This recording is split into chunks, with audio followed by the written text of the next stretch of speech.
This film is purely fictional. Please do not imitate it. Your like and subscribe are the motivation for me to update. Chapter 1. Chushio Pavilion. Tomorrow is the big day for the concubines to meet the emperor and the ladies of the palace. In order to let the concubines show their best spirit and wash away the boredom and fatigue of a month of continuous teaching, Nanny Fong gave the remaining 50 concubines a day off. Although it is a holiday, the concubines can only walk around in Chushio Pavilion and are not allowed to play and make noise. The most magnificent buildings in the Imperial City are the three main halls. The Chushio Pavilion occupies only a small corner of the West Palace. It is a square courtyard. The open space in the middle is used for the concubines to practice their steps and manners.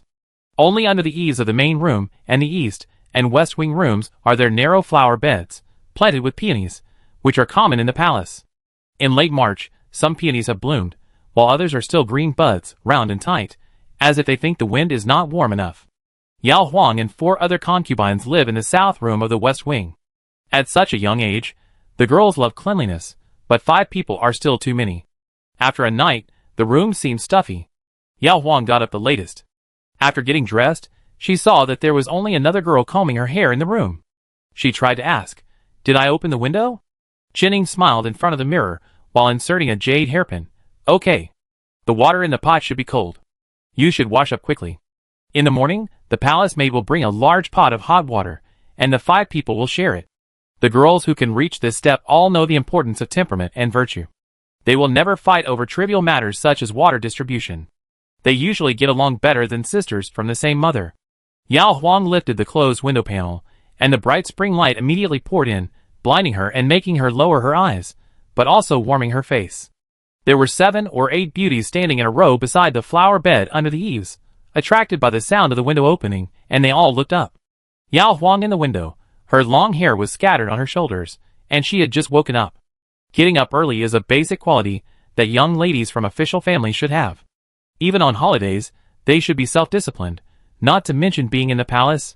When they met, several young ladies immediately looked at each other, revealing their tacit dislike for Yao Huang. But there were also some beauties who were attracted by Yao Huang's white and pink complexion, and her lazy and soft appearance after a good sleep, and completely forgot to comment on Yao Huang's late rise.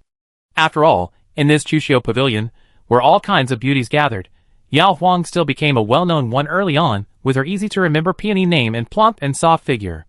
After living together for a month, Yao Huang also recognized every beauty in this row. She smiled at everyone, hooked the window, turned around and sat on the edge of the con to put on her shoes. The window bars on the bottom floor naturally blocked the view outside the window. Chinning turned from the dressing stool and watched Yao Huang pouring water naturally, relaxed as if she was at home. She couldn't help but whispered, "Aren't you afraid that Nanny Fong is just pretending to be on vacation, but is secretly watching our every move? It's already this time.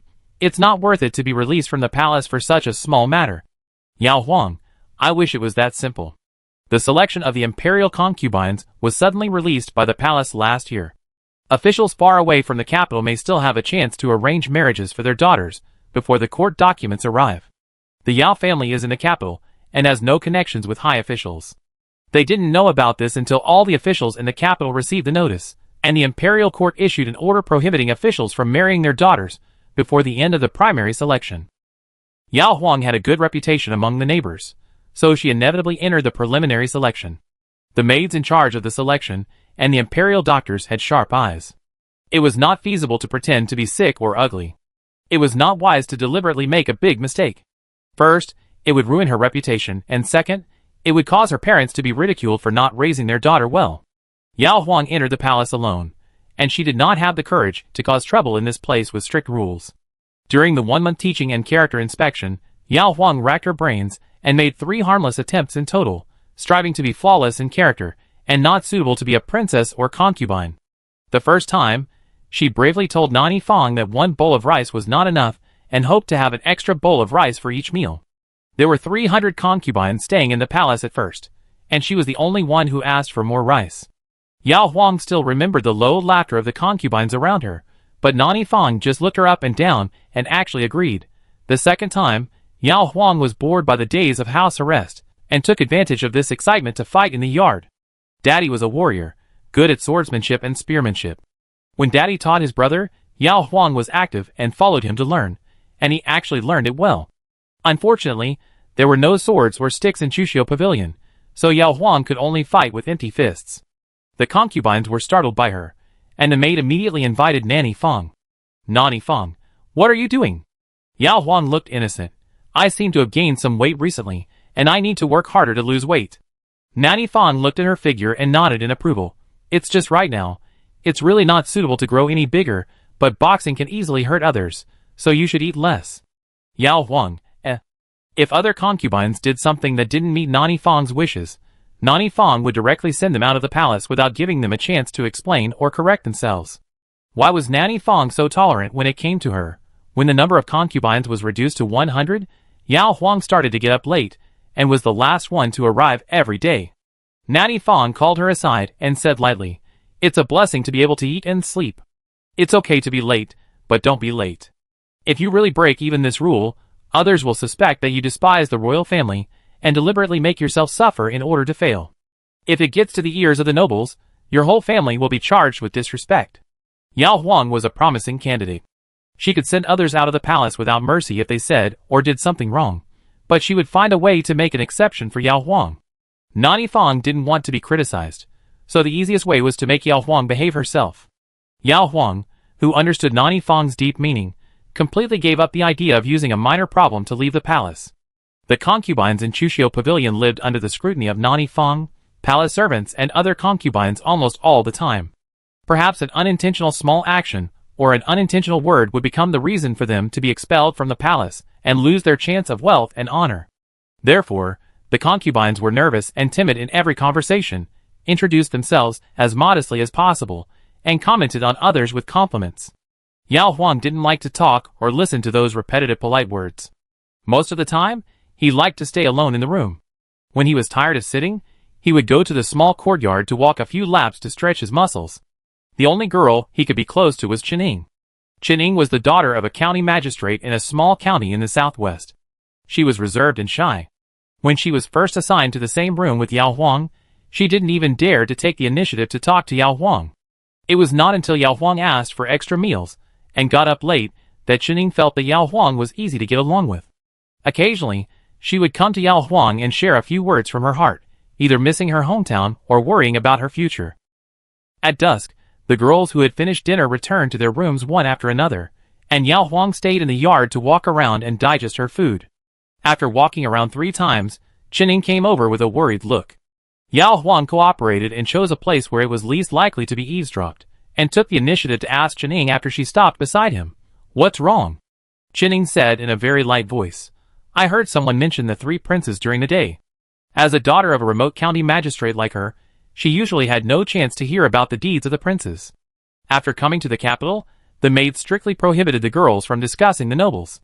It was only on this last day that a few famous ladies in the capital were a little bolder and had a simple chat. Yao Huang was born in the capital.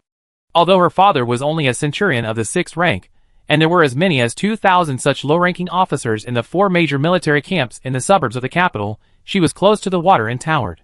So she still knew the general situation of several princes. The eldest prince, Prince Kong, was the only son of concubine Lucien. The princess died of illness, and this time a successor princess was to be selected. The second prince, Prince Hui, was the adopted son of concubine Du. He was famous for his martial arts and made many military achievements. Unfortunately, he was seriously injured on the battlefield last year, and his legs were disabled. The third prince, Prince Qing, was the son of concubine Shinro. He is 20 years old this year. It is said that he is both civil and military, and is quite favored by Emperor Yongchang. Concubine Du has a biological 4th prince, who is only 12 or 13 years old and not old enough to marry. Yao Huang said that it would be best to marry the talented and capable Prince Qing as a princess. The other 2 would either become a stepmother or the man would be disabled, which would make life difficult for them. But even if she was to be the continuation princess or the princess of a disabled prince, most of them would have to be chosen from famous ladies. Yao Huang and other girls from low-class families were just the green leaves that set off the red flowers. They would either fail to be selected or become concubines of some prince. The worst-case scenario was that after the princes had selected their concubines, they would be favored by the 50-year-old Emperor Yongchang and stay in the palace as low-ranking concubines. "Yao, I'm scared." Qining held Yao Huang's hand, her face pale. She really didn't expect that there were 3 adult princes, and 2 of them were not in a good place. It was difficult to be a principal wife, let alone a concubine.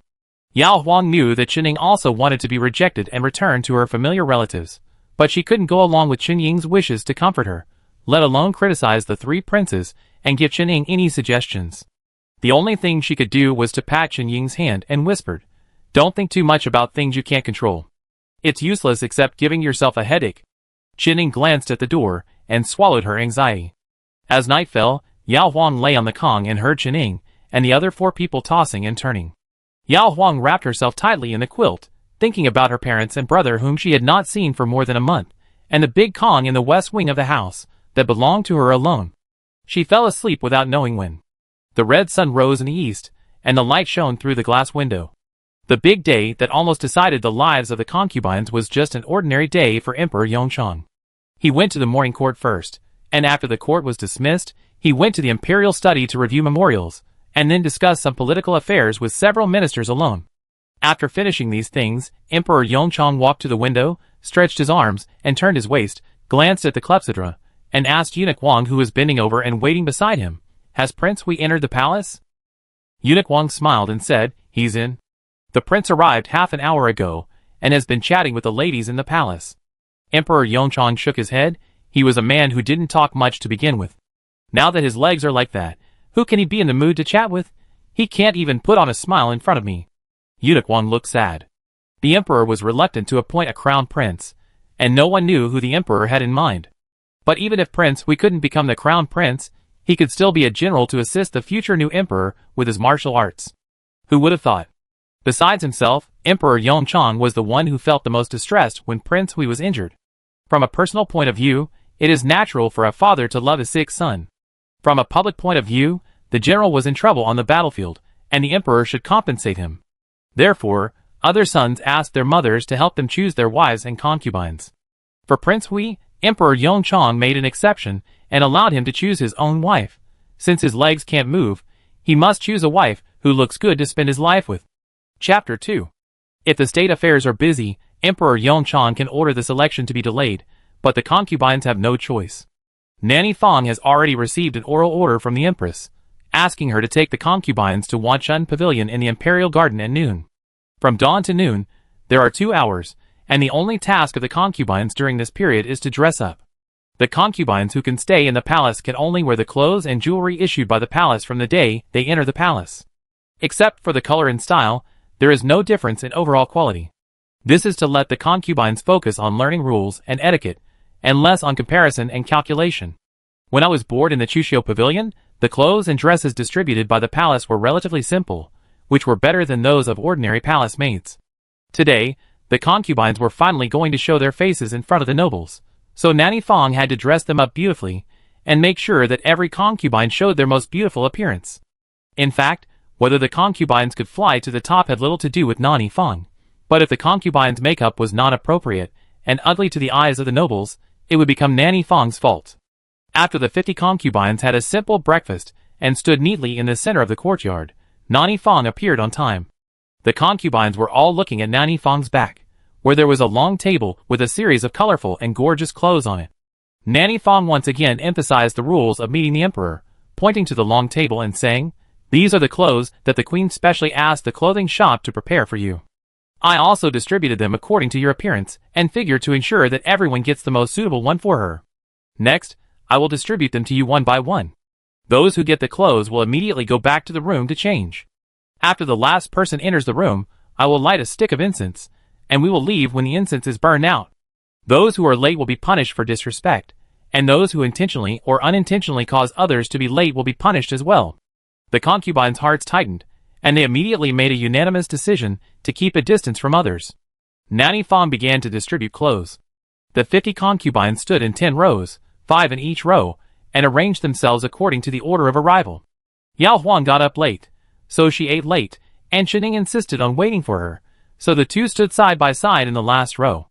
The earlier you get your clothes, the more time you can spend on dressing up. Seeing that the concubines in the first row had already entered the house, Qining couldn't help but show anxiety.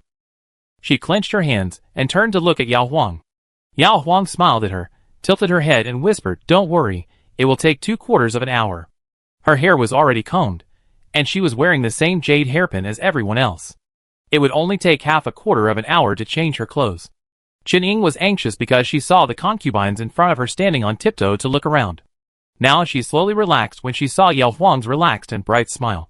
Nanny Fang moved quickly, and it was Yao Huang's turn soon. Qining got a set of pink clothes and white skirts.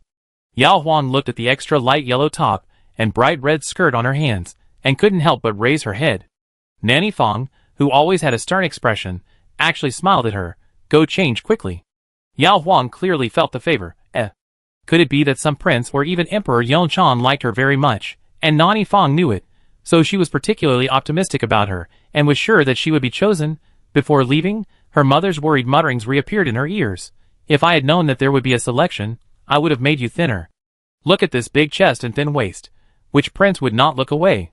But your father is just a small official, and the princes will only choose you to be a concubine." Yao Huang didn't believe it.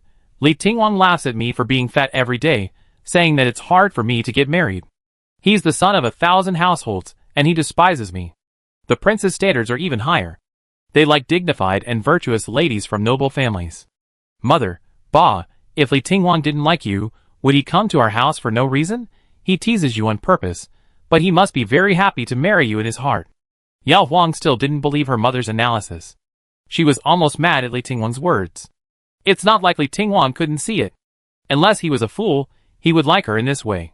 But Nanny Fang's increasingly obvious preference made Yao Huang's heart beat. She had never dreamed of becoming the principal wife of any prince, but she would not be happy to be a concubine of the princes, even if she was rich and noble. A concubine, would automatically be inferior to the principal wife. How could Yao Huang, who was spoiled by her parents, bear the humiliation? She followed Qining back to their hut with a heavy heart.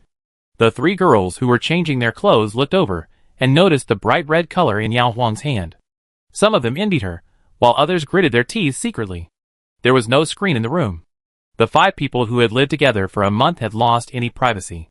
Time was limited. After closing the door, Qining, who was the most shameless, took off her coat and exposed her jade-like upper body. Yao Huang was even more unrestrained. She stood in front of the Kong facing the closed window, and undressed her ordinary showgirl clothes. The first showgirl, who was dressed quietly, looked over here. With just one glance, her face turned red and her mouth was slightly dry. Yao Huang changed into her new clothes, as if no one was around. She looked down, and saw a piece of the same color small dress embroidered with peony lace, in the middle of the light yellow double-breasted collar. Below that was a big red skirt, that was tied up at the waist. She was originally white, and the red skirt underneath made the skin below her neck dazzling like snow. Yao Huang looked up after checking everything was fine. Qining was looking at her infatuatedly. When their eyes met, Qining looked away guiltily and praised awkwardly, Yao, you look so beautiful in this dress." Yao Huang sighed in her heart. Beauty is not a good thing today. Looking at Qining, who looked like a peach blossom, Yao Huang held her wrist. "Go out. We stand in the back row." There were 9 rows of beauties in front. Perhaps the nobles had picked enough people in the front and lost interest when they saw the back row. It was like the peonies in the flower bed. The first few flowers that opened were amazing, but more and more flowers opened in the back row, and the concubines were tired of seeing them. The 2 came to the courtyard, but saw the girls, who had come out earlier, standing in 2 long rows on both sides of Nanny Fang. Yao Huang was slightly startled. Nanny Fang looked at her, asked the 2 to fill the long row on the left, and then said, "Today, line up in the order I read." The first 2 rows of 10 people were all ladies from high-ranking officials and foreign officials in the capital. Just when Yao Huang was glad that she was lining up according to her family background, it was her turn in the middle of the 3rd row, and Nanny Fang read out her name. Yao Huang could no longer hide the shock in her eyes. Nanny Fang gave her a stern look, meaning that she should walk into the team without delay. Yao Huangqiang walked over calmly. Qining, who was timid but beautiful, lined up behind her. 2/4 of an hour later, Nanny Fang led the girls to set off. It took 2/4 of an hour to walk from the remote Chushio Pavilion in the West Palace to the Imperial Garden. There were high red walls on both sides. The girls held their breath and turned one after another, passing through one moon-shaped door after another, and finally arrived outside the Wanchun Pavilion in the Imperial Garden. Wanchun Pavilion has red windows and golden roofs, and there are 5 steps in front of the pavilion door. Peonies are planted all around the pavilion, and the red and purple peonies are in full bloom. The sun is shining, and the nobles will arrive in half an hour. Nanny Fong led the concubines to stand under the shade of a tree on one side to avoid being sunburned. On the small road across the street, there are palace maids arranged by Nanny Fong to watch for the nobles. While the emperor and his concubines have not arrived yet, Nanny Fong allows the concubines to move their legs in a small range, so that they can be in a good state when they meet the emperor and avoid the accident of numb legs from standing for a long time. Chen Ying was still nervous, looking at Yao Huang from time to time, hoping to be comforted by Yao Huang. At this time, Yao Huang had no energy to take care of her, because her heart was also in a mess. Like a fat duck put into a pot, the water was slowly warming up. She couldn't wait to jump out, and Nanny Fong, who was not far away, was the cook guarding the pot, and didn't give her a chance to escape. What's more tragic is that a real fat duck can only flap its wings instinctively, but she is a human being. She can't even try to escape, because escaping is equivalent to violating court rules. In the agony, the maid on the path waved to Nanny Fong. Nanny Fong's face changed, and she whispered to the concubines to stand up quickly, and then lined up to move to a convenient position to welcome the emperor and concubine. After waiting for another quarter of an hour, the figures of the emperor and concubine appeared in the sight of the concubines. While the emperor and concubine were still far away, Yao Huang secretly raised his eyes. Walking side by side in the front must be Emperor Yongchang and Empress Zhou. Emperor Yongchang was wearing a bright yellow dragon robe, with a majestic figure. He was obviously in his 50s, but he looked only in his early 40s. When he walked, he blocked most of Empress Zhou's figure, revealing only the gorgeous hem of her skirt. Behind the emperor and empress were 3 concubines. It was hard to tell who was who. Yao Huang's eyes moved to a wheelchair at the back. The wheelchair was pushed by a eunuch, and the person on the chair. Nanny Fong coughed in front, probably to warn Yao Huang and other girls who dared to peek. Yao Huang lowered his eyes, and didn't dare to look any more. When the emperor and his concubines came in front of everyone, Nanny Fong knelt down with the girls. Emperor Yongchang glanced casually, said no need to be polite, and took Queen Zhou through the stone road among the peonies, and entered Wanchun Pavilion. After all the nobles had gone in, Nanny Fong led the concubines to the stone steps outside the main gate of Wanchun Pavilion, waiting to be summoned. Inside the pavilion, Emperor Yongchang first joked with the concubines for a few words, and then asked Empress Zhou to preside over the selection. When Empress Zhou was young, she gave birth to 2 princes, but unfortunately both died young. Now she only has 1 princess, so this time she is only responsible for choosing concubines for the princes, and just watching the excitement at this time. After receiving Emperor Yongchang's eye, Empress Zhou looked at the 3 concubines on the left and smiled. According to the ages of the 3 brothers, let the sister of concubine Xian choose the main concubine for Prince Kong first. Concubine Lu Xian is the oldest person in the palace after Empress Zhou. She is nearly 50 years old. Her former beauty is no longer obvious, but she has become more dignified and virtuous. After hearing what Empress Zhou said, concubine Lu Xian smiled and said, King Kong has already chosen a princess. This time it is more important to choose a princess for the 2 younger brothers. Let the younger brothers choose first. Emperor Yongchang nodded. That's right, then let the second one go first. Since he said so, the 3 concubines don't need to be humble anymore. Emperor Yongchang said to his son, who was sitting in a wheelchair on the right, I am the one who makes the decision. You don't have to be polite later. You can choose whichever one you like. I will do whatever you want. Emperor Yongchang had 4 sons, and he had never been so kind to any of them, including Prince Hui Zhaoyin, before his legs were injured. Everyone also understood that the favor that Emperor Yongchang gave to Prince Hui was only out of pity. Zhaoyin lowered his eyes to thank him. The head nanny beside Empress Zhou walked to the door, and signaled Nanny Fong to bring someone in. 5 girls were allowed to enter at a time. If the nobles liked them, they would first give them a silk flower. Those who received the flower could participate in the next selection, and those who did not receive the flower would completely miss this wealth and honor. When the 5 beauties in the first row heard that King Hui would choose first, their eyelids drooped as if they were fixed, and they dared not move their gazes towards King Hui, fearing that he would be favored by them if they made eye contact. Fortunately, King Hui just glanced at the faces of the 5 people, motionless and silent. After confirming that he didn't like any of them, concubine Lu Xian, concubine Du Gui, and concubine Shen Rou each gave a flower. The 5 beauties withdrew from the side doors on the east and west sides according to whether they received flowers or not. Yao Huang watched the second row of beauties being called in, and his heartbeat reached its peak at this moment. Which empress would choose her to be a concubine or a regular concubine for their sons? Or, is it possible that she would be favored by Emperor Yongchang? Emperor Yongchang is the most noble, but he is older than his father. With just a few thoughts, it was their turn. Yao Huang was still panicking. Fortunately, a month of training had ingrained those etiquettes into her bones. On the surface, she looked normal, except for the blush on her face caused by her accelerated heartbeat. Stopped, Yao Huang stood in front of the emperor with her eyes downcast, and was in the middle, facing the emperor and empress. The first person that the emperor and his concubines noticed was Yao Huang. Whether she was beautiful or not, her round face and figure were new in the palace, and she looked like a blessed person. Empress Zhou was also interested. She looked at the list of concubines in her hand, and said to Yao Huang, "Yao Huang, right? Raise your head and let me see it." Yao Huang did as she was told. Empress Zhou saw a pair of black grape-like eyes, beautiful and smart.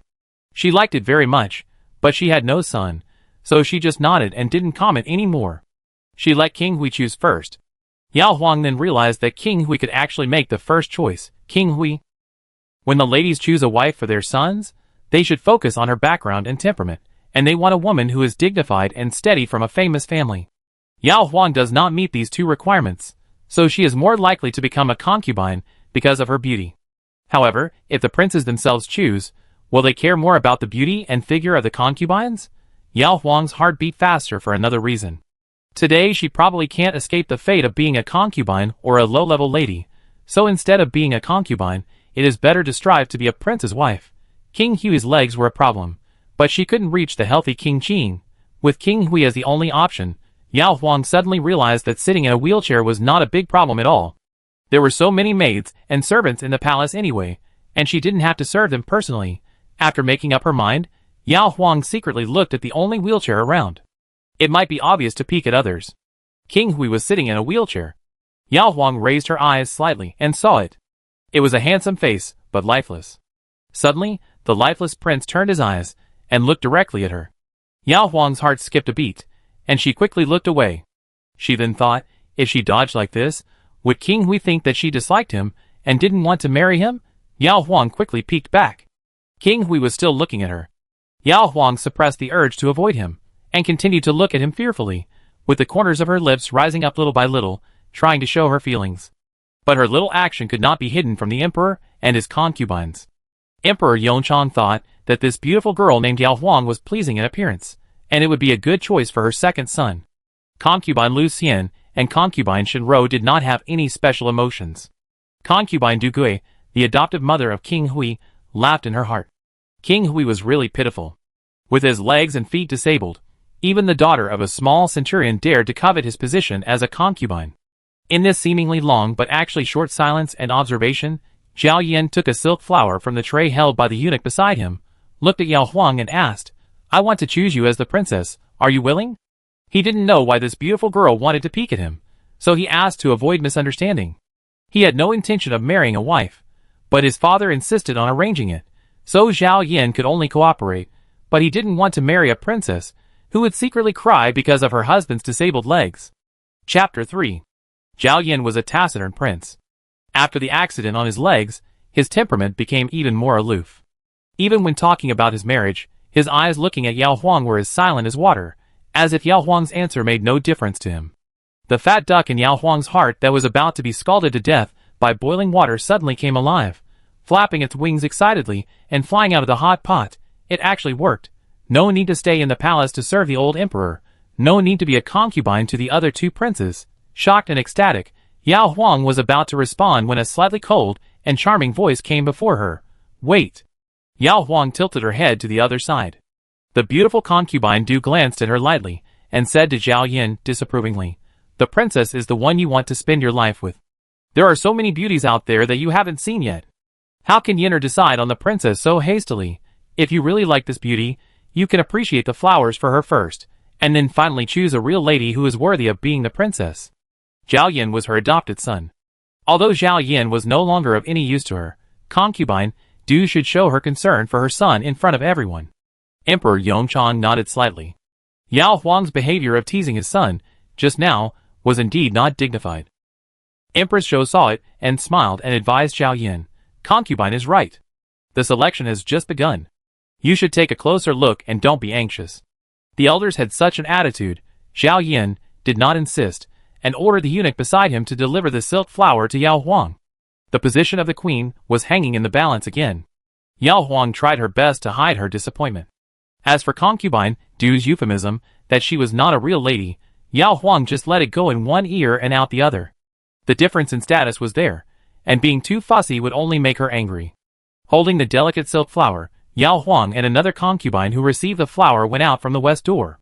Including them, there were already 7 concubines who could enter the second round of selection. There were also maids watching them. The 7 of them stood upright, watching their eyes and noses.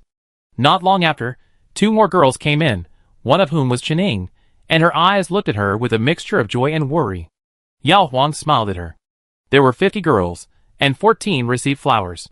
Among them, there will be 3 princesses, and the concubines of King Hui and King Qing, a total of 4.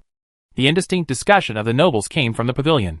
About 25 minutes later, Nani Fong brought the 14 girls in again, and lined them up in 2 rows. Yao Huang was arranged in the second position from the right in the second row. Although she was closer to King Hui's wheelchair, her face was blocked by the girl in front of her. Yao Huang recalled the obscure look in Fong Ma's eyes, knowing that concubine Du had shown her disdain, and Fong Ma didn't dare to risk offending concubine and then promote her. With her eyes down, Yao Huang gently pinched the silk flower in her hand.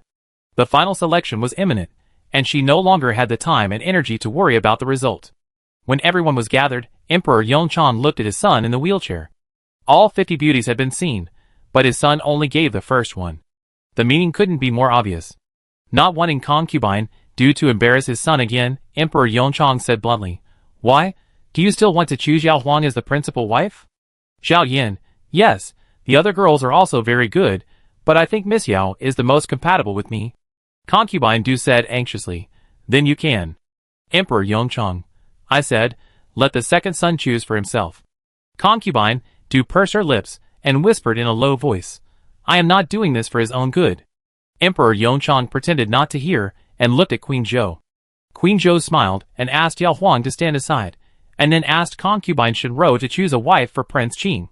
Concubine Shenrou exchanged glances with Emperor Yongchang, looked at the middle of the first row with affection, and said happily, "There is no girl in this capital city that I like more than Yuanjun. Thanks to the 2 sisters for letting me choose Yuanjun for Sinner."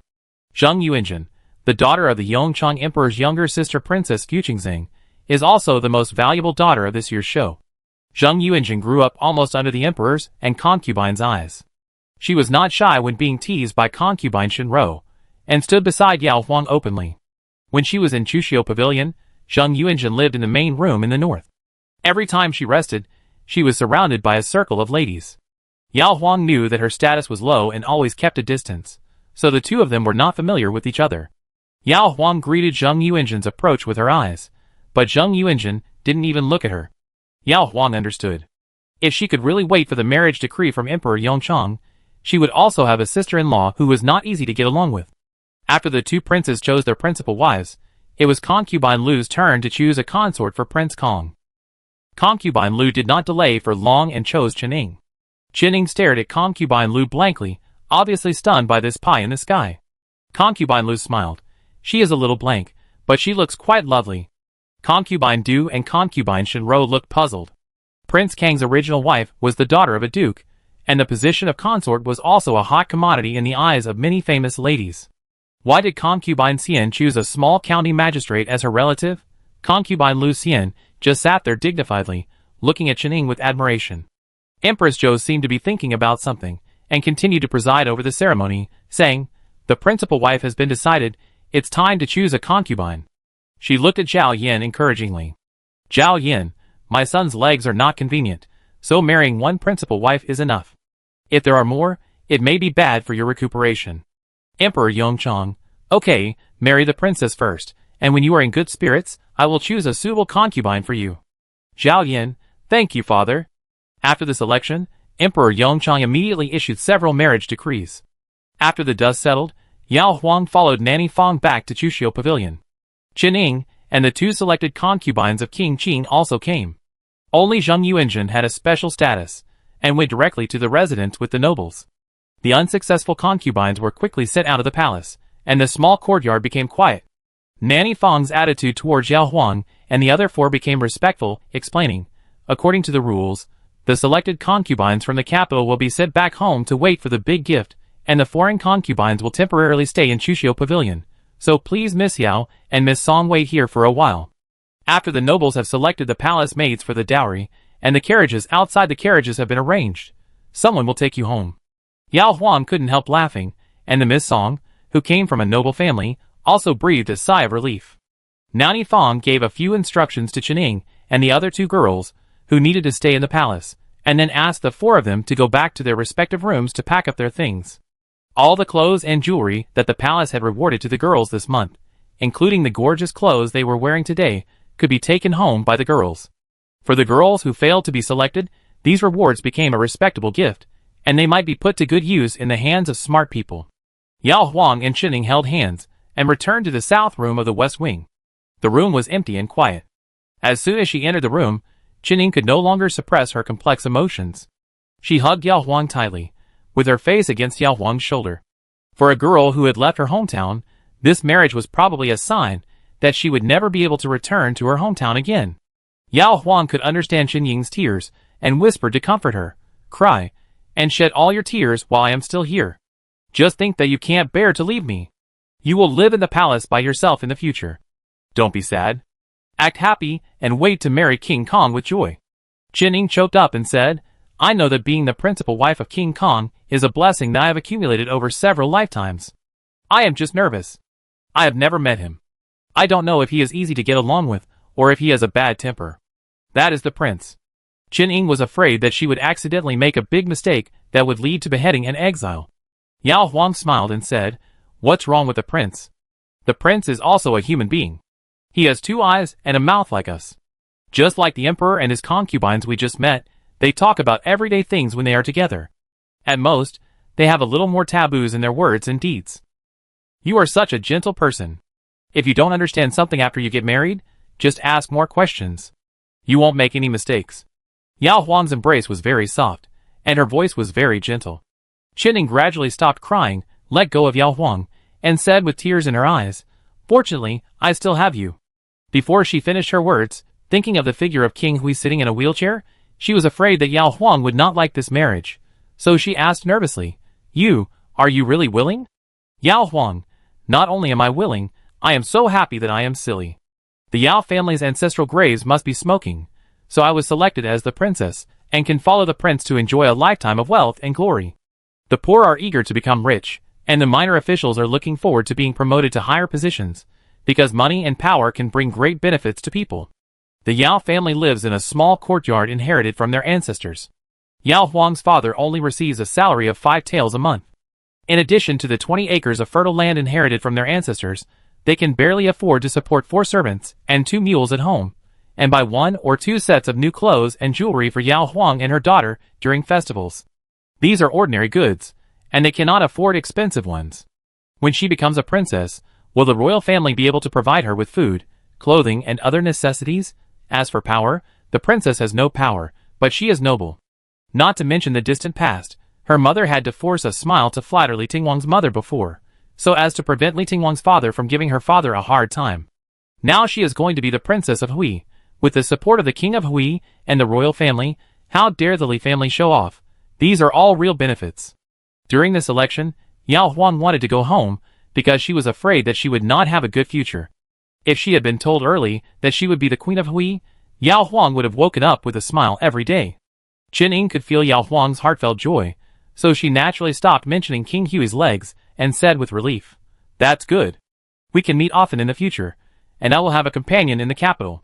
After packing up, the two chatted for a while, and the maids given by the 3 concubines arrived. Then Lu gave Chening 4 maids. When Chening married into the palace of King Kong, these 4 maids would naturally become her maids. Then Du was the foster mother of King Hui, and she also gave Yao Huang 4. Then Shenro gave 2 to each of King Qing's 2 concubines. As for Princess Jing Yuanjin, there was no shortage of well-trained maids in the princess's palace. In addition to the palace maids, there were also rewards such as gold, silver, jewelry, and silk. The 4 palace maids that Yao Huang had just received were immediately put to use. 2 of them held a brocade box, and 2 held a piece of silk. The carriage outside the palace was also ready. Yao Huang, Miss Song and Chening, who stayed behind, said goodbye, and took the rewards with another maid to the West Palace gate where they entered the palace. Following the rules, there was no conversation along the way. After leaving the palace gate, Miss Song congratulated Yao Huang again and said goodbye, and turned around to get on her carriage. It was almost noon, the sun was bright. Yao Huang looked at the 8 guards standing in front of her carriage. The 8 strong men knelt on one knee, and the leader bowed and said, "I am Zhang Yu, ordered by His Royal Highness Prince Hui to come and guard the young lady. From today until the young lady gets married, you can tell me what you want, and I will do my best." Yao Huang had received a subtle reminder from Nani Fang in advance, and knew that this was because the Yao family was a small family and had no guards. In order to ensure the safety of the future princess, and to supervise and prevent her from interacting with men outside during her marriage, this special arrangement was made. The guards could come from the palace, but Emperor Yongchang felt that it would be more reassuring for his son to arrange the guards, so Zhang Yu and 8 others were appointed. There were many royal rules, and Yao Huang had gotten used to them over the past month. He said politely, "No need to be polite. I have to trouble you all next." Zhang Yu and the 7 guards stood up again, each of them lowering their eyes in a polite manner, until the future princess got into the carriage, and then the 8 of them raised their heads and chests and guarded the carriage. Only Yao Huang was in the carriage, and 4 palace maids were also walking outside, but the valuable rewards were put into the carriage in advance. The carriage was moving very steadily. Yao Huang sat on the narrow couch on the north side, her body swaying slightly as the carriage moved. She stared at the 2 brocade boxes on the small cabinet on the left, and looked through the gap in the curtains at the guards and palace maids following the carriage. Seeing that they were all concentrating on walking and never looked towards the carriage, Yao Huang could no longer suppress her curiosity, so she leaned over and opened the first brocade box. The silver light was shining, and 2 rows of 10 brand new silver ingots were neatly placed on the red silk mat. Yao Huang's eyes lit up. She got 100 taels of silver just after getting engaged. Opening another brocade box, a set of 5 pieces of jewelry was displayed inside, namely a gold hairpin, a gold pendant, a gold earring, and a gold necklace. The glittering golden light filled Yao Huang's eyes. She picked up each piece and looked at it carefully. When she put it down, she just felt that she couldn't let it go. There were also 2 pieces of silk on the other side of the carriage, one bright red and one goose yellow, both bright colors that the little girl liked. Yao Huang leaned back and breathed a sigh of relief with satisfaction. With these 4 rewards, her days in Chushio Pavilion were not in vain. The Yao family lived in Chongshou Lane in the southeast of the capital. It was said that there was a centenarian here. In order to get the blessing of the centenarian, the neighbors changed the name of the lane. At the Yao family, Yao Zhenhu knew that today was his daughter's big day, so he took a day off in the camp and waited for news at home with his wife Luo Jinhua and son Yao Lin. The Yao family also had a small courtyard. The family of 3 stayed in the yard after breakfast. Sometimes they sat under the apricot tree that was about to wither and whispered, and sometimes they stood up and lined up to turn around. The neighbors who were usually noisy were now quiet, all waiting for the outcome of the Yao family, to see whether their daughter would soar to the sky or be sent back to continue being the daughter of a 6th-rank official. Finally, not long after Yao Huang returned to Chushio Pavilion, the Emperor Yongchang's decree of marriage was delivered to the Yao family. When Yao Zhenhu learned that his daughter was named Princess Hui, he was about to feel sorry for his good daughter, who was going to marry a disabled prince, but his strong arm suddenly hurt. Yao Zhenhu turned his head, and saw his daughter-in-law's eyes shining, and her red lips trembling with excitement. He stammered and asked the eunuch who announced the decree, "Princess Hui? Did I hear it right?" The eunuch who announced the decree said with a smile, "You heard it right. Your daughter is a beautiful lady, and she is the princess chosen by His Royal Highness Prince Hui." Luo Jinhua screamed, startling the eunuch who announced the decree, and then hugged her husband beside her, jumping up and down with joy. "Our Yao Yao is going to be a princess, a princess." Yao Zhenhu, but... Luo Jinhua's hand that was holding Yao Zhenhu's right arm suddenly changed to pinching. "Look at you. Are you so happy that you are silly?" Yao Zhenhu understood his wife's eyes, and quickly forced a smile. "Yes, I am so happy, so happy." The eunuch who announced the decree coughed, and Luo Jinhua knelt down with her husband and son in one hand to receive the decree. The eunuch who announced the decree glanced at the neat but simple courtyard of the Yao family, especially the big broom that was almost worn out under the eaves, and immediately gave up the idea of asking for money from the Yao family. Even if the Yao family was smart enough, He would not look down on the kind of money that was only a few dozen coins or a tael of silver. After saying a few auspicious words, the eunuch who announced the decree retired. Luo Jinhua thought of going back to the house to get the money, but it was too late. After seeing off the guests and closing the door, Luo Jinhua said in a low voice, "I was so happy that I forgot to take care of my father-in-law. Don't hate our Yao Yao because of this, and say bad things about Yao Yao in front of the nobles." Yao Zhenhu was surprised and said, "Are you really happy?" Luo Jinhua glared at him. "Being a principal wife is better than being a concubine. How dare you, a rough man, despise the prince?" Yao Zhenhu, "What's wrong with being a rough man? At least I can carry you on my back. The prince's legs are broken. What can he give to Yao Yao?" Luo Jinhua's eyes were full of longing. There are so many things, gold, silver, silk, and the respect and admiration of the wives of officials. Yao Lin heard this and said with great sorrow, "Mother, I didn't expect you to be this kind of person. You usually love your sister like the apple of your eye, but in fact you value wealth and glory more than Yao Yao's happiness. If I had to choose, I would rather let her marry a farmer with all his limbs and a poor scholar, and I don't want to exchange my sister's marriage for wealth." Yao Zhenhu nodded righteously. "Luo Jinhua, I don't want to talk to you two fools. Anyway, the emperor has issued an order. If you two don't want to cause our whole family to be executed, then act happy. If anyone dares to complain or say something treasonous outside, I will be the first to break off relations with him and report him to the government." Yao Zhenhu, Yao Lin, There was a knock on the door outside. It was the neighbors who came to congratulate. Luo Jinhua raised her fist to the father and son and went to open the door with a smile to welcome the guests. Yao Lin covered his chest and felt uncomfortable. "Dad, why is mom like this?" Yao Zhenhu recalled his wife's love for her daughter and took a deep breath. "Your mother is definitely not that kind of person. Let's pretend to be happy first and wait until your sister comes home. If she really doesn't want to, we will tie up your mother and take your sister away from the capital." Chapter 4. Yao Huang's carriage turned into Changshu Lane, just in time for the neighbors to have lunch at home. The lane was quiet, and no one was seen. The three members of the Yao family also forgot to ask the eunuch who announced the Imperial edict when their daughter would return. When they received the Imperial edict, all kinds of emotions surged. After calming down, the eunuch who announced the Imperial edict probably returned to the palace. It was the doorman Ague who heard the movement outside. He leaned over the crack of the door and took a closer look. He just happened to see two maids in brocade clothes helping Yao Huang get off the carriage. Ague was surprised and happy. While pulling the bolt, he shouted at the top of his voice, "Master and madam, the girl is back." When the shout spread, the three members of the Yao family in the hall dropped their bowls, and the neighbors on both sides pricked up their ears and rushed out. There were a lot of footsteps, and Zhang Yu gave a wink to the 7 guards. The 8 guards wore swords and stood guard outside the princess-to-be and the carriage. No one was allowed to approach the princess-to-be without permission. Among the 4 maids, Huamei and Bailing were originally second-class maids in concubine Du's palace.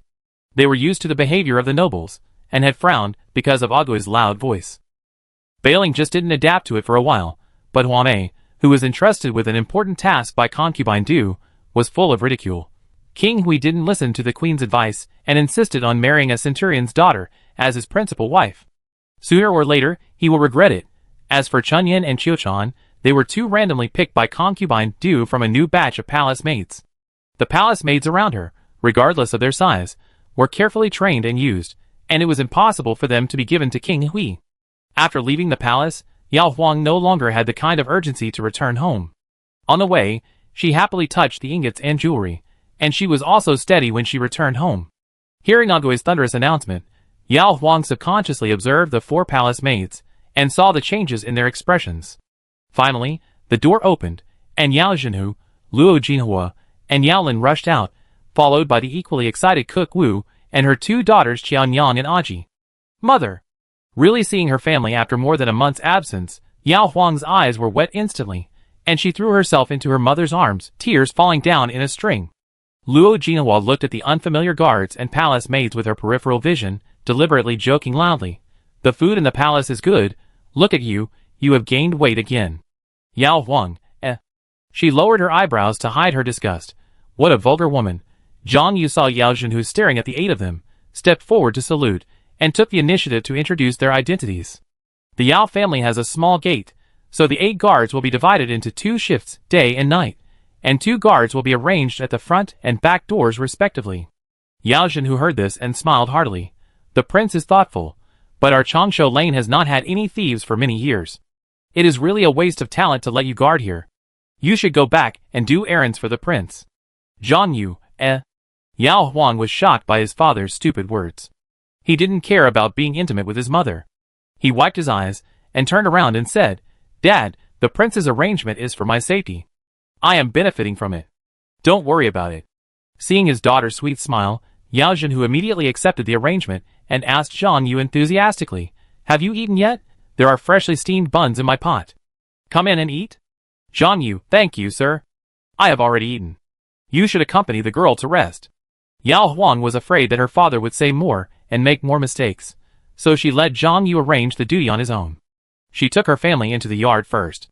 The neighbors were afraid of the 8 guards and did not dare to chase the Yao family, so they went back to their homes. In the Yao family's courtyard, Yao Huang briefly introduced the origins of the 4 palace maids to her family, looked at the south room of the west wing, and said to her maid Aji, Take them to clean up the south room. They will live in the south room from now on. After cleaning up, get some food. Aji nodded reservedly, a little afraid of these 4 maids, who were dressed more elegantly than his wife. Yao Huang said to Huamei again, After dinner, you can rest first, don't rush to work. Huamei agreed lightly. Aji took the 4 maids away. Yao Huang and his family went to the main hall. After the kitchen added a set of bowls and chopsticks for Yao Huang and left, Luo Jinhua immediately closed the door, with red eyes, took her daughter's hand and looked up and down. For so long, have you been wronged or bullied in there? Yao Huang smiled. You think too much. With the maids watching, the concubines are so friendly, no one even said a harsh word. Luo Jinhua, well, you look rosy, and you haven't lost weight. Yao Huang, it's strange that I can lose weight. You are not allowed to run or jump in any place. You have no place to use your strength. Hey, let's talk while eating. I just ate a steamed bun early in the morning. I'm hungry. Yao Zhenhu widened his eyes. That's the palace, the richest place in the world, and you can only eat steamed buns? Yao Huang, I can only eat steamed buns this morning. They are dry and tasteless, and they are the least likely to cause trouble. Pushing away his father, who was blocking his way, Yao Huang sat down at the mahogany 8 immortal table with weak legs and feet, and picked up a steaming white bun with chopsticks. It tasted familiar, and was made by his mother. The skin was thin and juicy, and the filling was visible at one bite. Yao Huang ate half of it in one breath, and then gave a look to the family members, who were staring at her from 3 sides. Yao Lin, you look like my sister. Just now outside, you seem to be a different person. Luo Jinhua, what do you know? Yao Yao is now the future princess. Her every move is watched by the guards and palace maids. She has to be more stable. Yao Huang, yes, she still has to pretend in front of others. Yao Zhenhu was unhappy again. There are so many rules, and King Hui has crippled his leg. Yao Yao, tell your father the truth. Don't you want to be the princess? Yao Huang was surprised and said, What are you talking about? Of course, I want to be a princess. Then, she told him the benefits of marrying King Hui and the reward she received today. Luo Jinhua was relieved and said, I knew that Yao Yao was as smart as me. Yao Zhenhu snorted and said to his daughter, Don't just think about beautiful things. Splendid clothes are empty. Life is so long, and the people who accompany you are the most important. Look at me and your mother. When she is angry, I have to serve her tea and water, massage her shoulders and legs. When she is happy, I have to accompany her to go shopping and carry large and small bags home. As for King Hui, he can't accompany you anywhere. Instead, you have to serve him tea and water and serve him when he poops and pees. We don't even know if he can have children. Yao Huang's buns were almost at his mouth, but suddenly he couldn't bite them anymore. Luo Jinhua knocked them with a chopstick. What are you talking about? A dog can't spit out ivory. Yao Lin also scolded his father.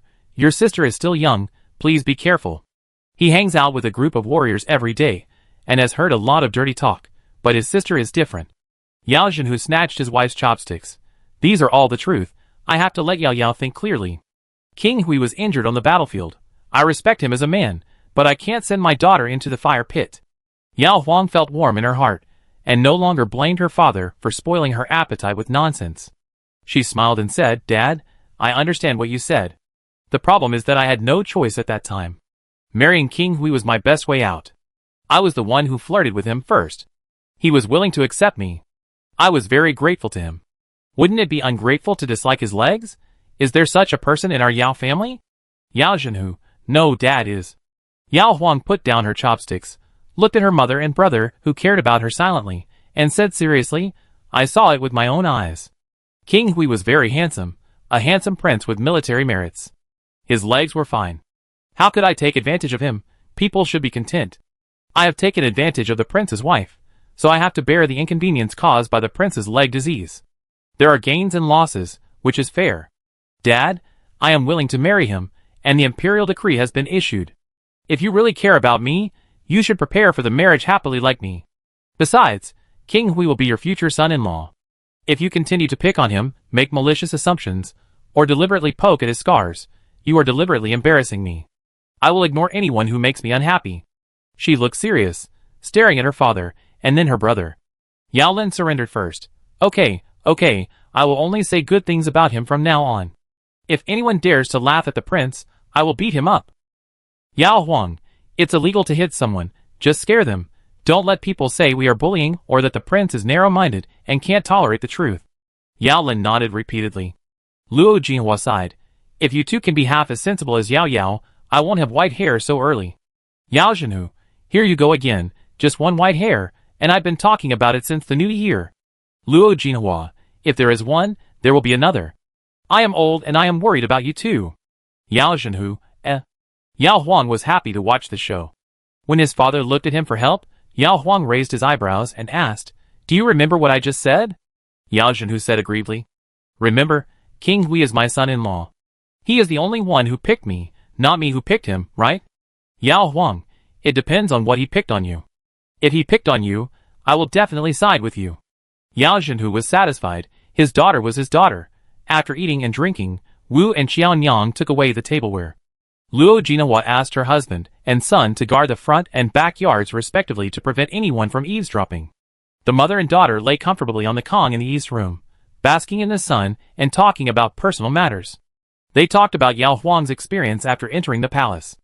It was not convenient for Yao Zhenhu and his son to hear about the concubines and empresses. Luo Jinhua was very leisurely at first, but when she heard that concubine do dislike her daughter, she sat up straight and frowned, saying, It's over. Concubine doesn't like you. Ordinary mothers-in-law and daughters-in-law are prone to quarrels. She is a concubine. Isn't it as easy to deal with you as crushing an ant in the future? Yao Huang had her own considerations. When I was just a concubine, she could of course treat me like an ant and humiliate me at will. When I became a princess, we were all equally noble, and she was just an elder of the mother-in-law. So what if we are royals? We have to be reasonable in everything. I won't provoke her. If she dares to deliberately harass me, I will ask the queen to judge. If it gets out of hand, she will be embarrassed. She was born in the common people, and no one had high expectations of her character. It was normal for her to be a little vulgar. Concubine Du was different. She was born with the upbringing of a lady from a famous family. If her reputation was a little worse, the concubine would be angry for a long time.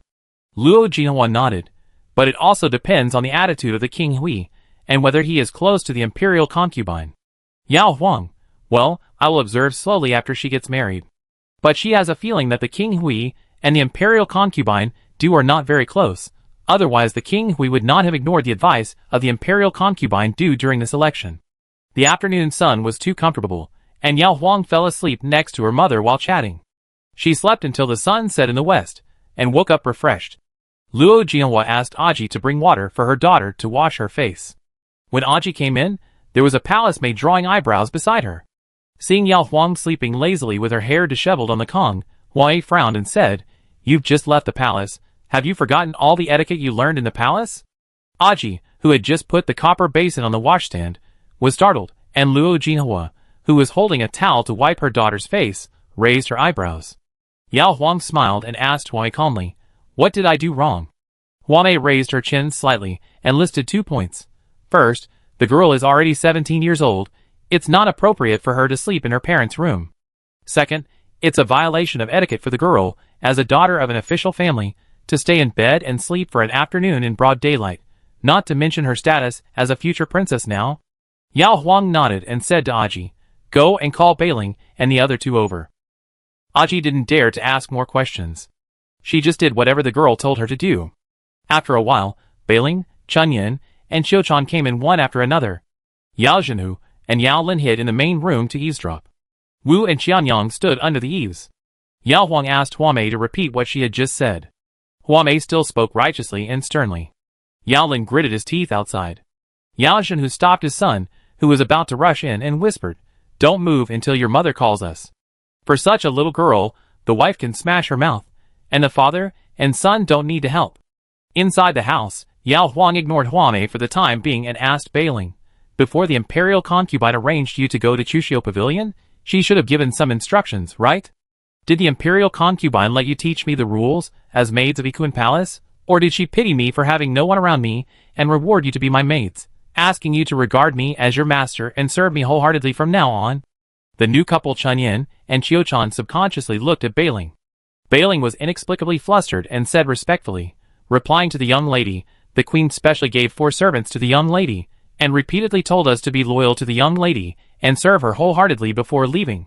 The fact is that the Imperial concubine did not say so much, but she had to speak well of the Imperial concubine for the sake of her reputation."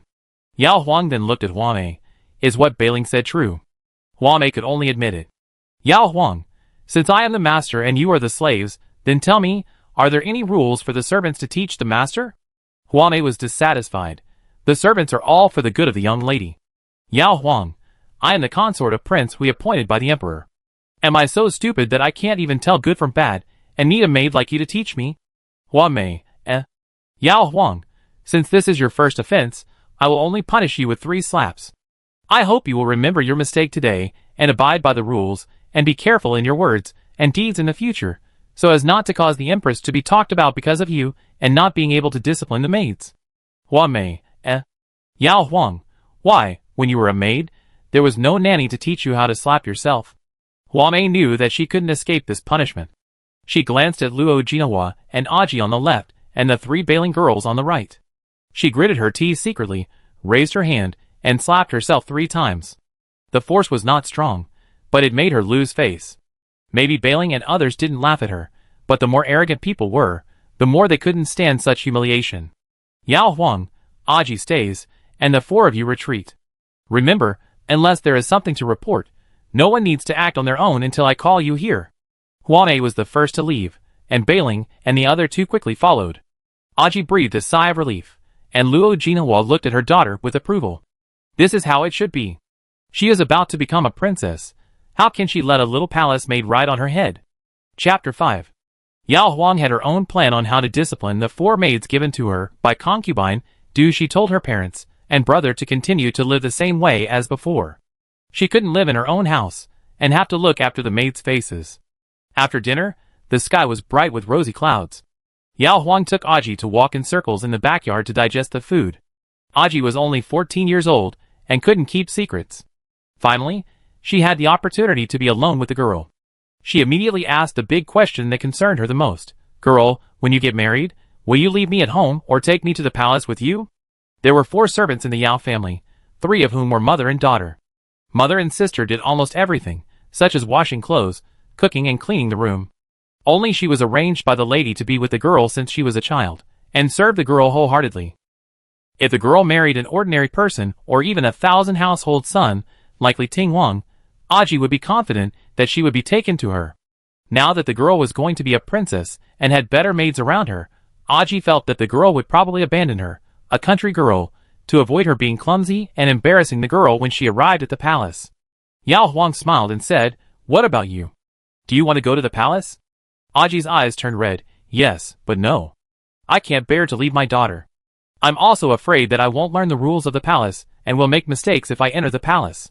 "Yao Huang, there is still a month before the wedding. You can let Huamei and the others teach you. The selection is for the 3 princes. The Ministry of Rites has already been ordered to prepare for the 3 weddings. The auspicious dates have also been calculated. King Hui is scheduled for late April, King Qing is scheduled for August, and King Kong, who is getting married for the 2nd time, will get married in the beginning of the 12th lunar month." Aji said happily, "So I can go too?"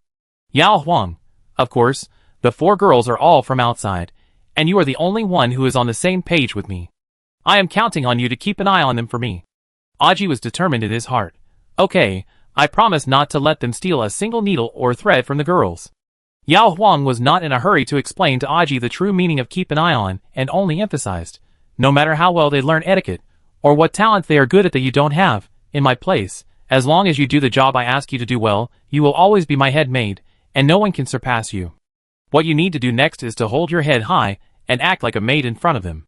You can order them around, but they can't order you around. Don't let them look down on you.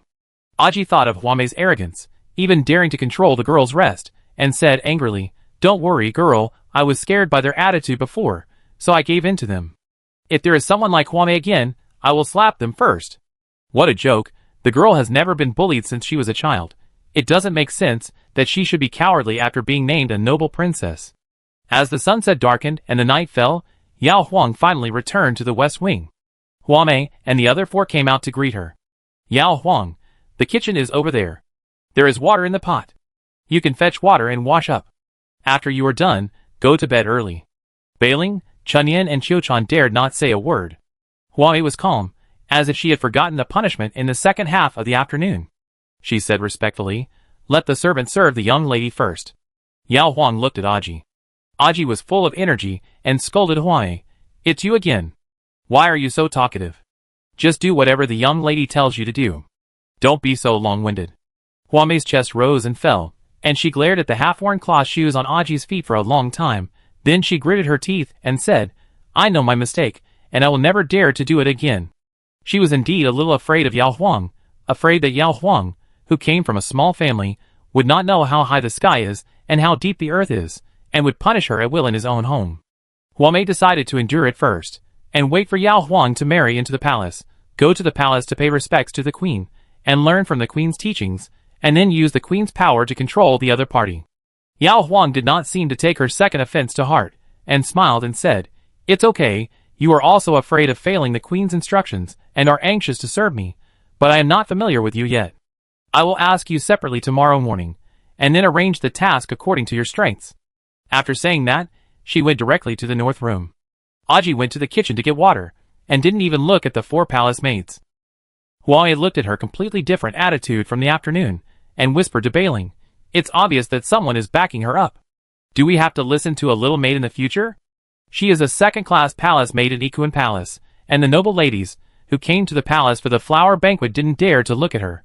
The meaning of the Imperial concubine was very clear, asking her to calm Yao Huang, and train Yao Huang into a concubine of Hui Wang who would listen to the empress obediently. Bailing is honest and dutiful. She is the type who is diligent but not good at talking, and is not favored by her master. Therefore, she did not receive any secret orders from the Imperial concubine when she left the palace this time. Bailing did not dare to contradict the future princess, nor did she dare to offend Huamei. When Huamei whispered to her, she stammered for a long time, and did not know how to answer. "Huamei, eh?" Aji came back with a copper kettle, and passed by the 4 people without looking at them. In the north room, Yao Huang let her hair down by herself, first stood in front of the washstand to rinse her mouth and face, then sat on the edge of the Kong to wash her feet with another copper basin. Aji sat on the bench, rubbing the girl's white and tender feet, and whispered, "I can't sleep well without the girl. Let's go find my mother. She likes to snore when she sleeps, which gives me a headache." No wonder her sister looked so much better after marrying Ague. It turned out that it was because she escaped from her mother's snoring. Yao Huang smiled and said, "I miss you too." She was assigned to the west wing from her parents' room at the age of 4. She first slept in the same room with Qianyang, and then Aji took over after she was 7 years old. She had to talk a lot every night before she would fall asleep. After Yao Huang lay down in bed, Aji also quickly tidied herself up. When the light was turned off, she skillfully got into the bed next to Yao Huang, staring at her daughter with her almond-shaped eyes, and whispered, "During the more than 1 month, when the daughter was away, Master Li didn't come to play with the young master once. It can be seen that he came so frequently before, all to see the daughter." Sister had long said that Li Tingwang liked their daughter, but she and the daughter didn't believe it. Unexpectedly, Sister really found evidence. Yao Huang's mind then emerged with Li Tingwang's slender and upright figure, and a playful face that could still smile foolishly after being hit by her stick. If it were Yao Huang, she would be so angry and hateful if she was beaten by someone she disliked. Li Tingwang probably really liked her, so what? Yao Huang didn't want to marry someone who would try to make her angry all day long. No matter what he thinks, I'm going to marry King Hui. No one is allowed to mention him in public or behind people. He is just my brother's good brother. After a good night's sleep, Yao Huang had dinner with her family after getting up. After dinner, Yao Zhen, who rode a mule to the east camp, Yao Lin rode another mule to the martial arts school in the west of the city to study and practice martial arts, and Luo Jinahua took Qiaonyang to the silk and satin shop to buy some good fabrics for her daughter to make clothes, so that she could wear them as daily clothes after marrying into the palace. In addition, she had to buy her daughter 2 pieces of jewelry that she could show off. With such conditions, even if they dug out the burial objects from the Yao family's ancestral tomb, they still couldn't make up a dowry that was suitable for the status of a princess. The couple simply didn't want to pretend to be rich, and just did their best to buy more things for their daughter. Huamei and the other 2 stood in the yard, waiting for Yao Huang's orders. Yao Huang took Aji to the backyard. After a while, Aji came to the front yard, looked at the 4 girls, and said to Chunyin, "The girl wants you to come over for questioning, come with me." Chunyin panicked. Why was she the first one to be called? After walking through the hall of the upper house nervously, and stepping out of the back door, Chunyin looked up and was stunned. She saw the future princess wearing a fine cloth dress, squatting in a vegetable patch with her sleeves rolled up. The green cabbage seedlings were only half the height of a finger. The future princess showed a plump and white forearm, and her slender and beautiful hands reached into the vegetable seedlings and skillfully pulled up the weeds one by one. Chunyin still had such a scene in her memory. It was what her grandmother, aunt, and sisters in her hometown often did before she entered the palace. But Yao Huang is a daughter of an official family, a future princess. How could she do such dirty work? Aji looked back and said, "Come on, what are you standing there for?" Chunyin quickly suppressed her surprise, and continued to follow Aji forward. A small stool was placed next to the vegetable patch. Yao Huang sat on it, looked at the nervous and reserved Chunyin, and smiled. "Why, are you afraid of me?" Chunyin shook her head repeatedly. Yao Huang turned the weed she had just pulled out in her hand, and said in a relaxed tone, "Don't be afraid, I'm actually very easy to talk to. As long as the people around me do their job well, and don't spoil my fun, it's fine. As for beating and scolding, Aji has been with me for more than 10 years, and I have never hit her once." Aji: "Yes, the young lady is the kindest and has never scolded me." Chunyin: "Yes, I will abide by my duty, and will never make the young lady angry." Yao Huang: "You should all know the situation of my family. Tell me about your situation, starting from your family origin, and when you entered the palace, and all the way to when you were given to me by the Empress. Pick out the most important things." Chunyin calmed down and spoke softly.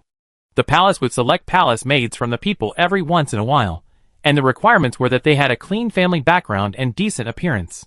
Chunyin was born in a peasant family. She participated in this election at the age of 13.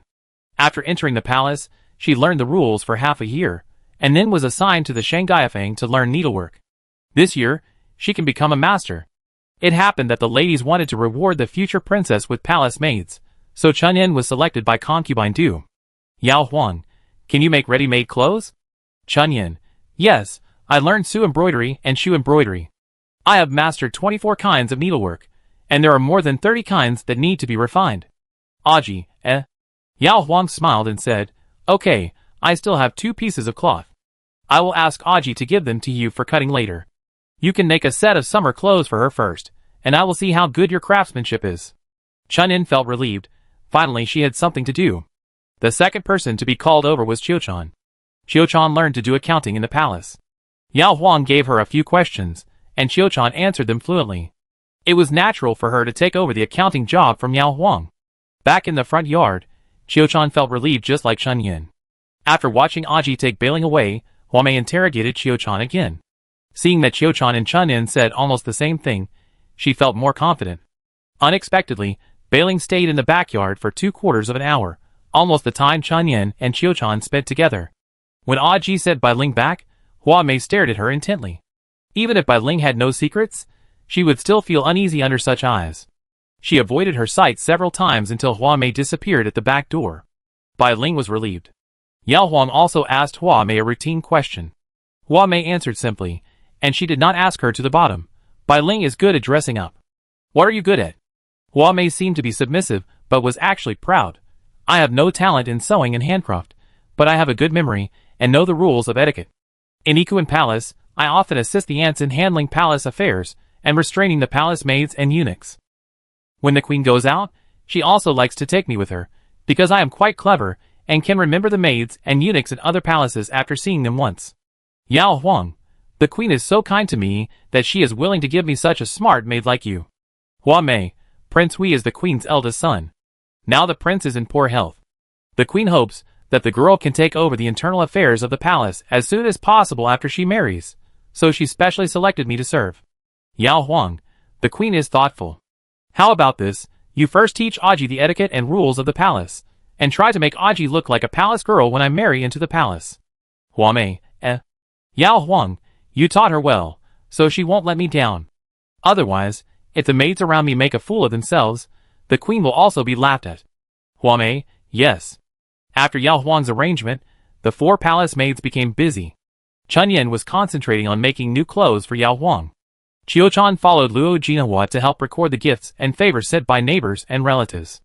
Bailing thought of ways to use the existing jewelry of Yao Huang and her daughter to dress them up as noble and elegant. Hua Mei was busy teaching Aji a palace maid, but she couldn't lose her temper with Aji because Aji would talk back, and Hua Mei would not get any advantage if she made a big fuss. Yao Huang wanted to go out for some fresh air. She had been locked up in the palace for more than a month, and was really bored. But the guard sent by Prince Hui were guarding the gate. If the princess wanted to run out, it might ruin Prince Hui's impression of her. Before she knew Prince Hui's temper and preferences, Yao Huang didn't dare to act rashly. Fortunately, she was not idle during the month of waiting to get married. First, the maid from the Shangdiafang brought the embroiderer to measure her size, and then she rushed to make the princess' wedding dress and several dresses. Then the Ministry of Rites came to deliver the betrothal gifts on behalf of the royal family. The gifts included a pearl crown that only a princess could wear, living clothes, various brocade clothes for spring, summer, autumn and winter, boxes of gold and silver jewelry, silk and satin, rouge and powder, as well as affordable and festive pork, mutton, rice and flour, wine, tea and fruit cakes. Box after box after box, all the empty rooms in the Yao family were filled to the brim. After the guests left, Yao Huang was busy checking the betrothal gifts one by one with the betrothal gifts list for 4 or 5 days, before he finally recognized each one.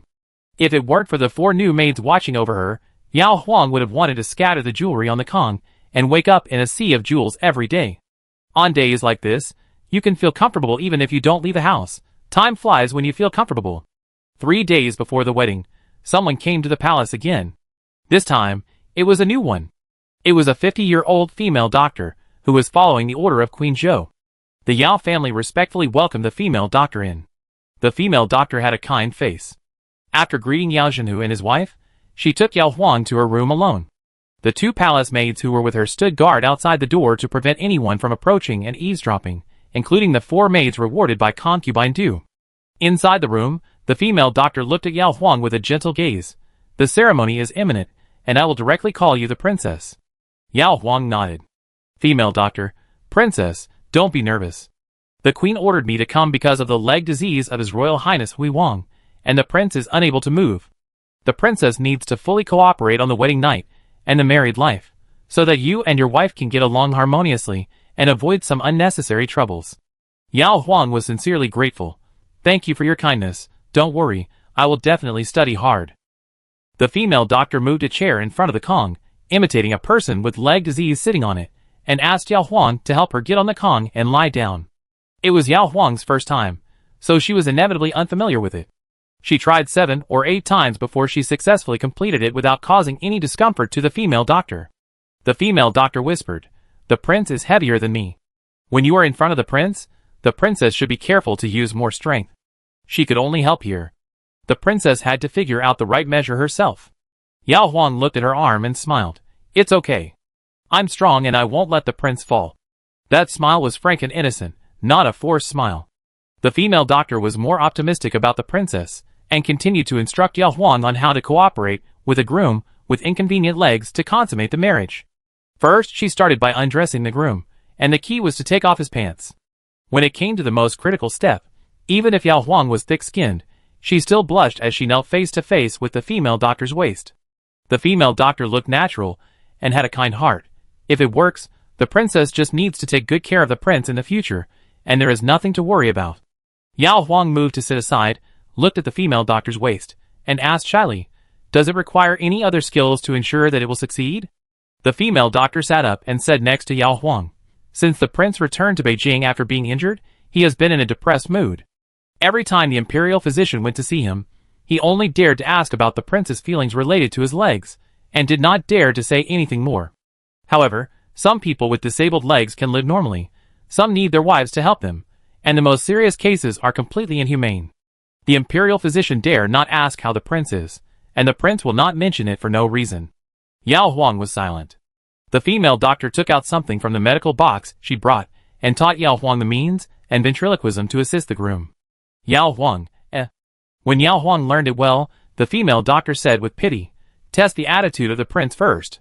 If the prince agrees, you can try these means. If these means are useless or the prince has no interest, the princess must not force it, so as not to anger the prince."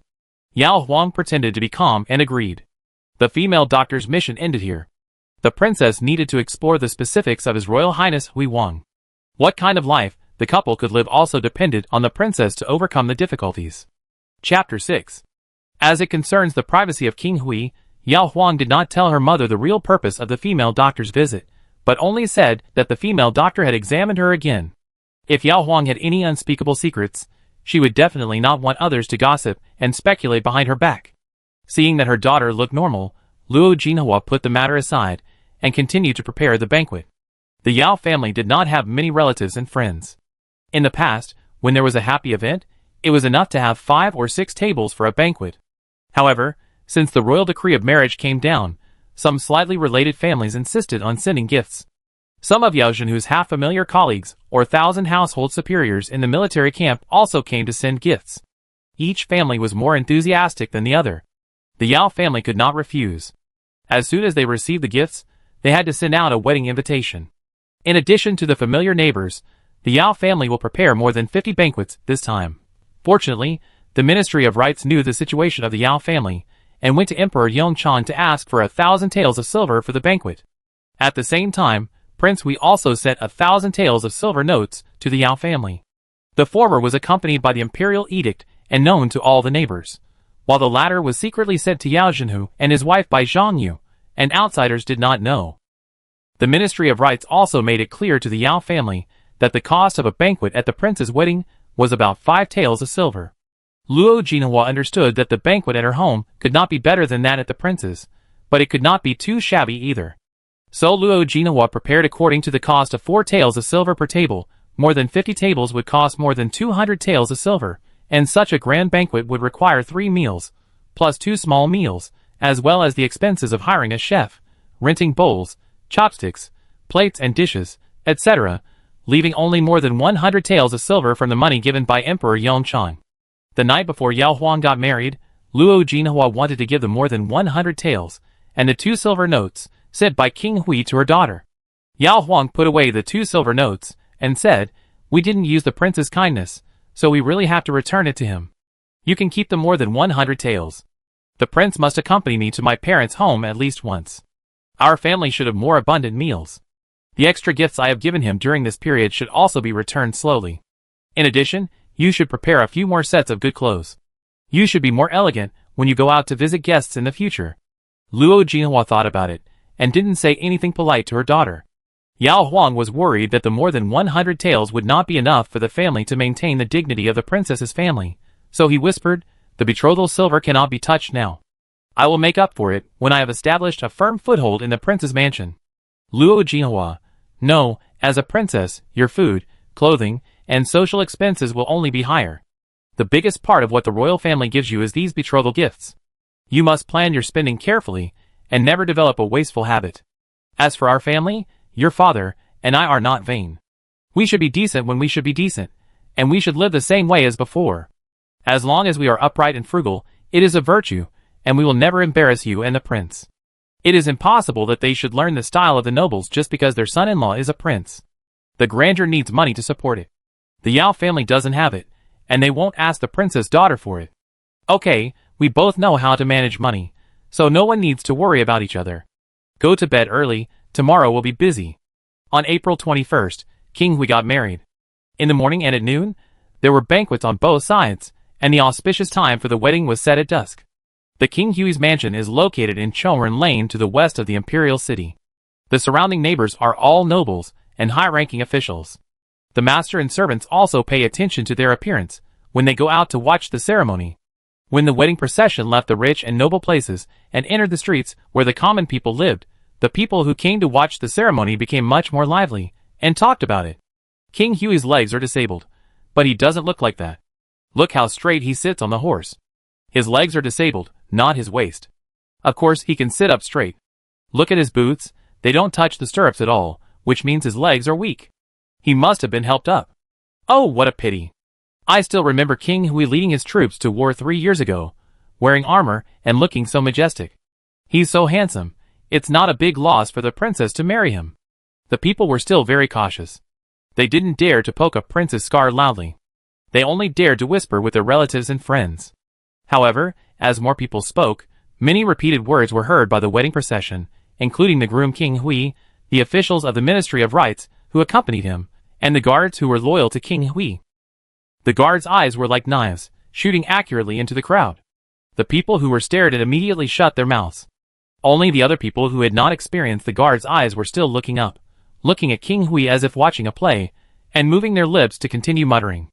The guards who were close to him glanced at the prince worriedly, and saw that the prince was still as calm as when he just went out, without pretending to be happy, nor was there any resentment. Such a prince reminded the guards of a tree, an old tree that had dried up, and would never sprout again, allowing the wind and rain to blow, allowing the naughty children to climb. The old tree just stood still, waiting for decay and collapse. The guard withdrew his gaze, his eyes reddened. Today, the prince still pretended to be quiet, but the prince who lived in seclusion in the palace actually had a dead look on his face. When the wedding procession passed through most of the capital, and arrived at Changsho Lane in the southeast, the sound of drums and music became louder and more exciting. In front of the Yao family, 2 servants in red clothes raised 2 strings of waist-thick red whips, with bulging veins on their foreheads, and someone else lit them with incense. Puffs of white smoke rose into the sky with crackling sounds, and the wedding procession paused in the distance, waiting in the noise. Yao Lin should be happy that his sister married into a wealthy family, but he couldn't help but feel nervous when he saw the prince's brother-in-law sitting motionless on the horse from afar. He couldn't imagine how the prince would get on the horse, and how he would get off the horse later. If the posture was too ugly, would someone laugh out loud? Would the prince get angry because of the laughter and implicate his sister? Turning his head, Yao Lin saw his good brother Li Tingwang, who was standing among several strong men like a lost soul. Yao Lin sighed in his heart. If he had to choose, he would rather his sister marry Li Tingwang. Li Tingwang was full of energy, and he could beat him up without hesitation if he really bullied his sister. But for someone like King Hui, he felt guilty even if he just thought of beating him. Finally, the firecrackers were over, the choking white smoke dissipated, and the wedding procession arrived at the main gate of the Yao family. Whether it was the guests or the people who were watching the excitement, at this moment, people stopped talking and stared at King Hui, curious about how he would get off the horse. King Hui leaned over slightly, holding the saddle with his left hand, and touching the side of the horse with his right hand. The horse with dark and shiny hair knelt down obediently. At this time, a guard pushed a luxurious wheelchair made of red sandalwood, and 2 guards steadily supported King Hui's shoulders and arms and moved him to the wheelchair. Everyone was still sighing, and the ceremonial officer began to preside over the wedding reception. The bride and groom had to say goodbye to the bride's parents, and Yao Huang was finally helped out. The princess's phoenix crown was inlaid with jewels, and was too heavy, and the princess's wedding dress was too elegant and complicated. Yao Huang had to slow down his steps, and his shoulders and neck were tense, not daring to move a bit. The red veil blocked his vision, and after being helped to the side of King Hui, Yao Huang could only see half of the wheelchair. The prince did not have to kneel to the princess's parents, and bowed 4 times in a sitting position. Yao Zhenhu and Luo Jinhua received 2 bows, and returned 2 more. After Yao Huang paid her respects, the prince and princess would leave the Yao family, and go to the palace to pay respects to Emperor Yongchang and the empress. Yao Huang followed the wheelchair of King Hui. She got on the sedan first, and didn't see how King Hui got on the horse. But it was quiet outside. She could imagine that all eyes were fixed on King Hui, but she didn't know what King Hui looked like. I'm afraid he wouldn't be happy. His legs were already disabled, and he could have lived in seclusion in the palace, but because of marriage, he had to be pushed out and exposed in front of outsiders. From a high-ranking prince, who was full of vigor and vitality, to a useless person, who was sympathized or laughed at by others. Yao Huang first felt worried for herself, worried that King Hui would vent his frustration on her, The bride? After all, she would be the only one who would have to face King Hui for a long time tonight. Compared with this heavy anxiety, the cumbersome etiquette after entering the palace was just a physical work to go through the motions.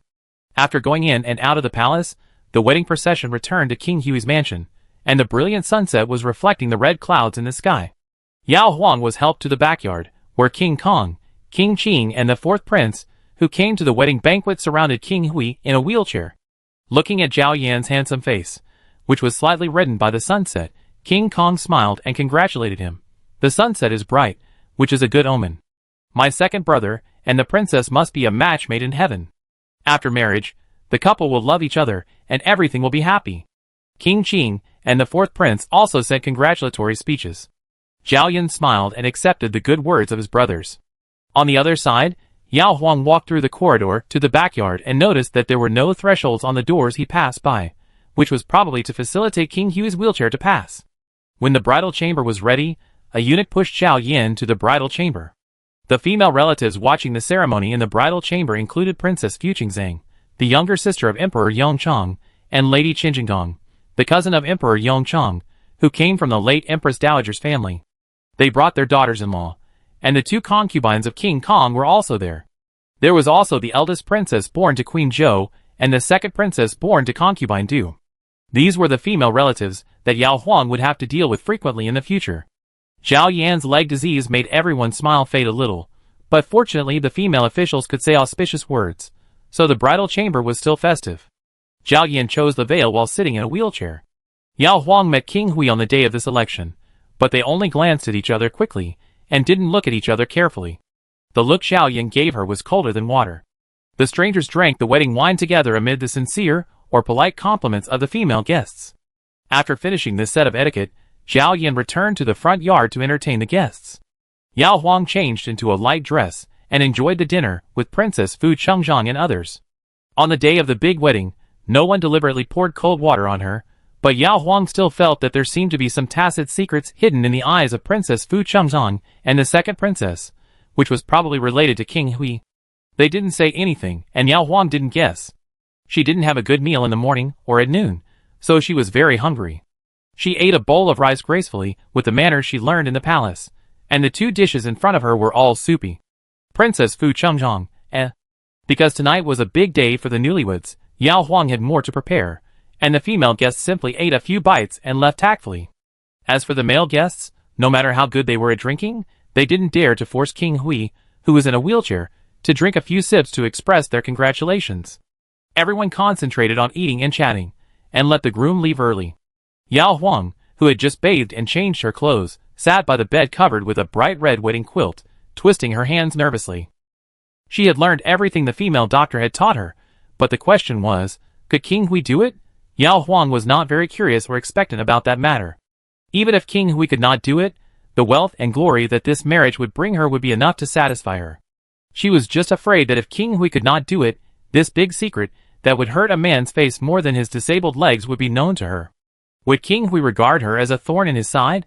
For the sake of harmony between husband and wife, Yao Huang sincerely hoped that King Hui could do it. If not, it would be best to give her a hint in advance. Yao Huang would never risk her life to test it. Princess, the prince is coming. Aji ran in from outside on tiptoe and reminded quietly. Yao Huang's heart trembled. He took a deep breath and took the initiative to go outside to greet people. Red lanterns were hung on the corridors and eaves on both sides.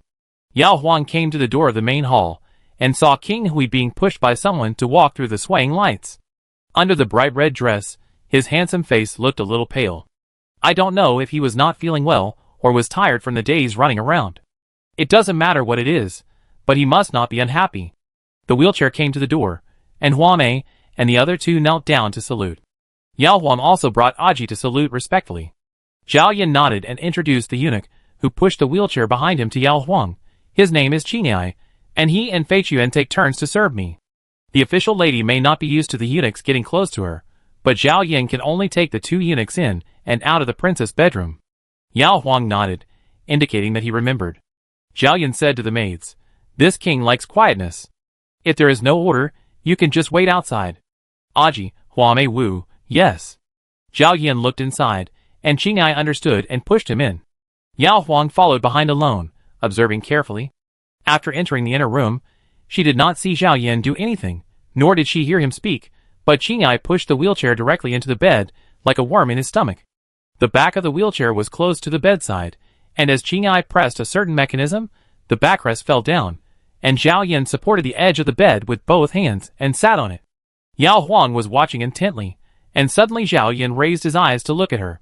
Yao Huang panicked and hurriedly avoided him. Leave. Yes. Qingyai obeyed the order, put the wheelchair sideways at the head of the bed, turned around, saluted Yao Huang, and left. The bed was level with the ground, and Yao Huang stood by the outer corridor, nervously waiting for the prince's orders. Zhao Yan didn't like to talk before, and after the incident, he didn't have the patience to say an unnecessary word, but the girl standing over there was his newly married princess, who was 6 years younger than him. He was scared enough, and Zhao Yan didn't want to scare her again. He sat with his back against the bed, legs stretched out, leaving a distance of 2 palms between his legs and the bed.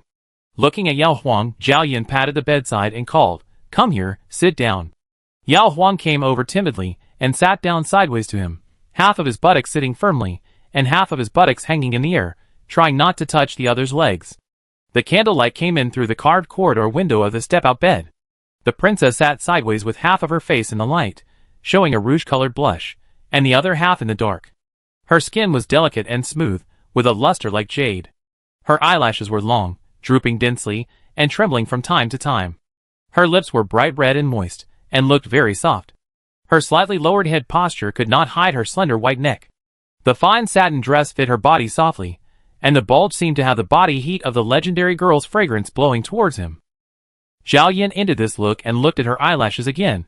On the day of the selection, did you forget the rules and look at me randomly, or did you intend to marry me at that time? Yao Huang glanced at him, and answered truthfully, I wanted to marry the prince at that time. Zhao Yan, why? When Yao Huang was getting married, she didn't expect that King Hui would ask her this question on her wedding night. Now that King Hui was staring at her from a distance, she didn't have time to make up a clever excuse, nor could she tell the unpleasant truth. Her face flushed, she lowered her head, and said shamelessly, because the prince is very handsome, I fell in love with him at first sight. Zhao Yan, eh? He didn't quite believe it, but her extremely shy look didn't seem to be fake. In fact, it didn't matter what the facts were. The two had already been married, and were husband and wife from then on. It's getting late. Go turn off the lights and take a rest. Yao Huang heard this, and went to do her own work. After extinguishing all the candles, only a pair of wedding candles were left burning quietly. When Yao Huang walked back to the bed, she found that King Hui had already pulled the quilt and lay down. A pair of red silk shorts was draped over the wheelchair next to him.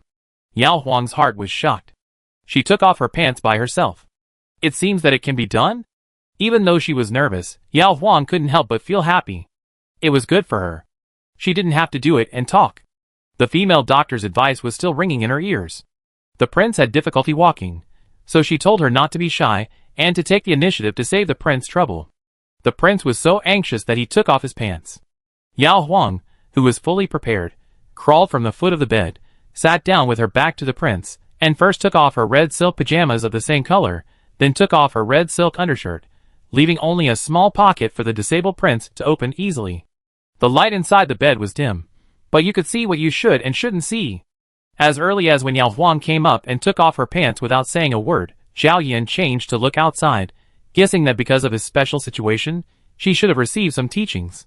There was a noise beside him. Zhao Yan looked with his peripheral vision, and saw that she was about to come over. Zhao Yan tilted his head, and stopped her in time. Lie down, don't move. He was useless, but not so useless that his princess took the initiative in everything. Yao Huang, who had already shown the courage to face death, was instantly extinguished by this low rebuke. Looking at the unhappy face of King Hui, she lay down without knowing why, and quietly pulled the extra quilt next to him to cover herself up to her neck. Zhao Yan, turn around and lie on your side. The prince is the most important. Yao Huang immediately turned sideways. An arm was inserted between her neck and the pillow, and a broad and strong chest pressed against her back. With his heavier breathing, a heavy leg was thrown onto her legs. Neither of them wore pants, and Yao Huang was surprised by the cool warmth of King Hui's legs. At this moment, a warm big hand came over from the front and held her burning face. Chapter 7. Zhao Yan is more than 8 feet tall. Although he lost some weight after the accident, he still looked stronger and more solid than some weak scholar sitting in a wheelchair. The leg on Yao Huang's side is out of his control, and Zhao Yan's upper body is also pressed against Yao Huang. He must use his left elbow on Yao Huang's neck to maintain his balance, and free his right hand to do other things. Zhao Yan, who has practiced martial arts for many years, has broad shoulders and is close to Yao Huang. His right shoulder is higher than Yao Huang's, which allows him to easily see Yao Huang's profile, and see her eyes closed because of uneasiness or shyness. When he lowered his sight, he saw her delicate and round shoulders, and her arms folded to cover her chest. This quick glance showed that except for a small red silk dress, everything was white as snow. Looking at the girl's face again, she was still eye-catching among all the beauties. Zhao Yan's eyes sank slightly, and the instincts that were ignited by physical contact also cooled down. If his leg had not been injured, he could have possessed such a beauty with peace of mind. Now, what is the difference between using mud to humiliate a peony? Zhao Yan didn't want to continue. But she should say this. Zhao Yan couldn't be a husband who ignored his newlywed wife for no reason. He touched her face. Yao Huang shrank her neck subconsciously. No matter how well the female doctor taught her, it was all on paper. Being held in the arms of a strange man, and perhaps being examined by him unscrupulously, Yao Huang felt like she was in a sea of fire, and even her breath was hot. Her hot face slightly left the man's palm, but her back was closer to that chest. Through the red silk undershirt on Zhao Yan's body, Yao Huang could feel his strong heartbeat. Now, she couldn't move forward or backward. Zhao Yan spoke, his tone was gentler than the previous few words. If you are not ready, the marriage consummation can be postponed. I am not in a hurry. He hoped that she would do what she wanted, and not compromise because of fear of his status as a prince. Yao Huang's mind was racing with stiffness. I am not in a hurry. What does it mean, in the literal sense, or is it an excuse to cover up his inability? If it was the latter, the prince's quick removal of his pants was a tactic to cover up his mistake, so she must cooperate with the prince and not expose his scars. But when the prince pressed on, for a few moments, she clearly felt something that looked like the teaching aids held by the female doctor. In this case, the prince's question was just a test to see if she disliked him. Yao Huang whispered back, "It is my great honor to marry the prince. I have been ready for a long time. When to consummate the marriage is entirely up to the prince. If you can do it, then come. If you can't, I will play dumb with you." Although she used some rhetoric, Yao Huang was really willing, so her thin voice was very steady, and on this wedding night with skin touching, it became a shy invitation. Zhao Yan was silent for a moment, and then touched her face again. This time, Yao Huang did not shrink back. Zhao Yan lowered his head, and moved his thin lips along her shoulder. Yao Huang shuddered slightly. Zhao Yan's breathing became heavier, and his left elbow moved back. His right hand turned her over, exposing her entire upper body completely in front of him.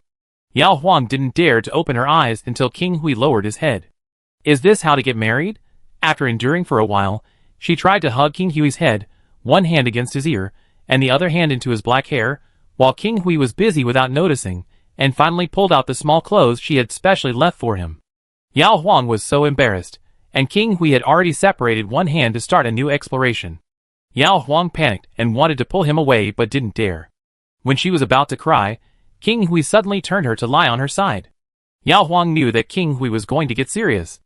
The female doctor repeatedly reminded her that she must not be embarrassed at this time and must fully cooperate, otherwise the prince would most likely get angry because of repeated failures. All things are difficult at the beginning, and when both of them were sweating anxiously, they succeeded. Because it was difficult, King Hui simply didn't stop, and a new wave started before the previous one was over. Yao Huang had been learning kung fu with her brother since she was young. She was not afraid of fatigue or hardship, but she was afraid of pain. The first time, Yao Huang kept crying softly, and couldn't hold it back. She didn't care whether King Hui would be angry or not. Besides, he bullied her like this, so why didn't he allow her to cry? This time it was different. King Hui was not so anxious, and her sobbing changed its tone. Yao Huang was embarrassed, but King Hui behind her seemed to enjoy it. When she wanted to cover her mouth, he grabbed her wrist. King Hui was still very strong. She didn't give up even when her begging for mercy broke. Finally, Yao Huang could not think of anything. She half lay on the pillow, and only the voices of Prince were brought out by him. When the curtain stopped swaying, King Hui pressed down on her shoulders, and his heavy breathing blew past her ears like the wind, mixing with hers. Yao Huang understood that this man was also very tired. She was heavier than an ordinary girl. King Hui could push her straight inside, and it lasted for so long, which showed how much strength he had used. Just when Yao Huang felt that she was about to be crushed by King Hui, the man resumed normal breathing, and he moved back, causing Yao Huang to tremble again. Zhao Yan paused for a moment, and seeing that she was so embarrassed that she buried her whole face in the pillow, he lifted one of his legs back, used his arms to lie flat, and unbuttoned his shirt to cover his waist. They were both very hot, and the quilt had been thrown to a corner far away from him. Yao Huang was still in a state of laziness and weakness, but the prince had already laid down. Would he be looking at her? She looked like this.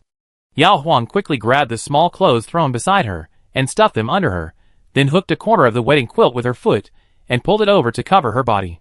After finishing the work, Yao Huang slowly turned his head, and saw that King Hui had his eyes closed, so he relaxed a lot. His eyes swept over King Hui's broad shoulders and straight long legs, and Yao Huang asked belatedly, "Are you cold, your majesty? Can I cover you with a quilt?" Zhao Yan had regained his composure and closed his eyes, and said, "I want to clean myself. Please ask the maid to bring in 2 buckets of hot water, one for each of you and me." Yao Huang, "Well, your majesty, wait a moment, I get dressed first." After fastening his undershirt and putting on his pajamas, Yao Huang climbed out of bed in an awkward position, tidied up the low curtains, and walked to the perimeter of the bed, calling out, "Aji?" In the east side room separated by a wall, Aji, Huamei, and the other 2 stayed here at first because they didn't know whether they would have to help the prince closely later. As the guests in the front yard left one after another, the whole Huiwang mansion became quiet. In the silence, the princess's low cry suddenly came from the inner room. Aji walked forward subconsciously. Huamei grabbed her wrist and whispered, "How dare you ruin the prince's good deeds?" Aji was reminded by his wife about what happened tonight, so he didn't rush in again unless she could determine that the princess was suffering inhuman torture. Fortunately, the princess only cried for a cup of tea.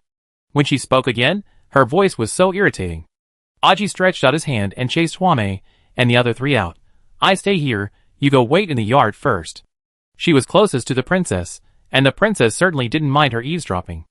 Huamei and the other 3 needed to ask the princess whether they could eavesdrop. Huamei glared at her, but didn't force her to stay. Aji stayed for 2/4 of an hour, and the princess' voice became more and more hoarse. "I'm here." Yao Huang could hear Aji's urgency, but she didn't know what the girl was anxious about. She even forgot to lower her voice. Would she scare the prince in the middle of the night? Looking back, she saw that the figure in the curtain didn't move. Yao Huang ordered, "Ask the water room to send 2 buckets of hot water." There were footsteps outside. Yao Huang was fine for the time being. She tried to take out the small clothes. After making sure there was no leakage, she immediately threw the small clothes into the clothes basket. With her legs still weak, Yao Huang sat in front of the small dressing table on the side of the ground and looked into the mirror. Her hair was messy, and her cheeks were red. Yao Huang tried to make the same expression as before, which looked a little strange, but fortunately she was not ugly, otherwise she would be stared at by King Hui the whole time, and would definitely be despised. As she was thinking wildly, the maid in the water room brought water, and then Aji and Huamei took a bucket each and sent it to the inner room. With King Hui around, Huamei followed the rules, and did not dare to look up. Aji was worried about the princess, so he looked inside as soon as he entered the room. Yao Huang reminded her of the rules with his eyes, and watched the 2 put the buckets next to the washstand. Yao Huang said, "Aji will keep watch tonight, and everyone else can go back to sleep." Huamei left first. King Hui had already made it clear that he liked quietness, so Yao Huang asked Aji to leave as well. As the door of the inner room closed again, King Hui inside spoke, "What a towel! Wring it until it stops dripping and hand it to me." Yao Huang did as he was told, holding the towel in front of the curtain, and a hand stretched out from inside. "I do it myself, you go and clean up." Yao Huang reacted quickly, handed over the towel and said, "Yes, I go to the bathroom. The prince needs me if there's anything." "Yes." Yao Huang then carried a bucket of water to the innermost bathroom. The prince was so noble that even his private room was more spacious and clean than Yao Huang's boudoir at her mother's house, and there was a faint and elegant incense burning. Yao Huang closed the door, took off her clothes, and wiped herself thoroughly with a wet towel again and again. After drying, she felt a little cold, so she hurriedly put on her clothes. Returning to the inner room, the curtains were still hanging low, but the red silk pants that were previously placed on the wheelchair were gone. Yao Huang didn't know how King Hui took off and put on his pants, and it was obvious that King Hui didn't want her to see it. Asked Aji to take away 2 buckets of hot water, and she could really rest tonight. The wedding quilt was very large, and there was plenty of space on both sides when the prince and princess covered it. After Yao Huang lay down, she didn't dare to move. She listened to the king's breathing silently, and kept recalling the scenes of the wedding consummation in her mind. Compared with the intenseness at that time, the silence inside the curtain now made her flustered. They were husband and wife, so they had to try to get closer. The prince was inconvenient to move, so she should be more proactive. With a firm idea in mind, Yao Huang pretended to turn to the king naturally, moved a little bit, and got close to the king, gently hugged him with her left hand, and put her face on his shoulder. "Prince, are you sleepy?" "Zhao Yan, is there something?" "Yao Huang, no, I'm just a newcomer, and I'm a little excited." "If you're not sleepy, can we chat?" "Zhao Yan, what do you want to talk about?" Yao Huang thought for a moment, looked at his profile and asked, "Your Majesty is good looking, so I want to marry you." "Then how did your Majesty think of choosing me as your princess?" "My father is a rough warrior, and I don't learn many rules as well as other concubines." "I'm afraid you don't know this?" She first exposed her shortcomings to prevent King Hui from having too high expectations of her etiquette. "Zhao Yan, I said that you are the most attracted to me among the girls." Yao Huang smiled. "That means we are attracted to each other, that's great." Zhao Yan's attention was all on his left arm, which felt too soft. "Yao Huang, by the way, the emperor gave us 1,000 taels of silver, but the 2 silver notes sent by the prince were not used. I brought them back, and will give them to you tomorrow morning." "Zhao Yan, no need, you can keep them. I live in the palace, and don't like to go out. If you are bored, you can go shopping in the shops in the capital. If you don't have enough money, you can go to the account office to withdraw it directly without asking me for permission." He would not go against her will, and spend time with her, nor would he confine her to the palace. Providing her with fine clothes and delicious food is also a kind of compensation. Yao Huang sat up in surprise. "That's 1,000 taels of silver. If you give it all to me, how long will it take me to spend it all?" "Zhao Yan, a top-quality gem is worth hundreds of taels. If you find something you like, 1,000 taels is enough for you to buy 2 gem jewelry." "Yao Huang, I can't bear to part with it. The pearl flower jewelry given as a betrothal gift is enough for me." "Zhao Yan, just a few sets. I wear them at the banquet this year. If I wear them again next year, I'd be laughed at. And if I remember correctly, there were no gem jewelry in the betrothal gift." Yao Huang whispered, "My pearl and jade crown and 4 phoenix crown are inlaid with various gems, adding up to 40 or 50 gems. Zhao Yan, the 2 crowns will be used in the grand ceremony in the future, and they must not be damaged." Yao Huang was immediately deflated. She thought that the pearl and jade crown and the 4 phoenix crown would be kept in the warehouse as collections, like the wedding dress, so she could pick the gems from the 2 crowns and make them into 40 or 50 gem jewelry. "Zhao Yan, not counting other income from the palace farms and shops, the prince has 5,000 taels of salary every year, and the princess has 500 taels, which is more than enough for you to buy 2 gem jewelry every year, so you don't have to worry about it." When she heard that she could receive another 500 taels of silver every year in addition to the generous betrothal gifts, Yao Huang's eyes immediately became brighter than pearls, and she couldn't suppress her smile. Zhao Yan suddenly understood that this girl might not like him, but she must like the splendor and wealth of the palace. The 3 princes, given her background, can only strive to be his principal wife. "Go to sleep." Zhao Yan closed his eyes and said, if it wasn't too troublesome, he would have turned his back. Yao Huang didn't notice the change in King Hui's mood, and just thought he was tired, but she was very happy, hugged King Hui for a while before lying down obediently. Due to his legs, Zhao Yan's sleeping position is very stable. He falls asleep lying flat, and wakes up lying flat. It was not yet dawn when Zhao Yan remembered. After being trapped in a wheelchair, his daily activities were limited. The more he was like this, the less he slept. Lying down again was not only a mental torture, but also caused physical discomfort. If he lived alone, he could do whatever he wanted. However, looking at Yao Huang's sleeping face, Zhao Yan didn't want to wake her up, nor did he want to make himself wait. As he expected, it was good for both of them to have separate rooms for the couple. After waiting for a while, Zhao Yan opened the quilt and sat up with his hands on the bed. Yao Huang woke up and was startled to see him sitting upright. Zhao Yan said bluntly, "Qing'ai should be here. If you don't mind, I call him in now?" A young and handsome face appeared in front of Yao Huang. It was true that Qing'ai was a eunuch, but his face was not much different from that of a normal man. Yao Huang was not used to having a foreign man see her lying on the bed, so she sat up quickly. "Zhao Yan, you can go to the bathroom first and sleep after I leave." Yao Huang, don't you want me to serve you? Zhao Yin, no. Yao Huang hid in the bathroom wearing only his undergarments. Qingai came in and helped Zhao Yin change his clothes skillfully. After tying his hair and helping him get on the wheelchair, he left and went to the front yard to wash. Yao Huang was no longer sleepy at this time. She glanced at the clothes Zhao Yin had changed and was waiting to be washed in the clothes basket. She first added a new small dress for herself and then called the maids to serve. Today, she had to go to the palace to pay respects to Emperor Yongchang and the Empress. Bailing helped Yao Huang dress up and go to the front yard to have dinner. The newlyweds were reunited. Zhao Yin changed into a red dress and looked good, but the familiar dead air returned. The food was served, and Qingai left with a few maids.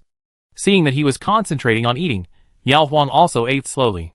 After eating, Zhao Yin told her about today's arrangements. Go to the palace first, and I will accompany you to meet the servants at the palace after returning home. Yao Huang nodded.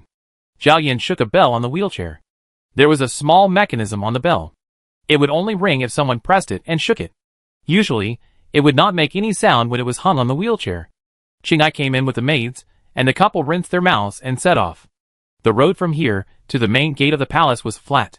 When they arrived outside the gate, the prince's special carriage had been parked, with the back door open and a sturdy diagonal wooden board firmly placed on the side of the carriage.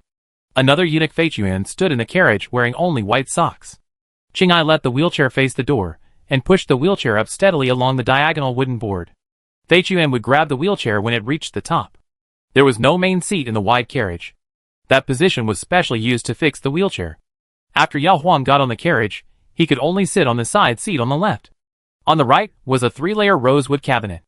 During the whole process, King Hui had no expression on his face. Qingai and Feichuan were silent and respectful, and the guards on duty in the palace and Zhang Yu and other guards, who were about to follow the car, had resolute and solemn faces. Aji was so scared that he held his breath and dared not look any more. Yao Huang was fine, more of a novelty for the various ways of taking care of King Hui, and by the way, he memorized the key points. Feichuan jumped down, and Yao Huang got on the car. After Yao Huang sat down, she smiled at King Hui, and went to see the device used to fix the wheelchair on the body of the car. Zhao Yin looked at her. Yao Huang understood, pointed to a button mechanism and said, "When the prince wants to get off the car, I press here to move the wheelchair, right?" Zhao Yin agreed. Yao Huang smiled and said, "When we get to the palace gate later, I will push you down." Zhao Yin, let Feichuan do it. With the wheelchair in him, she didn't have that much strength. Yao Huang knew that the prince underestimated him, and decided to prove it to him directly later. Chapter 8. After leaving Chongren Lane, where Prince Hui's palace is located, looking east, you can see the majestic Imperial Palace walls, with red walls and golden tiles, which are too high to reach.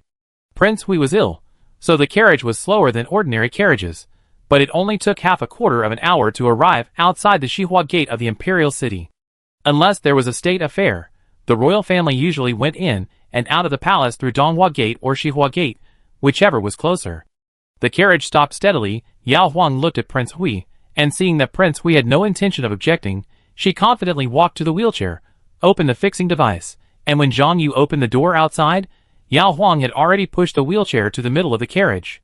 Outside the carriage, Qingai took out a diagonal wooden board and was about to put it up, while Feichuan took off his boots and stood on the clean blue silk mat to get on the carriage. When they saw the situation inside the carriage, they were both stunned. Just as Zhao Yin was about to let Feichuan get on, he heard the princess's brisk voice above his head. "I will push the prince out of the carriage, and you will follow below." Qingai and Feichuan have been serving King Hui for more than 10 years. When King Hui was in good health, they dared to talk to him to please him. After King Hui got into trouble, the servants in the palace were trembling with fear. Although Qingai and Feichuan did not treat King Hui as a scourge due to their deep master-servant relationship, they were also very cautious and respectful, and dared not say anything frivolous. The princess' relaxed tone has not appeared in the whole palace in the past year. Qingai sweated on his back. How dare the princess? Feichuan's blood flow accelerated. He couldn't let the princess do anything reckless, or the prince would fall. Before he finished thinking, Feichuan had already spoken, and said respectfully, "No need, princess, let me do it." "Yao Huang, there is only so much space in the car. It's too crowded for you to get in." Qingai, put up the board. Qingai looked at the prince in the wheelchair. Zhao Yin looked at the slanted board in his hand indifferently. Qingai understood the prince's tacit consent, lowered his eyes, and put up the wooden board. Feichuan had to step aside to put on his boots, and the guard Zhang Yu stepped forward, ready to help at any time. The wooden board connecting the body of the car to the ground was long and slanted, and auspicious patterns were engraved on the board to prevent the wheelchair from slipping on the soles of boots. Qinghai walked up first, bent his waist, and held the sides of the wheelchair tightly. In his sight, the prince held the handrails with both hands, and the back of his hands was slightly tense. When the wheelchair tilted, Zhao Yin, who had weak legs and feet, had to use both arms to maintain the balance of the sitting posture to avoid falling forward or backward. Seeing that both of them were ready, Yao Huang said, "Let's go." Qinghai immediately used all her strength. Yao Huang was going to pull the wheelchair up to reduce Qinghai's burden, but Qinghai's strength made the wheelchair not move down, but moved into the car. Yao Huang, Qinghai realized that she had made a mistake and adjusted her strength in time. The wheelchair finally moved down. Yao Huang felt Qinghai's strength and gradually changed to using only 60% of her strength, so that she and Qinghai could move easily. Cooperation is mutual. After realizing that the princess was not as weak as he thought, Qinghai relaxed. Zhao Yan couldn't see his princess, but he could see that the blue veins on Qinghai's hand gradually returned to normal. So, the princess was not naive and reckless, but had a plan in mind. After getting off the car smoothly, the road ahead was not as simple as Yao Huang thought. From Xihua Gate to the central palace, there were too many high and low thresholds, and even stone steps. Every time at this time, Qinghai and Feichuan had to lift the wheelchair, and every time they lifted it, it was equivalent to showing King Hui's incompetence more clearly in front of the palace people, and in front of King Hui's newly married princess. Yao Huang took a step back and looked at Qinghai, Feichuan's lowered eyes trying to pretend to be light when lifting the wheelchair, and looked at King Hui's face as calm as dead water, feeling very uncomfortable. It had nothing to do with emotion. It was the sympathy and pity that a healthy person naturally felt for a disabled person. But even without the female doctor's advice, Yao Huang knew that King Hui did not need such sympathy the most. After walking on the flat road again, Yao Huang tried to liven up the atmosphere and took out a handkerchief to wipe his forehead. "It's really warm. I'm sweating after walking such a short distance." At this time, Qinghai was responsible for pushing the wheelchair, and Feichuan was 2 steps behind. Hearing this, he winked at the princess in time, saying that he could not use the word go in front of the prince. Yao Huang lowered his head to talk to King Hui, and did not receive his wink. Zhao Yan glanced at Yao Huang's complicated dress, and then looked at her rosy face, which was indeed tanned by the warm sun. He simply said, "We are almost there. There are many rules in the palace, and some things can only be endured." Yao Huang noticed that King Hui's face was too white in the sun, which was the paleness caused by not being exposed to the sun for a long time. The old people always say that children need more sun exposure to grow strong. Yao Huang doesn't know if this is true, but people still feel comfortable when they see some redness. Therefore, Yao Huang deliberately walked to the other side of King Hui to let him see more light. Her change was very abrupt. Qinghai and Feichuan's eyes followed her for half a circle. Zhao Yan also wanted to know why she changed, but he didn't ask. After pushing and pushing, the group of people from King Hui's mansion finally arrived at the central palace. Emperor Yongcheng, Queen Zhou, and the 3 concubines were all there, including the eldest princess, and the second princess, whom Yao Huang had briefly met last night. The newlyweds had to offer 3 bowls of tea. Emperor Yongcheng was the father, Empress Zhou was the mother, and there was also concubine Du, the adopted mother of Prince Hui. The advantage of having more mothers-in-law was that Yao Huang also received an extra reward. Empress Zhou rewarded her with a ruby hairpin, and concubine Du followed suit by rewarding her with a pair of ruby earrings. Although the gems on the 2 pendants combined were not as big as the gems on the hairpin, concubine Du's move was generous enough. Yao Huang got the benefit, and called her mother concubine very sweetly. Concubine Lu Xian and concubine Shenrou were also rewarded. Without the status of mother-in-law and daughter-in-law, the rewards for the 2 concubines were relatively ordinary. One was a green jade bracelet, and the other was a soft and delicate mutton-fat jade bracelet. Yao Huang thanked him and thought, why didn't Emperor Yongcheng appoint more concubines, and give her a few more bracelets, so that she could wear new ones every month for the 12 months of the year? Everyone gathered together, and said polite words. Later, Emperor Yongcheng had to deal with state affairs, and Empress Zhou also asked concubine Du to take the couple to Ikuan Palace to talk about some personal matters.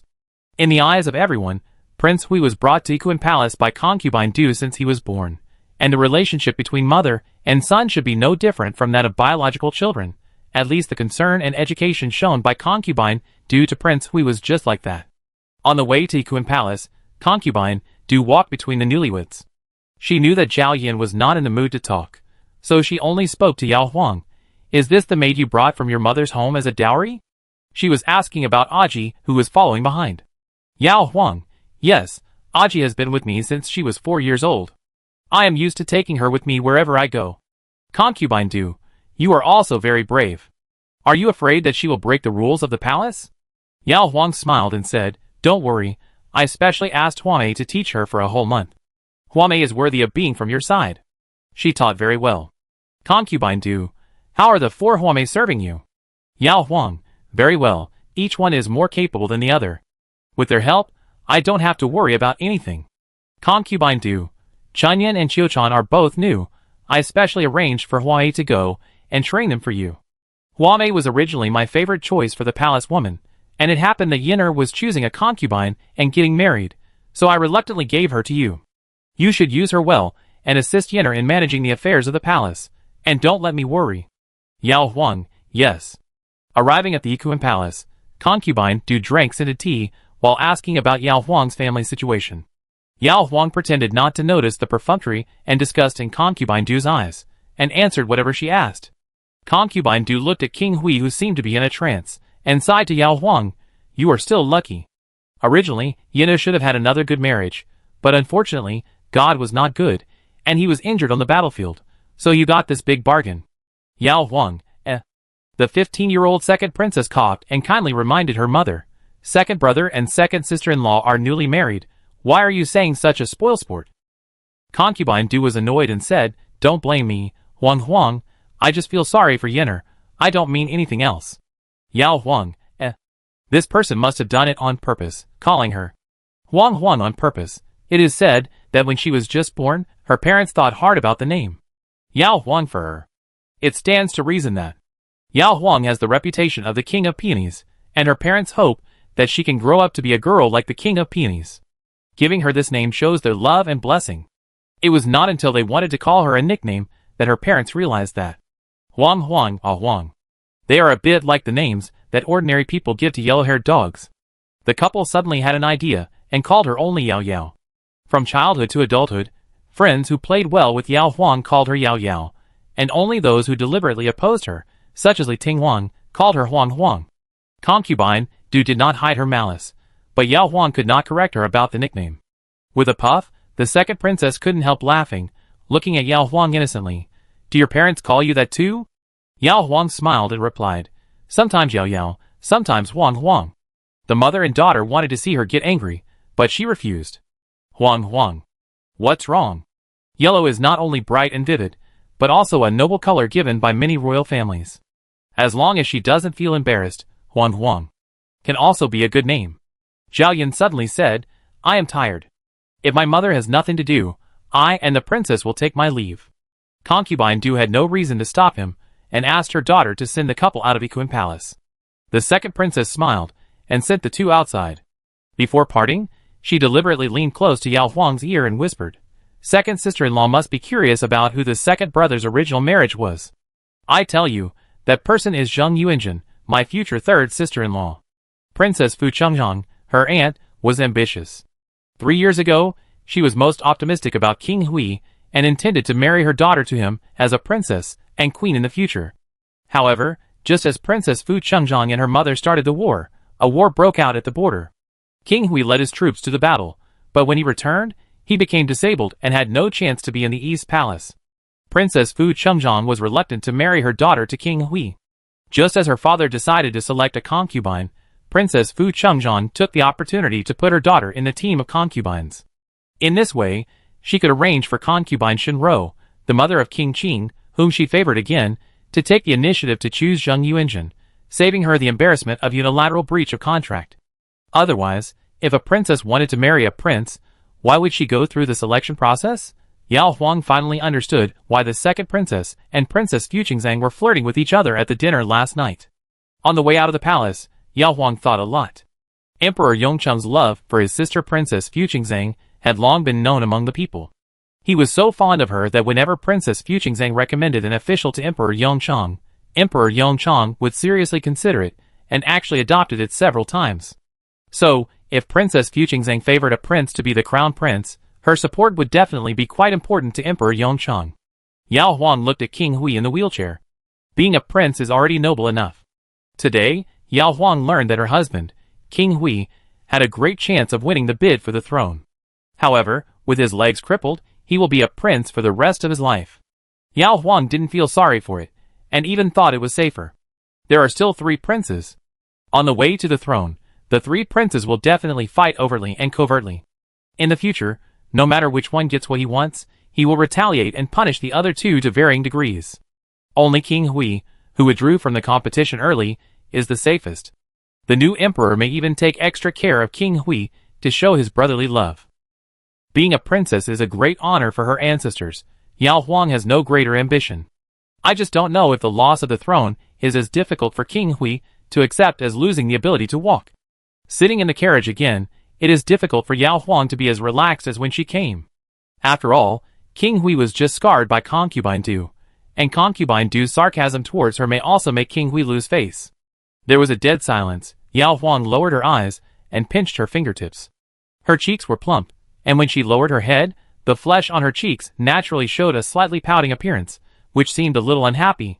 Zhao Yin looked at her several times and finally asked, "Why are you unhappy?"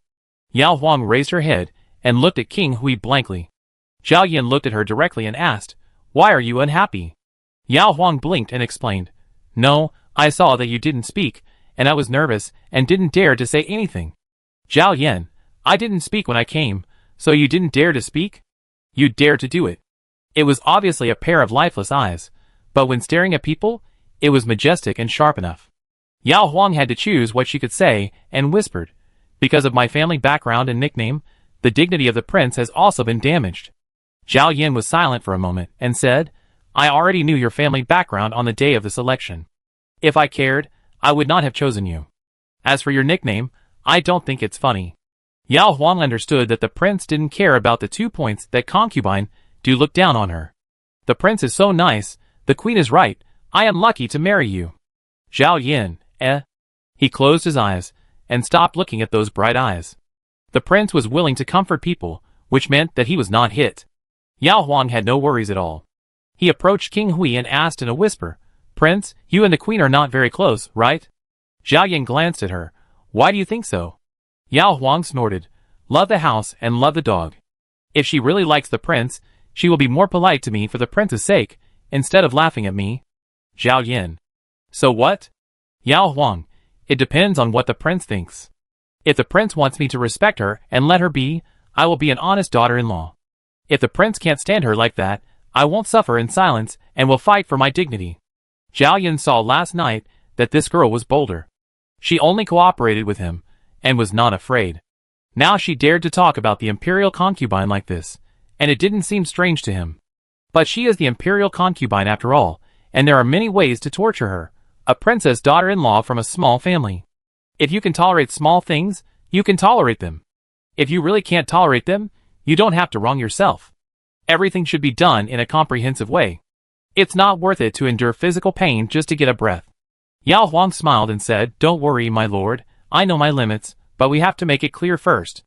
In the future, no matter who I quarrel with, as long as the reason is on my side, if it really comes to the prince must support me, otherwise I would rather swallow my anger than have you and outsiders teach me a lesson, making me suffer both inside and outside, and asking for trouble in vain." She didn't have a strong family, and the princess' confidence came from King Hui. Only when the couple was united could they stand up straight. Zhao Yin looked at her bright face and suddenly doubted. "You wouldn't dare to contradict your father, would you?" Yao Huang was amused by him. "No, I will listen to whatever he says." Zhao Yin tilted his head and gave a guarantee. "As long as you are right, I will stand by you." Yao Huang was so happy that he supported the wheelchair with one hand, stood up quickly, and kissed the prince on the face. Zhao Yin held the wheelchair armrest tightly with one hand and whispered, "Don't be rude." Yao Huang saw that he really didn't seem to like it at all, unlike his father, who would smile happily after being kissed by his mother. So he sat back in his seat and muttered to defend himself, "I thought the prince liked it, then I won't dare to do it again." Zhao Yin didn't say anything else. Chapter 9. When Zhao Yin was 18 years old, he volunteered to go to the battlefield. After that, he made great achievements. Emperor Yongchang was very pleased and made an exception to confer the title of king 2 years in advance and granted him the Huiwang Palace. At that time, the eldest prince, Prince Kong, had already been conferred the title of king. When the Ministry of Works built the Huiwang Palace, according to the instructions of Emperor Yongchang, the residence of the Huiwang Palace was the same as that of the Kongwang Palace, with 5 entrances and 3 roads. However, the garden of the Huiwang Palace was as large as 2 gardens of the Kongwang Palace. Emperor Yongchang even personally participated in the landscape layout of the Huiwang Palace garden. The officials were discussing the matter. Some of them speculated that the emperor was so partial to Huiwang because he intended to make him the crown prince. Some of them thought that the emperor was just in a good mood after winning the battle, so he had the leisure to instruct Huiwang on how to build a garden. When Kongwang was crowned king, there was a flood in the south. Emperor Yongchang was watching the Ministry of Revenue every day and had no time to spare. Regardless of the inside story, Huiwang's mansion is the largest and most expensive of the 3 palaces. It is easy to envy a big house, but the bigger the house and garden, the more servants are needed. The entire Prince Hui's mansion had more than 100 servants, and that was before the Prince Hui's 50 personal guards, as he did not like extravagance. Prince Hui's residence was located in the 4th courtyard of the central road of the palace, named Ming'an Hall. The first 2 courtyards were where Prince Hui met with foreign ministers and guests and handled official business. Since Prince Hui had an accident and was idle at home, he refused to receive visitors, and those 2 courtyards had never welcomed Prince Hui's entry again. Back at Ming'an Hall, Qinghai and Fei Chuan waited for Zhao Yin to rest in the front yard, while Yao Huang took Aji to the backyard to change clothes. After taking off the heavy dress, Yao Huang asked Huai and others to leave for the time being, and then threw herself into the bed to relieve her fatigue. Aji half knelt in front of the bed and asked with concern, "Are you tired, princess?" Yao Huang sighed. "It's such a long palace road. It's okay to just walk, but the main thing is that you have to be upright in front of the prince at all times. There are more rules to follow after entering the palace. Think about how I am at home. It's more difficult for me to sit upright to entertain the emperor and his concubines, and chat and laugh with them, than to run a lap outside. Aji, it's not comfortable in Changshu Lane, but think about the prince. You can walk and stretch your muscles, but the prince has to sit or lie down all day. Compared with this, do you think you can bear it better?" Yao Huang, Yes, the king has been sitting since he got up. Will he feel numbed down there after sitting for so long? Just now, the prince asked her to take a rest and go to him to see the servants after she had rested enough. Maybe the prince also wants to lie on the bed for a while. Now Yao Huang felt more at ease. Aji looked outside and asked quietly, "Princess, how about I be in charge of night watch from now on? Anyway, I will sleep outside after you and the prince go to bed, so I won't be tired if I keep watch for a long time." Yao Huang asked curiously, "Why?" "The maids who keep watch must always be prepared to be summoned from inside. If nothing happens, they can sleep all night, but if something happens, they have to get up in the middle of the night. It is not easy at all." Yao Huang doesn't want to make Aji the only one who suffers. Aji covered his mouth with one hand and told her that he could hear the movements in the inner room from the side room. Yao Huang's face became hot. "Can you really hear it? Can you hear everything?" "The sounds of the prince making tisk-tisk, pop-tisk and snap-tisk." Aji shook her head quickly. "I can't hear you talking to the prince, but I can hear you screaming." Yao Huang, How come she doesn't know that she screamed so loudly? Turning her head, Yao Huang lay inside for a while, and finally decided, "Let's take turns to keep watch. I'd be more careful next time. There is still a long time to go, and Aji can't hold on alone. Besides, she also needs to slowly cultivate other trusted mates." After lying down for a quarter of an hour, changing clothes, and combing hair for another quarter of an hour, Yao Huang finally came to the front yard. Fei Chuan stood in the yard and immediately bowed respectfully when he saw the princess. Yao Huang looked at Fei Chuan as he walked. Of the 2 eunuchs beside King Hui, Qinghai had regular features and looked more stable, while Fei Chuan had a pair of bright eyes that looked more like someone who dared to joke with his master, but he was also suppressed by the rules of the palace and the palace. Or maybe you can't judge a person by his appearance. Fei Chuan is a person who follows rules and is serious. "Is the prince resting inside?" Yao Huang asked casually. Fei Chuan looked towards the main hall. At this time, Yao Huang also came to the main hall door. Turning his head, he saw that King Hui had changed into a crimson brocade robe and was sitting in the north. In a normal family's main hall, there would be 2 main chairs on the north side, separated by a square table. Now King Hui brought his own wheelchair, and it was simply unnecessary to move him to the main seat. The servants did not mind the trouble, but the prince was afraid that he would be unhappy. However, it was not appropriate to park the wheelchair next to the main seat, which would ruin the neat layout of the entire hall. If the normal chair was placed when the prince was not there, the chair would be moved away when the prince came, which would frequently remind the prince that you can't do it. What Yao Huang saw was that a long table with a height suitable for King Hui to take tea was placed on the north side of the hall. King Hui sat alone on the north side with his wheelchair. There were 2 guest chairs facing the tea table at the east and west ends of the long table. In this way, whether King Hui was there or not, the arrangement of tables and chairs would not affect the neatness of the hall. Even if another prince came, he would still sit at the 2 ends of the long table with King Hui, which was not considered neglectful. King Hui was disabled. Which prince would care about such a small detail? Yao Huang could not hide the fact that she noticed the unique chair arrangement here, and she did not want to pretend that she was not surprised.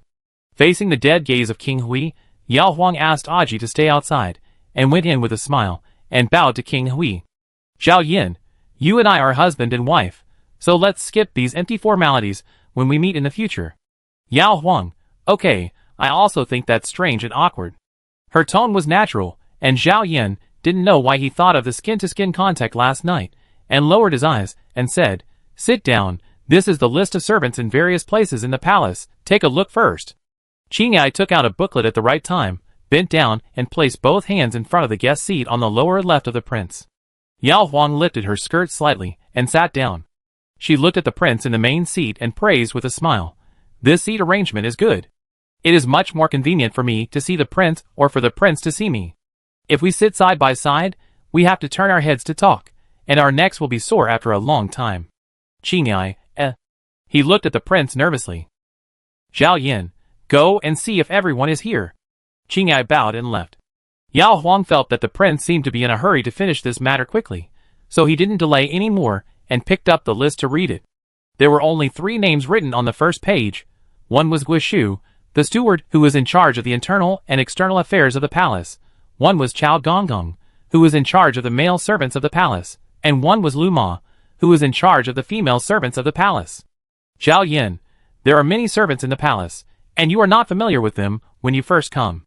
If you need anything, you can directly ask them to see them. You are the princess. Unless what you ask is too unreasonable, they will listen to you. Yao Huang understood. For example, spending money. With the generosity of King Hui, it doesn't matter if she withdraws thousands of taels of silver from the account office at a time, but if she wants to take away all of King Hui's 5,000 taels of title salary at once, Steward Gua must ask King Hui, the biggest master of the palace. Yao Huang continued to flip through the pages. The list was recorded according to the servants' positions. For example, the 3 houses and the back garden of the palace each had a steward, who supervised the maintenance of the houses and the daily cleaning of the flowers and trees. Then, there was a list of specific tasks, such as the kitchen, embroidery room, flower and grass room, warehouse, craftsman's room, stable, laundry room, etc. Every place, from the steward to the maids and servants, was listed clearly. In addition to the vast majority of slaves who signed indentures, the palace also hired 2 doctors who lived in the palace, both of whom were famous doctors with superb medical skills. Yao Huang counted roughly while looking at them, and found that there were more than 100 servants in the palace. Yao Huang was shocked, closed the list and quietly asked King Hui, Prince, with so many people, the wages paid out in a month must be quite a lot, right?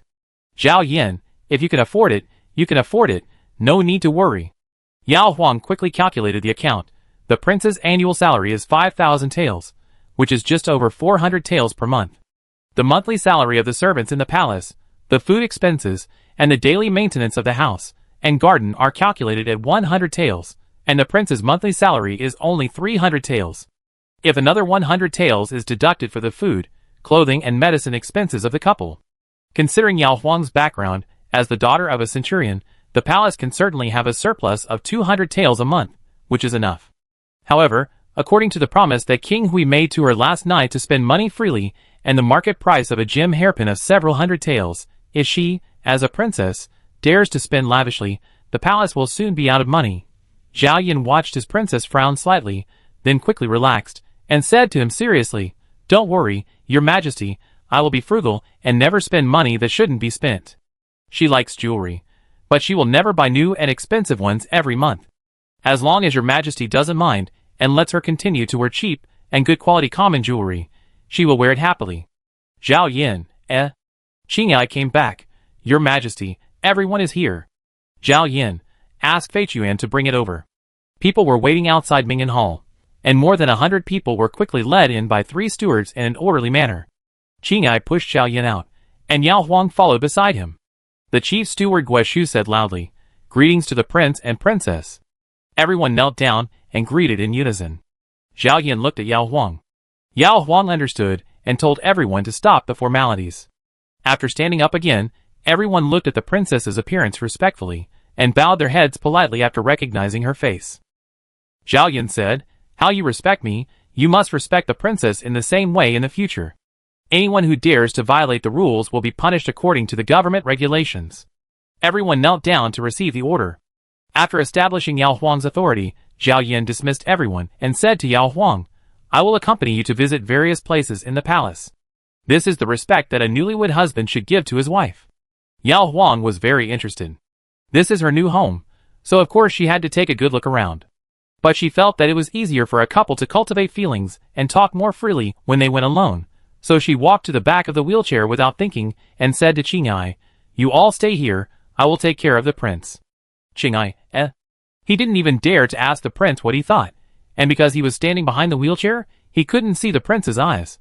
Seeing the princess reaching out to take over the prince, Qingyai's hand was still holding the handle behind the wheelchair, not knowing whether to let go. Yao Huang saw it, bent down and tilted his head to ask the main master, "Prince, is it okay?" Zhao Yin, "Yes, Qingyai, Aji will follow from a distance." Qingyai breathed a sigh of relief. Yao Huang smiled and took the wheelchair. "Prince, please show me the way, don't worry, I will definitely push it steadily." Zhao Yin raised his hand and pointed in a direction. The houses on the east and west roads have their own uses. Some are used for entertaining guests, some are used for banquets, some are used as warehouses, and some are used for storing books. After a simple tour, the master and servants finally came to the back garden. In late April, the garden was full of thick shade and flowers, and the rockery and stone pavilions were hidden in the quiet scenery. Even the air you breathe into your nose is fresher than on the road. Yao Huang breathed a sigh of relief and said happily, "This garden is really beautiful. If I hadn't married the prince, I'm afraid I would never see such a beautiful scenery in my life." Zhao Yin pointed to the east. "Let's start from here." Yao Huang nodded, glanced at the stone road in front of him, and confirmed that it was smooth all the way. Then he pushed the wheelchair and admired the surrounding scenery.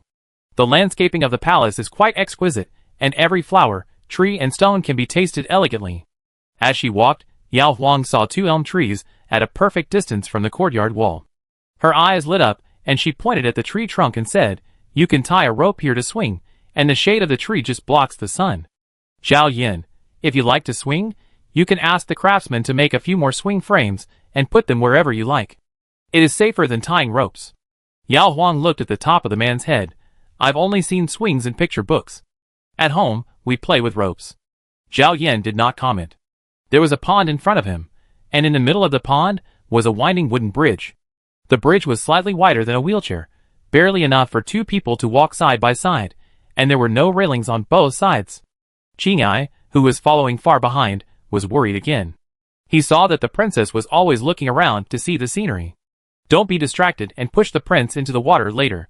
Just as he was hesitating whether to run over, Yao Huang looked at the sparkling water and said to King Hui with longing, "Prince, I like the scenery here. Can you stay here for a while?" Zhao Yin nodded. Yao Huang was delighted and pushed the wheelchair to the shade of a willow tree on the bank of the pond. He put down the wheelchair's fixing device and then moved to the front to observe the water surface. In the middle of the pond, a few red koi fish swam slowly, and finger-long fish sometimes shuttled happily in the clear water. The clear water reflected the blue sky, and Yao Huang liked it more and more. When I was learning etiquette in Chushio Pavilion before, I regretted missing the spring scenery in the suburbs this year. When I came to the prince's garden, I realized that my blessings were all behind. Going to the suburbs for an outing requires riding a horse for a long distance, which is quite laborious. It is much more convenient to come to the palace garden, and you don't have to compete with other tourists for a place. However, in Zhao Yan's eyes, these scenes are what he is used to seeing, so his expression is very indifferent. Yao Huang saw it, and after feasting his eyes, He quickly pushed King Hui forward again. A green bamboo forest appeared in the field of vision, with a stone road in the forest, and a small courtyard could be seen faintly inside. Yao Huang stood at the intersection and looked inside curiously. Prince, what is that place? Zhao Yin, Zhu Yuan, I usually live here after I got sick. Yao Huang. Now? Zhao Yin didn't look back. His tone was flat as if he was just chatting. I will accompany you for the first 3 days of your wedding, and I will accompany you to stay overnight in Ming'an Hall on the 5th and 10th day of every month or on festivals. I will still live here at other times. If you have something to do, you can come to me, otherwise forget it. It's not targeting you, but I prefer to be alone now. Even Qinghai Feichuan doesn't serve me often. The servants all know about it, so they won't gossip about it. Yao Huang understood, and looking at the small courtyard deep in the bamboo forest, she pushed the wheelchair forward and asked in confusion, What should I do when the prince is not in Ming'an Hall? Zhao Yin, visiting the garden or going out, it's up to you. Yao Huang suddenly didn't know whether to be happy or worried. The prince didn't care about her, and she seemed to be able to live more freely than when she was at her mother's house. But the prince lived in seclusion in the bamboo courtyard. Why did she feel like she was a widow? That's not right. The prince would go to spend the night with her every once in a while. The 5th, 10th, 15th, 20th, 25th, and 30th of the lunar month. Well, the prince would accompany her 6 nights a month, and a few more nights during festivals.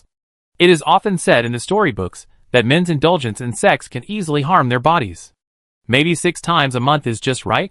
The prince has difficulty walking, so he should pay more attention to moderation than ordinary men. Not far from the bamboo garden, half an acre of vacant fields appeared on the side of the road. Yao Huang's steps slowed down, and Zhao Yin already knew what she was going to ask, and explained, This is a vegetable garden. The vegetable garden is naturally a place to grow vegetables. The rich and powerful will spend a little effort to cultivate it to show their love for farmers and experience the joy of the countryside. When Zhao Yan's legs and feet were good, he would plant some vegetables every year. When something happened, he would not come back or come back. If he did not ask, the servants would not dare to change the half-acre of land without permission. Yao Huang could guess the story behind this piece of land, but since the prince continued to keep this land, it meant that the prince was not so petty. She asked, I also have 2 vegetable gardens in my backyard. I have helped my mother to take care of them since I was a child. I can plant 7 or 8 kinds of vegetables. If the prince is assured, this piece of land will be left to me to plant? Zhao Yin, it's up to you. Except for the bamboo courtyard, you can change the whole garden as you like. This was a bit like angry words. Yao Huang wisely didn't answer. To the north of the garden was a rolling hill, lush and green. The couple walked along the foot of the hill, passing 4 paths leading to the top of the hill, 2 stone steps and 2 stone slabs. The more Yao Huang walked, the more she could feel the fear of the people in the palace when they served King Hui. If the stone steps were removed, they were afraid that the prince would be angry, and if the wheelchair was not removed, the prince would be even more angry, so they had to lay 2 new ones. Even if they were just enjoying the scenery, they would be together day and night. She would have to spend a lot of time just to take care of King Hui's mood. Leaving the low hill quickly, the 2 came to the west of the garden, where the view was wide and occupied by a vast clear lake. Peach and willow trees were planted on the shore, and there was an island pavilion in the lake, and a covered bridge connected to the waterside pavilion. Yao Huang's mood became cheerful again, and he said he would go boating and fishing on the lake in a few days. It was almost noon, and Yao Huang didn't want to walk around the middle of the garden anymore. He waited for the next time, when he was alone, to walk around thoroughly, not leaving out any rockery or cave. Chapter 10. After having a sumptuous lunch of 8 dishes, and 2 soups at Ming'an Hall, Zhao Yin was about to return to the bamboo courtyard. Before leaving, he told Yao Huang that he would come back in the evening. Yao Huang stood up and said, I see the prince off. Zhao Yin, no need to be polite. The words were very polite, but the expression was cold and indifferent. Yao Huang understood this emotion. Sometimes when she went to visit someone else's house, the elders wanted to give her some food. Yao Huang didn't want to eat it, but the elders thought she was embarrassed and had to force it on her. Yao Huang thanked him on the surface, but she was very annoyed in her heart. If she were a princess, she could just say, if you don't want to eat, don't force it on you to get rid of the other person. The prince didn't want her to see him off, so Yao Huang had to stop at the door of the main hall and watch Qinghai push the wheelchair away. The figures of the master and servant disappeared completely. Yao Huang relaxed, and the 5 people in the yard were also much more comfortable. Yao Huang returned to the table. There were 8 dishes of meat and vegetables. King Hui only touched the 2 in front of him. Yao Huang tasted the other 6 dishes, but no matter how much she ate, she only ate a total of 1.5 dishes. She drank a bowl of the 2 soups, and King Hui tasted half a bowl. Yao Huang asked Huai, "What does the Imperial concubine do with the food she can't finish?" The Yao family has a small population, so there is only a little left over from each meal, and there is rarely any waste. Huamei secretly mocked in her heart, but was respectful on the surface. The Imperial concubine will give it to the palace servants below to eat. The vegetables and meat sent to the Equine Palace are the freshest, and the Imperial concubine can only eat a little. Many dishes are basically taken away intact and put in the pot to heat up, and then become delicious dishes on the table of the palace maids and eunuchs. Yao Huang looked at Bailing, and seeing Bailing nod to prove that what Huai said was true, Yao Huang said, "Okay, take it away, and you can eat it. By the way, ask the chef in charge of the kitchen to come to see me." "Aji, I'm not hungry, I serve the princess here." Yao Huang waved his hand. "Go eat first, come back when you're full, I'm resting now, I don't need you." There were also second-class maids arranged by the palace in the yard. Yao Huang just wanted to get familiar with them. Soon, the kitchen chefs came. There were actually 2 of them. The chef that King Hui used to use was Master Kong, who usually worked in the small kitchen in the bamboo courtyard. For the past 3 days, the prince changed to eat in Mingantong, and Master Kong came back with him. Mrs. Gao was specially selected by the palace to serve the princess, and she would stay in Mingantong. Yao Huang asked Master Kong, "Does the prince have any particular preference for the number of dishes in each meal?" Master Kong, "Yes, if there is no special instruction, the prince will eat 2 staple foods and 2 side dishes in the morning, for dishes and 1 soup for lunch, and 2 dishes and 1 soup for dinner." Yao Huang, "How much does the prince eat?" Master Kong sighed. The prince has not had a good appetite in the past year, and it is considered a lot if he could eat 30% of the food served on the table. Yao Huang had an idea in mind and told the 2, "The prince does not like extravagance, and I don't have such a big appetite. Let's continue to follow the prince's habits in the future. Change breakfast to 4 side dishes, and dinner to 3 dishes and 1 soup. If I want to eat any dishes, I will tell you in advance." The 2 chefs nodded, and Madame Gao took the opportunity to ask the princess about her food preferences. After solving this matter, Yao Huang went to lie on the couch in the second room. The sunlight outside the window was strong, and it was not a good time to visit the garden. After the 5 maids came back, Yao Huang called Huai. Bailing was guarding in front, and Aji and the other 2 went to the back room to rest. Huai still dared to speak. Seeing that Yao Huang's eyelids were getting heavier, she asked tentatively, "Princess, why didn't the prince accompany you to rest?" Yao Huang glanced at her and said, "The prince said in person that he likes quietness. In the future, the prince will be alone more. You should get used to it as soon as possible and stop asking nonsense." Bailing nodded repeatedly. Yao Huang turned around, facing the 2 of them, and said, "Go outside and keep watch. Call me in half an hour." "Huamei, Bailing pulled her out. After waking up, Yao Huang washed up again, and took 5 big maids to the back garden in one go, also asking them to recognize the way. This time, Yao Huang started from the west, whether it was the garden path or the stone road leading to the pavilion. Wherever there was a road, Yao Huang would go to explore. This was her second time back. The first time Aji came back, it was like she was in a fairyland in her dream. She followed the princess wherever she went, and Huamei was mocking her from time to time, but in the end, she was even numb to it. When Yao Huang and Aji climbed up the short hill Sweeping Mountain in the north in one breath, Huamei was left panting, and with sore waist and weak legs. Standing in the pavilion on the top of the mountain, Yao Huang took off his shoes and stepped on a beauty couch. He held the red-painted pavilion pillar and looked south over the entire garden, and said in surprise, "It's good here, you can see everything." Aji opened his mouth, too shocked to speak. Even Huamei, who was used to seeing the Imperial garden, was shocked. They all said that the garden of Prince Hui's mansion was bigger than that of Prince Kang's mansion, and that Emperor Yongchang was partial to it, but Emperor Yongchang's own Imperial garden was only half the size of this one. Sweeping Mountain almost spanned the north side of the garden, and there were common mountain scenery such as rock walls, waterfalls, springs, and secluded pools everywhere on the mountain. Yao Huang followed the scenery, sometimes going up the mountain, and sometimes going down the mountain. He walked from the west to the east, and spent more than half an hour. After descending the mountain, Yao Huang turned back a little, and went to the middle of the garden. When the sun was setting, Yao Huang went around to the foot of Sweeping Mountain, and walked south along the stone road on the east side. First, He passed the abandoned vegetable garden. Yao Huang walked around the vegetable garden, stepped on the yellow soil of two sols, and came out satisfied. Further south was the bamboo forest. Although Yao Huang was curious about what King Hui would do when he was alone in there, she did not look inside, and soon left the bamboo forest behind. In the bamboo courtyard, there are 3 main rooms, a kitchen, a medical hall, and a servant's room. The stone walls of the front and back yards are both 10 feet high. A circle of green bamboos is planted close to the outside of the wall, which makes the bamboo courtyard airtight. Only the main gate on the south side can be entered. When Yao Huang and his servants stepped into the garden, Dr. Liao was massaging Zhao Yan's legs after his nap on the Kong bed in the east room of the main house. If a person with disabled legs does not receive massage, the muscles of his legs will gradually atrophy. Ordinary people may not have the conditions for daily massage if they are disabled. Zhao Yan is the grandson of the emperor. Since he was willing to accept the doctor's close contact, except for yesterday, when he had no time to welcome the bride, Zhao Yan has never missed the 3 massages every day, which makes his legs look like those of ordinary people. The massage lasted for 3/4 of an hour. Zhao Yan kept his eyes closed, and Dr. Liao also cooperated and remained silent until it was over. Putting down the prince's legs, Dr. Liao skillfully packed up his things and bowed to leave.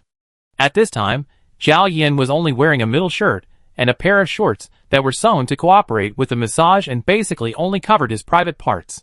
It was not that Dr. Liao had no work and left the prince, but His Royal Highness Prince Hui set the rules on the first day of moving into the bamboo courtyard. When he gave an order, everyone had to follow it. If he didn't give an order, no one was allowed to come forward to help him even if he fell to the ground. Only Qinghai, Feichuan, the 2 doctors and Chef Kong were allowed to enter the bamboo courtyard to serve.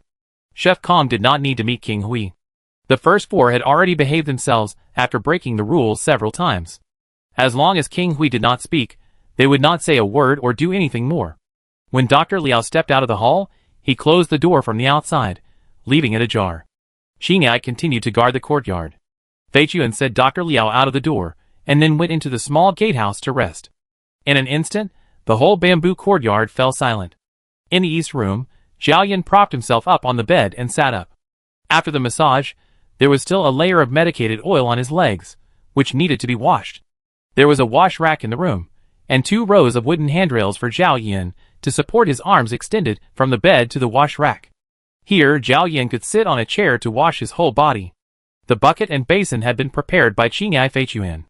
There were 2 more rows of guardrails extending out of the east room, passing through the hall and leading to the west room and the backyard respectively. The west room was Zhao Yan's study.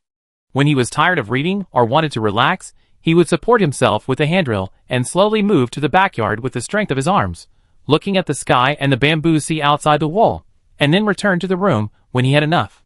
At first, Zhao Yan had no need to read or relax. He just wanted to lie on the bed in Minglantong all the time, seeing no one and doing nothing.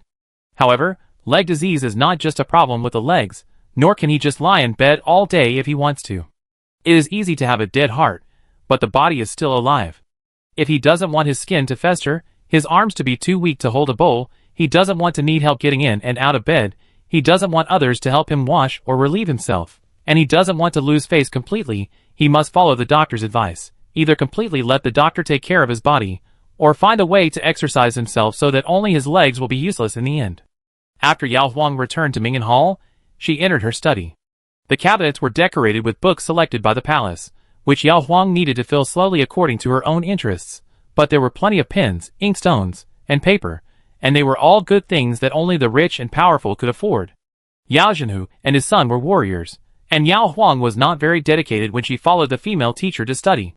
She tried her best to learn what the female teacher taught her, and she did not study what the female teacher did not teach her. At most, she read the story books that the mother and daughter picked up from the bookstore.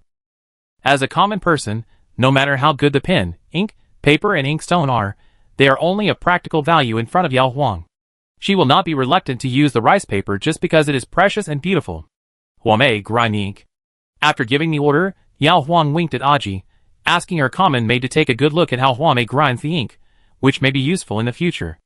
Aji blinked and deliberately stood behind Huamei to the right, so that it would be convenient to learn secretly. Huamei did not think so much for the time being.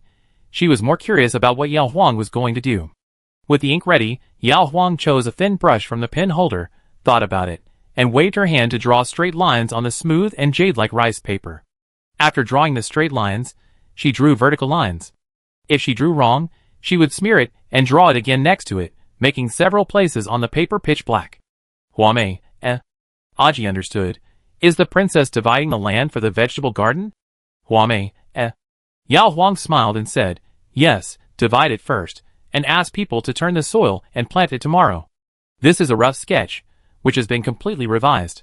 Yao Huang redrew 2 copies, one for herself and one for the chief steward Wishu. Just after the painting was finished, the ink was not dry yet, Bailing reported from outside, Princess, the prince has arrived at the front yard. Yao Huang, I know. It was time for dinner. Yao Huang was about to go directly. Bailing pursed her lips and mustered up the courage to remind, Princess, I will give you a pair of new shoes? Yao Huang looked down and found that her red silk embroidered shoes were covered with dirt, which must have been left when she entered the vegetable garden. Looking at Bai Ling, who looked nervous, Yao Huang smiled and said, you are so careful that I didn't make a fool of myself in front of the prince. Go quickly. In fact, it was not a big deal to have dirt on the shoes at home, but her husband was a prince who had been living a life of luxury since childhood, and he was afraid that he could not stand the princess's dirty clothes.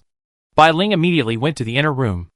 Aji looked at the princess' shoes, and silently made a note to be more careful in the future and think about every aspect for the princess. Huame lowered her eyes.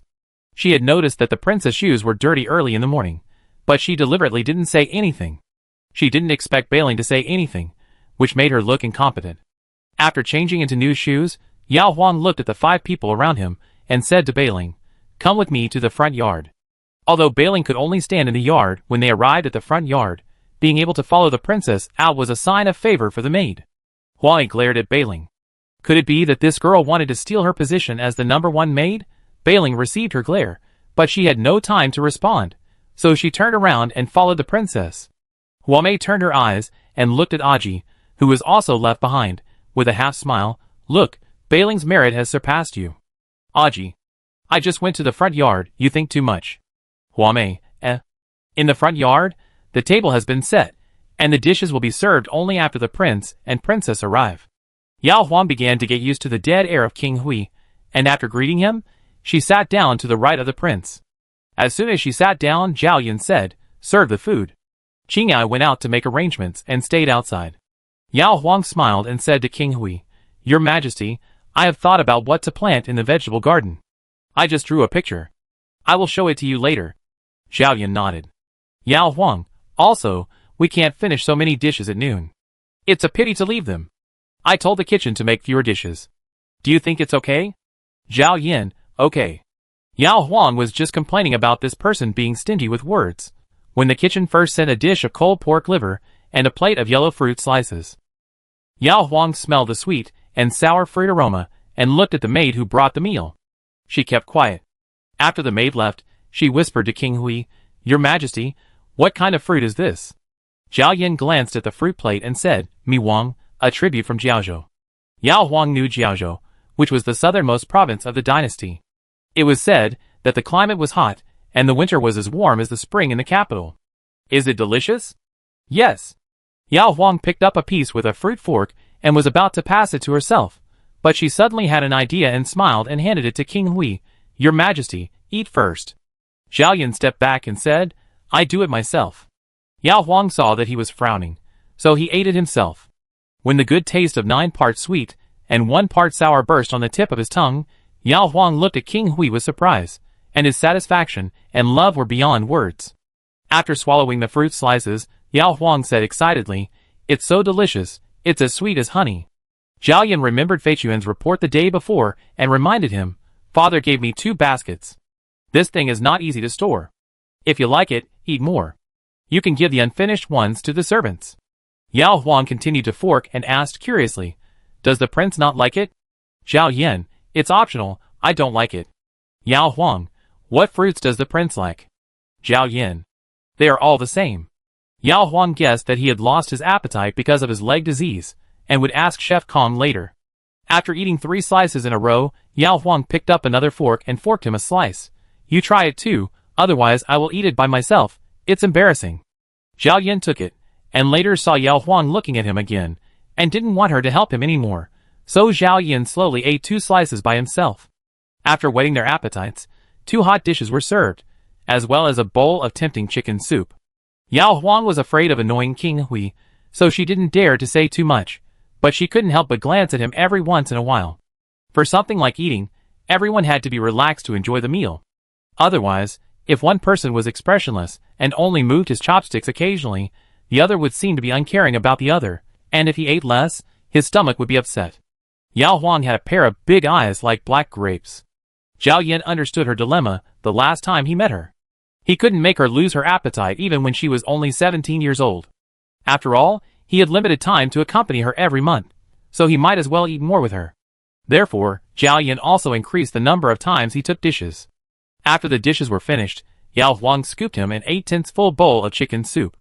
Chicken soup is good, it nourishes qi, replenishes blood, strengthens the body, and is just right for the prince.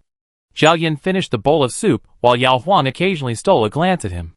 After rinsing his mouth, he said to Yao Huang, "You go back first. I will come to see you after I take a bath here. It will be the same in the future." Yao Huang left after eating and drinking. Half an hour later, it was completely dark, and Zhao Yin, who had changed into a set of casual clothes, was pushed to the backyard by Qingyai. Yao Huang had already washed up, put on a set of light red undershirt and pajamas, and hid in the bathroom first, and only appeared after Qingyai left. Seeing King Hui leaning against the bed, Yao Huang picked up the drawing paper on the dressing table, sat down beside the bed, and showed it to the other party.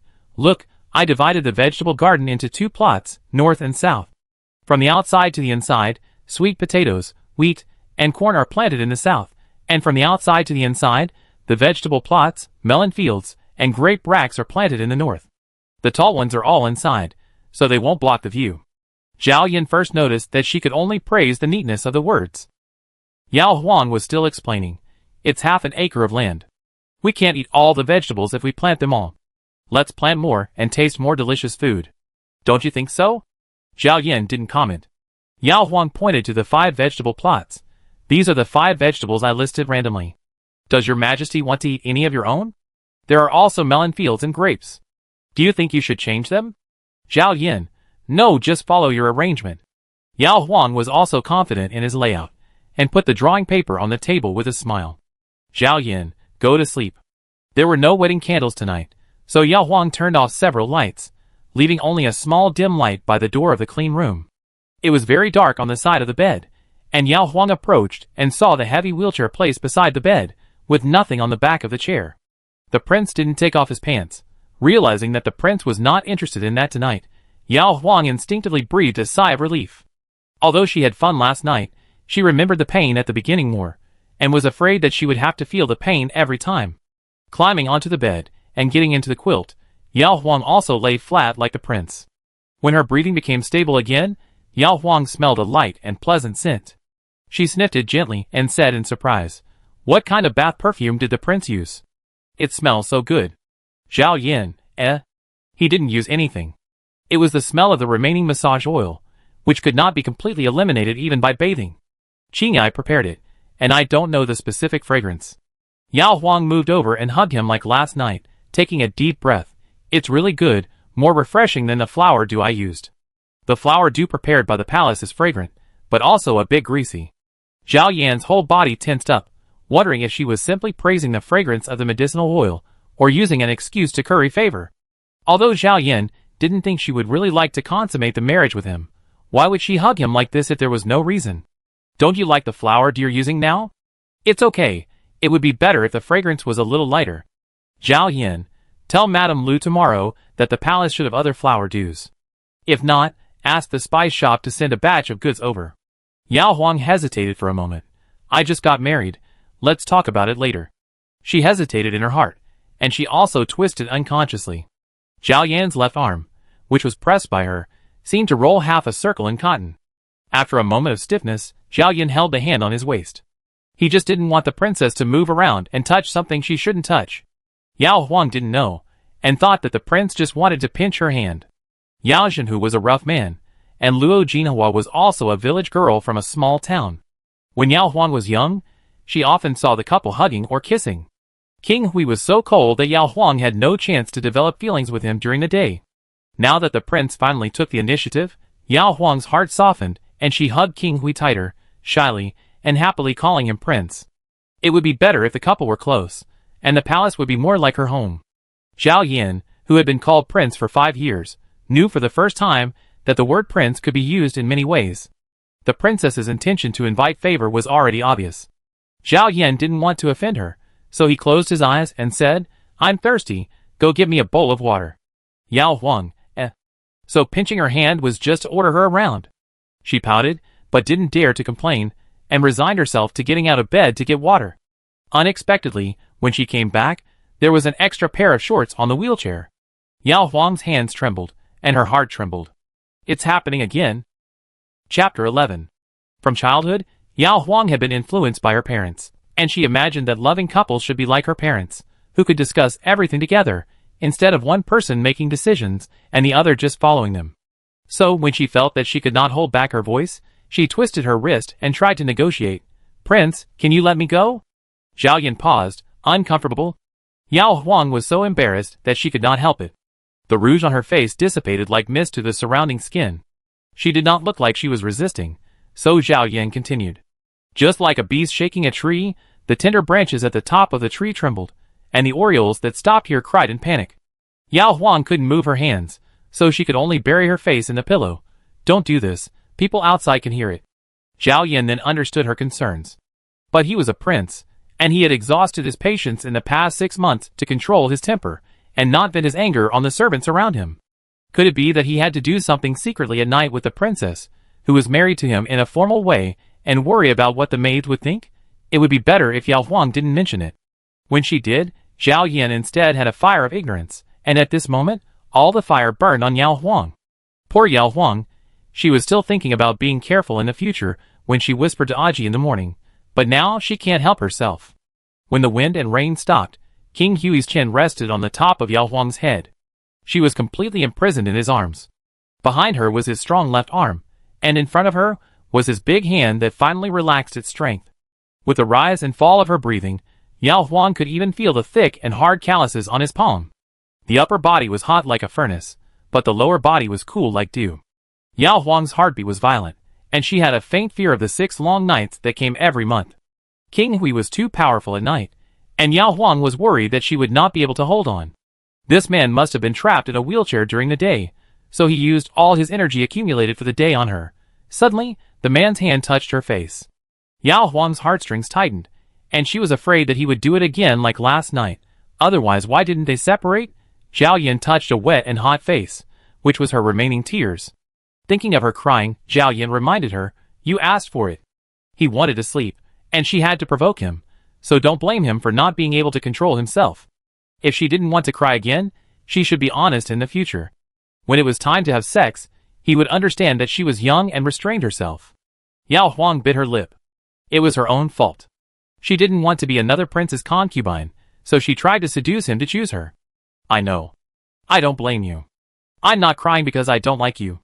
Please don't misunderstand me." The King Hui said an ambiguous hum from above her head. Then he moved to the side. Yao Huang continued to stuff her clothes in. She secretly decided to ask the embroidery room to make a few soft towels for night use. She couldn't always ruin her underwear. After calling for water, they wiped themselves separately and returned to bed. Yao Huang still remembered the prince's misunderstanding, so she hugged him again. Not to mention, the prince has broad shoulders and strong arms, and it is quite comfortable to hug him. Since she has a real marriage consummation, she is a real princess, and she is justified in acting like a mistress in the palace. "Zhao Yan, are you still not sleeping?" In the dead of night, Yao Huang said softly, "Sleep, just want to hug you. I dare not talk to you during the day. Only now do I feel that you are really my husband." "Zhao Yan, I am just not used to chatting. If you have something to say to me, you can speak at any time. I will not ignore you." Yao Huang smiled. "I see, the prince looks cold, but he actually has a good temper." Zhao Yan looked at the top of the tent silently. Good temper? He also threw medicine and smashed bowls before, but she didn't see it. Otherwise, she would become like Qinghai and others, and dare not say a word to him. Prince Hui was silent again. Yao Huang was worried about an important matter in her heart, and it must be determined tonight, so that she would have time to prepare tomorrow. Taking advantage of the intimacy at this moment, Yao Huang rubbed the hard shoulder of Prince Hui. Prince, the common people have the saying of returning home 3 days after marriage. Does your prince still follow this custom when getting married?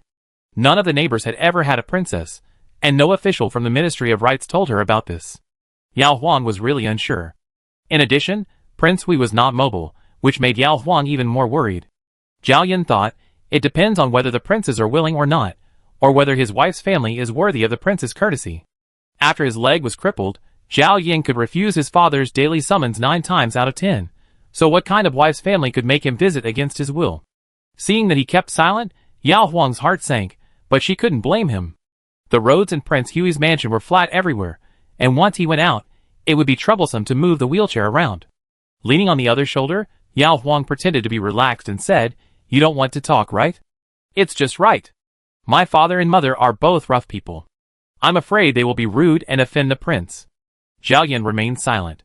Yao Huang knew that she had said something that would spoil the mood of King Hui, so she pretended to yawn and said, "Well, it's late.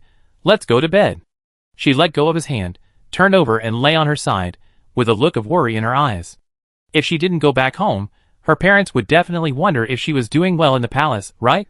Zhao Yan really didn't want to go out, but he didn't even skip the personal wedding reception, just to give the princess enough dignity to make up for the cold shoulder he had given her during most of the marriage. So he didn't mind accompanying her to go through the last ceremony, and to finish the red tape before and after the wedding. "I will accompany you to the bride's house. You can discuss the ceremony with Guishu, including the interpersonal relations between the palace and other places in the future. You don't need to ask me." Yao Huang turned around in surprise. "Really? I mean the bride's house." Zhao Yan, "Yeah."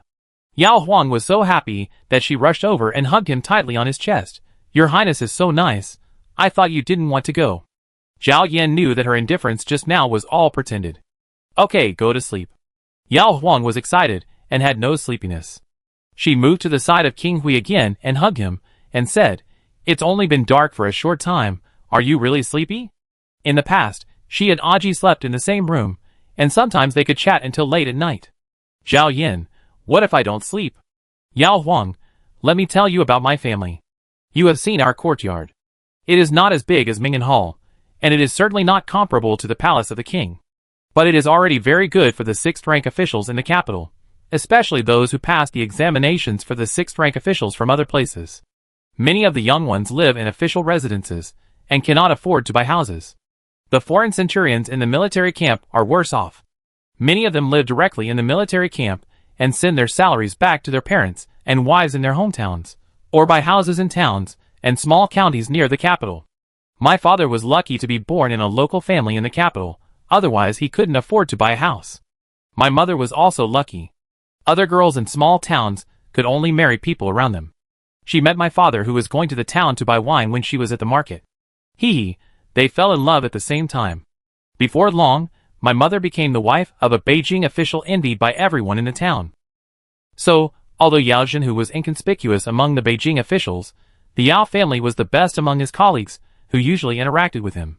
Yao Huang lived in the envy of people around him, since he was a child, and his life was quite satisfactory. Only Li Qianhu, Yao Zhenhu's direct superior, would show off when he came to visit.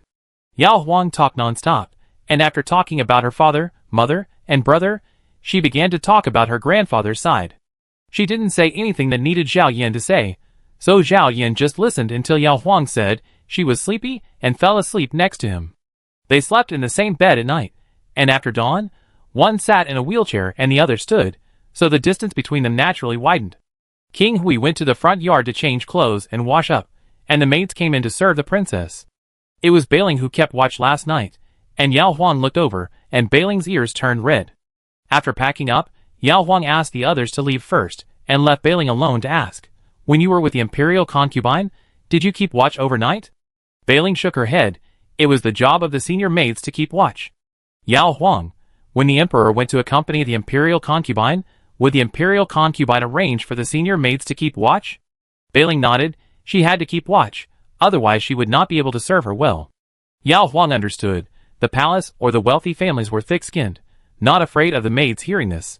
Since it was a common practice, Yao Huang did not want to make an exception, and continued to ask Bailing, "Does the palace have rules for the senior maids to keep watch?" Bailing understood what the princess meant, knelt down and said, "Princess, rest assured, Whether in the palace or the palace, whether keeping watch or at ordinary times, all the master's affairs, the servants are not allowed to make arbitrary comments in private, and if anyone violates it, they will be punished according to the crime. Yao Huang, I know, get up. Bai Ling is much more likable than Hua Mei. Yao Huang secretly gave her a small task. If she heard anyone secretly discussing her and the prince's affairs in the future, she should report to her immediately. When Yao Huang took Aji to the front yard, Hua Mei immediately called Bai Ling aside and asked, "What did the princess say to you again?" Bai Ling is honest.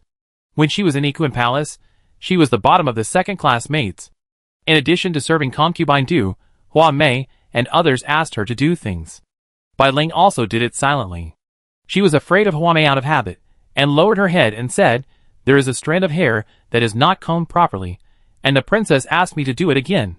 Hua Mei didn't believe it at all, and warned, "Don't forget who is your real master. If you don't behave yourself, the queen has plenty of ways to replace you with someone else." Bai Ling just lowered her head. Hua Mei had no evidence, so she snorted and left. In the front yard, perhaps because she saw that the princess liked Mi Wang very much, the kitchen cut another plate of Mi Wang fruit slices this morning. Yao Huang ate it with relish. After eating, he asked King Hui with relish, "If you really don't like it, then I can eat as much as I want." "Zhao Yan, eat it, but eating too much honey nut will cause internal heat, so eat no more than 2 or 3 a day." "Yao Huang, how many are cut out of this plate?" "Zhao Yan, Yao Huang understood. His Royal Highness the King Hui also ate the fruit slices sent directly from the kitchen. He didn't know how many could be cut out of one. I asked the kitchen later. After dinner, Zhao Yan returned to his quiet bamboo courtyard. Yao Huang sat in the main hall and ordered someone to call Gao Nyang from the kitchen. Gao Nyang arrived soon, carrying a delicate small fruit basket in her hand, which contained 4 honey nut fruits with half green and half red skin, each as big as an adult's palm. Yao Huang took one out, turned it around, looked at it once, and tried to press it, and the skin sank slightly. If peaches and apricots were this soft, they would either be ripe or rotten. Madame Gao explained, "It's just right for honey peaches to be this soft. If they are left any longer, they will go bad." Yao Huang, how many are left in the mansion? Madame Gao, these 4 are prepared to be cut for the prince and princess today. There are 17 left in the ice storage. The emperor gave 2 baskets as a reward, but because there were not many guests at the wedding banquet, only half of the basket was used. Yao Huang, how long can they be kept in the freezer? Mrs. Gao, although they can be kept for 5 or 6 days, the fresher the fruit is, the better it tastes. Yao Huang, well, I will go back tomorrow. Prepare 2 baskets like the one you have in your hand, and put 5 in each basket. The prince doesn't like to eat them, and she will get sick of eating them herself, so it's just right to give them to her parents, grandfather and family to taste. Mrs. Gao received the instructions and reminded, "This fruit is not easy to cut. Why don't you send a girl to learn how to cut it, so that it will be easier to serve when you go back tomorrow?" 5 maids stood beside Yao Huang. Aji's eyes lit up when she heard this, and she wanted to master this skill. Yao Huang looked at Hua Mei and said with a smile, "You often serve the queen. Can you cut honey?" Hua Mei immediately said, "These are kitchen chores. I have never learned it." Yao Huang, "That's great. You can learn from Madame Gao. I will take you out tomorrow." Hua Mei didn't want to cut any fruit, but she was relieved that the princess was willing to use her. Aji looked at the princess eagerly. She also wanted to learn. The princess asked her to learn more and watch more. These were all skills she didn't know before. Yao Huang said with a smile, "You guys can also go and see the fun. You can share the cut fruits with Madame Gao." Aji, Chunyan and Qiuchan, who had never tasted such tribute, immediately drooled. Hua Mei raised her chin slightly. It was just a honey fruit. When she was with the Imperial concubine, she could get a few pieces every year. Unfortunately, eating and cutting are 2 different things. The skin of the honey fruit is slippery after cutting. If you use too much force, the flesh will be pressed and become ugly. If you use too little force, the fruit will slip out of your hand. It really tests your skills. Although Madame Gao repeatedly reminded Hua Mei to be careful, Hua Mei still accidentally cut her hand. With just a slight cut, a line of blood gushed out of her left index finger. Chunyan and Qiuchan took 2 steps back nervously, and Bailing went to help. Aji stared at the bloody part of the honey fruit flesh, secretly saying that she didn't want to eat this piece. Hua Mei saw it clearly and said angrily, "I'm injured, Aji, you cut it." Aji was indeed itchy, but wanting to cut it herself was different from being ordered by others. At least Hua Mei didn't have the qualifications. She pushed back hard. "The princess wants you to learn. if you want to change people, go and talk to the princess first. Aji had her mother and sister to take care of her in the Yao family, and the master, the mistress, the young master, and the young lady also treated her as a half-child, never beating or scolding her, but there were servants in other neighborhoods, and Aji had seen some little maids being beaten by their masters, and knew that real maids had to respect their masters. Huame looked down on the princess like this, and it was not worthy of sympathy to cut off her hand, let alone a shallow bloody wound. Huame really wanted to go, but just as she took a step, she heard Aji muttering, "I don't believe that the maids around the Imperial concubine are so clumsy. You probably want to be lazy and hurt yourself on purpose." Huame, She is not stupid, and she can't lose face for the Imperial concubine. Turning her feet, Huame gritted her teeth and grabbed the slippery fruit and continued to cut it. The maids went to the kitchen, and Yao Huang sent someone to invite the chief steward Guishu to tell him about the vegetable garden. The Yao family's vegetable garden was dug by Yao Zhenhu and Yao Lin. They were in the front, and Luo Jinhua sowed the vegetable seeds easily. There was no need for Yao Huang to help with a few small vegetable gardens. It was a fun thing for the family to chat and laugh while busying. When the seedlings grew up, Yao Huang would pull a few weeds when she felt like it, just for fun. What she really liked was the greenery in the vegetable patch, and the fun of picking vegetables when they were ripe. She was too lazy to do it all by herself, from tilling the land to weeding.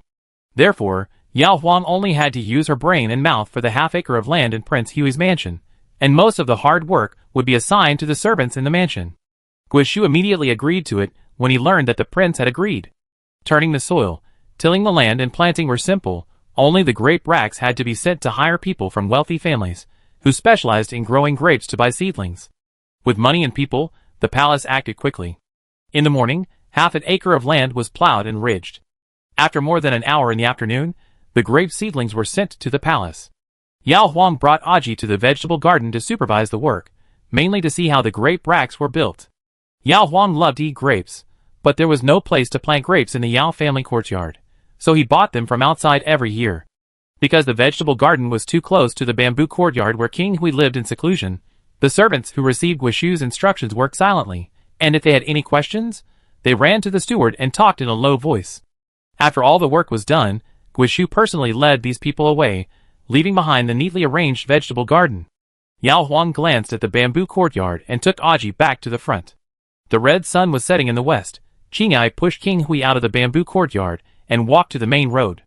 Qinghai looked at the vegetable garden, then looked at the back of the prince's head, which was motionless.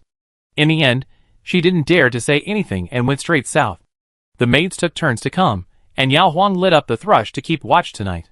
After turning off the lights, Yao Huang glanced at the empty wheelchair, and after getting on the bed, she continued to stay next to King Hui and chatted, "The vegetable garden is planted. Did the prince go to see it when he came?" Zhao Yin, "No." Yao Huang, "Then I will go with you to have a look tomorrow morning. The grape seedlings are almost climbing to the top of the trellis, green and beautiful." Zhao Yin still had that indifferent attitude. Yao Huang wanted to stay in good spirits when she returned home tomorrow, so she didn't pester King Hui to talk more. They hugged each other and went to sleep separately. Then, Huame, who was sleeping on the floor, listened for a long time with her ears erect. She was sure that the prince and princess didn't need her to serve. Huame thought of King Hui's legs and his slender and upright figure when he went to Ikuan Palace to pay his respects. That was a dream that many palace maids dared to dream, but didn't dare to mention. With a broken leg, there are some things that he can't do, right? If King Hui was still fine, she would definitely be jealous of Yao Huang's good life. Now King Hui is like a half-rotten honey, so Huame is calm. Chapter 12. It was late April, and the sky was bright and early. After breakfast, the sun was bright and slightly warm. It was the most comfortable time in the morning, and it would be sunny later. As agreed last night, Yao Huang pushed King Hui in a wheelchair through the front house and came to the back garden. The landscaping of the garden is about winding paths. Various flowers and trees are planted on both sides of the long stone road.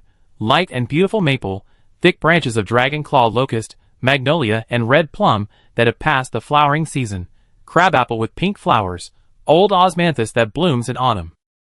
Yao Huang usually sees mostly willows, peaches and locusts. Many tree species are only heard of. Yesterday, he visited the yard purely for novelty. Now he is accompanying the owner of the garden. Yao Huang stops when he sees an unfamiliar tree. "Prince, what tree is this?" Zhao Yin took a look and gave the same answer. After so many times, Yao Huang didn't need to speak again. As long as the wheelchair stopped and she pointed, Zhao Yan would directly tell the name. Passing the pond, Yao Huang pointed to the green vines that spread along a section of the river bank. Zhao Yan, Ancient. Prince, we seem to know everything. At first, Yao Huang only admired him, but gradually she became naughty and took the opportunity to stare at the ground near the famous flowers and trees while walking behind the wheelchair. The wheelchair stopped again. Zhao Yan glanced around, and there was only a tree farther away that he hadn't mentioned, so he said, "Ginkgo." There was laughter behind him. Zhao Yan was about to turn his head when the princess in a red dress stepped into the grass beside him and pointed at a wild plant with a few tender yellow flowers hidden behind the bushes and asked him, "Prince, what is this?" Zhao Yan looked at the wild plant. Yao Huang looked at him seriously and expectantly. Qing'ai, who was a few feet away, stretched his neck to see the wild grass the princess pointed at, and looked annoyed. "Damn it, which gardener was lazy and didn't see this dandelion?" Aji asked curiously, "Why are you panicking?" Qing'ai glanced at her, unwilling to expose her own prince's shortcomings, so she had to restore her calm appearance. In front, Zhao Yan was silent for a moment and said, "Wild flowers." Yao Huang smiled. "Finally, it's my turn to be a teacher for the prince. This is indeed a wild flower, but wild flowers also have names. This is called dandelion.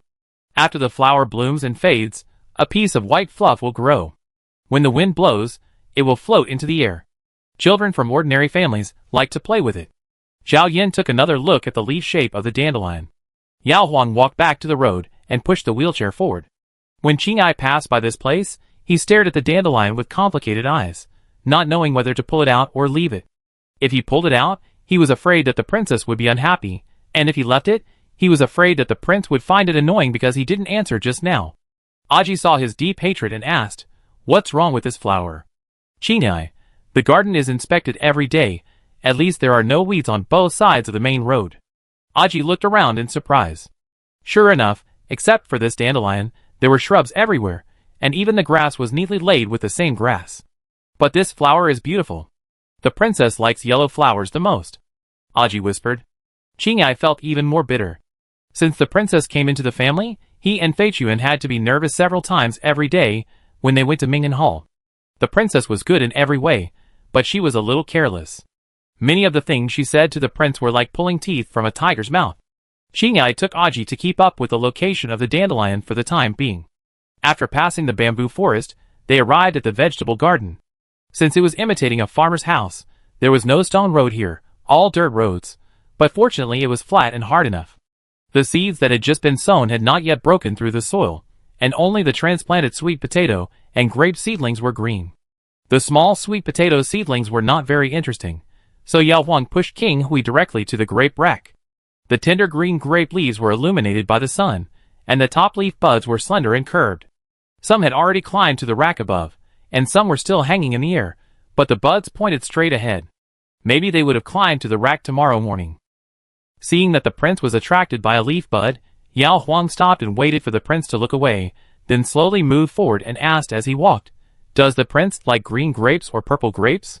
"Zhao Yan, all are fine." Yao Huang smiled. "I prefer purple ones, but I planted one purple and one green. We can eat them alternately, and the leftovers can be dried into raisins." After leaving the vegetable garden, Yao Huang hadn't walked enough. The garden in the morning had a different kind of tranquility and vitality, and just walking around made people feel relaxed and happy. "Prince, please accompany me for a walk. Anyway, we just set out at 9 o'clock, so it's still early." She wanted to see her parents, but if she got home too early, she would be happy. Prince, staying in the strange and small house of his father-in-law, was afraid that it would be boring and unbearable. Zhao Yan's 3 massages a day were all scheduled at certain times, and he had never changed them since he decided on them. The garden was very large, so he didn't want to spoil the princess's fun, and only said, "You can walk for another quarter of an hour." Yao Huang estimated, "Then I walk faster, and I just finish a big circle." She no longer wasted time trying to identify the tree species she passed by, and simply walked around. As she walked faster, she didn't feel anything, but Zhao Yan, who was sitting in a wheelchair, felt a breeze coming towards her, carrying the scent of soil and plants, and the fragrance of peonies and peonies. When the two turned to the west of the garden, they were greeted by a lake of sparkling water. The sunlight was so bright that they both tilted their heads. The view was wide, and the wind was stronger, cool and comfortable. Yao Huang pointed to the palace in the center of the lake. Your Highness, can people live there? Zhao Yin, yes. Yao Huang said happily. Can I move here in the summer? It must be cool here. Zhao Yin, yes. Yao Huang was in a good mood, and couldn't help humming a little tune. Zhao Yin, His princess is very beautiful, and has a nice voice, but the tune is really hard to compliment. After enduring for a while, he had to take the initiative to bring up the topic. Who did you learn the tune from? Yao Huang was inexplicably moved. She had been trying to find something to say these past 2 days, but the prince was indifferent. Today, the prince was finally willing to chat with her. My mother, Aunt Wu, knows some little tunes. I can sing them after listening to them many times. Zhao Yin, do you sing them often at home? Yao Huang, not really. I hum them when I'm in a good mood.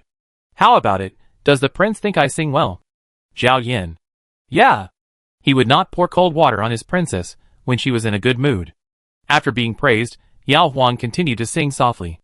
The garden was quiet. Although Yao Huang's voice was not loud, Qingyai and Aji who followed behind still heard it.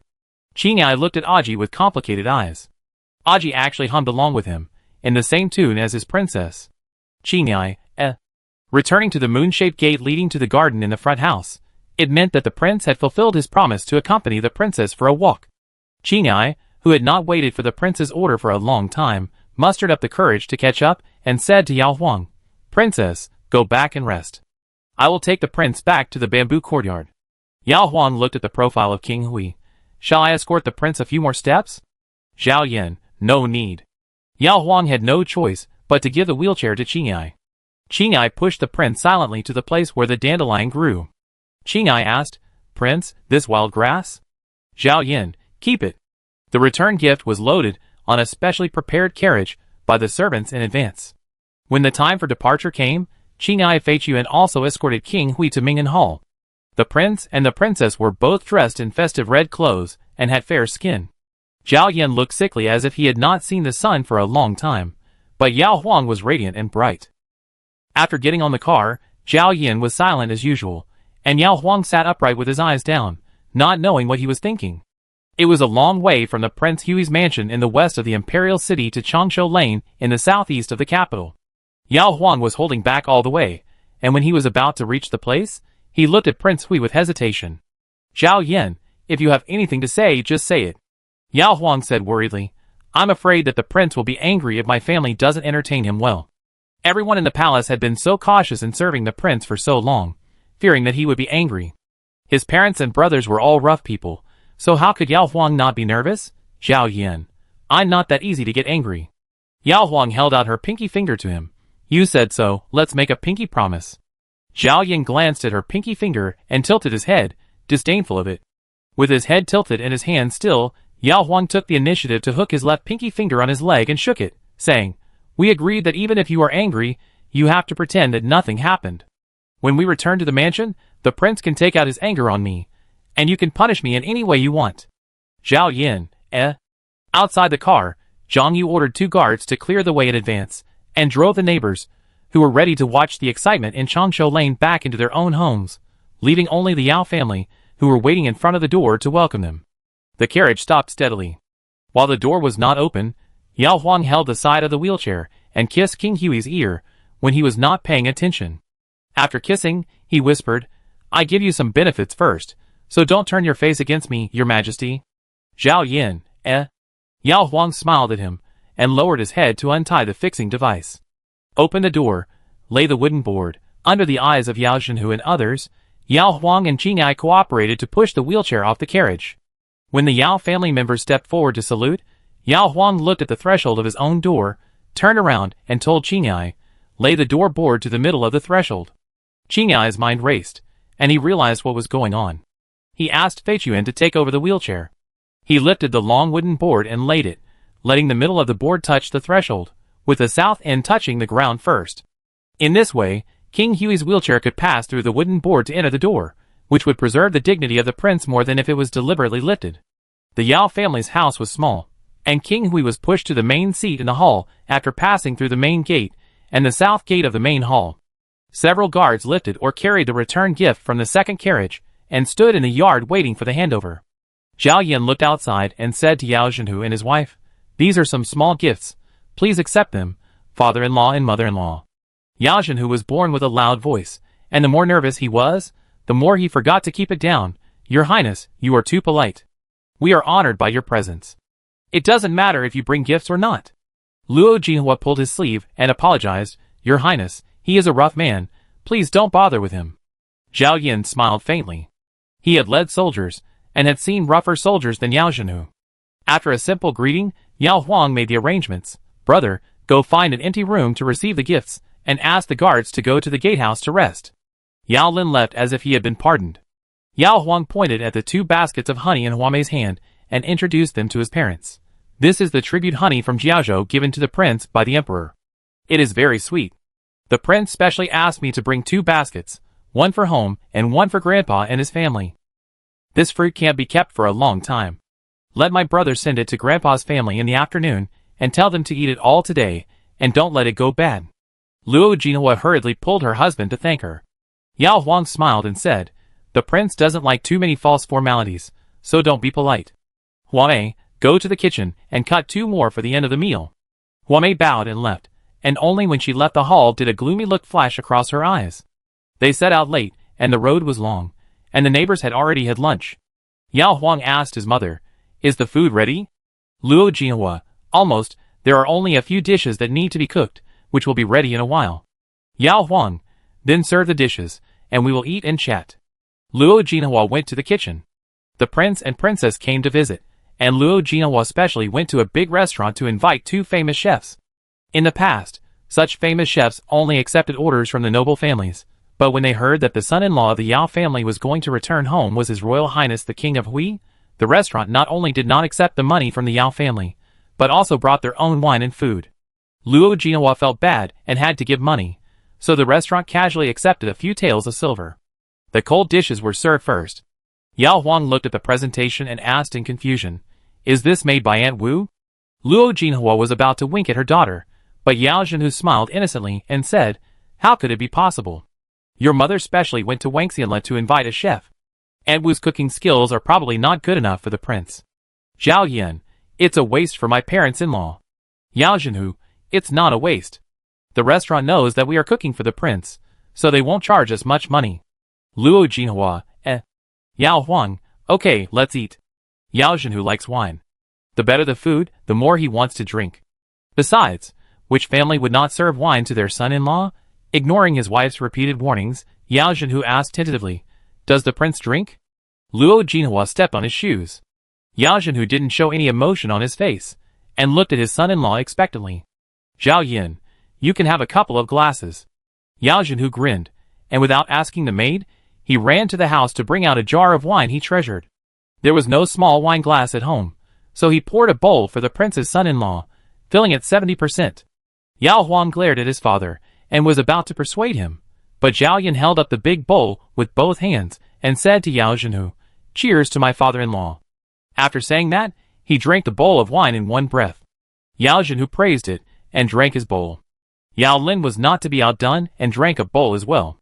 Yao Zhenhu wanted to continue pouring wine, but he found that the wine jar on the ground was clamped under her skirt by Luo Jinhua's foot. Luo Jinhua didn't look at her husband. Seeing that the prince's son-in-law seemed to have little interest in the dishes on the table, she said a little embarrassedly, "Prince, I am not good at cooking, but I am good at making pasta. It happened that the cabbage in the yard was tender, so I steamed a pot of cabbage-stuffed buns that the princess loved the most. There is also rice. Which one do you want to eat, Prince?" After inviting the chef, Luo Jinhua thought that the prince must be tired of all the delicacies, so she made her own specialty steamed buns as a fresh treat. Zhao Yan looked at Yao Huang and said, "Then let's make steamed buns." Luo Jinhua hurriedly asked Xianyang, who was waiting outside the door, to bring the steamed buns. Because the table was already full of dishes, Xianyang directly brought a tray of large bowls, each of which was filled with 2 fist-sized white buns. The first bowl was placed in front of the prince, and the second bowl was given to the princess. The steamed buns just out of the pot were steaming hot, bringing out the fragrance of the filling. Zhao Yan lowered his eyes to look at the buns. Yao Huang thought, the prince only eats half a bowl of rice at each meal, 2 buns would be too much for him, right? She took the initiative to take one out, and put it next to a plate of cold dishes, and said with a smile, "Prince, Try it first, and if you like it, you can eat the second one. Zhao Yan nodded, ignoring the little action of Yao Zhenhu, who wanted to take the bun with his hands, but was stopped by Luo Jinhua in time, picked up the chopsticks, and tasted the dough first. It was thin and chewy, and the inner layer was soaked with the soup of the filling, fragrant but not greasy. Since the meal had begun, there would be no leftovers. Zhao Yan finished the bun while entertaining guests. His Highness the Prince was very particular about etiquette and ate the bun elegantly. The bowl was clean without any broken fillings. Yao Huang could eat 3 such buns in one meal. Seeing that the prince had finished them, she picked up the one she had put out with clean chopsticks and asked him with her eyes. Zhao Yan hesitated slightly and agreed. Luo Jinhua was very happy. It seemed that the prince was very satisfied with her cooking skills and ate more than the dishes. After dinner, Zhao Yan took the initiative to ask about Yao Lin's studies, and finally gave Yao Huang and her daughter a chance to go to the West Wing to talk privately. Luo Jinhua was most concerned about one thing. Prince, is he good in that aspect?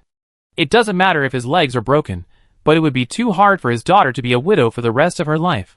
Yao Huang's cheeks flushed when asked, and she turned her head and said, "Not only is he good, I can't stand him anymore."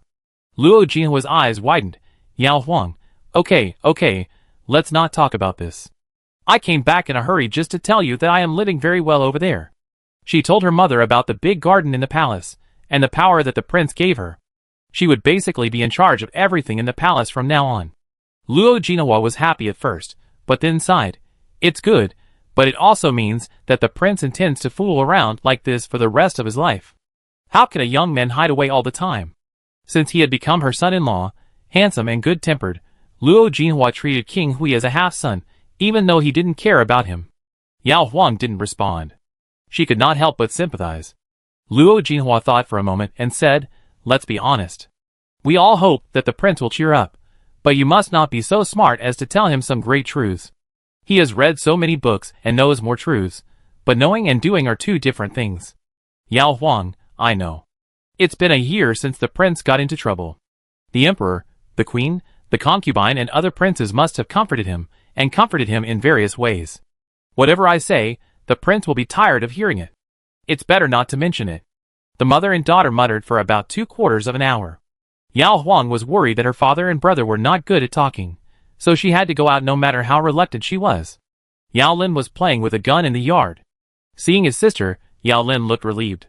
He had just eaten his fill, but his father insisted that he play with the prince for some instructions. He was so tired and full, how could it be easy for him? Chapter 13. Yao Lin was showing off his gun. Yao Zhenhu was standing outside the threshold of the main hall and watching. King Hui's wheelchair was parked inside the threshold, and Qingyai was standing behind the wheelchair. When Yao Huang looked over, the first thing he noticed was that Qingyai's face was even paler than King Hui's, which was obviously not the case before. At this time, Yao Lin put away his gun neatly to make way for his mother and sister. Luo Jinhua was one step behind her daughter, and she felt like the sky was falling. Only the stupid tiger of the Yao family could do this, letting her son show off his skills in front of his son-in-law, who had lost both legs. If the prince was angry and punished her husband directly, Luo Jinhua would say that he deserved it, but she was afraid that the prince would endure it here and vent his anger on her daughter later. Yao Zhenhu didn't notice the anger in his wife's eyes at all, and turned to ask his son-in-law, "What do you think, Prince?" He was just a centurion, and had no chance to meet His Royal Highness Prince Hui before this marriage, but Prince Hui's good martial arts and various military exploits learned from masters had already spread in the military camp. Yao Zhenhu sincerely asked his son-in-law to teach him, and it would be best if his son-in-law could improve his kung fu and win a good place in the martial arts Imperial examination next year. After saying this, Qingyai's pale face turned green again. The princess was beautiful enough, and her occasional poor words could make people feel suffocated, but Yao Zhenhu was so big and strong, and everything he said and did was to poke at the prince's wounds. Could the prince tolerate it? Zhao Yan's eyes swept across the faces of the princess and her daughter, who walked out of the west wing, and fell on Yao Lin's hand holding the gun, saying, "Ling Yun has extraordinary power and skilled spear skills, but his body skills are slightly lacking. If he can turn back in time after shooting the gun, he will have a better chance of winning in the duel." Ling Yun is Yao Lin's pen name. He is only 2 years older than Yao Huang. At the age of 19, Zhao Yan gave him advice in the tone of an elder brother. Yao Lin was surprised and said, "Your Majesty has a sharp eye. Every time I compete with Li Tingwang, He gets the first chance to return the spear. Luo Jinhua's eyelids jumped. Zhao Yan didn't know who Li Tingwang was, and he was not interested in understanding. He continued to instruct Yao Lin on how to improve his body movements. Yao Huang understood that his brother lost because of his agility, and he had to train his brain and the reaction speed of various parts of his body. Yao Zhenhu heard the prince's accurate words and wanted to ask the prince for some advice. Luo Jinhua did not give him a chance to speak again. She stood in front of her husband and winked at her daughter. Yao Huang proposed to go back to the mansion at the right time. If she had a big house, she could invite King Hui to rest in the guest room. If not, she would have to leave early. After the couple got on the carriage, Luo Jinhua breathed a sigh of relief, but Yao Huang and the carriage began to get nervous. Unlike when they came, there was a hint of alcohol in the carriage. Yao Huang knew that it was his father's favorite liquor that he had to hide in the house to prevent his brother from drinking it secretly. He only bought a jar of Wangxianla wine once a year. Yao Huang once dipped a drop of it with chopsticks out of curiosity. One drop was so spicy that her chest was burning, but her pale prince husband actually drank a whole bowl in one breath. The effect of alcohol also came slowly, and it had been 2 or 3/4 of an hour since the meal. Yao Huang looked at King Hui quietly. The prince leaned against the wheelchair, closed his eyes, and his pale handsome face did not blush due to drinking. Yao Huang was relieved, and then looked at the comfortable wheelchair made of rosewood, and he was a little envious. The wheelchair was wide, and if the prince moved to the edge, there would be room for another person next to it. There was a footrest under the wheelchair, and there was a 2-foot-long flat ground under the footrest, where another person could sit. The backrest is not straight up and down, but presents a curve suitable for people to lean on. If there were no 4 wheels at the bottom, this wheelchair would be an extremely comfortable reclining chair at first glance. After a meal and a drink, it would be more comfortable for her to lean on it than to sit upright. Suddenly, King Hui opened his eyes. Yao Huang lowered his head guiltily. Zhao Yan, water. Yao's buns tasted very good, but they were a bit salty. The chefs of King Hui's mansion were advised by the doctor to eat light food this year. The teapot was placed in the cabinet opposite. The top 2 layers of the cabinet were small drawers for handkerchiefs, towels, combs, mirrors, etc. The bottom layer was more than a foot high, and contained a teapot, a kettle, and 2 sets of matching small bowls. No matter how steady the carriage of the palace was, it was still a little shaky. In order to prevent the water from spilling, Yao Huang lifted her skirt and knelt in front of the cabinet, holding a small white glazed kettle with a jade-like color in one hand, and a small bowl of the same color and texture in the other hand. She stared at the water flowing out of the kettle and the bowl, not noticing that both sleeves had slipped down, revealing a pair of wrists that were softer than white porcelain. Yao Huang did not drink during the banquet, but she was already in good spirits, and she washed her face before leaving the west wing, which reminded people of the pink peony that bloomed after the rain. After the water was poured, Yao Huang put the kettle back into the cupboard, stood up carefully, and bent over to bring it to King Hui. She was wearing a bright red rui, and when she stood, the waist of her long skirt fit her skin tightly, hiding the spring scenery inside. Now that King Hui sat low, Yao Huang bit her waist, and there was a little gap between the waist of her skirt and her skin. Zhao Yan took the small bowl without looking away, and drank it all in 3 or 2 gulps. Yao Huang, do you want more? Zhao Yan, yes. Yao Huang poured him another bowl. The mouth of the bowl was not even as big as her palm, and one bowl was indeed not enough to quench his thirst. When the prince had drunk enough, Yao Huang changed to a small bowl and drank 2 bowls herself. Sitting back on the side seat, Yao Huang glanced at King Hui and saw that he had his eyes open, and whispered, "Does the prince usually drink?" Zhao Yan, no. Yao Huang's heart was instantly lifted, and there was a trace of panic in his eyes. Then my father forced you to drink? Are you angry? Zhao Yan looked at her. I don't drink normally, but I have a little drink when I'm entertaining people. Yao Huang, your highness has a good alcohol tolerance, right? You didn't get drunk even with the strongest wine in Wanxian Tower. Zhao Yan, not bad. The conversation started, and Yao Huang dared to speak. What do you think of my father, mother, and brother? If there is anything you don't like, I will remind them to change it. Zhao Yan, no. Yao Huang, in other words, you are not angry at all in our family. Zhao Yan agreed and closed his eyes again. This meant that she refused to talk, so Yao Huang closed her mouth tactfully.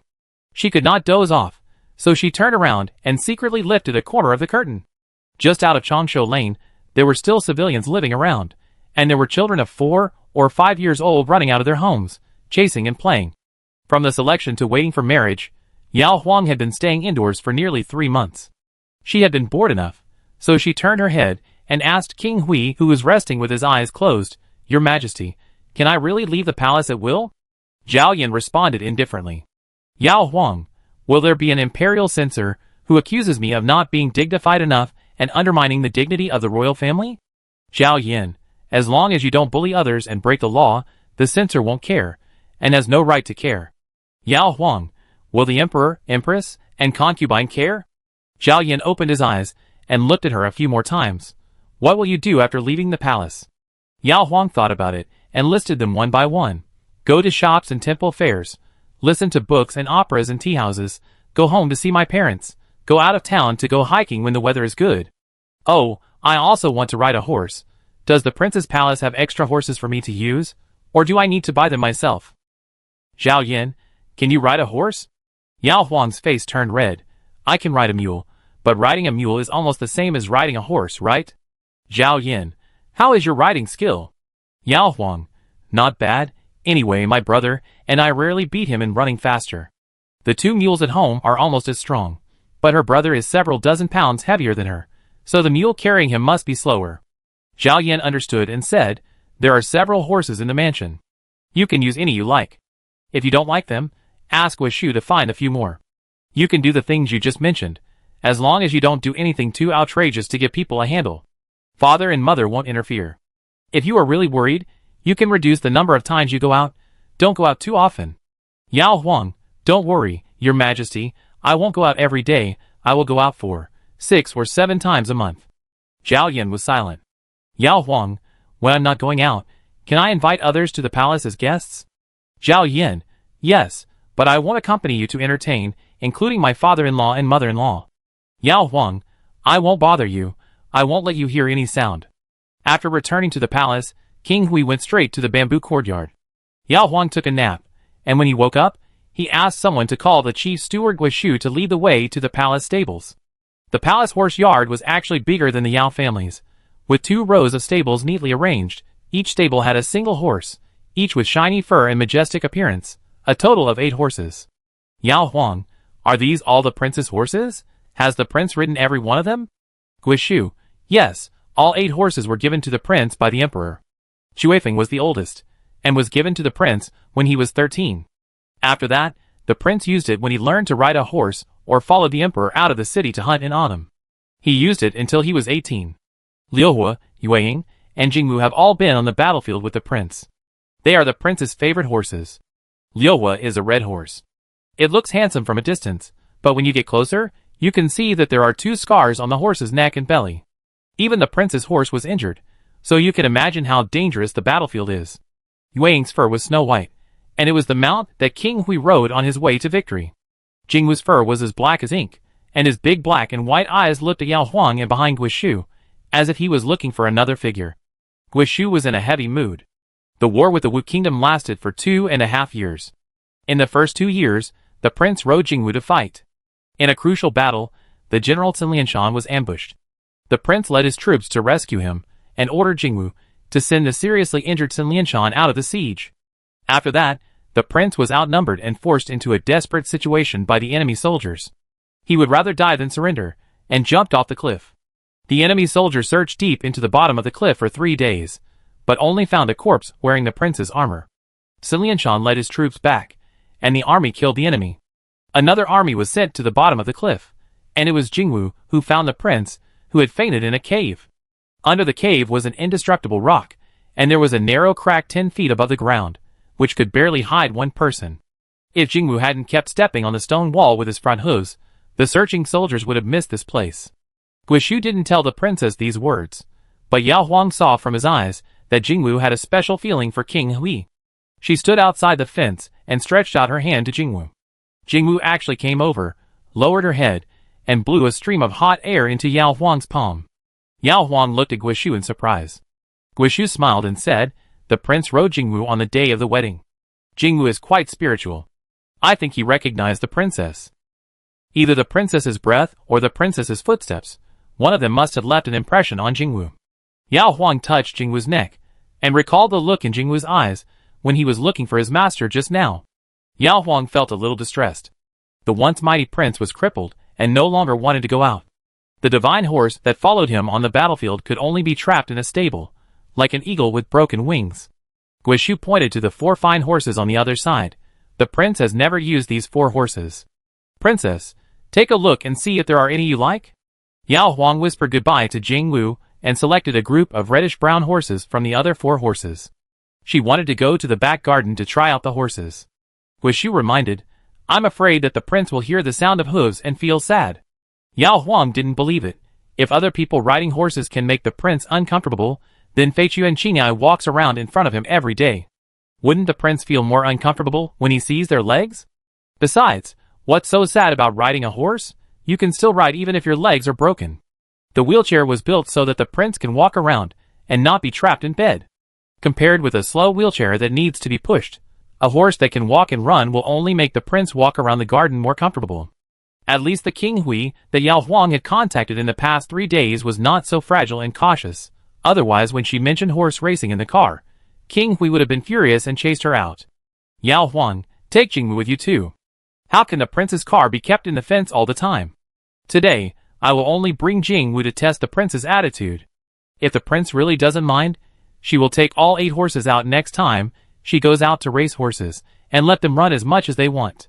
Guishu, why is this princess from a small family more powerful than concubine Du, who is the most favored by the emperor? Concubine Du never interfered with the grass and trees in the palace when she came to visit the prince.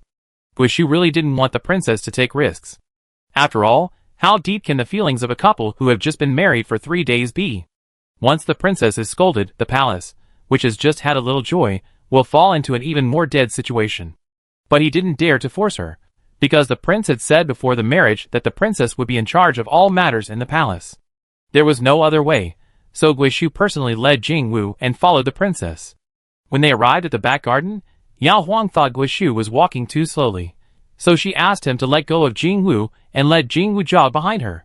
Jing Wu was very obedient.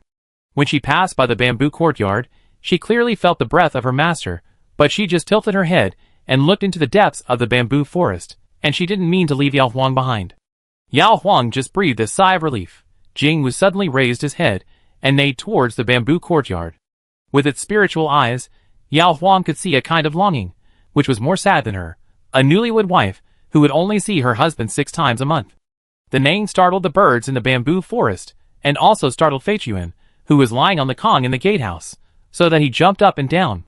Qingyai, who was sitting on the stone bench in the yard, almost fell to the ground. In the study in the west room, Zhao Yin looked at the window. When Feiqiu hurried to the outside of the bamboo forest, Yao Huang had already run away with Jingwu. Although she thought King Hui would not mind the sound of horse hooves, Jingwu's shout was too sudden, and Yao Huang subconsciously chose to run. Feiqiu looked at Guishu, who came over after hearing the sound. What's going on? Guishu explained with a headache. Feiqiu asked anxiously, why didn't you stop the princess? Guishu was more concerned about the prince's attitude and looked inside the bamboo courtyard. Qingyai shook his head, meaning that the prince did not ask him to go in for questioning. Guishu's heart moved, and he pointed to the front and said, I will chase the princess. He ran very fast. Feiqiu gritted his teeth and made such a fuss. Should he report it or not? Because it was the 3rd day of the wedding. King Hui still came to Ming'an Hall in the evening. Every time they had a meal, Qingyai and others would retreat to the door, and only the prince and the princess would be in the hall. His Royal Highness Hui Wang was very careful. Yao Huang took the initiative to explain, Your Highness, I have chosen a horse and took it to the back garden for a test ride. Did it bother you? Zhao Yin, no, but why did I bring Jing Wu? Yao Huang, did you hear it? Zhao Yin agreed.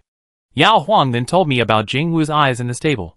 I thought it just wanted to go out for a run, but it missed you so much that it suddenly barked and scared me to the point of almost falling off the horse. Zhao Yin, ask Eunuch Chao to pick a young eunuch for you. Let him follow you when you ride in the future, just in case. Yao Huang, which little eunuch dares to ride a horse in the back garden? I'm afraid that if you cough, he will fall off and I will have to help him up. Zhao Yin picked up a dish. Yao Huang watched him finish eating and smiled. Your Majesty, were you worried about me just now? Zhao Yin, falling off a horse is not a small matter. Yao Huang, then Your Majesty, please ride with me for a while. With you here, the people and horses in our mansion will not be startled. By the way, you can also see my riding skills with your own eyes. Under the eaves, Qingyai, who was listening, almost had his legs weak. After a while, he heard the prince's voice. Okay. Chapter 14. The wheelchair is still empty tonight. Yao Huang didn't know how other newlyweds spent the night, let alone how her husband with a leg disease would be. Perhaps this should be restrained, or perhaps the prince was not keen on this due to his leg problems. Yao Huang just felt that a burden had been removed. She had only known the prince for a few days. Every time the prince held her hand in the dark and silence, Yao Huang was worried. It was difficult to compare such a prince with a prince, who was taciturn and intimidating during the day, not to mention the sound she made that she was embarrassed to hear. If both of them lost their composure, it would probably be easier to accept. However, she was the only one who was driven crazy. The prince's breathing was heavier at most, and even the look in his eyes when he looked at her seemed to be the same as in the daytime. Yao Huang was very glad that she deliberately messed up her hair to imitate the situation at that time and looked in the mirror. She was not ugly in the mirror. Otherwise, she would really look like a madman in the eyes of the prince with messy hair and crying and shouting, which would make the already dull relationship between husband and wife even worse. Yao Huang had learned to cherish the opportunity to sleep together. After getting into the bed, she hugged him skillfully. The person in his arms didn't move at all, only his chest rose and fell with the rhythm of his breathing. The tent was pitch black. Yao Huang could barely see the outline of King Hui from his chin to his collarbone, and occasionally his Adam's apple rolled up and down. Smelling the faint fragrance coming from him, Yao Huang praised, "The names of the 4 horses of the prince are really nice. Did you choose them yourself?" Zhao Yin, "Yes." Yao Huang, "Then you can also help me name my horse. I picked the red one." Zhao Yin thought for a while, and said, "Neon Light." Yao Huang liked it very much and admired it very much. "Is the prince's knowledge very good?" Silence. Yao Huang smiled. "I just asked unnecessary questions. The prince is not a person who brags." Still silence. Yao Huang bit his lip and shook his shoulder gently. "Does the prince not like to chat with me? If so, I will sleep well in the future and never bother you again." Zhao Yin, "No." Yao Huang, "Then why don't you say anything?" Zhao Yin, "I'm not good at chatting. I can only answer your questions." Yao Huang half raised herself, looked at his hazy face from above, and smiled. "Whatever I ask, will the prince answer it?" Zhao Yin, "Answer those who can." Yao Huang, "Then I have a lot of questions to ask, but I'm afraid that I make you unhappy if I say something wrong." Zhao Yin, "I won't answer questions that will make me unhappy. Next time, don't do it knowingly, and I won't be angry."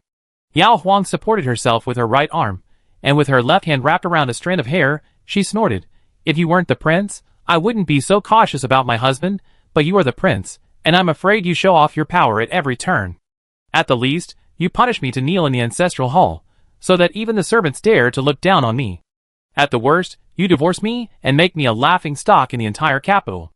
Zhao Yin smiled, a short, silent smile that was not noticed by the princess beside him.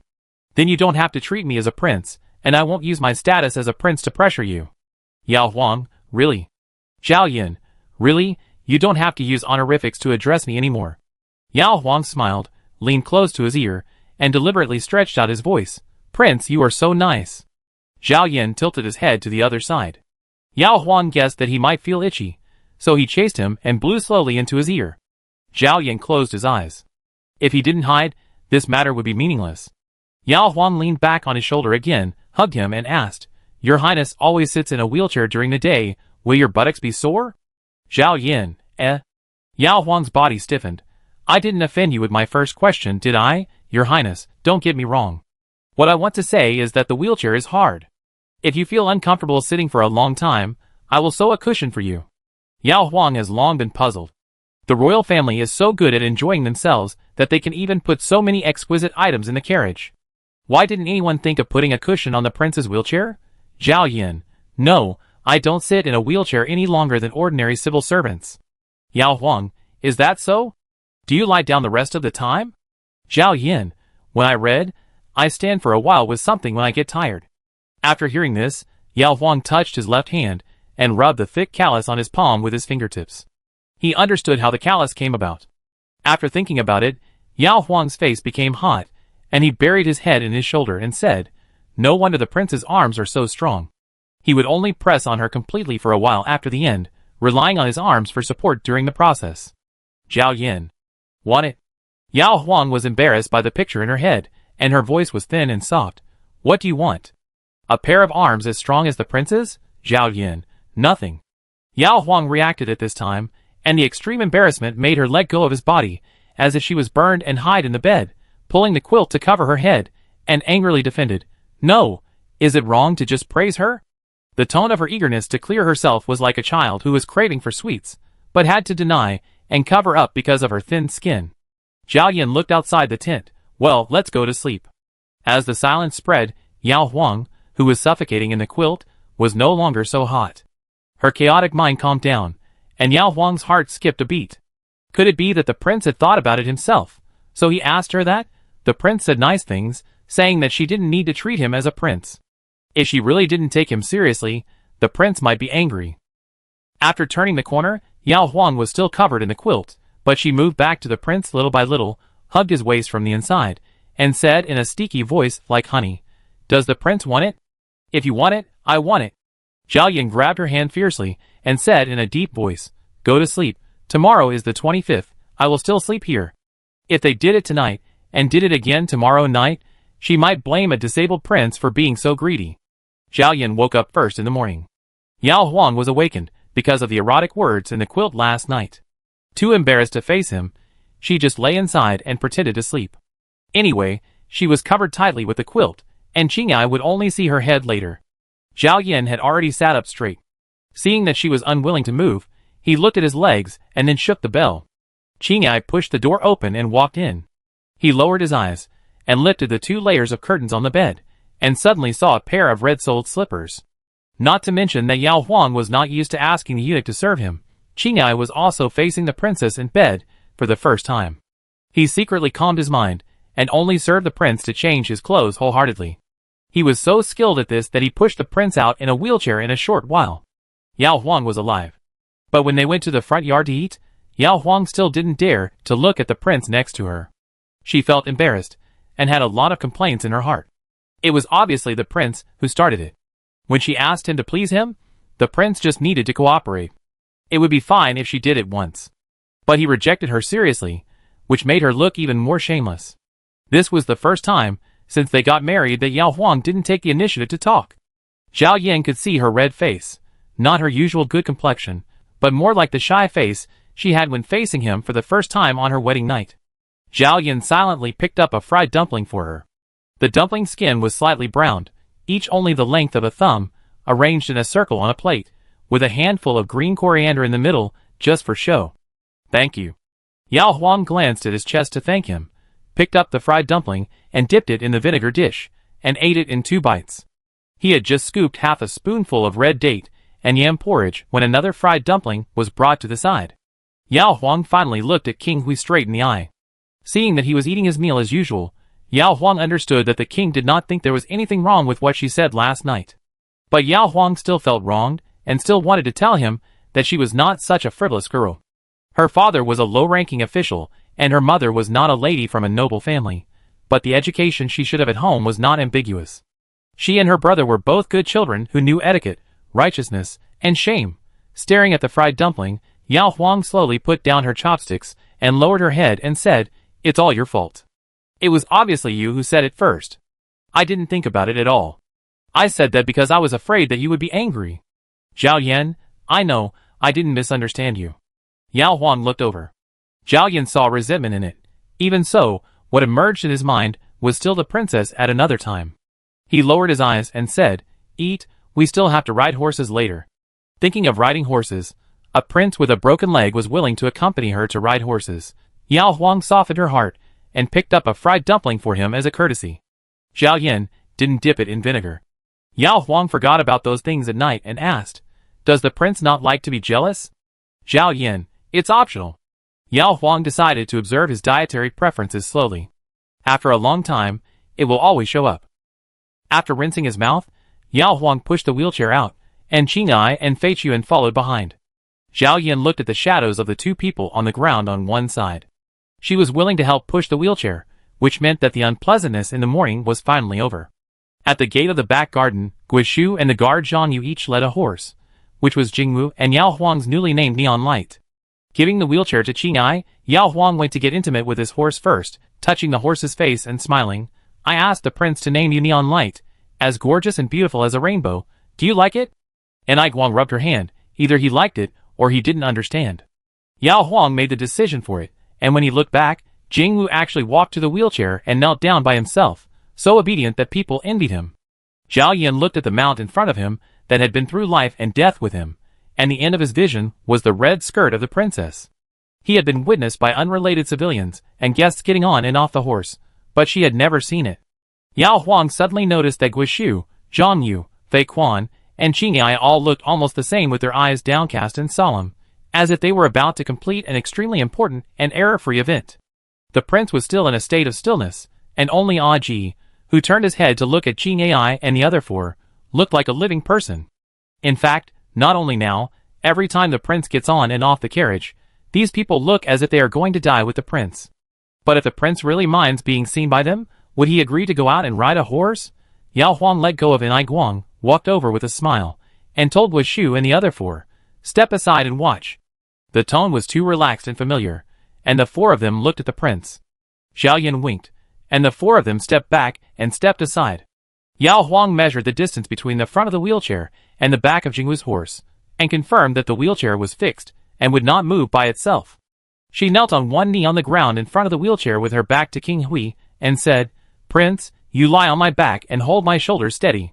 The prince just couldn't move his legs, his upper body was intact, so this action was not difficult for him.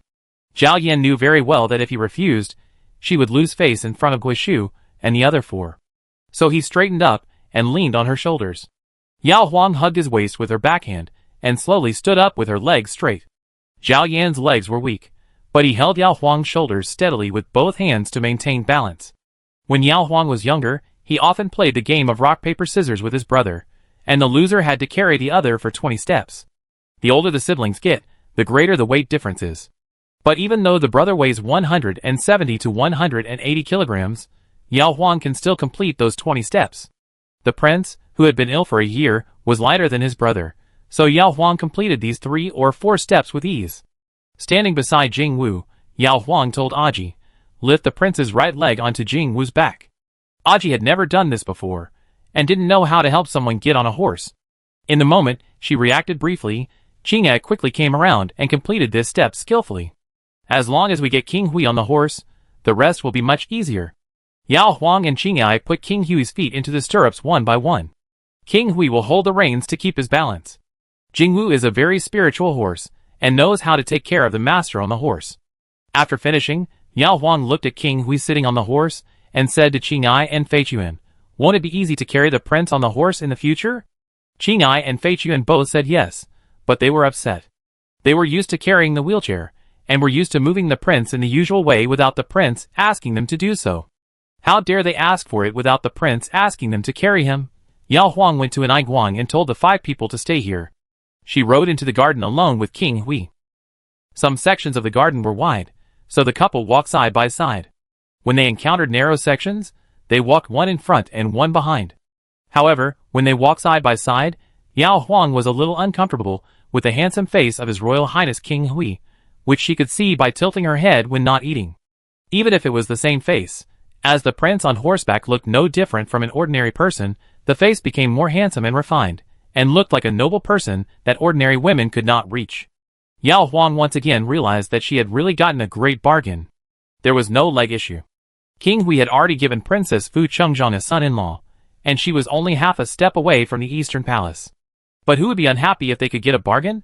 The fact that Yao Huang could get such a handsome prince showed that she was born with this good fortune. "Zhao Yin, what are you laughing at?" The princess would tilt her head and stare at him every once in a while, and it was hard for Zhao Yin not to notice. Yao Huang pretended to be mysterious. "Guess?" Zhao Yin couldn't guess, he just knew it must be related to him. Yao Huang thought for a moment, pointed at his face and asked, "What do you think of my appearance, Your Majesty?" "Zhao Yin, my name is as good as my appearance." It just so happened that there was a peony garden in front of him, and the flower garden of the palace was naturally full of famous varieties, such as Yao Huang and Wei Zi. The petals of Yao Huang are light yellow when they first bloom, and turn golden yellow when they are in full bloom. The flower disc is plump, rich and elegant, bright and eye-catching in the sun, and is known as the king of flowers. Yao Huang was very happy and whispered, "You are worthy of being the prince. You are better at praising people than others." Zhao Yin looked ahead silently. Yao Huang, then if I look like this, does the prince like it? Zhao Yin simply hummed. Yao Huang laughed again. The prince likes it, but the prince does not show his emotions. I am different. My husband is handsome, and I will definitely laugh. This was still a bit bold. Yao Huang blushed after she said it. Not wanting the prince to see it, she urged the horse to go ahead. Zhao Yin could only look at the princess's back, the red jade pendant swaying beside her ear, her white and shining neck, her waist swaying slightly with the horse's steps, and her legs on both sides of the horse's belly. Zhao Yin stopped his horse. There was no more horse hoof sounds, and Yao Huang looked back in confusion. Zhao Yin, come here. Yao Huang could not tell whether he was happy or angry, so he turned his horse's head. The closer he got, the more nervous he became when he faced the other party's focused gaze. Zhao Yin, get off the horse. The more the tone of command was like this, the more Yao Huang dared not disobey. When he stood on the ground and was reflecting on whether he had said something wrong, the man above his head said, come up. Yao Huang was shocked, and what was even more shocking was that Jingwu actually knelt down. As Jingwu knelt steadily, Zhao Yin grabbed Yao Huang's wrist and pulled her directly onto the horse's back. Yao Huang hurriedly opened her legs and took the initiative to sit in front of the prince, so as to avoid the tug and pull, and both of them fell off. Jingwu stood up again and walked forward slowly. Zhao Yin stuffed the reins into Yao Huang's hands. He put his arm around her waist and asked above her head, why do you hide after you finish talking? Yao Huang blushed and did not answer. Zhao Yin, are you afraid that I don't like your words? Yao Huang explained first. I didn't say it to everyone. The prince is my husband, so I dared to say it, and what I said was all true. I just smiled because the prince is handsome. Zhao Yin, well, I won't be unhappy about it. Yao Huang felt relieved. Zhao Yin, even what you said last night, I don't dislike it either. Yao Huang's heart was burning, and her whole body was on fire. The bamboo forest was in front of them, and there was no one in the bamboo courtyard at this time. Zhao Yin took a look and finally took her forward. Chapter 15. Jingwu carried the prince and princess in front, and Niguang followed slowly behind. Yao Huang's palms gradually sweated because King Hui kept his hands on her waist. She knew that the prince had to hold on to something to keep his balance, but she was not a piece of wood. In the broad daylight, such intimacy really made her blush, and she was afraid that the servants would see it. The horse's hooves stepped regularly on the stone road, and her waist twisted slightly. King Hui probably feared that she would be embarrassed and did not hold too tightly, and his hands fell down along her waist little by little. The vegetable garden on the right became a savior. Yao Huang asked casually, Your Highness, have you ever eaten dumplings stuffed with Chinese cabbage before? Zhao Yin glanced at the bare vegetable plots and said, No. In the palace, most of the dumplings served on the table in the palace were meat-filled dumplings. If there were any vegetarian dumplings, they were vegetarian with 3 fresh vegetables or other styles. Pure Chinese cabbage was too common. Unless the master specifically ordered it, the royal chefs would not look down on it. Noticing that the prince moved his hand up, Yao Huang relaxed a little. When the Chinese cabbage in our field grows, I will show you my skills. I like eating and making pasta like my mother. Zhao Yin, okay. After walking a little further, Zhao Yin let her get off. Yao Huang knew that the prince didn't want people to see the couple riding together. After the second round, passing by the lake again, Yao Huang invited, Prince, I want to take a boat tour of the lake later. Do you want to come? She was a complete landlubber. The drier the water, the more she liked the water. Every year when the scenery was good, she would rent a boat with her family to tour the river, but when she went, others would go too. The boats on the river were crowded together, and occasionally she would run into a 7- or 8-year-old boy standing on the bow of the boat and peeing in the river. He was not ashamed to be seen. Now, this large lake in the palace belongs to her and the prince. It is beautiful and quiet, and you don't have to queue up to pay for a boat ride. Zhao Yin looked at the lake and thought about the inconvenience of getting on and off the boat. Sitting firmly in a wheelchair can still retain some dignity. Otherwise, every time he is carried up and down by others, it shows his incompetence. Unless it is necessary, Zhao Yin doesn't want the princess or anyone else to see him like that. No, you take the maids to swim, and let Eunuch Chao arrange 2 eunuchs who can swim to guard the shore.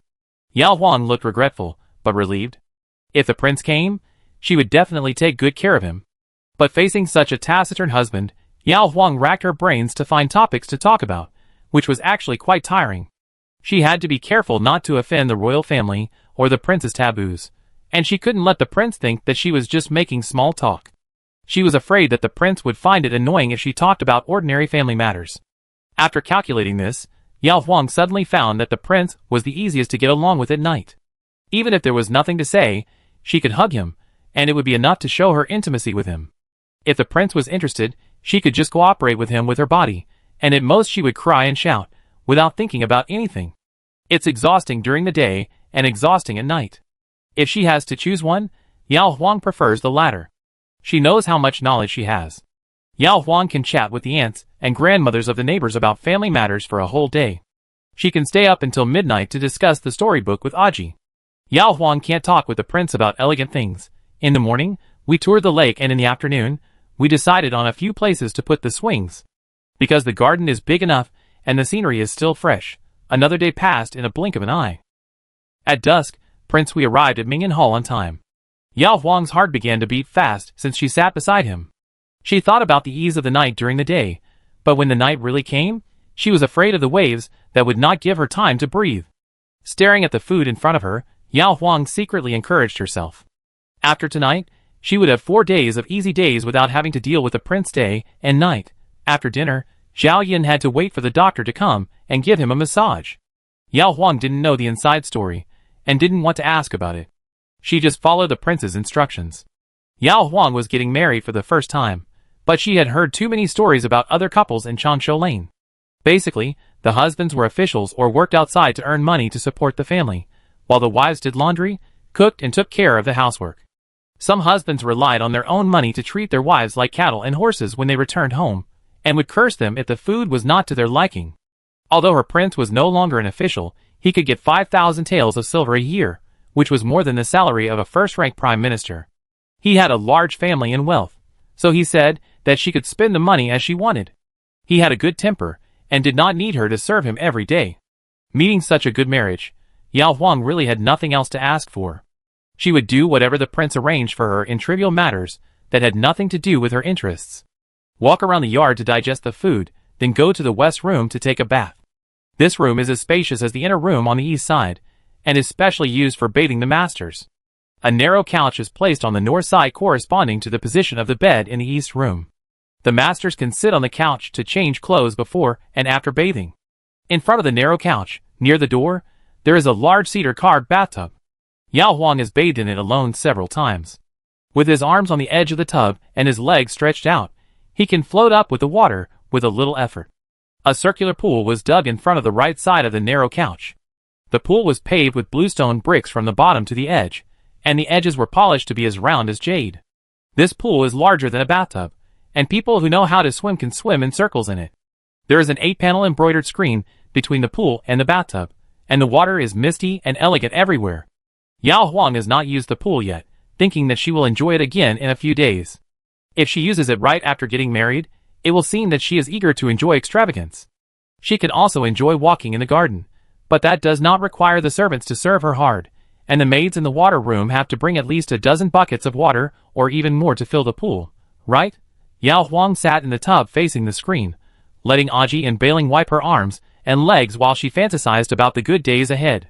Aji was used to seeing the princess body and was concentrating on his work, but Bailing was the second time. When the towel moved to the princess' armpits, her face was already red and her eyes were wandering, not knowing where to look. Aji found out and laughed at her. "Why are you still shy? You have it too." Bailing hesitated and didn't know how to explain. Yao Huang glanced at Bailing and could understand it to some extent. After all, not every girl of 17 or 18 could grow up like her, and she was completely like her mother. Aji had eaten almost the same food as her since he was a child, but he couldn't be like her. Yao Huang didn't know which one was better. When she was young, she could play with guns and punches easily. After she turned 13, she had to wrap herself in a soft cloth before practicing martial arts, otherwise it would be uncomfortable to shake. It was also from that time that Li Tingwang would glance at her when he saw her again. When she noticed, Li Tingwang would laugh at her for being fat. This time, Yao Huang asked Aji Xiao to pour some flower dew. When she came out of the bathtub, each strand of her hair had a faint osmanthus fragrance. The twisted long hair also felt very damp. Yao Huang asked someone to move a chair to the yard and blow her hair in the refreshing evening breeze. Yao Huang had just finished her bath, and she was dressed neatly, but she didn't wear socks on her feet anymore, and she rested them comfortably on another chair. Her hands were chubby, and her insteps were also very fleshy. Every time Aji washed her feet, his fingers could press into a small dimple on her instep, and Aji's instep seemed to be just a layer of skin. In the past, Yao Huang only used flower juice to dye her fingernails, but before getting married, the palace sent a maid to dress her up, and even painted her 10 toes with red nail polish, which didn't fall off even after washing her feet several times. But such a pair of feet looked round and cute. Yao Huang liked it very much, and had decided to continue using Ko Dan. The days were getting longer and longer. Yao Huang's hair was not completely dry, and the sunset in the west had not turned green. With the sound of wooden wheels rolling, Qingyai appeared on the western corridor pushing a wheelchair. Yao Huang was prepared in advance, and when she heard the movement, she put her feet down and put them into her skirt in advance, and then she didn't panic anymore. There were still many days to come, and Yao Huang had to take the initiative to get used to Qingyai, Fei Chuan or other eunuchs getting close to her. Hiding here and there was just asking for trouble. The prince is here. Yao Huang did not get up, but sat on the chair and smiled brightly at King Hui, so that the prince would know that she was looking forward to his coming. I'm drying my hair, it's not dry yet. Zhao Yan usually would not respond to such meaningless greetings, and the courtyard in the evening was very suitable for cooling off. Zhao Yan signaled Qingyai to push the wheelchair next to the princess chair and let Qingyai leave. As for the maids, the 4 Wamiais who knew that the prince did not like many people also left, leaving only Aji, who was supposed to keep watch tonight, hiding in the main hall. Yao Huang didn't expect that Prince Hui would wait with her while her hair dried.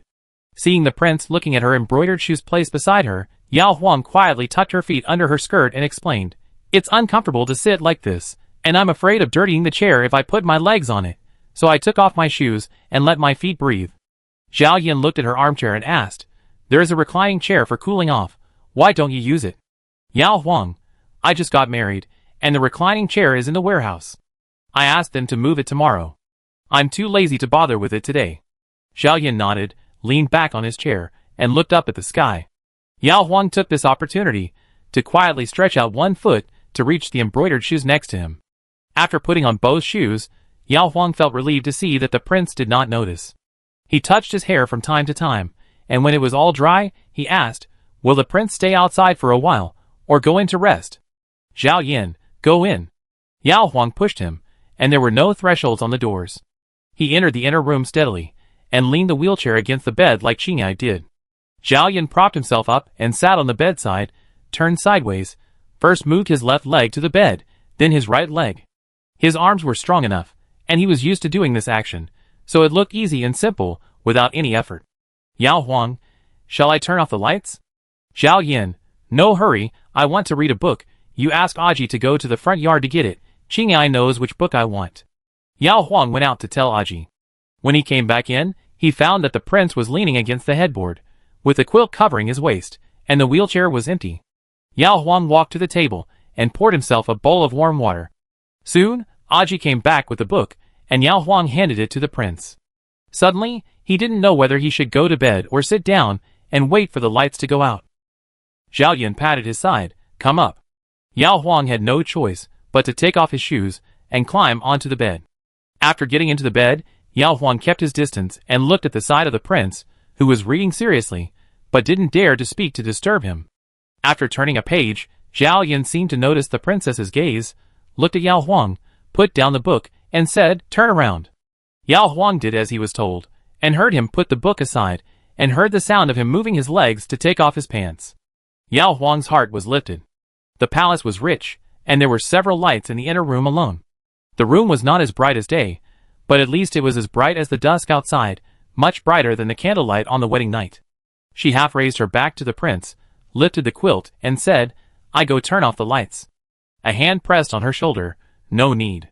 Yao Huang lay on her side, anxious and wanted to cry, "It's too bright, I can't sleep." Zhao Yan looked at her blushing face and trembling eyelashes, supported the bed with his left hand, straightened her with his right hand, and slowly helped her unbutton her middle clothes.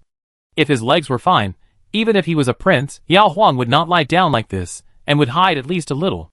But the prince had a leg disease, so Yao Huang could only cover her face with her hands, and followed him tremblingly. When it was time for pants, Zhao Yan took Yao Huang's pillow, and asked her to lie up. There was a distance of more than 1 foot between the pillow and the headboard. If Yao Huang's head was against the headboard, it would be more convenient for Zhao Yin to help her. Yao Huang's trembling voice leaked out from between her fingers. Can I do it myself? The female doctor said that she should serve the prince, not the prince serving her.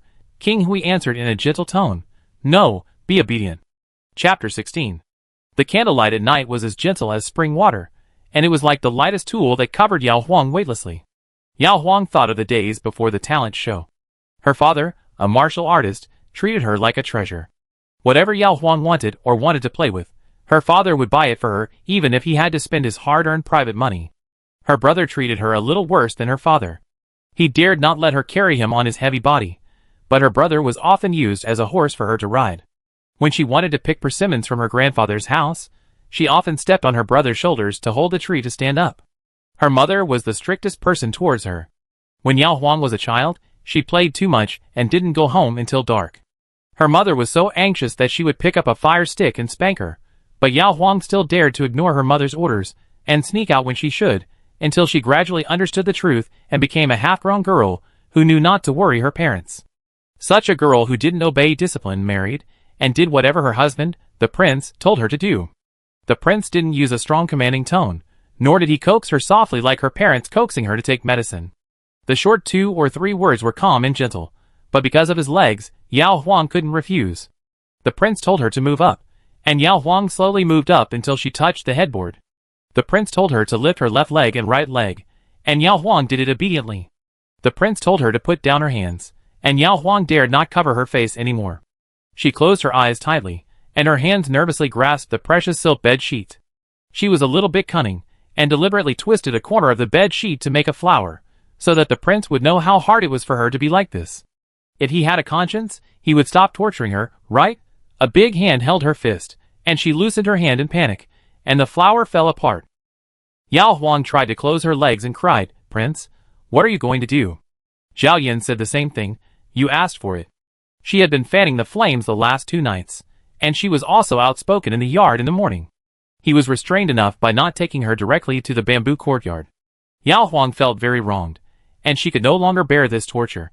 She bent down like a shrimp, put her head under his propped-up arms, hugged him tightly from behind, used his body to hide herself, and folded her legs sideways in a line, and pressed down to minimize the area that he could see.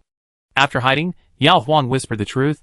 I was the first to flirt with the prince, tempting him to choose me as his princess, but the prince admitted that you didn't mind my low official position and liked my appearance. We have been living well these days. I haven't offended the prince in any way. Why did the prince embarrass me like this? Zhao Yin lowered his head and looked at the soft white water snake entangled with him. I didn't embarrass you. I just wanted to take a closer look at my princess. Yao Huang. You didn't look at me like this. If the prince really wants to see, he can look at my face. Zhao Yin, how do you know that other couples wouldn't look at each other like that? Yao Huang really didn't know, and was about to cheat, but the prince raised his right hand, and his action was so convenient and natural, as if Yao Huang offered it to him on her own initiative. Yao Huang looked eagerly at the edge of the bed in front of her. If she had a little more courage, she could slip out like a loach. But could she leave the prince with crippled legs on the bed? Could she bully him by relying on her agility? Yao Huang couldn't do such a thing, so she could only grab the quilt on his side and pull it over her head. No matter how the prince looked at her, she just couldn't see it. In the back room, Aji spread out her bedding and looked at the door of the inner room. She remembered that the last time she kept watch, she waited for about 3/4 of an hour before the princess called for water. She went to the main room first, and sat on a chair to wait. The princess's voice was like a cat's tail tickling her heart, so it was better not to listen. The Huiwang mansion was too big, and Mingyan Hall was far away from the neighbors on both sides. There was no loud noise or dog barking from the neighbors, so it seemed very quiet at night. Although there was an extra wall between them, Aji still heard the princess's voice. Fortunately, it was much lighter than in the back room. Aji took out the cotton that she had prepared in advance, squeezed it tightly, and stuffed it into her ears, and basically got peace. There were many small and convenient clepsydras in the palace, and Aji took out the clepsydra and put it on the table. It was almost 3/4 of an hour, and Aji took out the cotton. As soon as she took it down, a very clear sound came from inside. Aji stuck out her tongue and quickly stuffed the cotton on the left side back, leaving her right ear empty, because she was afraid that the prince and princess were almost done. If she missed the princess's summons, the princess would not get angry with her, but the prince might not. Aji waited for another 3/4 of an hour. Aji felt sorry for the princess. She didn't know the specific feeling, but the princess couldn't fake crying. Even if she didn't feel uncomfortable, she wouldn't feel comfortable, right? Aji quietly carried the clepsydra back to the side room and prepared to go in. In the inner room, Yao Huang was imprisoned in the arms of King Hui. When she finally heard the sounds around her, the king's breathing had returned to normal. Recalling her embarrassment, Yao Huang was so angry that she picked up the king's arm and bit his wrist. A muffled laugh came from above her head. Yao Huang bit even harder. Zhao Yan didn't feel any pain, but only felt her lips were very soft. Suddenly, he realized that she was not just biting him with her mouth. Zhao Yan broke free from her powerless hand. Yao Huang really hadn't gotten enough of her anger, but the dignified prince really took the initiative to offer her his fingers for her punishment. Yao Huang felt embarrassed again, pressed his fingers and hummed, "You didn't listen to me just now. What's the point of pretending to be a good person now?" Zhao Yan listened to her complaints and continued to offer his fingers. Yao Huang turned away with disdain. "It's so dirty, I won't bite." Did he forget where his hand had touched before? Zhao Yan was willing to wipe it clean before giving it to her, but there was no water beside the bed, and even if there was water, he couldn't turn around at this time. It was almost May. Yao Huang was sweating all over, and being held in the arms of Prince Hui was like a stove next to another stove. Just when Yao Huang was about to ask him to go down, she froze in disbelief. "You." Zhao Yan said nothing, just hugged her tightly with his right hand. Thinking about it, there was no rush, just lying like this, rest for a while before coming back. If Yao Huang had to choose, she really wanted to clean up and go to sleep, but when she thought that the prince would not come for 4 consecutive nights starting tomorrow, Yao Huang felt that she could still hold on. Aji, who had been standing outside the door for a long time, It was almost the second watch when Aji really brought the 2 buckets of warm water into the inner room. When he entered the room, the 2 curtains of the bed were lowered, and the princess did not stand outside like she did the night she first got married. The heavy buckets fell to the ground, making 2 muffled sounds. In the tent, Yao Huang forced herself to be energetic and told Aji to go out and come back to clean up tomorrow morning. After Aji left, Yao Huang put on her inner garment first before she sat up with her arms weak. King Hui had already sat on the bedside, and even picked up the book that had been placed beside him. He looked at her calmly, as if he had not asked her to do those embarrassing things in the previous hour, and had not made her cry again and again. Looking at herself, her hair was messy, her inner garment was wrinkled, and even the small garment that should be worn inside was taken away for emergency. Yao Huang snatched the book from his hand angrily. Zhao Yan looked at her, his eyes gradually moving downward. The pajamas of the prince and princess were all made of the finest silk, which was light and sweat permeable in summer. The princes were mostly white, while the princesses were much brighter. For example, Yao Huang wore a bright red one tonight, with embroidered flowers on the collar and cuffs. Yao Huang was not particular about it, and she thought that she would have to clean it later, so she just tied it casually. She grabbed the book too hard, and the collar was loose. Yao Huang lowered her head along the King Hui's line of sight, and was even more annoyed. She quickly stuffed the book back, preferring him to pretend to read a book rather than look at her. After making sure that the prince didn't look at her, Yao Huang turned her back and put on her pants. It was during this process that she found that the silk bed sheet had several torn threads and one was wet. Yao Huang blushed as she checked the area and recalled, but she couldn't tell who the source came from. "What's wrong?" Zhao Yan saw that she was sitting still, so he put down the book and asked. Yao Huang still had her back to her and patted the torn place in anger. Zhao Yan looked at it, then looked at her nails. "Next time, I prepare a handkerchief for you to scratch." "Yao Huang, if you are willing to be gentle, I won't be like this." Zhao Yan continued to read. Yao Huang got off the bed and pointed at the wheelchair and said, "You get off first. I want to change a new bed sheet." Zhao Yan glanced at the wheelchair and said, "Just sleep for 1 night, and let the maid change it tomorrow morning." Yao Huang, "Okay, you sleep inside." She was not such a delicate person, who couldn't stand a few torn threads. Zhao Yan went to check the bed sheet inside again, and finally found the wet stain. The pampered prince Hui didn't want to suffer this hardship, and of course, he wouldn't wrong his princess, so he said to the book, "You go wash it first, and then change it after washing." "Yao Huang, I get you a towel." Zhao Yan acquiesced. "Give him the towel, bring the bucket to the bedside," and Yao Huang took another bucket inside. It took her longer. When she came out, Zhao Yan had already packed up. He sat in a wheelchair wearing his undershirt that was not stained with much sweat. The quilt on the bed was piled in the corner, and the sheet was pulled off by him and folded. Yao Huang whispered, I wonder what the maids in the laundry room will think.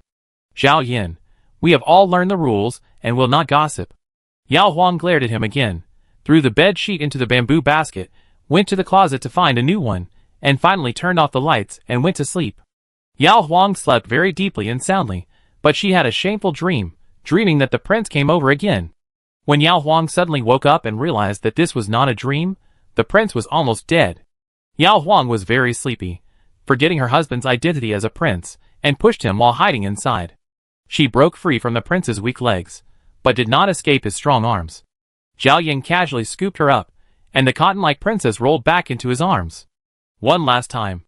Zhao Yin whispered in her ear. Yao Huang regained some of her sanity, and looked at the prince's figure in the dark with sleepy eyes. She agreed reluctantly, but with conditions, not for that long. The prince agreed. Then Yao Huang cried until the first ray of morning light shone through the window paper. When she sobbed the most, Zhao Yin coaxed her, "There will be no more in the next few nights. You can do whatever you want these few days, I won't come again." Yao Huang was dizzy and spoke nonsense intermittently. "Of course you don't have to come, I'm going to die." Zhao Yin covered her mouth with his hand. It was completely light.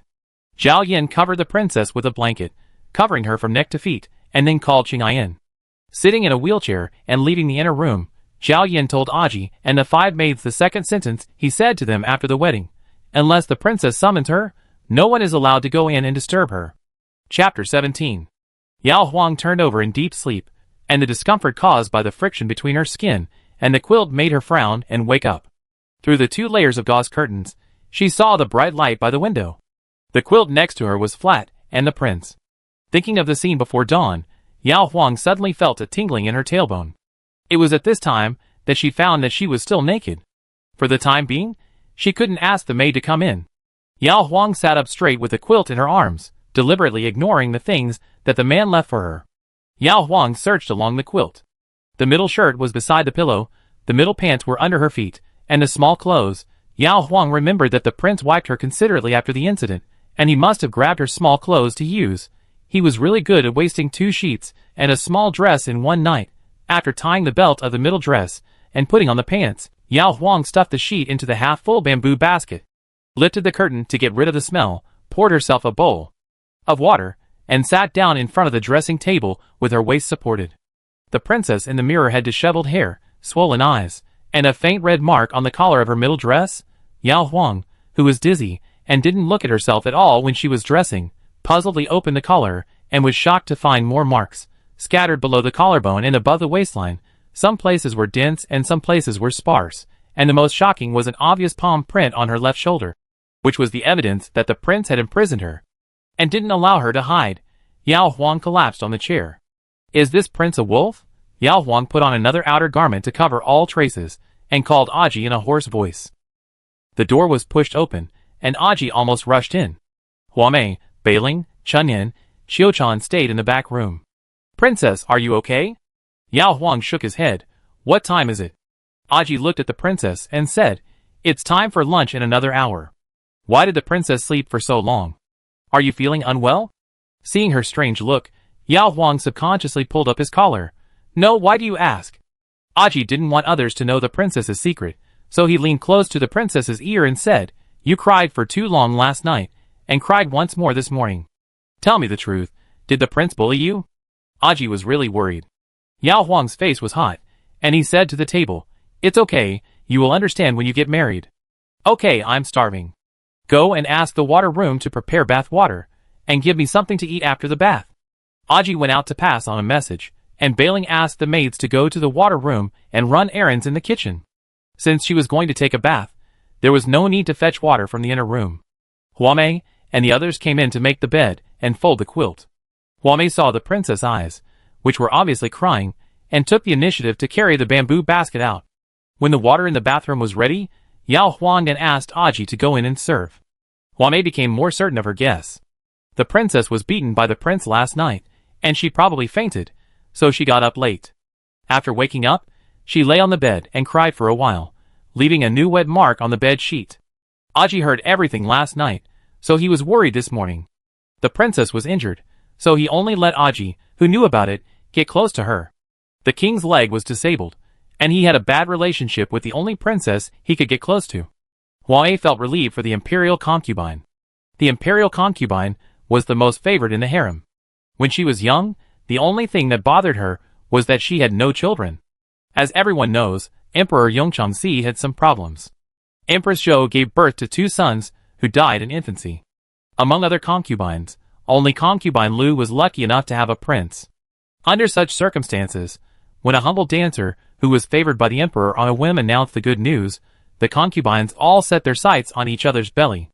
A few months later, the dancer had difficulty giving birth to the next prince, and died after giving birth.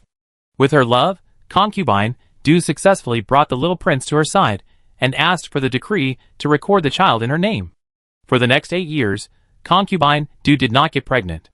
The more times she was disappointed, the more concubine Du valued King Hui. She invited the best civil and military teachers to teach King Hui in the most strict way. It is said that King Hui had to get up at the crowing of the cock every day and read until the 3rd watch before going to bed. He was the most diligent and hard-working among the princes and princesses.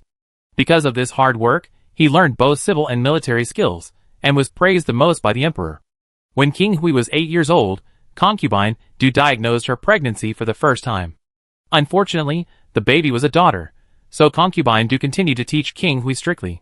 When King Hui was 10 years old, concubine Du finally gave birth to her own flesh and blood, the 4th prince. Concubine Du relaxed her education of King Hui, and began to pour her motherly love and expectations into the 4th prince.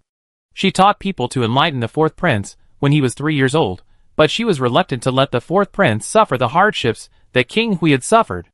This led to the 4th prince's knowledge and skills being inferior to King Hui at the same age as he grew up. When the emperor commented in a joking manner that the 4th son was not as smart as the 2nd son, how irritating would it be for the concubine? The more dazzling the King of Hui is, the more mediocre the 4th prince is. The more the King of Hui is valued by the emperor, the further the 4th prince is from the eastern palace. The ladies in the outer palaces are still gloating and mocking, laughing at the imperial concubine for teaching her adopted son well, but her own son is not. The King of Hui has been stuck in the throats of the imperial concubine and the 4th prince for so many years. Of course, the imperial concubine will be satisfied only if the King of Hui is unhappy. Yao Huang didn't know about Huamei's crazy thoughts. She took a comfortable bath, applied a towel soaked in cold water to her eyes, and her whole person became refreshed again. Yao Huang didn't have to eat at the same table with King Hui today, so she ate alone and relaxed. After eating, she lay on the couch in the 2nd room waiting to recover her strength. Hua came over and asked with concern, "Did the princess suffer any injustice from the prince?" There were 2 half-wet small clothes in the bamboo basket, which showed how miserable the princess cried at night. Her cheerfulness after waking up was all pretended for face. Yao Huang glanced at her. "What do you mean?" Huamei didn't mention the evidence that would easily make the princess embarrassed, and said tactfully, "I saw that the princess seemed to have cried." Yao Huang, "So what if he cried?" Huamei pointed out. The imperial concubine said that the prince's temperament changed drastically after the incident, and he often took out his anger on the people around him. If the princess is wronged, she can go to the palace to complain to the empress, and the empress will definitely make a decision for her. Just think about it. No matter how noble the prince is, he is still the empress's son. As a mother, the prince must listen to the discipline and restraint of her son. Yao Huang just acted as if he didn't take Huamei seriously, but now he sat up straight, looked at Huamei, and hesitated. Does the prince really like to punish the people around him? Huamei nodded. Yao Huang, is the punishment severe? Tell me everything you know. Huamei had to make up 2 examples to win the princess's trust. These 2 people were expelled from the palace long ago. Others are afraid of the prince, and dare not mention it again. Yao Huang thought about it, and called Bailing outside. Bailing walked in respectfully. Yao Huang told Bailing the 2 examples of Huamei, and asked Bailing, "Did the prince really do these things?" Bailing looked confused. Huamei's heart jumped. She had been slapped in the face by the princess through Bailing at Yao's house. Huamei was very afraid that the princess was setting a trap for her again. Yao Huang looked at her with suspicion. "Why, are you making all this up, deliberately tricking me into sowing discord between the queen and the prince?" Huamei's mind raced. Admitting that it was all a lie would offend the princess. The daring princess might punish her to the laundry room. If she didn't admit it, she could just say that Bailing was too dull in Ikuan Palace, and didn't pay attention to what was happening outside. With Bailing's usual respect for her, she would just acquiesce to her, and not dare to openly expose her. As long as the princess believed it, and really entered the palace, the king would definitely ignore the princess after being scolded by the imperial concubine. At that time, the princess could only cling to the imperial concubine and dare not look down on her again. Thinking of this, Huame said calmly, "Everything I said is true. Bailing stays indoors when she is not on duty, so she has no way of knowing these things." Bai Ling really hadn't heard of it, so she couldn't judge whether these things were true or not. Huame pushed Bailing away. She approached the princess and said earnestly, "Did the prince attack the princess? Princess, you must not give in. If a husband beats his wife once, there will be a second time. If you tolerate the prince today, he will dare to beat you harder next time. You don't have a strong family to rely on, so the prince will not take your life seriously. Only if you ask the imperial concubine to intervene, the prince will have some scruples." Yao Huang clenched the handkerchief and frowned. "You go out first. I will think about it." Huame persuaded him twice before leaving. After staying outside for a while, she heard the princess calling Aji. Aji came out in less than 2 words, and walked out without even looking at them. Huame stopped her. "What does the princess want?" Aji said irritably, "Don't ask what you shouldn't ask." Huame, She hoped that the princess would make up her mind sooner. As she waited, Aji came back, followed by Madame Lu, one of the chief stewards of the palace, who was in charge of the maids. Yao Huang sat on the couch and asked Huame to repeat those words in front of Madame Lu. Huame's face turned pale. Although Madame Lu was also arranged by the imperial concubine to take care of King Hui in the early years, after King Hui opened his palace, Madame Lu no longer listened to the imperial concubine's words. Together with eunuch Chao, she was loyal to King Hui. She framed King Hui in front of Madame Lu. Did she think her life was too long? Huame didn't say anything, so Yao Huang asked Bailing to say it. Bailing was dumb, but had a good memory, so she repeated it almost verbatim. After listening to it, Madame Lu's face darkened, and she said to the princess with courtesy, "Princess, don't listen to this person's nonsense. The prince has been in the mansion for 3 years, and Qing'ai Feituan has always served him closely, and he has never punished any servants." Yao Huang, "So Huame is committing a crime against the prince?" Madame Lu, "That's right." Yao Huang sighed. "Although the prince has handed over all the affairs of the palace to me, Huame was given by the imperial concubine. I really don't dare to decide how to punish her. Madam, you should take her to see the prince and let him decide." When Huame heard this, she knelt down and cried out in injustice with a pale face, "I know that the princess doesn't like me, but you can't bribe Bailing to frame me. I didn't say those words at all. Please judge for me." She wanted to make a big deal and report it to the imperial concubine. The imperial concubine didn't like the Yao family girl and would definitely stand on her side. Bailing panicked and knelt down, looking at Madame Lu and said, "She's talking nonsense. It was she who slandered the prince first, so the princess called me in to testify." Huame refused to admit it. Yao Huang just watched the show. Madame Lu took out a handkerchief, held Huame's shoulder with one hand, and stuffed the handkerchief into Huame's mouth with the other hand. After stuffing it in, she covered it again and looked up and said, "Princess, I will take them to see the prince now. You have a good rest. I will report back to the prince as soon as he makes a decision." Yao Huang, "Thank you, madam." She asked Aji to help Madame Lu twist one of Huame's arms. Madame Lu is almost 50 years old. Don't let her get hurt. Chapter 18. The bamboo courtyard was still peaceful, so peaceful that Feituan almost developed a Buddhist mind as Qing'ai lived with the prince every day. The prince was meditating in the house, and Qing'ai came to the gatehouse lightly, sat on the doorstep and told Feituan the good news. The prince seems to be in a good mood, and he ate more than 70% of his breakfast. Feituan was as happy as if he had eaten a full meal. "I see that the prince likes the princess very much. He accompanies her to her parents' home and rides with her. No matter what the princess says, the prince will not get angry." Qing'ai thought of the day when he pushed the prince to the palace to choose a concubine. That was the first time he saw the princess. The princess wore a pale yellow peony-like robe and stood in a dignified posture, but she would secretly raise her eyelids, and every time she raised her eyelids, she would send a bold glance to the prince. Qing'ai was worried that she would be reprimanded for being unruly if she did this again, but she didn't expect that in a blink of an eye, the prince personally decided to make her the princess. So, he really liked her, right? After chatting for a while, Feituan took out the chessboard and sat down with Qing'ai at the stone table in the yard to play chess. The handrail in the upper room can ensure that the prince can complete various trivial matters independently. If the prince does not send them, the two can only find things to kill time. As the sun rises higher and higher, the prince comes and orders the two to bring the books from the study out to dry. When Qing'ai and Fei Chuan went in, the prince returned to the east room and did not show up. The two silently moved and dried the books, most of which were various profound Buddhist and Taoist scriptures. At first, when the prince wanted to read these, Qing'ai and Fei Chuan were sad for a long time, thinking that the prince would never leave the bamboo courtyard again. Later, the two thought it through. As long as the prince stopped eating and drinking and almost starved himself to death, even if the prince became a monk, they would accompany the prince as monks. At the end of the tea hour, Chef Kong came over and went into the kitchen to prepare lunch. Qing'ai was helping out inside, and Fei Chuan was bending over to check if the scriptures that the prince often read had any insects. At this time, the voice of Madame Lu calling him in a low voice came from outside the closed courtyard door. The chief steward Guishu came to the bamboo courtyard very rarely, Madame Lu. Fei Chuan ran to open the door. Madame Lu stood alone outside the door, pointed to the end of the bamboo forest path, and explained everything to Fei Chuan in a few words. Fei Chuan gritted his teeth.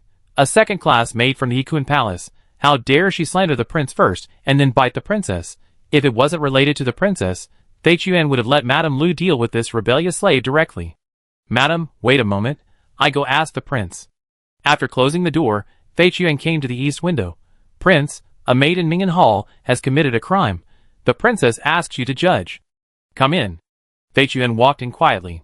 Zhao Yin sat on the calm bed in the north to rest, and after listening to Fei Chuan, he asked, Why did Huamei frame me?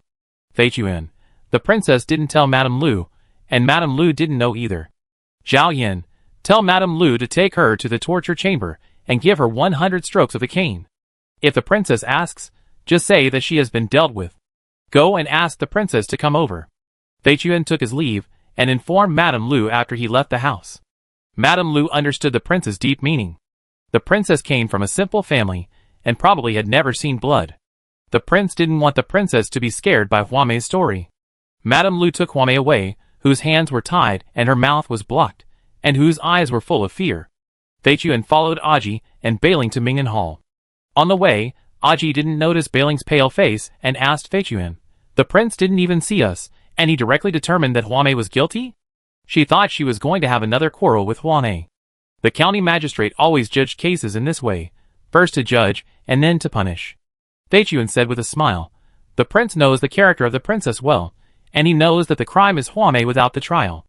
If the princess really wanted to frame Huamei, she could just take a hairpin and let Aji hide it in Huamei's bag. She must be so stupid to take such a big detour. Aji was very happy that the prince trusted the princess. Then how is the prince going to punish Huamei? Fei Chuan glanced at Bailing and said, Why would the prince spend so much time on a maid? Let Lu Mama follow the rules. But Huamei committed the serious mistake of slandering her master, and she will never work for the princess again. Aji was even happier. She deserves it. She was so arrogant when she came here, and she even dared to teach the princess a lesson. It's because the princess has a good temper. If it were me, I would have chased her away long ago. Fei Chuan coughed and taught her, It's okay for the girl to say this to us. You must be careful with your words when you leave the palace. As slaves, we must not speak on behalf of our masters, even if we are defending them. Aji covered his mouth in annoyance. Fei Chuan looked at Bailing. You can work in the queen's palace, so you must know the rules. You can give Aji more advice and serve the princess together. Bailing said hurriedly, Yes, I will do my best. Huamei's fate was entirely her own fault. She had no sympathy at all. She was afraid that the prince would also suspect that she, who also came from the Yiquan Palace, had evil intentions towards the princess. Fei Chuan's words just now were clearly a warning. Yao Huang didn't expect the matter to be resolved so quickly. Since the prince had invited her, Yao Huang took Aji, who had just returned, and followed Fei Chuan to the bamboo courtyard. Speaking of which, Yao Huang was quite curious about the situation in the bamboo courtyard.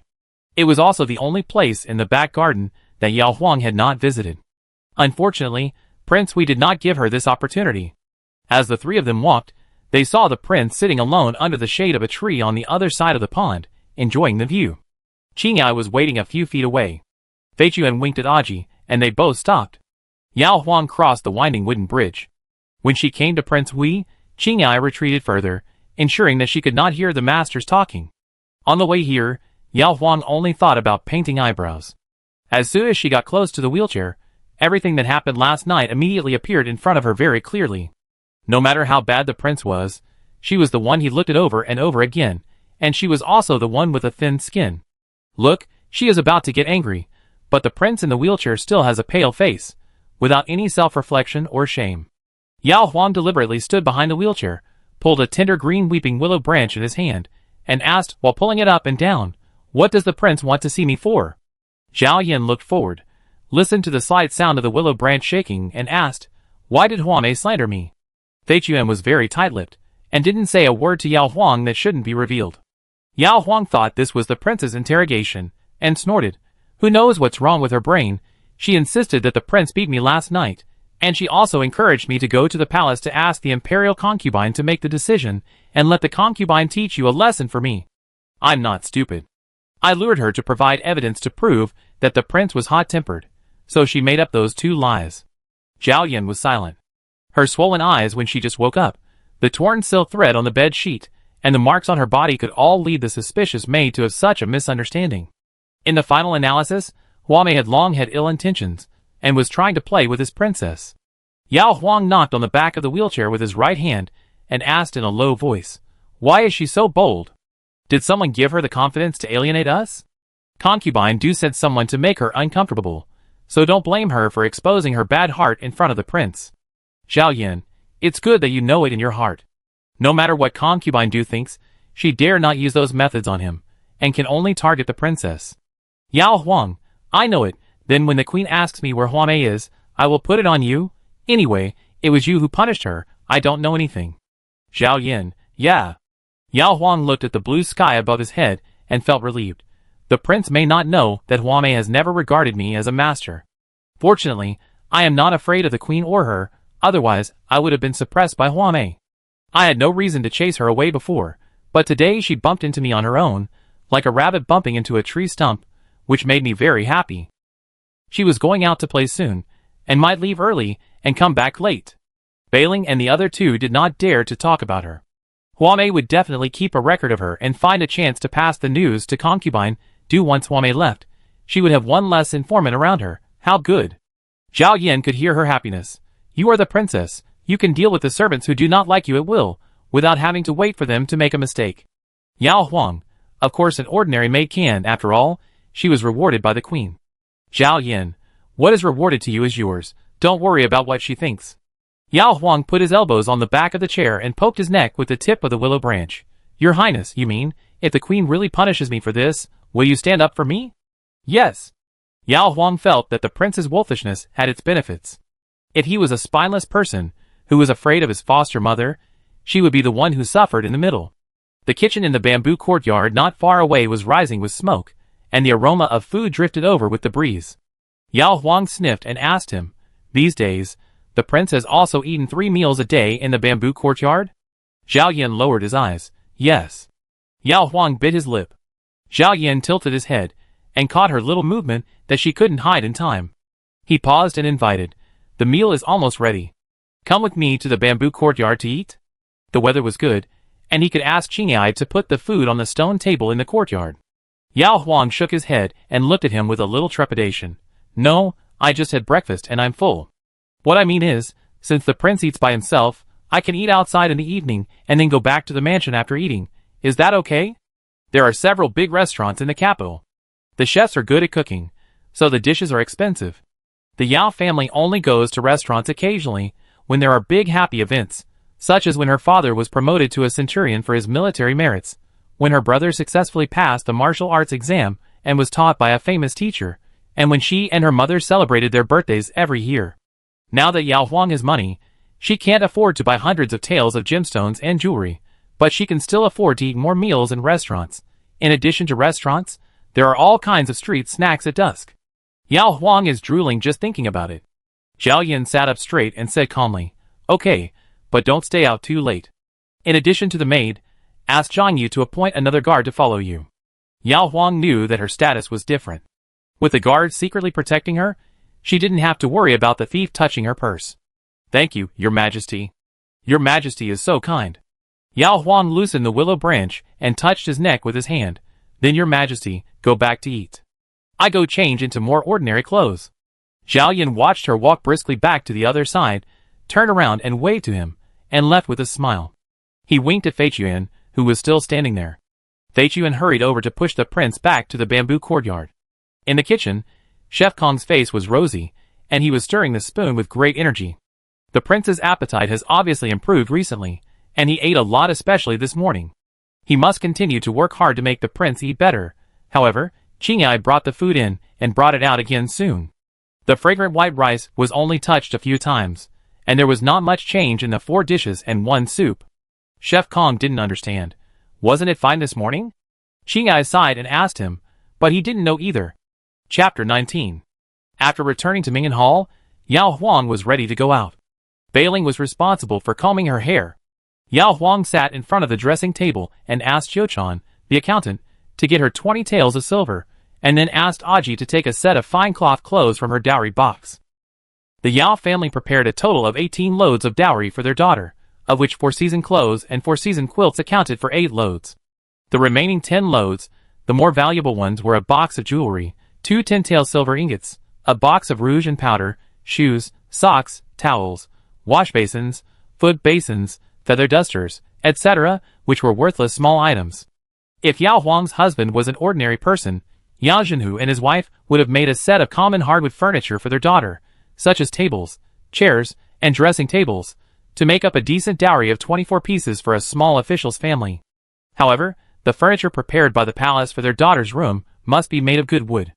Even if the Yao family gave these large pieces to their daughter, they would have nowhere to use them. It would be better to use the saved money to prepare better things for the other items. Even so, the Yao family's financial resources were not rich. Luo Jinhua only made 4 sets of silk clothes and 2 sets of silk quilt covers for her daughter. The rest were all made of fine cloth and pressed under the box to make up for the daughter's size. After marriage, if the daughter did not use them herself, she could give them to the servants, including those equally ordinary jewelry, rouge, shoes, socks, and wash basins. On the wedding day, the Yao family's dowry was mixed in with the long royal betrothal procession, and probably no one noticed it. Yao Huang didn't think the dowry given by her parents was shabby at all. Wouldn't those fine cloth clothes and ordinary jewelry come in handy today? Aji was still putting clothes, shoes, and socks on the box. Qiuchan, who was in charge of the account, came back first, holding a 10 silver ingot in one hand, each bigger than a baby's fist. In front of the princess, Qiuchan hesitantly stuffed 2 silver ingots into the purse. Yao Huang looked at the purse, as if he saw 2 fat people being put into a sack. The fat man's meat could at least be squeezed a little, but the 2 silver ingots made the purse look like an ingot. If the purse was really hung on his body, who among the people passing by would not take a few glances? The thieves were even more excited. Qiuchan saw the princess frowning, panicked but helpless. The princess had a total of 450 taels of gold, 2,120 taels of silver, and 1,000 taels of silver notes. The gold and silver ingots were piled up into a small mountain of 10 taels each, and the silver notes were all 100 taels in denomination. She could only take out 2 ingots like this. Qiuchan's panic came from the fact that Hua Mei was punished by the prince. Even though she was a well-behaved person, she was worried that she would be implicated by her identity as a maid in Yikuan Palace. Yao Huang thought for a moment and said, "Take 50 taels to find Wu Zongguan and ask him to take you to the account office to exchange for 48 taels of broken silver and 2 strings of copper coins. If she could change more at a time, 50 taels of pocket money should be enough for her for a long time." Qiuchan went back and got 3 more silver ingots and brought them to the princess for her review. Yao Huang smiled and said, "Don't be so careful, I believe you." What she didn't believe was that there would be a maid who would dare to steal money from the princess's room. When Qiuchan came back, Yao Huang had already dressed up, wearing a white blouse and a light green long skirt. The material was made of fine cloth, and the stitches were fine and strong. The collar of the blouse was tight, and the waist of the skirt was high enough, revealing only a little skin below the collarbone, ensuring that even if Nanny Fong from Chushio Pavilion came in person, she would not be able to find any fault with Yao Huang. Beiling combed her hair into a simple and refreshing bun according to the princess's instructions, inserted a white jade hairpin, and pinned a pink silk flower. Yao Huang had no other jewelry from the top of her head to her neck. She looked like a new bride from a small family, but this new bride had a beautiful body as smooth as mutton fat. Even the cheapest clothes she wore would still shine among the crowd. The master and servants all looked at Qiuchan's hands. Qiuchan was holding 2 purses. In the great purse in her left hand were 2 strings of copper coins, weighing about 6 pounds. In the purse in her right hand was a purse that she had taken out with 5 silver ingots and 48 taels of silver, which added up to about 6 or 7 pounds. The accountant said that the princess gets 50 taels of silver every month. Our palace pays out silver every 29th day of the month, so this is given to you in advance. The accountant also said that in the future, if the princess needs silver, she can just ask the servants to go to the accountant to get it. No need to change. Yao Huang, She had long known that wealthy families would give their daughters-in-law monthly allowances. She thought that the 500 taels of salary given to her by the court every year was her allowance, because the court was from Emperor Yongchang, who was her father-in-law. It was only right for the head of the family to provide allowances to his wives, concubines, children, and daughters-in-law. She didn't expect that she could get another share in her small family with the prince. 50 taels a month, 600 taels a year. The prince gave her more than her father-in-law. In fact, Yao Huang didn't want to use the public account of the palace, that is, the money of Prince Hui, because she was afraid that the prince would use this money to make trouble if the couple had a fight one day. However, the princess's title and salary, and the standard salary were what she deserved. During the day, she tried every means to accompany the prince to talk, and at night, she worked hard to serve him. It was natural for her to spend the money she earned. Yao Huang, okay, don't touch my gold and silver in the future. Use the standard salary first. Aji helped Qiuchan to put the silver. When Yao Huang really stepped out of Mingyan Hall, her purse was filled with 20 taels of silver, and Aji's purse was filled with 200 copper coins, which were heavy, weighing about a pound. Aji couldn't help laughing, and approached the princess and said, I have never carried so many copper coins in my life. Before the princess got married, she had 100 coins a month for pocket money. If she spent it all, she could ask the wife for more. Aji worked less, and after the age of 10, she could receive 20 copper coins a month. Her sister Qianyang had 50 coins, and her mother could earn 100 coins. But the three of them lived and ate at the Yao family. If they had a headache or fever, the Yao family would hire a doctor and buy medicine. The Yao family was not a wealthy family, so it was very good to be able to pay such wages. Yao Huang, in 2 days, you will also be able to receive the regular salary. The maid in the palace can receive 1 or 2 taels. Aji looked at the princess with sparkling eyes. It's all because of the princess, otherwise I wouldn't have such a good life. The 4-season clothes given to the maid in the palace are all silk, better than what the princess wore before she got married. Yao Huang deliberately frightened her. The more you earn, the more trouble you have. You have to learn all the rules well, otherwise if you offend other nobles one day, they will punish you according to the rules, and I can't save you. Aji nodded repeatedly.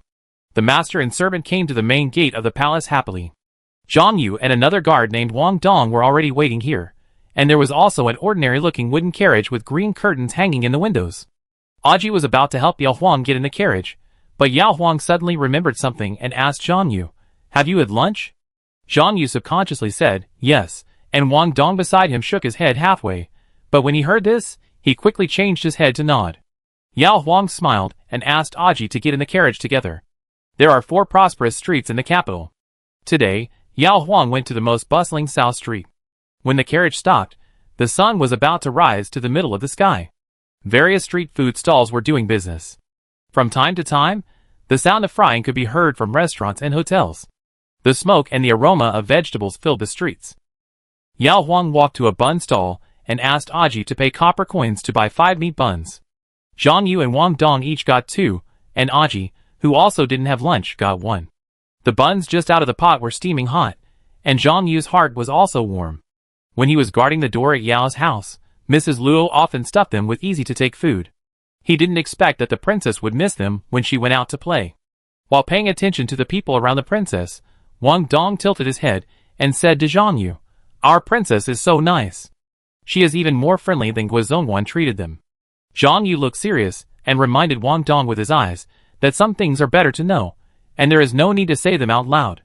As a guard, it is best not to mention the princess all the time. Ahead, Yao Huang stopped in front of a kebab stall and bought 20 skewers of grilled lamb in one go. After ordering, she asked Aji to ask Zhang Yu and the others what flavors they liked. There were 3 flavors to choose from: cumin, salty and spicy. Aji ran over and then ran back. Zhang Yu said they were full and didn't want to eat. Yao Huang asked for 10 strings of salty and fragrant food to share with them.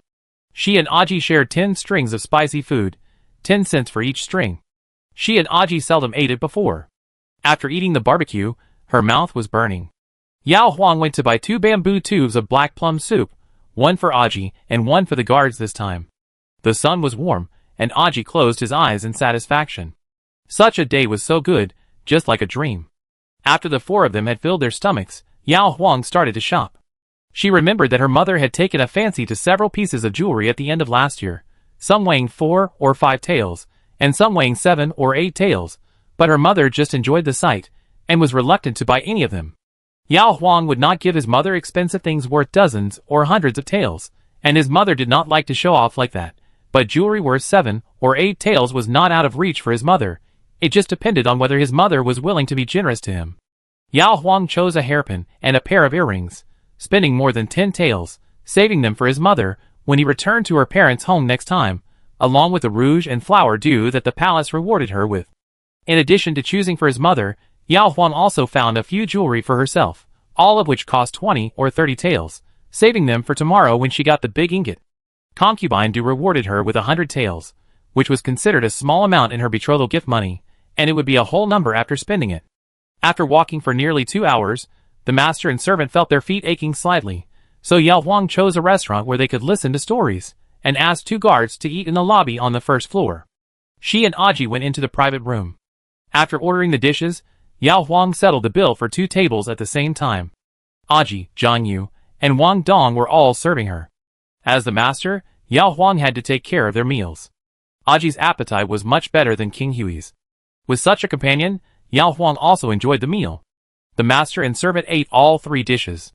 It was dusk when they walked out of the restaurant.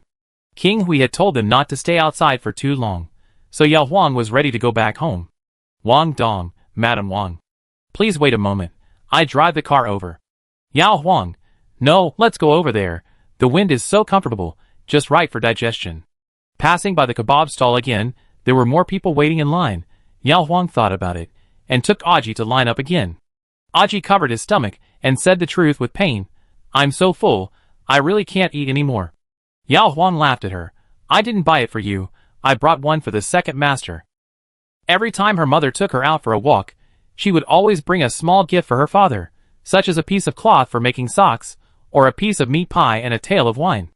Even if the copper coins spent on her father were less than the fraction of what the mother and her mother spent, her father would be so happy to receive the gift that he grinned. Yao Huang saw it many times, and gradually understood what was going on.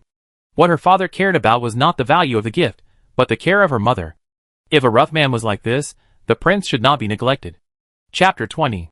Considering King Hui's usual light diet, Yao Huang ordered 10 skewers of salty and fragrant skewers for him, and asked the stall owner to wrap them with 2 layers of oil paper. The weather was warm, and the oil paper was still warm when he returned to the palace. The main gate was too far from the bamboo courtyard. In order to deliver the skewers to the prince as soon as possible, Yao Huang asked Zhang Yu to go to the stable first to bring her an iguang. After getting off the car, Yao Huang rode directly on the horse, holding the reins in one hand, and the oil paper package in her arms with the other hand. The main and small roads paved with stone slabs were flat and smooth, and Yao Huang soon arrived outside the bamboo courtyard. Fei Chuan heard the sound of horse hooves, and looked out through the crack of the door. He saw a red horse approaching on the quiet path, covered by green bamboos on both sides. The princess in white and green skirt was sitting on the horse with a smile. Her plump cheeks looked like the bright moon on the night of Mid-Autumn Festival, illuminating the surroundings. Fei Chuan was stunned until the princess tilted her head and looked at the crack of the door. Fei Chuan came to his senses, quietly opened the door, and slid out like a loach.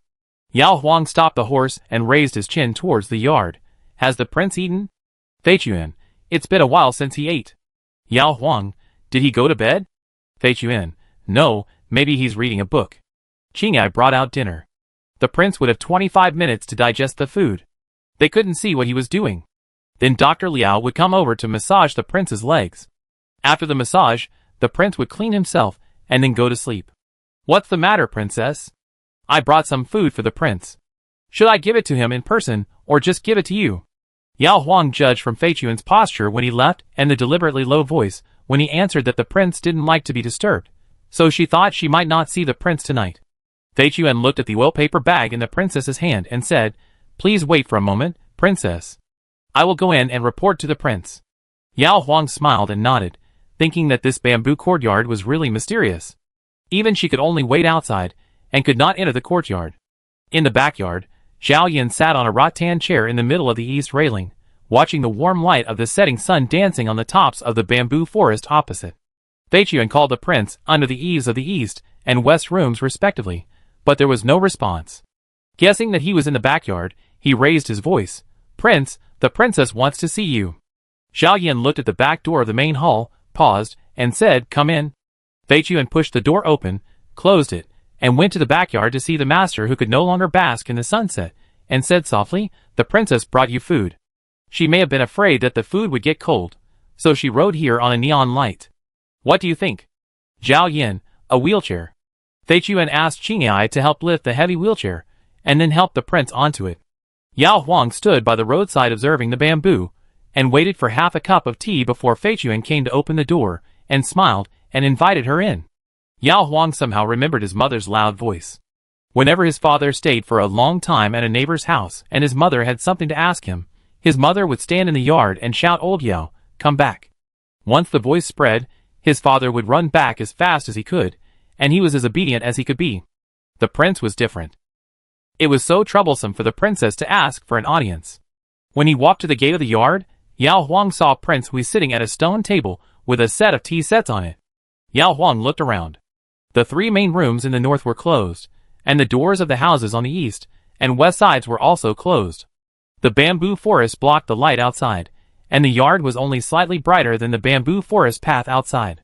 Coupled with a lifeless, pale male host and two eunuchs, who dared not breathe loudly, Yao Huang, who had just left the bustling street, felt like he had strayed into a place of demons and ghosts in a storybook. Soon, Fei Chuan and Qingyai hid in the dead corner outside the wing room, one in the south and one in the north, like little ghosts, who wanted to help the big ghost block the way of the living.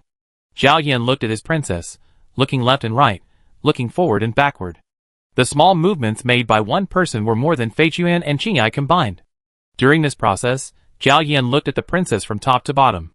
She was dressed elegantly a few days ago, but now she looked like a lotus flower emerging from the water.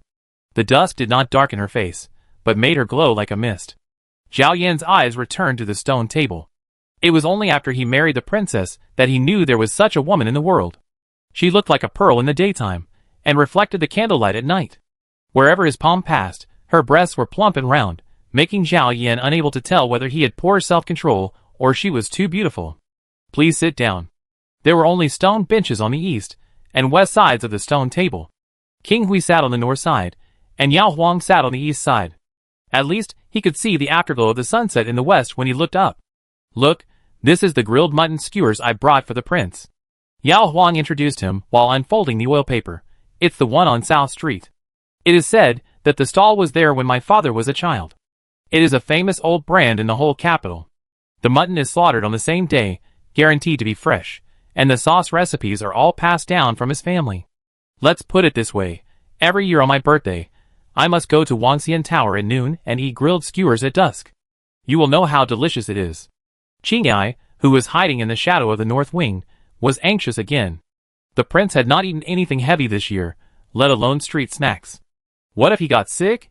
Zhao Yan was faced with the skewers that the princess smiled and held in front of him.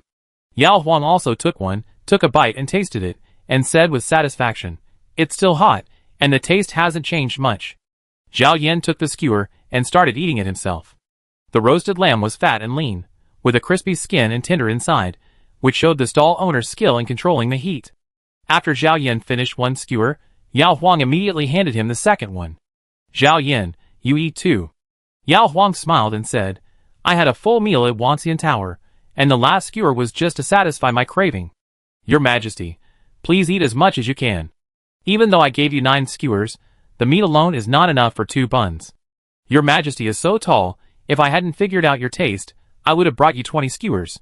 Once someone invited my brother to dinner, and he ate 50 skewers at once." Zhao Yan looked at the 2 hands that the princess stretched out and smiled, as if to match her surprise. "Did you only visit South Street?"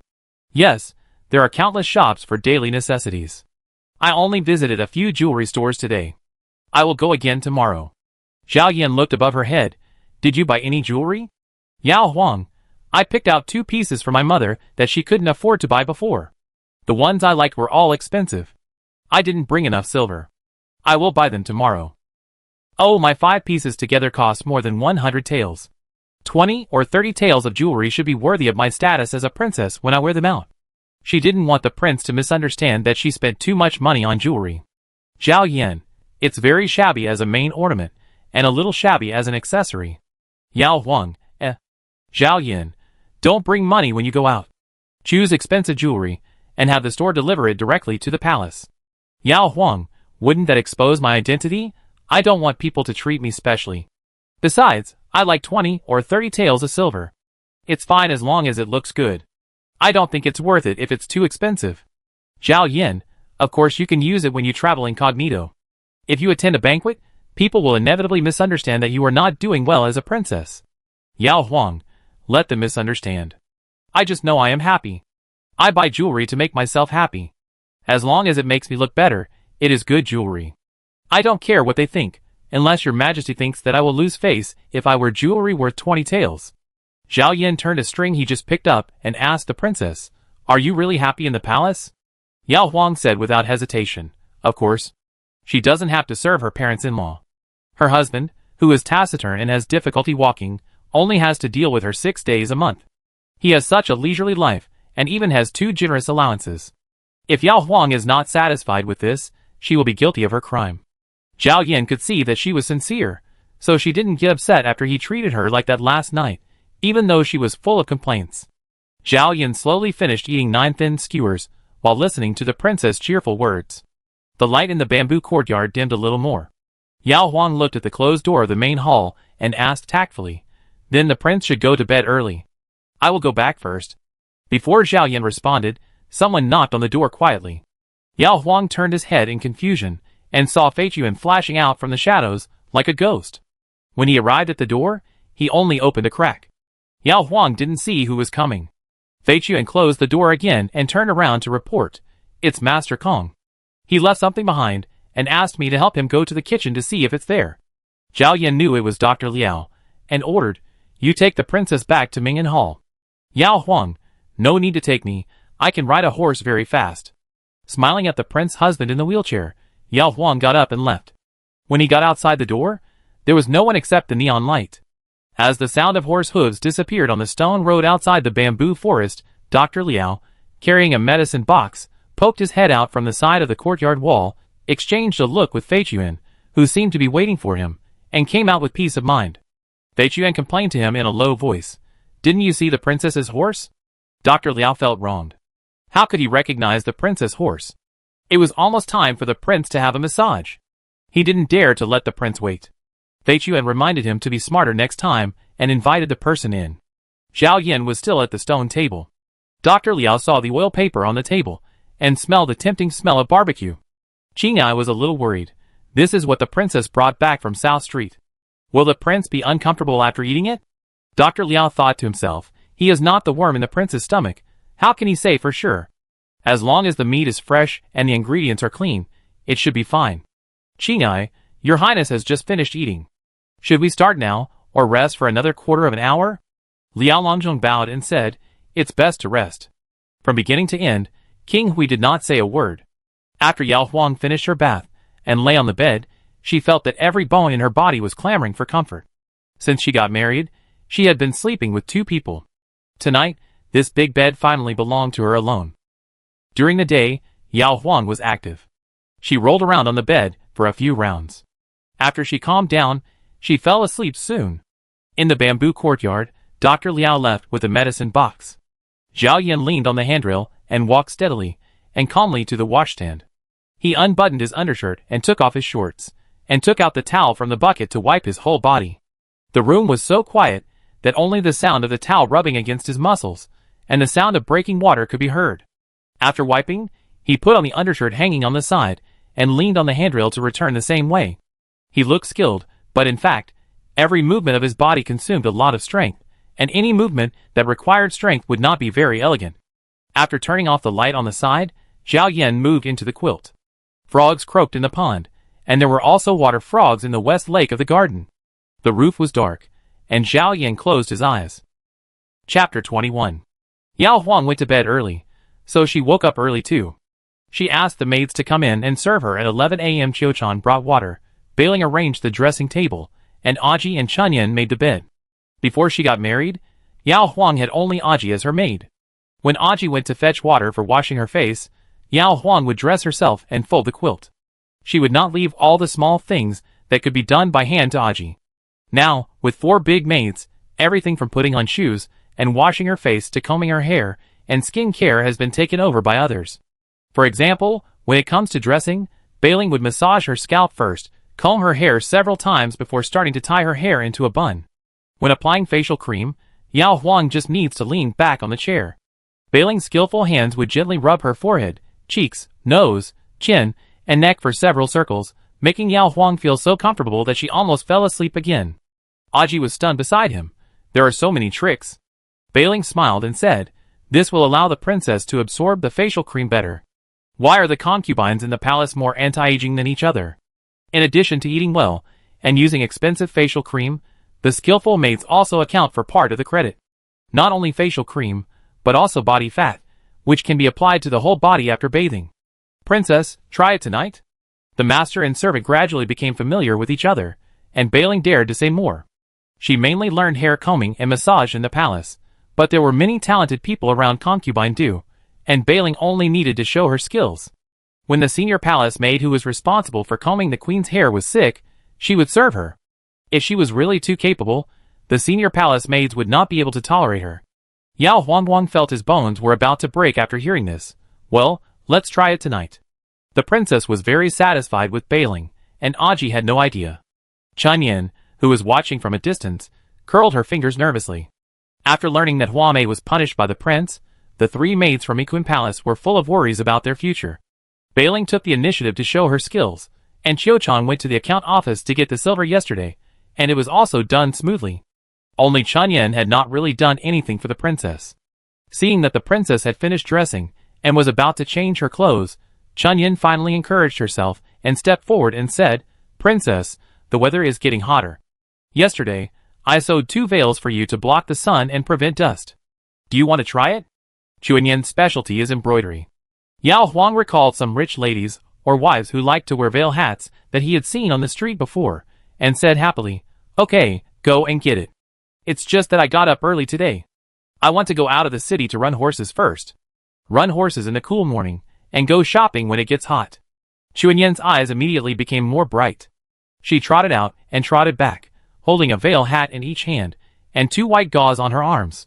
The 2 veil hats did not have high caps, but only a wide brim with an empty space in the middle, so they could be worn directly on the bun, so that they would not be stuffy in the summer. One veil hat is more noble, with a plate-sized light yellow peony silk flower pinned on the wide brim, and a short tassel with small pearls hanging from the brim. The other one has no tassels, and the plump peony silk flower has been replaced with a small peach blossom. Chunyan, this simple one is for the princess to wear when she travels incognito, and this one is for the princess to wear when she visits the garden in the mansion. The white gauze hanging down from the veil hat only reaches the neck. If the princess wants to ride a horse, she can take off the short gauze and replace it with a waist-length gauze on Chunyan's arm, which can better block the dust splashed by the horse's hooves. Yao Huang liked them very much and tried them on. Because she was wearing fine cloth clothes, she chose the peach blossom veil hat and changed the spring swallow to long yarn. After breakfast, Yao Huang asked the maid to pass the message to Zhang Yu, and went to the bamboo courtyard by herself. The bamboo forest in the early morning was also quiet, but it was more vigorous than at dusk. On a short section of stone road, Yao Huang found several thin bamboos that had just turned from bamboo shoots in the forest. When she arrived at the door, Yao Huang knocked gently. Fei Chuan leaned close to the crack of the door, and suddenly saw a circle of white yarn. Fei Chuan's heart suddenly tightened. The next moment, the person lifted up half of the veil, and smiled with stars in her eyes. "It's me." Fei Chuan hurriedly opened the door, and slipped out to talk to the princess. "Do you want to see the prince?" Yao Huang, "Yes, I'm going out, come to say hello to the prince. By the way, let the prince take a look at her veil hat, let him know that she has learned the style of a wealthy family, and does not show up every day." Fei Chuan, "Princess, wait a moment, I will go in and pass on the message." This time, Yao Huang still waited for half a cup of tea, and then Qingyai pushed King Hui directly to the gate of the courtyard. The 2 doors slowly opened, and the princess turned around and appeared in front of Zhao Yin. She wore a veil hat, a peach-pink cross-collared shirt, and a light green spiral skirt underneath. The spiral skirt can be separated and folded. Women often wear such skirts when riding horses. After the wheelchair was parked, Qingyai quickly avoided it. Yao Huang deliberately kept a distance from King Hui and asked through the veil, "In this way, can the prince recognize me?" Zhao Yin saw a pair of hazy black eyes and her rosy lips, but her face was indeed unclear. Knowing what she wanted to hear, Zhao Yin shook his head. Yao Huang walked forward 3 steps away from him and bent slightly to make it easier for him to see. "How about this?" The light veil swayed slightly as she walked, and even when the princess stopped, it did not fall steadily. Zhao Yin saw a flash of clear red lips and smelled the faint fragrance of her facial makeup. He lowered his eyes and nodded. Yao Huang smiled, fixed the white veil in front of him on the brim of the hat, and bent over to talk to him. "Has the prince eaten yet?" "Zhao Yin, just eaten, no need to do this, stand up straight and talk." "Yao Huang, but I don't want you to look up at me. It's not proper. 2 people should be closer to each other so they look like a couple." After saying that, she squatted on one knee beside the wheelchair and looked up at him. "This is fine. We can't let the prince get tired of his neck." "Zhao Yin, let's go to the stone table." "Yao Huang, don't bother. I chat with the prince for a few minutes and then leave. It's cool in the morning, just right for riding." Zhao Yin glanced at her skirt. "Go, it's getting hot by the time it's late." Yao Huang glanced at the closed door of the main hall. She really couldn't understand how the prince could endure being cooped up in there all day long. Even if the prince was fond of reading, it was not good for his health to cover his face so sickly pale. Doctors in the clinic often diagnose whether a person is sick based on their complexion. The prince's legs are broken, so he can't let other parts of his body get damaged. "Would the prince like to run with me?" Yao Huang invited carefully. Jing Wu was so smart that as long as she could find a way to stabilize the prince's legs, running slowly should be no problem. She squatted in front of him. Zhao Yin couldn't lower his eyes. He looked aside and said, "No," I said, "I don't like to go out." Yao Huang was nervous. "Is the prince angry with me?" Zhao Yin tried to make his tone sound gentle. "No, I just don't want you to think of me next time you have a plan to play. Let me make it clear at once, so as not to disappoint your kindness every time." Yao Huang was not as bold as Qingyai and others thought. Although she hoped that the prince would bask in the sun more, she would not dare to try it if she was rejected by the prince once. The relaxed atmosphere just now was gone, and Zhao Yin called Qingyai. He was going to go in, so Yao Huang had to walk on the bamboo forest path alone. Halfway through, she turned back and found that the gate of the courtyard was closed. Yao Huang patted a bamboo beside her in annoyance. Perhaps she shouldn't have come this morning. The prince had told her to come to him if she had anything to do, but forget it if she didn't. When they arrived at the main gate of the palace, Zhang Yu and other guards were ready. Each of the 8 guards had a horse, and the 8 horses kept in the stables of the palace were also pulled out. Yao Huang rode Jingwu herself, let Aji ride her in Aiguang, and the remaining 6 horses were given to the 6 guards. They were asked to go through the east, west, and north gates of the capital in pairs, and then return to the palace after an hour. Zhang Yu and Wang Dong continued to protect the princess. The scene was so grand that even the chief steward Guishu came. He was relieved after hearing the arrangement of the princess. If the princess really took 6 empty horses out of the city, it would definitely attract the attention of the people. If someone saw that these were the horses of the Prince Hui's mansion, the people would feel sad that the prince had been abolished and even the horses in the mansion had become decorations. Such feelings would not be pleasant to the prince. Since he was here, Yao Huang specifically asked, "I don't know how to raise horses. Will it be a problem to keep them in the stable every day, or should I let them out to run every once in a while? A dead object like a knife will rust if it is not used for a long time, let alone a horse." Guishu said, "What the princess is worried about is that the grooms usually lead the horses around the outside of the stable, once in the morning and once in the evening, just to keep their muscles in shape."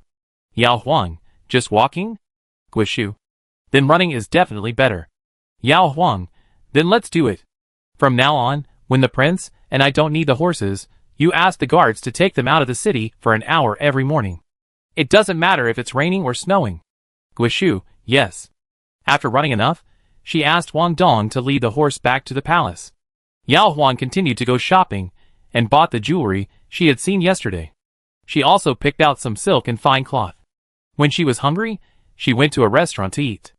After eating, she bought some small things and listened to the storytelling in the tea house for more than an hour. When the storyteller took a break, she listened to the chats of the tea drinkers. The tea drinkers were the best. They knew everything new in the capital, From the scandal of the uncle hooking up with the sister-in-law in their neighborhood to the crime committed by the relatives of a high-ranking official. When they told the exciting part, they could attract the storyteller and listen with relish. At dusk, Yao Huang returned home with great pleasure. This time, she brought a large palm leaf fan commonly used by ordinary people for the prince.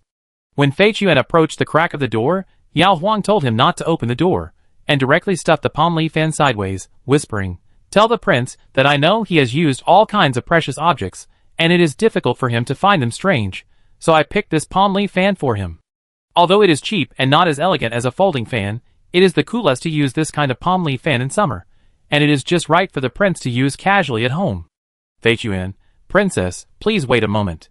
I will ask the prince to come out, and you can personally escort him." "Yao Huang, don't bother me. The prince is staying well in the room. It would take some effort for him to come out to see me." Putting the palm leaf fan in Fei Chuan's hand, Yao Huang turned and ran away. She wanted to take a bath and try Bailing's full-body massage. Anyway, the prince didn't like to be disturbed, so why should she bother to accompany him for a while? Fei Chuan opened the door to chase her, but the princess ran too fast.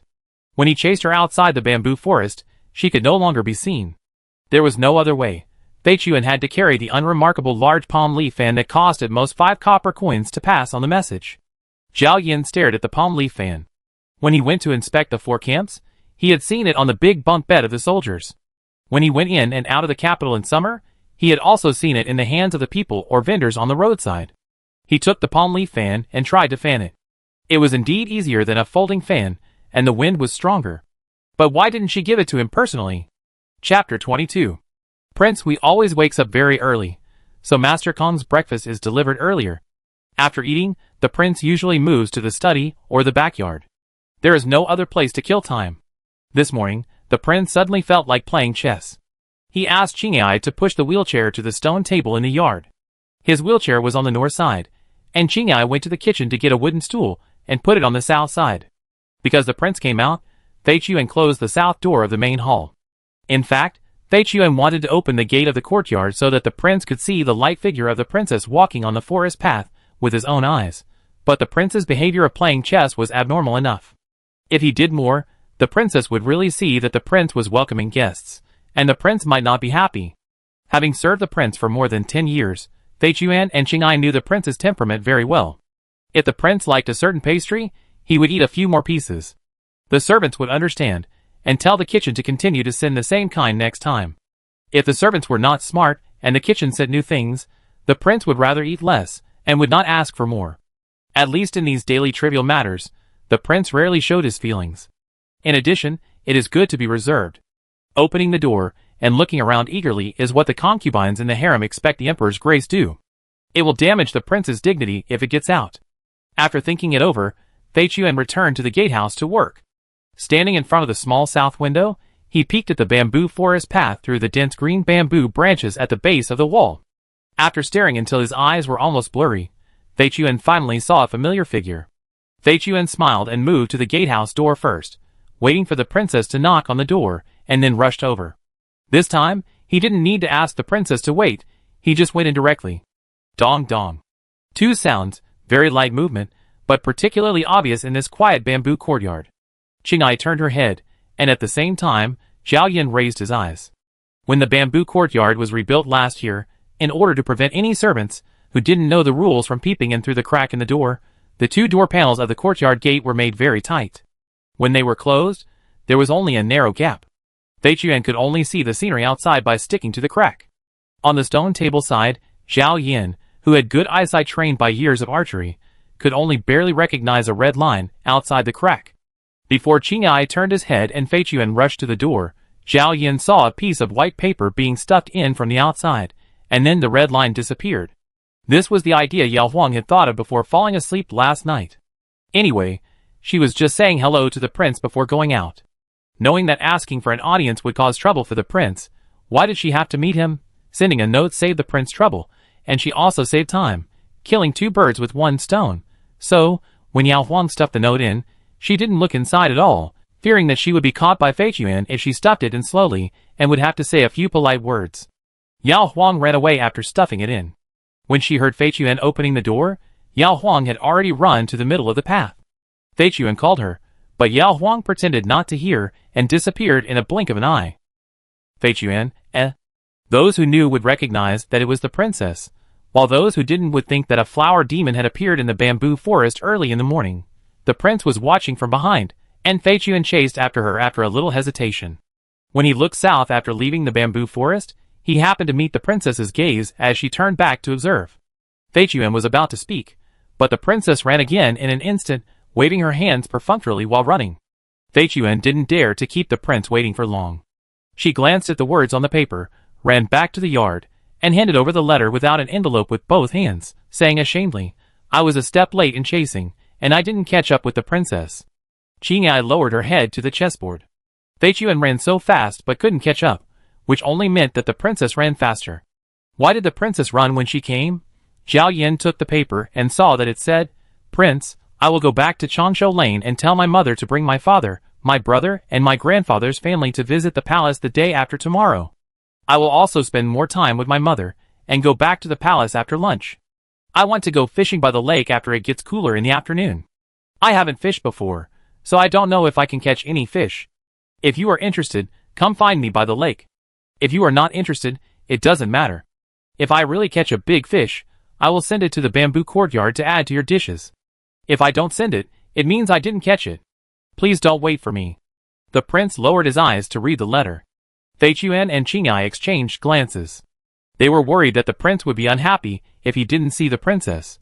In anxiety, their prince folded the letter paper and put it into his sleeve, then picked up a black piece and continued playing chess.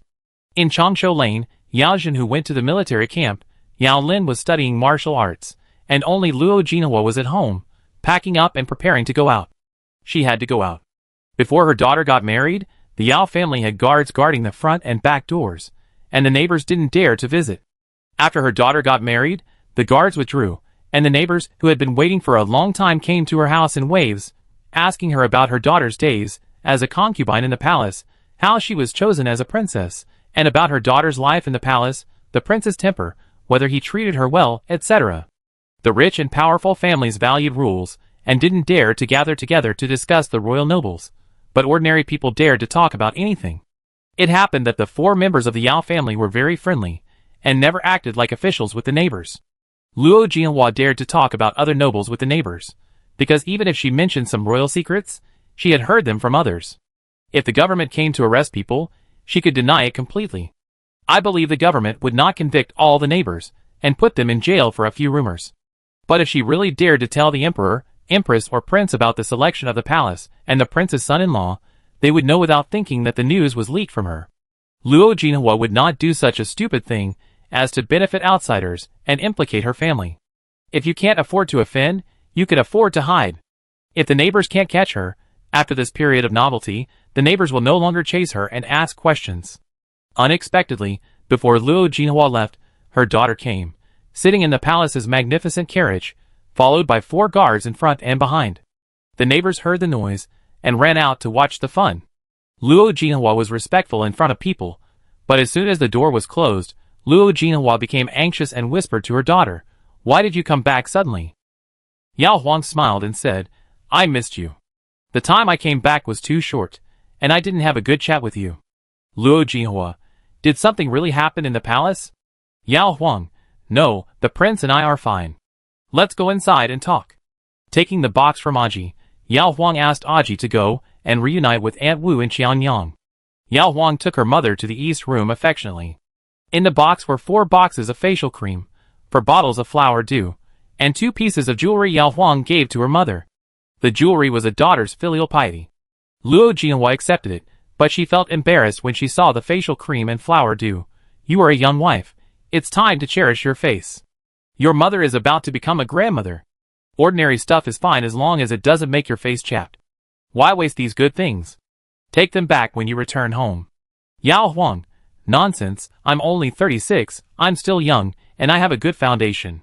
If I take good care of myself, I can look 10 years younger when I get older. Not to mention comparing with the ladies in the palace, I can at least be like the wives of the officials. Besides, the palace will reward me with a batch of rouge and powder every year. I can't use it all by myself. It's better to honor you than to give it all to the maids." Luo Jinhua, "You should give it when it's due. The subordinates will be more loyal to you if they get benefits. Yao Huang, I know, this is a special gift for you. Luo Jinhua smiled, opened the box and smelled them separately. When she smelled the flower due for bathing, she blushed in front of her daughter. Yao Huang, the new daughter-in-law, smiled and said, "Are you thinking about my father?" Luo Jinhua glared at her daughter. Nonsense. By the way, you went out? What was the prince doing? Yao Huang explained in a low voice that the prince lived in the bamboo courtyard. Luo Jinhua felt distressed when she heard it. The prince used to be so glorious. The more glorious he was, the more proud he was. The more proud he was, the less he could bear the sympathy of others. He could not control the eyes of others, and could only shut himself up. In fact, he must have felt so bitter in his heart. Yao Huang, it's hard, he clearly doesn't want to be disturbed. I rushed over and annoyed him, but ruined the little love we had earned with our looks. A prince and a centurion's daughter are like an eagle flying in the sky and a fish swimming in the water. They don't have the same hobbies. It's all thanks to her good looks and the prince's good temper that they can live in harmony. Luo Jinhua, then you can't run out every day. Yao Huang, I've been locked up for almost 3 months and I'm going crazy. I only come out every few days next month, and you won't be able to see me when you want to. Luo Jinhua, I don't want to see you. I just hope you can give birth to a child for the prince as soon as possible and establish a firm foothold. The prince and his daughter are like pie in the sky, which may be taken back by God at any time. Only when the daughter gives birth to the prince's flesh and blood, the pie will be truly eaten by the daughter. Luo Jinhua, it is best to cultivate feelings for a year or so before getting pregnant. The prince has just tasted the taste. If you get pregnant too early, I am afraid he will not be able to bear it and find someone else. Yao Huang, you think too far ahead. Luo Jinhua smiled proudly. Yao Huang was silent for a moment, and felt that what her mother said made sense. The only problem was, I don't have the final say on when to get pregnant. Luo Jinhua rubbed her daughter's head, let nature take its course. What mother said is the most ideal situation. Besides, whether a woman can hold a man's heart depends more on herself. The child is at most icing on the cake. Yao Huang understood, I will treat the prince well. Luo Jinhua, be gentle when you should be gentle, and lose your temper when you should lose your temper. If you follow him in everything, what's the difference between him and a maid? But your son-in-law is a prince, you can't be as harsh to your father as I am, you have to be more careful. Yao Huang smiled. No, the prince is not as stupid as my father, who often offends you. After having lunch at her mother's house, Yao Huang told her mother not to forget to visit the prince's mansion the day after tomorrow, and then return to the palace. After a break, Yao Huang took out the newly bought storybook to kill time. Seeing that the sun was not so hot, she put on the veil with peony silk flowers, and set off with Aji at the beginning of the afternoon. When they arrived at the lake, there was a sparkling water, which was so bright that people couldn't open their eyes, and the sun seemed as hot as noon. Eunuch Chow had been waiting here for a long time. For young eunuchs were carrying fishing rods, bait, fish buckets, chair cushions, and other things. Seeing that the princess, who was wearing a veil hat, had to turn her head to avoid the sun, Eunuch Chow pointed to the willow shade on the west side of the lake and said, I think that side is quite suitable. It is not exposed to the sun, and you can enjoy the lake view while waiting for the fish. I will ask someone to send tea, cakes and fruits later to ensure that you are physically and mentally comfortable. Yao Huang, okay, let's go there. Fishing is a time-consuming process. If you really wait until it is cool before coming out, when can you catch fish? She promised the prince that she would give him more food. The group took a detour to the west of the lake, and Eunuch Chow personally arranged the arrangements for the princess, with chairs placed and baits hung. Yao Huang only had to sit over and take over the fishing rod. Eunuch Chow gave the princess some fishing tips before leaving with the eunuchs, and soon sent someone to bring tea, cakes and fruits. Aji looked at the other fishing rod and was eager to try it. Princess, is this one prepared for me? Yao Huang, it's for the prince, you can use it first, and give it to him when he comes. Aji, I don't dare to do that, I'm afraid of dirtying the prince's hands. Yao Huang, what are you afraid of? The prince may not come. Aji still shook his head, sat on the ground next to the princess, and stared at the lake expectantly. A quarter of an hour later, Yao Huang handed her his fishing rod. You come, I go lie down for a while. Fishing is not as fun as she thought. Aji, who just took over, was excited for a while, and just when she began to feel itchy on her, but Qinai appeared on a path opposite, pushing a wheelchair. Chapter 23. Under the willow shade, a 10-foot square felt mat was laid, and in the middle of the mat was a low mahogany table with fruits and snacks on it. Yao Huang took off her embroidered shoes and lay facing the lake. When she opened her eyes, she could see the blue sky and blue lake. When she closed her eyes, she could feel the fragmented light coming through the branches above her head. It was so comfortable that whether she could catch fish was no longer important. Princess, the prince is here. After hearing Aji's low reminder, Yao Huang sat up and saw the wheelchair slowly moving towards her from the opposite side.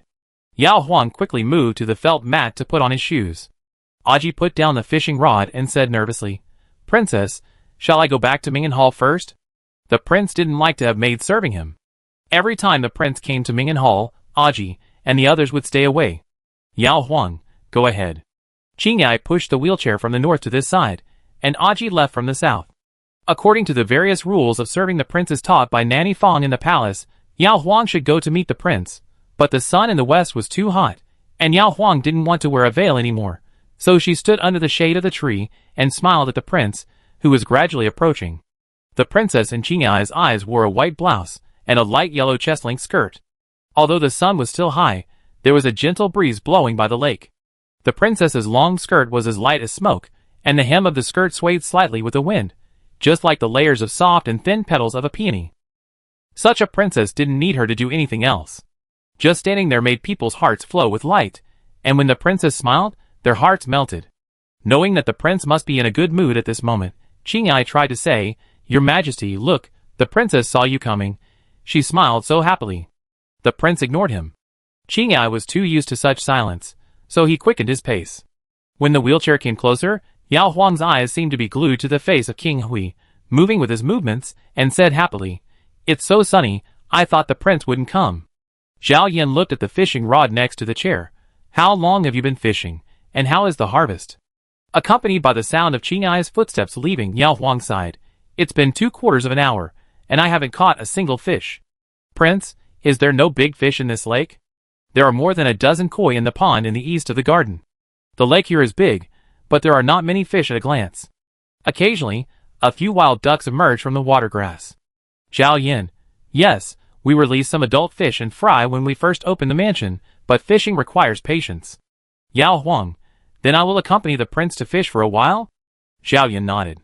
Yao Huang pushed the wheelchair to the side of her chair, and fixed it after making sure it was not exposed to the sun. She helped him hang the bait. The bait was prepared by eunuch Chow. White sugar was added to the dough and steamed with honey. It looked good and smelled sweet. Yao Huang was aroused. After hanging the bait, Zhao Yan cast the rod himself. After the float stopped, he leaned back on the chair, feeling very relaxed. Yao Huang's fishing chair can also be leaned on, but only the back, with shoulders and head exposed on the back. The yellow pear-wood chair seat is hard, and Yao Huang felt uncomfortable in her buttocks after sitting for a while. During the years when she was studying at home, she would put a cushion on the chair. In summer, she used a cattail ball wrapped in a layer of coarse cloth, which was soft and breathable. In winter, she used a cotton cushion, which would warm up after sitting for a long time. "Your Highness, don't you think the chair is too hard?" Yao Huang said quietly after enduring for a while. "Zhao Yan, I'm used to it." The study room, where the princes in the palace study, is furnished with the same hardwood tables and chairs. The literature class lasts for half a day. At the beginning, it does feel hard, but no prince would say it, and no one would bring a cushion. All scholars in the world study like this, and after passing the Imperial examination and becoming an official, they continue to sit on such hard chairs in the government office. Zhao Yan understood what the princess meant. She was uncomfortable. Zhao Yan could understand her discomfort. Except for her bones, there was no part of her body that was not soft. How could such softness withstand the long-term pressure of hard wood? "Move the felt mat to the shore, you can sit on it to fish." Yao Huang immediately went to clean it up, moved the felt mat, looked at the prince, who was much taller than her sitting in a wheelchair, and invited, "Prince, come here too, you can lie down for a while when you are tired." Zhao Yan did not respond. Yao Huang reacted and immediately added, "I will carry you." Zhao Yan was silent for a moment and agreed. At least when she carried him on her back, she could not see his helplessness. Yao Huang put away his fishing rod first, then carried the prince off the wheelchair like last time, kicked off her embroidered shoes, and stepped on the felt mat. Yao Huang suddenly realized the trouble.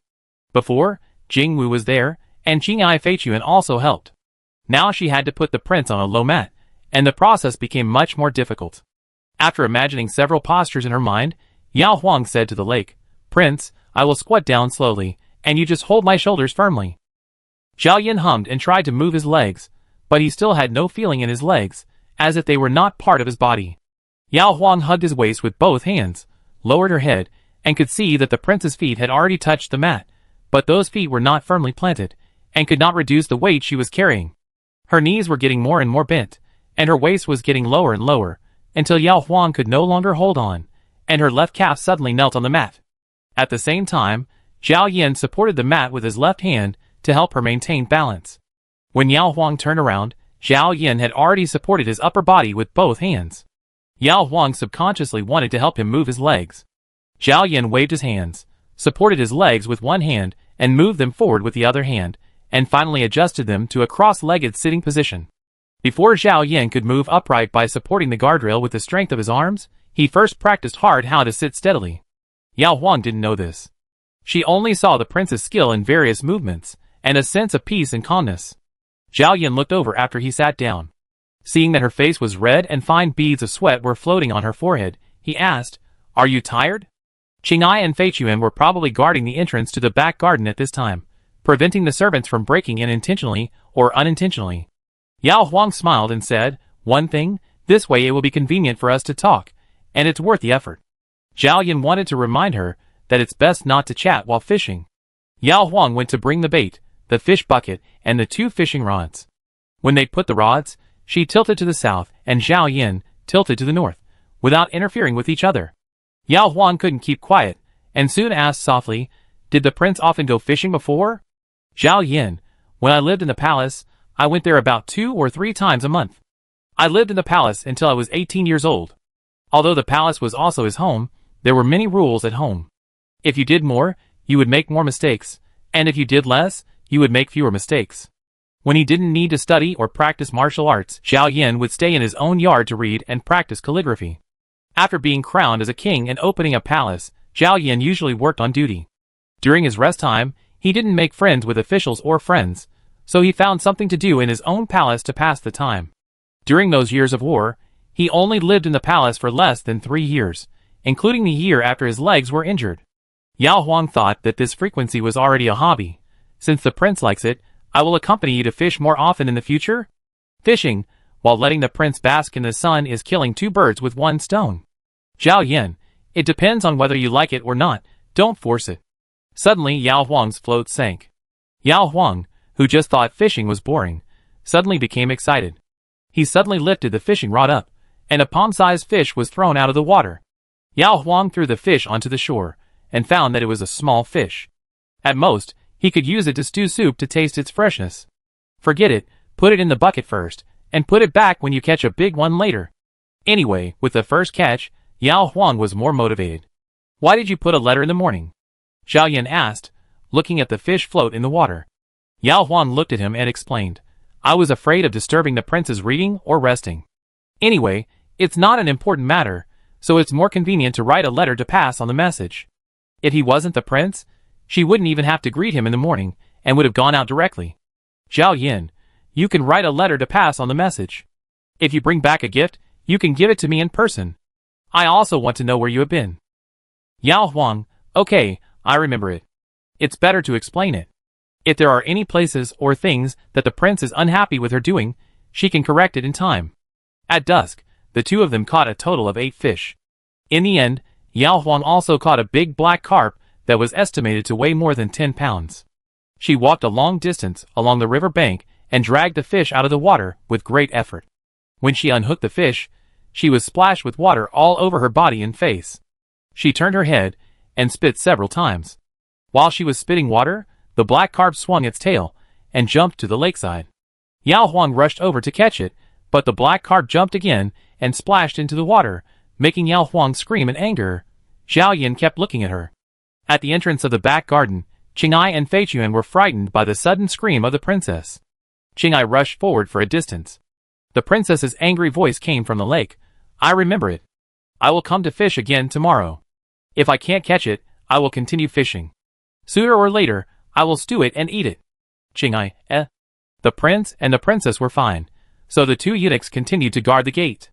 At the lake, Yao Huang returned to the felt mat angrily, looked at the prince, who was sitting steadily with the fishing rod, and then looked at her wet clothes and skirt, and hated the fish even more. Zhao Yin, stretch out your hand. Yao Huang stretched out her left hand, not knowing why. Zhao Yin, both hands. Yao Huang had no choice but to stretch out her right hand as well. The back of her hand was wet, and there were red marks on her wrist from being hit by the fish's tail. Zhao Yin turned her palm over, and found it was stained with wet mud from grass leaves, but fortunately it was not scratched by fish scales. Zhao Yin took out a handkerchief, a clean, snow-white silk handkerchief. Yao Huang saw it and quickly retracted her hand. I just washed it by the lake, don't ruin such a beautiful handkerchief. As she said that, she squatted down by the lake and scooped up water to wash her hands and wrists. The lake water was clear and cool. Yao Huang's heart, which had been boiling with frustration and disappointment, calmed down again. Looking at the golden shimmer in the center of the lake, Yao Huang turned around and smiled at King Hui. Such a good place. No wonder the fish are so fat. Zhao Yin smiled back. Shaking off the water on his hands, Yao Huang returned to the bucket, threw out 2 small fish, and arranged 6 fish. The prince will eat 1 for Fei Qiu and Qing'ai, 1 for me, 1 for the 4 maids, and the remaining 2 will be used to entertain my father and others at noon the day after tomorrow. What do you think, the prince? Zhao Yin, I can't finish one. Why don't you and I sit together? Yao Huang, that's fine. My father and his family are big eaters. 2 pieces may not be enough for them. Zhao Yin, leave the food here. Fei Qiu and the others will come to clean it up. Yao Huang came to push the wheelchair. Zhao Yin, let's go to Ming'an Hall. Change your clothes early to avoid catching a cold. Chapter 24. Qing'ai and Fei Qiu went to pack up, and Yao Huang pushed King Hui back to Ming'an Hall. Yao Huang's dress was stained with lake water and the escaped fish, and she could faintly smell the fishy smell. Yao Huang decided to take a bath before dinner. Zhao Yin asked her to push the wheelchair to the luohan bed by the window of the inner room. The luohan bed was the same height as the bed, and a reed mat was laid on it. In the middle was a small rosewood table that matched the luohan bed, with a book upside down on it. Yao Huang was so focused on pushing the wheelchair that she only realized it when she saw King Hui looking at the small table. She picked up the book and put it behind her back, feeling a little embarrassed. Zhao Yin, what book? Yao Huang stood opposite him with her hands behind her back and answered honestly, it's a book bought from a bookstore, not worthy of being read in a formal room. Your Majesty, do you want to rest here? Then I go to the west room to take a bath first, and ask the maids to bring you tea later? Zhao Yin, I'm not thirsty, give me the book. Yao Huang blushed. It's for ordinary people, Your Majesty, don't read it. I go to the study to get you a collection of classics, history, and philosophy. Zhao Yin stopped talking, and just stretched out his hand to her. After all, he was the prince, with a powerful aura. Yao Huang hadn't figured out the temper of this husband yet. She was afraid that he would really get angry because of her disobedience, so she had to hand over the book obediently, and said awkwardly, I picked a new book at random, but I didn't expect that there were some improper things written in it. I always skip such places when I encounter them. Your Majesty, please don't misunderstand. The storybooks in the bookstore are divided into several categories, some of which can be read by people of all ages, and some are placed in a special place. The bookstore did not put up a sign to remind them explicitly, but whenever an unmarried girl walked by, the clerk would hint at her. Over time, among the female customers, only older women went to that place to pick books. Yao Huang followed the bookstore's rules, but she secretly flipped through the storybooks her mother brought home, knowing that they would describe the affairs of men and women in more detail. At that time, Yao Huang was not interested in this, so she stopped flipping through them after she had resolved her doubts. Now she always wears a bun when she goes out, and she has tasted the fun of husband and wife, so Yao Huang picked a few books with confidence that day. Zhao Yin commented lightly, storybooks come from the folks, and are widely circulated because of their easy-to-understand and bizarre contents. It is normal to have some vulgar language. Yao Huang, forget it, the prince will know after reading it. She went to the closet to get a set of clothes, closed the door from the outside, and went to the west inner room to wait for water. The maids came in and out outside, and no one dared to approach the east inner room without the prince's summons. Zhao Yin moved to the side of the luohan bed facing the sunset and read page by page in silence. As a prince, who was used to reading until the third watch and getting up at cockcrow the next day to continue reading or practicing martial arts, Zhao Yin had read enough books to fill 3 large rooms, but none of them included any folk story books. The content was popular, and he read quickly. When the women in the water room brought water into the west room, Zhao Yin had already read more than half of it. The protagonist of the story book, Pan Xunyang, also changed 3 lovers. Each lover had 2 or 3 scenes in the bedroom, yard, and even outdoors. The men included farmers, blacksmiths, and county police chiefs, each with their own dragon spirit and tiger strength. Knowing what the prince was looking at, Yao Huang took a bath very uncomfortably and simply, thinking that as she finished her bath earlier and went back earlier, maybe the prince hadn't seen the first improper scene yet. Hastily changing her clothes, Yao Huang walked out with her long hair that was no longer dripping with water. Bai Ling chased her. "Princess, please comb your hair first." Yao Huang turned around, snatched the comb from Bai Ling's hand, and continued to rush to the east room. She must not ask Bai Ling to serve her, otherwise the daylily would be cold after combing it. Pushing open the door of the inner room, Yao Huang looked at the window, and saw the prince sitting with his back to her, facing the window. Outside the window, diagonally in front of her, was a laurel tree covered with sunset. Yao Huang looked at the small table again, and the storybook was placed there steadily. At this time, the prince looked towards the door, and his eyes obviously stayed on her loose hair for a few moments. Yao Huang pretended to be calm. "The maids combed my hair too slowly. I was afraid that the prince would wait for a long time, so I just combed it here, just in time for the sunset." Zhao Yan turned back. Yao Huang sat opposite him. The warm yellow sunset made her cheeks warm. She held a handful of hair and combed it slowly, while raising her chin towards the storybook and asked, "Prince, have you finished reading it so quickly?" Zhao Yan: "No, I only read the beginning, the part where Li Dashi died of illness in prison." Yao Huang: "Why didn't the prince read it? The excitement is all in the back." When Li Dashi died, Pan Xunyang became a widow, and the strong farmer, who had been her childhood sweetheart, came to find her. Zhao Yan: "I wonder if there are really such injustices among the people." Yao Huang: The prince is the prince, he is worried about the common people when reading a story book, unlike her, who only reads the frivolous ones." Grabbing the storybook and stuffing it under the mat, Yao Huang comforted him, "Don't worry, your majesty. The storybooks are all made up by the writers. Father is wise and brave, and the court is clean and honest. At least the people in our capital are living well. I haven't heard of any injustice." Zhao Yan nodded. His eyes fell on the other side of her shoulder that was wet by her long hair.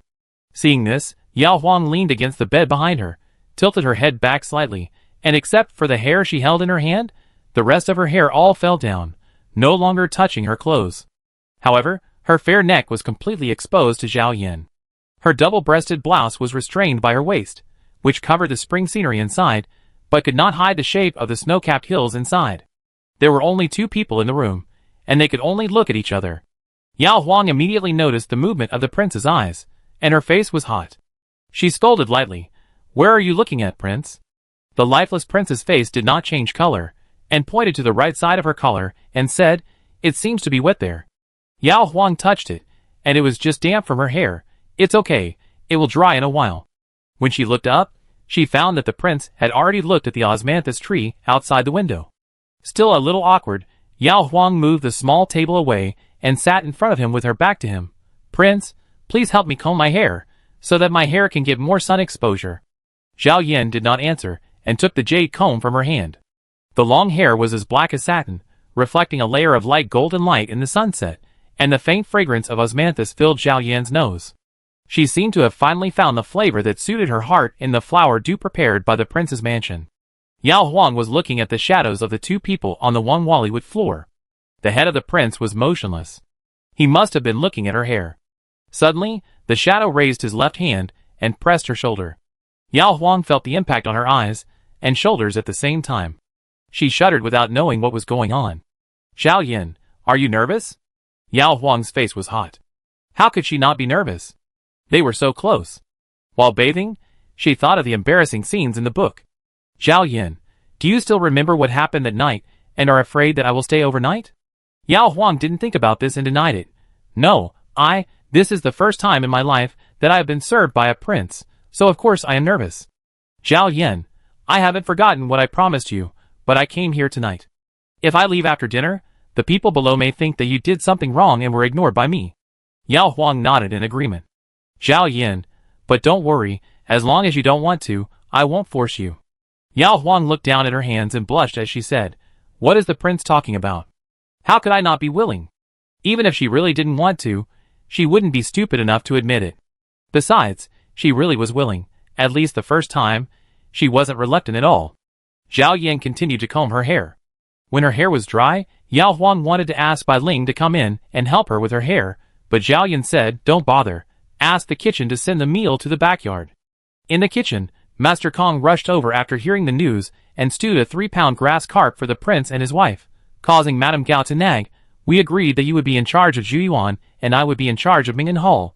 Why are you here to steal my job again?" Master Kong stared at the sizzling fish in the pot and said with a smile, "I am doing this for your own good. What if the prince doesn't like your fish? Will you be able to sleep peacefully tonight? Madame Gao, maybe the prince is just used to your cooking and wants to come to the princess's place to eat something fresh."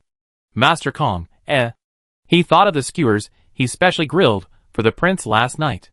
The prince was so cruel that he didn't even eat a bite and didn't even want to try. Yao Huang praised the braised fish tonight. The chef of the palace was really good.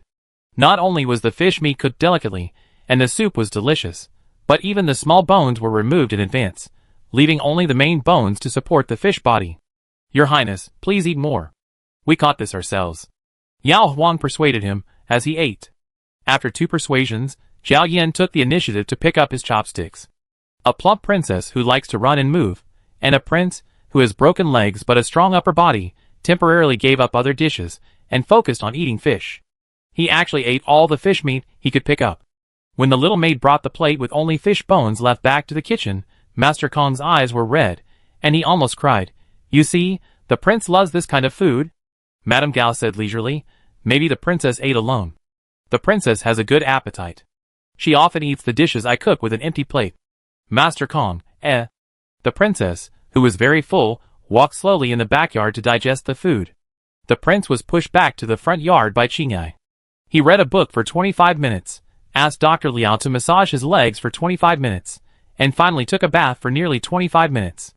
When Qingyai pushed the prince back to the backyard again, it was dark. Yao Huang came out with her hair loose to meet him. After getting familiar with him, she became more and more relaxed in front of Qingyai and Fei Chuan. Qingyai didn't dare to look at it anymore, so she bowed her head and left. Entering the inner room, Zhao Ying glanced at the Luohan bed by the window and pointed. Yao Huang was puzzled. "What does the prince mean?" "Zhao Yin, it's over here, so you don't have to worry about getting the mattress wet."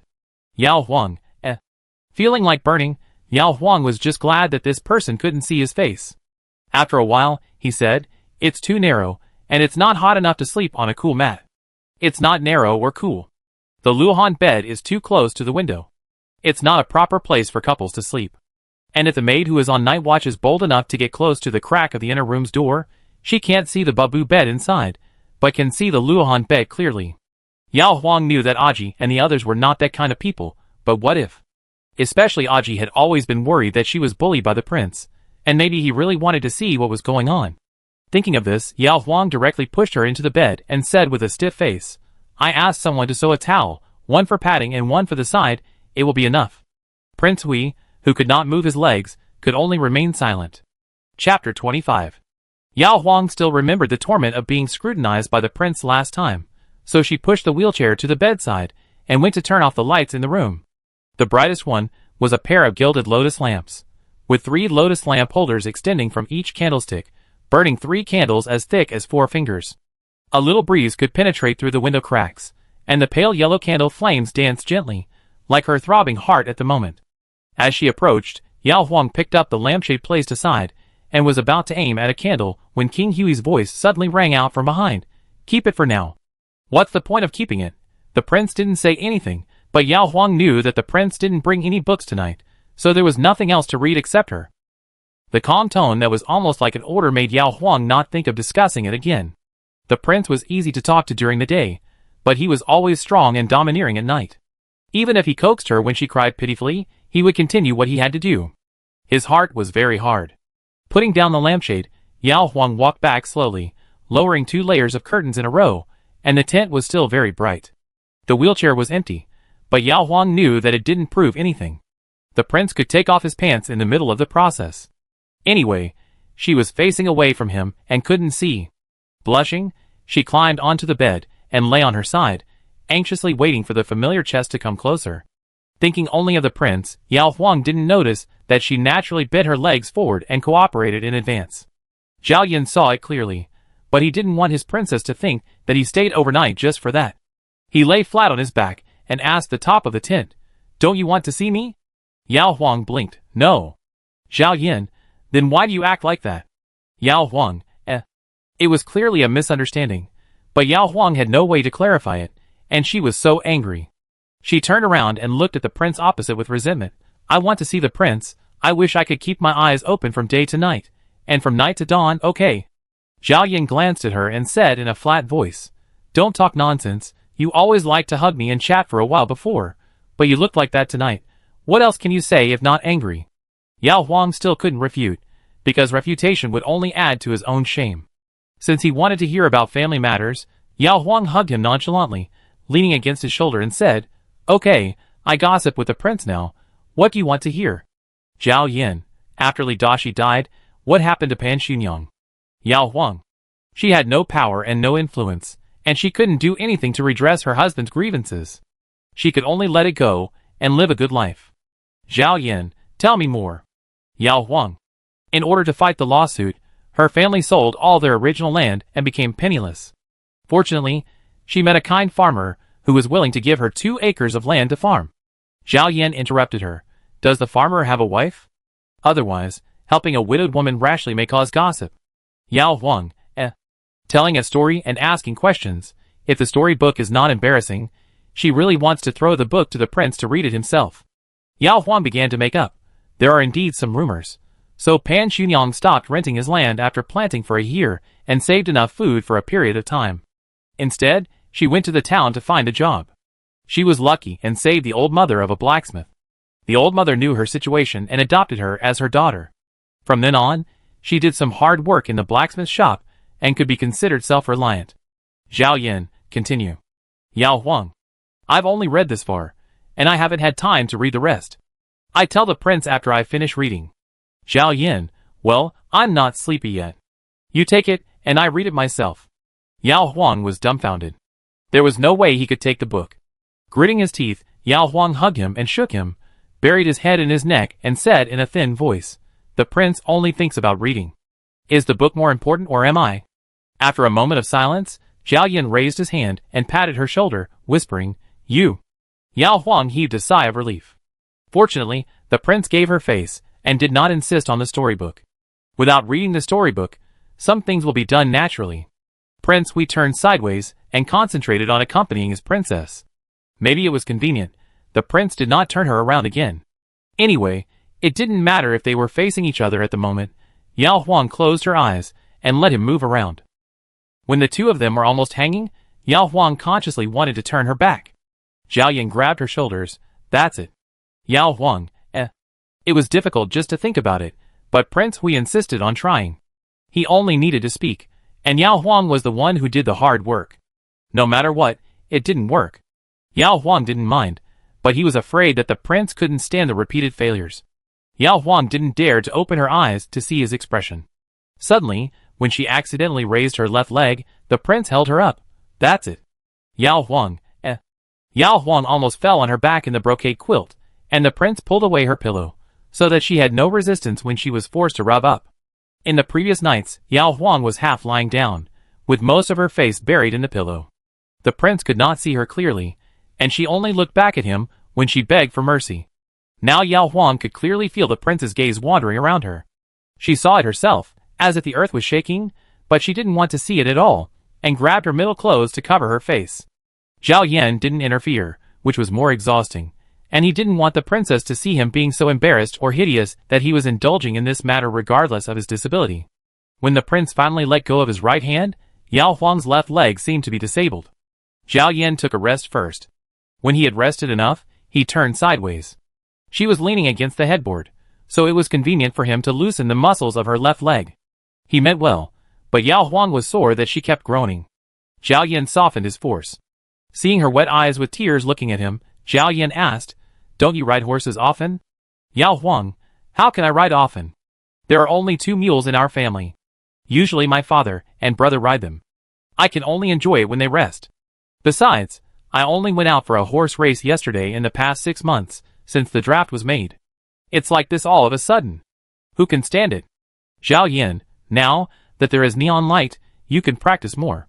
Yao Huang, It was so annoying, she pushed his shoulder with her right foot. Zhao Yin supported his body with his right hand, held her ankle with his left hand, and looked away. Yao Huang quickly grabbed the quilt to cover herself, and tried to break free from his restraints, and her scalding face started to burn again. Zhao Yin knew his situation, and didn't force it. The next day, he woke up half an hour earlier to help his princess exercise her right leg, which made Yao Huang get up even later. She didn't have time to wash up, so she asked Bailing to come in and massage her. Aji likes to learn new skills. Chuanyan's needlework is too delicate and complicated for her to have patience or time. Qiuchan's arithmetic is too simple for her to figure out. So Bailing helped the princess rub her legs, and Aji knelt on the bed, watching and learning to rub the princess's other leg. Seeing a circle of palm prints at the base of the princess's legs, she panicked and said, "Princess, what's going on?" She had seen more marks left by the prince, all on it, but here on the leg. Did the prince get angry and pinch the princess? Yao Huang glared at him. Don't ask what you shouldn't ask. Aji was stunned, smiled awkwardly, guessing that the prince and princess had come up with new tricks. The morning passed like this. After dinner, Yao Huang called Gaonyangzi and asked her to prepare tomorrow's lunch. They are all my relatives, so there is no need to make too complicated dishes. 5 meat dishes, 3 vegetables, and 1 soup will be enough. Make double portions, and serve whichever plate is empty. Gaonyangzi smiled and said, Don't worry, princess, you will wait and see tomorrow. What kind of banquet is double portion dishes? She will lead the kitchen to prepare 16 different banquets for the princess relatives, including the 3 fish prepared by the princess, which must be eaten in 3 different ways. Yao Huang took a long rest in the afternoon. When she woke up, her legs had recovered 70% to 80%. Thinking that her body was indeed more delicate than half a year ago, Yao Huang asked Aji to get a long rope and let Bailing and Chunyin, who couldn't jump, stand at one end of the rope. She led Aji and Qiuchan to jump in turns, sometimes in pairs, sometimes in trio. They jumped for a while, and rested for a while. After an hour, the 3 masters and servants had red faces covered with sweaty hair. Yao Huang was the one who persisted the longest among the 3. Aji was not as good as her. Bai Ling admired. The princess is really amazing. When she first saw the princess, she thought that the princess was so round and plump because she didn't like to move, but she didn't expect that she could jump as light as a swallow. Aji said proudly, This is nothing, the princess can also play with a gun, and she is more beautiful than my young master. Chunyin immediately praised, Princess, can you open our eyes? Yao Huang took the wet towel to wipe the sweat, looked at the sun in the west, and smiled. It's still early, so I show you my skills. She ordered a maid to borrow a gun from Guishu. King Hui was famous for his military exploits, so there must be no shortage of weapons in his palace. Guishu came in person, bringing 2 guns, one with a wooden spear head, which the guards in the palace usually used to practice martial arts, and the other with a black and reddish-black ox tendon with spear with a sharp spear head, which was an old spear that King Hui used to practice martial arts when he was young. Guishu's voice was pleading. If the princess is just practicing, you should use a wooden spear. If you hurt yourself, the prince will be worried. Yao Huang smiled, grabbed King Hui's old spear, and asked everyone to retreat to the corridor. She practiced the spear skills she learned from her brother, as if no one was around. The ordinary soldiers in the barracks, including her father, learned the simplest spear skills against the enemy. Her brother also learned this from his father when he was young. Later, her brother was admitted to the martial arts school. The famous teachers arranged by the court taught them boxing, spear skills, knife skills, sword skills, etc. Her brother was afraid of biting off more than he could chew, so he chose spear skills and knife skills and practiced them diligently. Yao Huang not only learned these 2 from her brother, but also asked Li Tingwang to teach her sword skills. If she hadn't been able to get benefits from Li Tingwang, Yao Huang would have ignored him long ago just because of his foul mouth. After finishing a set of spear skills, when she put away the spear, Yao Huang stabbed the spear tip downwards heavily, and a clear small dent was stabbed on the stone brick under her feet. She smiled and looked at Guishu. Guishu was shocked at first, then clapped his hands and praised, Princess, you have a good spear skill. I underestimated you before. Please forgive me, Princess. Yao Huang was very generous. She shook the spear in her hand and asked, Can you make me an identical one? The 2 guns that her father and brother saved up to build were too heavy for her, so this one was just right for her. Guishu, the prince's guns are all specially made by the Imperial Court's weapons workshop. I asked the prince. As long as I get the prince's token, I can go to the weapons workshop to order one. Yao Huang, it's so troublesome. Forget it. I don't use it normally. I can use the prince's old one when I feel itchy. She serves so hard at night, so it seems that Prince Hui is not so stingy. Chapter 26.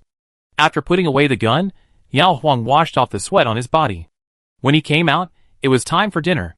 Prince Hui left early in the morning after tossing and turning. He stayed in the bamboo courtyard all day. Yao Huang was happy and comfortable without him coming. After a good sleep, he woke up refreshed. On the 30th of the month, officials and civil and military students had a day off. Yao Huang specially chose this day to invite her family to visit the palace garden. There happened to be late blooming peonies in the garden, and the sun was not as hot as in midsummer. She wrote a page of letter, folded it, and asked Aji to go to the bamboo courtyard, knock on the door, put the letter through the crack of the door, and then go back to the bamboo forest path and wait. Aji looked at the letter handed over by the princess and advised, "You'd better take an envelope, otherwise what if the prince suspects that I have peeked?" Yao Huang, I didn't write anything that can't be shown to you. Why waste an envelope? Aji shook his head, took the folded letter, and went to do his job. Fei Chuan was still waiting at the south window of the gatehouse. Seeing that it was Aji, he picked up the letter and didn't go out to chase him, but went directly to see the prince. Zhao Yan opened the letter. "Your Highness, I told my father and his family to arrive at 9 p.m. It's just right for them to visit the garden for half an hour before going to dinner. Your Highness, don't worry, I will take good care of them and make sure they don't bother you. By the way, my father and his family love wine.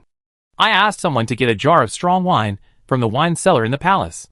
What's the origin of this wine? If you can't drink it casually, I asked someone to put it back." Yao Huang was going to ask about the wine last night, but he forgot because he was busy. Zhao Yan put away the letter and asked Qingyai to grind ink. A quarter of an hour later, Aji handed an envelope to the princess with a teasing look. "Look, the prince is so particular." Yao Huang was even more curious about what Prince Hui wrote, so he tore open the envelope and took out the letter paper. There was only one sentence on it: "The tribute wine bestowed by the emperor. The princess can use it at will." Yao Huang, The prince's handwriting was very beautiful and his words were pleasant to hear, but Yao Huang didn't dare to let the old and young men in her mother's family drink freely, making them look like poor relatives who hadn't seen the world for 800 years. If it got out, it would be a joke. The banquet was held on the east road of the palace. There were 2 courtyards there for entertaining guests. The front was for male guests, and the back was for female guests. If it was just one's own relatives, there was no need to distinguish them so clearly. Yao Huang walked over slowly, and saw that the main hall was clean and bright. There were pink and tender peonies in the vase, and 4 plates of various dried fruits. The silly and happy expressions of the group of people appeared in his mind. When the appointed time was approaching, Yao Huang came to the main gate of the palace in advance. The general manager Guishu, the eunuch Chao in charge, and the Lu Ma were all there, standing in front of the screen wall and chatting in a low voice. When they heard the footsteps of the princess, they hurried over to pay their respects. Yao Huang was surprised. "Why did you make such a big show?" Eunuch Chao smiled and said, "Today, the distinguished guests of the palace are here. This is the duty of the old servants. The prince had told them in advance to serve them well." Yao Huang's face was hot when she heard this. Except for her father, who was a 6th-rank military officer, her grandfather, and 2 uncles were ordinary people who had been farming for generations. They were not distinguished guests at all. But the 3 of them valued her family so much, which showed that they respected their princess very much. Yao Huang was very happy. At this time, the servant who was waiting outside the door ran in. "Here, here." The servant suppressed his excitement in time when he saw the princess, who was not there just now. Yao Huang ran out of the gate and looked to the side. She saw 5 strong men riding 5 mules, surrounding 2 mule carts that seemed to be borrowed, and had entered the wide alley in front of the palace. The 5 strong men were her father Yao Zhenhu, brother Yao Lin and 3 cousins. The eldest cousin Luo Kun and the second cousin Luo Peng are the twins of the eldest uncle's family. They are 22 years old this year. Luo Zhe is 18 years old and is from the second uncle's family. Seeing his sister, Yao Lin wanted to speed up, but Luo Kun on the side whispered to him, "Steady." From the town in the suburbs to here, the long journey of more than 10 miles was steady, but when it came to the palace, It was impolite. Wouldn't it be a waste of time? Yao Lin had to continue to walk slowly. Finally, they arrived at the gate. 5 people got off the mule at the same time and saluted the princess solemnly. Yao Huang supported her father. Okay, there are no outsiders here, don't be so polite. She came to the first mule cart and helped her grandfather and grandmother, who had changed into new fine cloth clothes, get off the cart. The old couple were over 60 years old and had gray hair, but because the family's life has been getting better and better in the past 20 years, the old couple are in good health, especially the grandmother, who has a ruddy complexion and is the best-looking one among the old ladies. Luo Jinhua also sat in this one. On the second mule cart, the eldest uncle and the eldest aunt, the second uncle and the second aunt got off the cart by themselves, bringing Yao Huang's only cousin Luo Yu, who was also from the second uncle's family. It was discussed in advance that the two families, regardless of gender, age, wore brand new fine cloth clothes, which were not rich but decent enough. Despite Yao Huang's dissuasion, a group of people insisted on paying respect to the princess. Yao Huang quickly asked Wishu, eunuch Chao, and Madame Lu to withdraw. After they left, her family members were relieved. Sure enough, when they arrived at the banquet hall, when Aji led Bailing and the other two back to the courtyard, the 15-year-old Luo Yu immediately rushed over and hugged Yao Huang's arm. Sister, the palace is too big. Walking from the gate to here, I think Grandpa's legs are shaking. Grandfather's face turned red. Nonsense, I was so nervous. I can farm faster than your father in terms of strength. Second uncle smiled honestly, and did not refute the old man. Grandmother, Yao, I think this courtyard is pretty. Why don't we stay here and leave after dinner? Don't go to the garden. I am old and weak. I really can't walk around such a big garden. Second cousin Luo Peng, you are still old and weak. My mother complained to my father after coming back from the market a few days ago, saying that you shop too much and her feet are sore, and she almost couldn't stand it. Eldest aunt, Second aunt tried to make up for it. It's okay, but we are happy. Other mothers-in-law won't keep buying things for their daughters-in-law. The two aunts are sisters from the same family. They married the Luo brothers one after another, and have a good relationship. Grandmother, okay, this is the palace, stop talking about unnecessary things, and listen to Yao Yao's arrangements. Yao Huang, my plan is to visit the garden. I think I am old enough to stay here. Those who can walk, come with me. Everyone exchanged glances, and finally followed Princess Yao in a mighty procession. On the way, Yao Huang repeatedly assured everyone that the prince would not show up in the bamboo courtyard, and reassured everyone. Unexpectedly, she took the lead to cross the moon gate leading to the back garden, and bumped into Prince Hui, who was sitting in a wheelchair under the shade of the thick green trees in front of her. It was too late to remind her again. Her relatives stepped out one by one like dumplings, and after looking around, they were frightened into dumbfounded by the sudden appearance of His Highness Prince Hui. Yao Zhenhu, Luo Jinhua, and Yao Lin were relatively better off.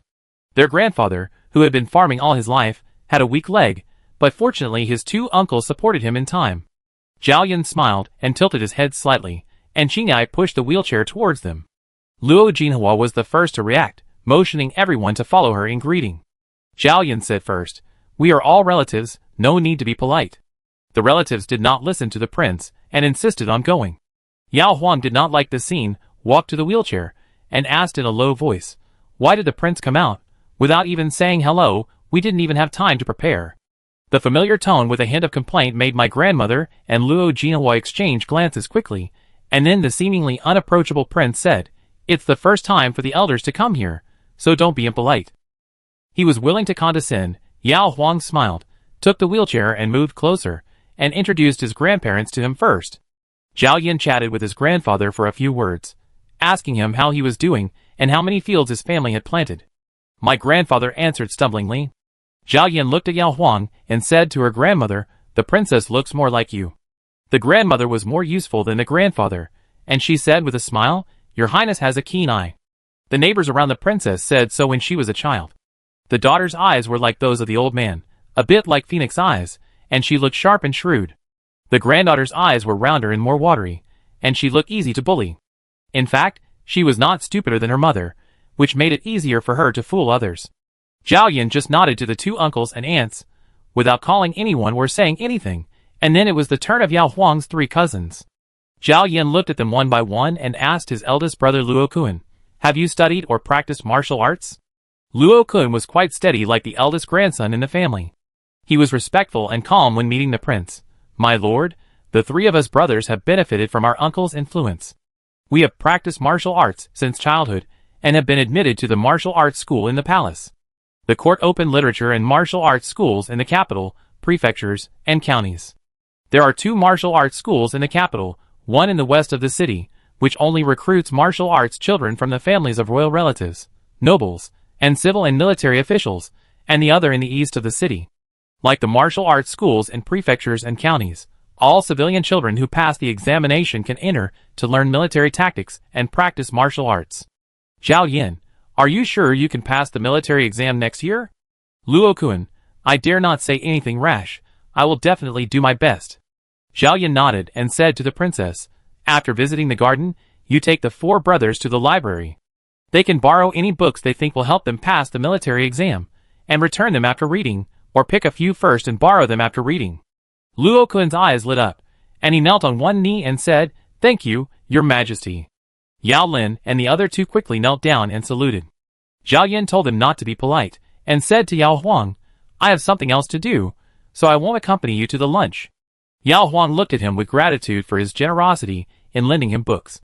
When Qingai's back pushing the wheelchair completely disappeared, the aunt said excitedly, The prince has a kind temper, which is completely different from what I thought.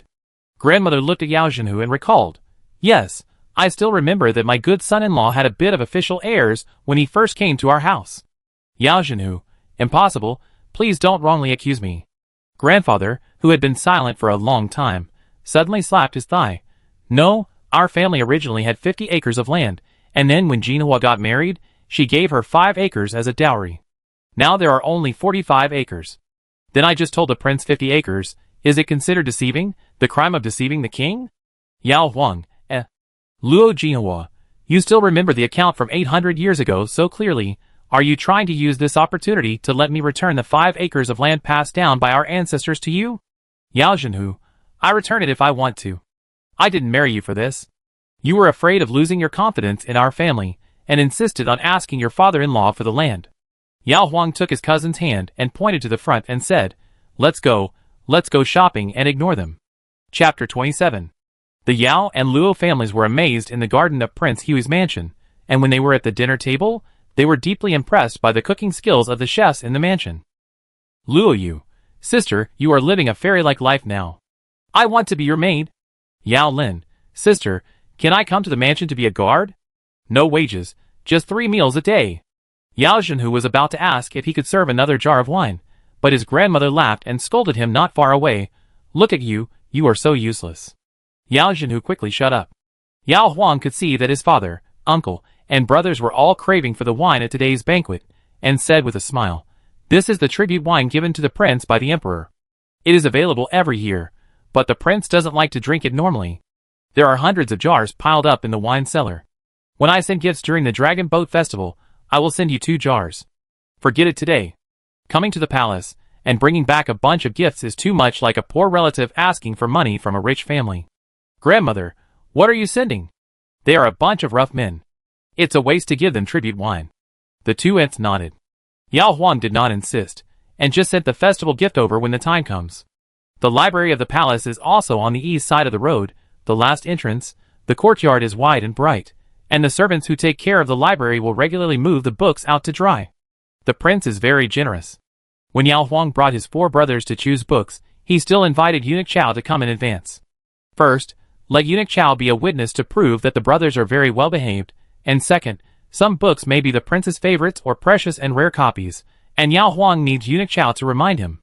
Eunuch, do you know which books might be useful for the military examination? Yao Huang humbly asked for advice.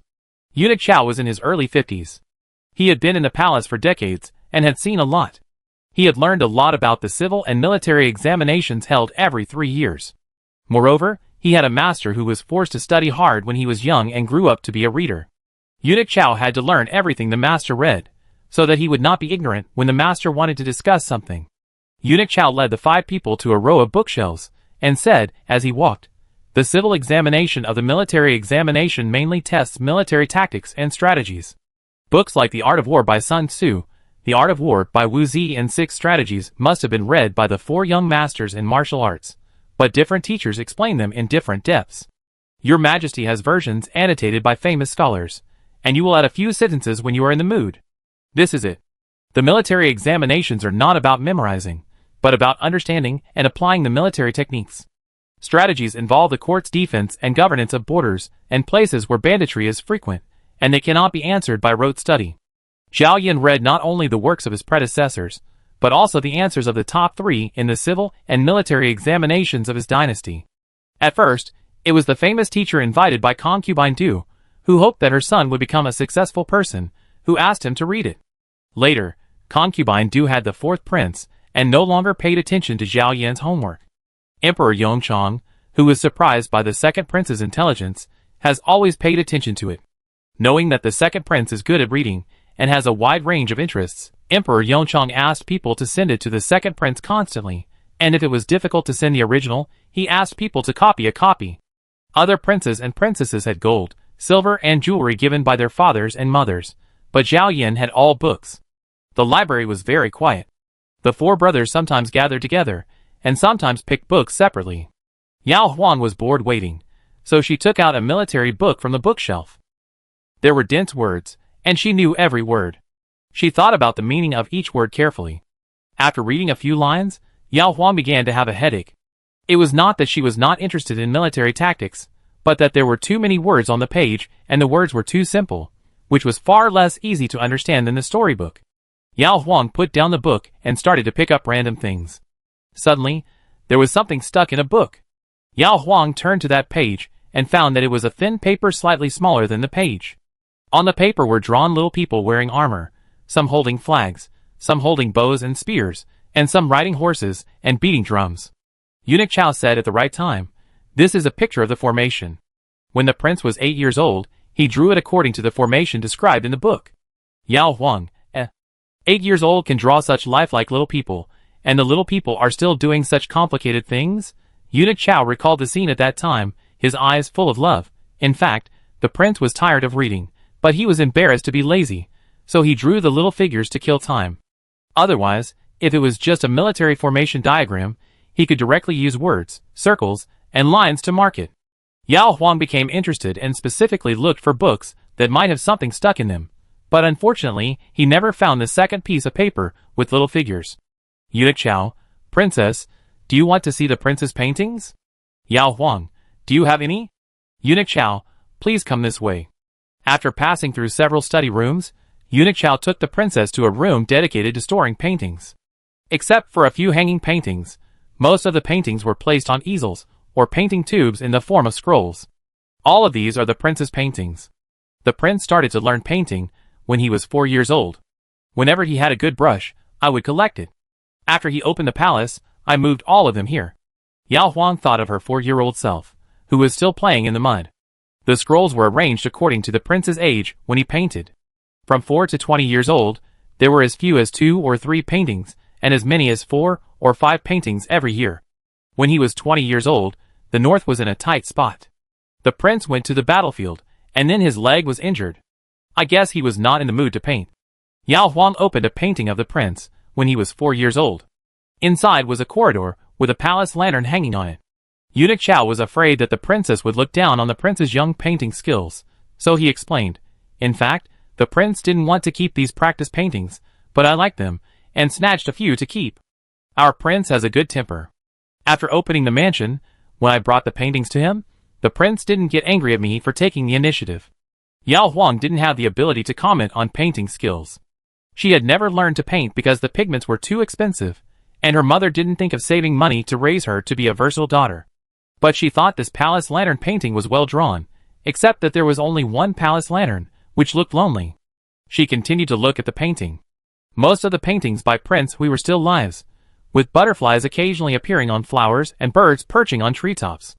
It was not until he was 18 that he painted a magnificent battlefield charge painting, with a vigorous warhorse with 4 hooves off the ground, soldiers holding long spears high, a gray-blue sky in the distance, and wild grasses blown crooked by the wind in the near distance. Through this painting, Yao Huang seemed to see a Prince Hui who was full of passion when he first went to the battlefield. The second and last painting of the 18-year-old King Hui painted a heavy snowfall.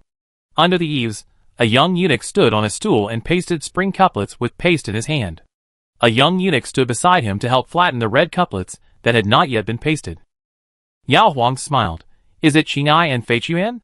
Although only the side faces were revealed and blurred by the falling snowflakes, the shadows of Qinghai and Fei Chuan could still be recognized. Eunuch Chao, yes, this is the only portrait of the people around the prince that the prince has ever painted, but look at how well the prince painted it. Fei Chuan was still a little fat at that time, and his double chin was exactly the same as the real person. Yao Huang subconsciously made the same gesture as Tuli Fei Chuan, bowing his head slightly, and then touched his chin. Eunuch Chao, the princess is naturally beautiful, and she is extremely beautiful from any angle, without any flaws. Yao Huang smiled. You really know how to praise people. The four brothers Yao Lin picked a total of 4 military books and 8 files for the military Imperial examination. The 4 of them took turns to read them, and agreed that Yao Lin would deliver them at the end of July. Yao Huang told him, this matter should be kept to yourself, don't tell outsiders, especially your martial arts classmates. Yao Huang believed that the noble families could also collect military books annotated by famous scholars, but the copies of the files of the previous military Imperial examinations were probably only available in the palaces of Prince Kong and Prince Qing. If the brothers got this opportunity, they would be more confident in taking the military Imperial examination next year, but they would also be easily envied by their classmates. Yao Huang was relieved that his cousin had a steady elder cousin watching over him. Yao Huang would let his mother take care of his silly brother. Yao Lin was hurt by his sister's eyes. I still have this little trick, and I won't even tell Li Tingwang. Yao Huang and Luo Kun both controlled their expressions, as if Yao Lin had only mentioned his best brother from the outside. Second cousin Luo Peng and third cousin Luo Zhe were a little nervous, because they all knew that Li Tingwang liked his cousin very much, so much so that in the 6 months since his cousin became a candidate for the Imperial selection, Li Tingwang lost nearly 20 pounds. Yao Huang did not go to see the shrewd eunuch Chao, but she took the initiative to mention Li Tingwang without any guilt. Brother and Li Tingwang are like brothers, and he treats brother sincerely. If he is not good at literature, brother can lend him to learn, but Li Tingwang always ranks among the top 3 in martial arts in the small exams, and he does not need brother's help at all, so it is better to avoid this matter, so as not to be known by his narrow-minded mother, and go to our mother to say sour words. Yao Lin nodded. He would never give Madame Li a chance to be sarcastic to his mother. After seeing off his family, it was the hottest time in the afternoon. Thinking that the prince would come to Ming'an Hall in the evening, Yao Huang did not go to the bamboo courtyard to express his gratitude. After a break, Yao Huang calculated the time, and went to the bamboo courtyard half an hour after breakfast and knocked on the door gently. Fei Chuan came over to open the door. Seeing through the crack of the door that it was the princess, he immediately became anxious for himself and the prince, and asked the princess to wait again. Yao Huang was in a good mood. He glanced at Fei Chuan's chin and told him to go and pass the message. No one expected her to come at this time. Qinghai and Fei Chuan carried the wheelchair to the study room first, and then Qinghai pushed the prince to the gate of the courtyard. As soon as the door opened, facing the inquiring eyes of Prince Hui, Yao Huang smiled and said, "It's cool now. I want to accompany the prince to visit the garden, and go directly to Ming'an Hall after the visit. Is the prince free?" Zhao Yan nodded. Yao Huang took the wheelchair, and pushed him out of the bamboo courtyard skillfully. When facing the west, the brilliant sunset shone brightly on Prince Hui's pale face. Yao Huang tilted his head to look at him, and teased him. The prince reads books all day, and his face is whiter than mine. Zhao Yan, Yao Huang, by the way, my brother and his friends borrowed a lot of books. I want to thank the prince on their behalf. Zhao Yan, those books are just sitting there idle. They are only useful if someone reads them. Yao Huang, I also found the prince's paintings. The prince is really amazing. He could paint so well when he was a child. Zhao Yan, I just painted them to kill time. I just treasure them. Yao Huang, I really praise you. Prince, don't be modest. I saw the painting you painted for Qinghai Fei Chuan. I was thinking of asking the prince to paint for me too. The prince's authentic works can be passed down for at least 1,000 years. When the time comes, let the future generations see my beauty, and let them know that although the Princess Hui's family background is not prominent, she is still qualified to be with the prince. The smile in Zhao Yan's eyes became more and more intense. His princess really doesn't like to be modest. When she finished speaking in one breath, Zhao Yan replied, "Okay, you pick a time. Yao Huang, will you paint for me Then tomorrow, when it's cool in the morning? Zhao Yan agreed. Next, Yao Huang walked and looked around the garden, looking for several places suitable for painting. When she left the garden, she was still worried. Which place does the prince think is the best? Zhao Yan, since you like it, you can paint one picture for each place. Yao Huang, how long will it take? Zhao Yan, no need to rush in one day. The scenery in the garden is different in 4 seasons. Some scenes may be more suitable for other seasons. Yao Huang, is that so? I don't quite understand. Your Majesty, please pay attention to it for me. I will paint it when you say. Zhao Yan took note. At night, Yao Huang got on the bed and went to the side of King Hui, who was lying flat on his back. He supported his chin with one hand and smiled at the handsome face. Zhao Yan, what are you laughing at? Yao Huang, I'm laughing at my prince, who is not only handsome and good-tempered, but also proficient in military tactics and good at painting. If he was just an ordinary prince, with average looks, bad temper, and a disability, Yao Huang would probably be very resistant to what happened at night. Now, Yao Huang took the initiative to rush over and kissed his neck like he liked. Prince Hui instantly tightened his arms. Chapter 28. Although Yao Huang always wanted to hide when King Hui kissed her neck, it was actually quite useful. Otherwise, it would not have been so easy for them to get married on the night of their wedding. She thought the prince would like it, but when she leaned over King Hui's shoulder and kissed his slender neck seriously for a long time, he did not react at all. Not even his breathing was disordered. Yao Huang was unsure. Maybe everyone's neck is different. Just like her armpits are very ticklish. But her brother is not afraid of being tickled by her. When she was hiding, King Hui chased her vigorously, holding her shoulders to prevent her from running away. Yao Huang was looking forward to such a prince. But now, he was like a wooden man, and Yao Huang had no fun. She stood up, looking at the prince's slightly better complexion under the light, and asked curiously, "Does the prince feel anything?" Zhao Yan glanced at her bright red lips and said, "It's a little itchy." Yao Huang, For some reason, she tickled his armpit.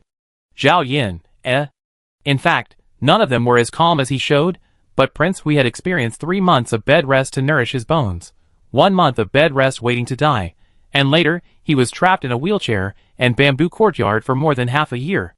He had been cultivating his body and mind for too long. Even if someone pricked him with a needle or ridiculed him with the most vicious words, Zhao Yan would not change his expression at all. Yao Huang saw a prince who was not afraid of tickling his neck and armpits. Yao Huang glanced at Prince Hui's chest blocked by his middle clothes. He had to take off his clothes here, but Yao Huang was not so bold. Even the initiative to kiss Prince Hui's neck was due to the good mood brought about by all the things today. He kissed it naturally when his head was hot. As the impulse subsided, Yao Huang lay down again, and wiped the saliva that might have been left on the prince's neck with her sleeve. Just as she touched him, the prince turned around, and with his powerful right arm, he pulled her up, and Yao Huang's neck was brought to the prince. Yao Huang immediately grabbed his undershirt, and held it, kneaded it, and pulled it as if she hated the material, until the prince removed her hands and took off her sleeves. The material was relieved, and watched with gloating as the princess's equally wrinkled undershirt was thrown aside by the prince, while it was still worn by the prince. "Your Highness, I want to turn around." "Yes."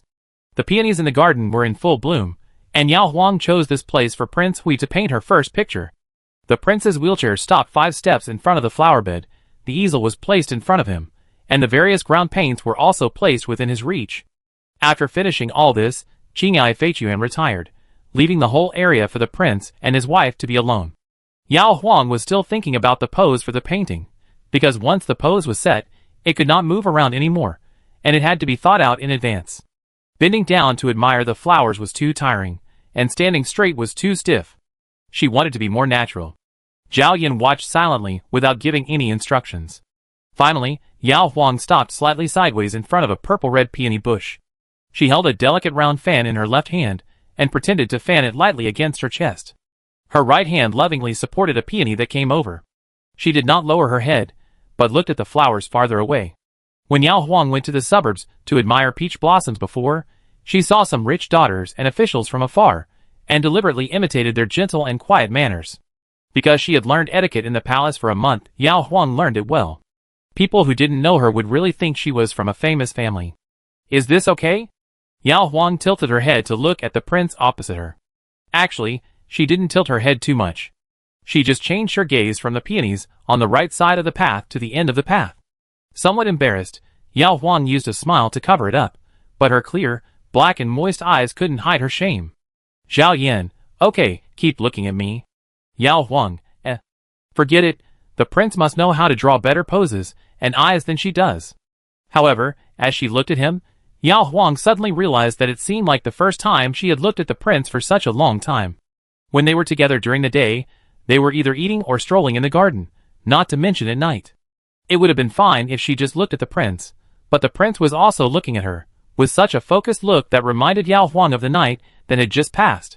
Because the prince was willing to follow her, and did not use such a shy and tiring posture, Yao Huang relaxed and subconsciously cooperated. He was far away, and she was also far away. When he came, she would meet him, until she had no more strength to cooperate. Heat climbed up her cheeks, and Yao Huang lowered her eyes. Zhao Yan looked at the blank rice paper in front of him, and he could not concentrate. He forced himself to paint, which was perfunctory. Yao Huang couldn't stand being still. After standing there for what felt like a long time, she looked up and asked, "How much has the prince painted?" Zhao Yan put down his pen and said, "Come and see for yourself." Now that she could move, Yao Huang happily ran over, walked around the easel and stood next to the wheelchair. Facing the entire bare rice paper, Yao Huang was stunned. Zhao Yan held her wrist and pulled her into his arms. Yao Huang subconsciously looked around. Zhao Yan said, "Without your or my instructions, they won't come to disturb you." Putting aside the worry of being seen, Yao Huang immediately glared at him. "Why didn't the prince paint? I stood there for so long in vain." Zhao Yan looked at her face. "You suddenly blushed just now. What were you thinking about?" "Yao Huang, I was wondering if the prince would dislike me for being too conceited. The more I thought about it, the more embarrassed I felt." "What about the prince?" "Zhao Yan, I haven't painted for a long time. I don't know how to do it. I don't want to force it." Yao Huang was not disappointed at all. "Then forget it today. The prince, please practice more. When you are more comfortable, you can paint again." Zhao Yan said yes. Yao Huang was afraid that he would crush the prince's legs, which were already not working well. He twisted his waist and struggled out of his arms, which were not tightly held, and suggested, "Shall I push the prince in to enjoy the flowers?" Zhao Yan nodded. There were at least a dozen species of peonies in the flower garden, but Yao Huang didn't recognize any of them, so she asked the prince to help her solve her doubts. There were questions and answers, and Qingyai suddenly ran over. When she got closer, she slowed down and said to the prince and princess, who looked over, "The queen sent someone to give you a message." Yao Huang was stunned. "The queen?" Zhao Yan tilted his head and said to her, "It may be related to the Dragon Boat Festival. Go, don't keep your mother's people waiting for a long time." With his guess, Yao Huang, who received the queen's message for the first time, didn't have to think too much. She asked Qingyai to serve her well, and she went straight through the flower garden and took a shortcut to the south. The one who came was a eunuch beside Queen Zhou. The queen's oral instructions were simple, inviting Yao Huang to the palace to appreciate the peonies tomorrow. Yao Huang smiled secretly. The prince guessed wrong. Not counting the second day of the wedding when she accompanied King Hui to serve tea to the emperor, empress and concubines, today was the first time Yao Huang entered the palace as the princess of King Hui. The maid who led the way led her and Aji directly to the Imperial garden.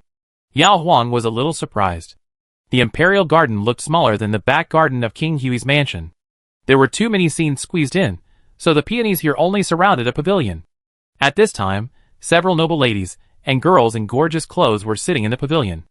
Queen Zhou was in the middle, Princess Fu Chengzhang, Concubine Du, Concubine Lu Xian, and Concubine Shen Rou were sitting on her left, and on her right were the eldest princess, the second princess, and Concubine Shening of Prince Zheng Kong and Concubine Zheng Yuanzhen of Prince Jun Qing, whom Yao Huang had not seen for a long time.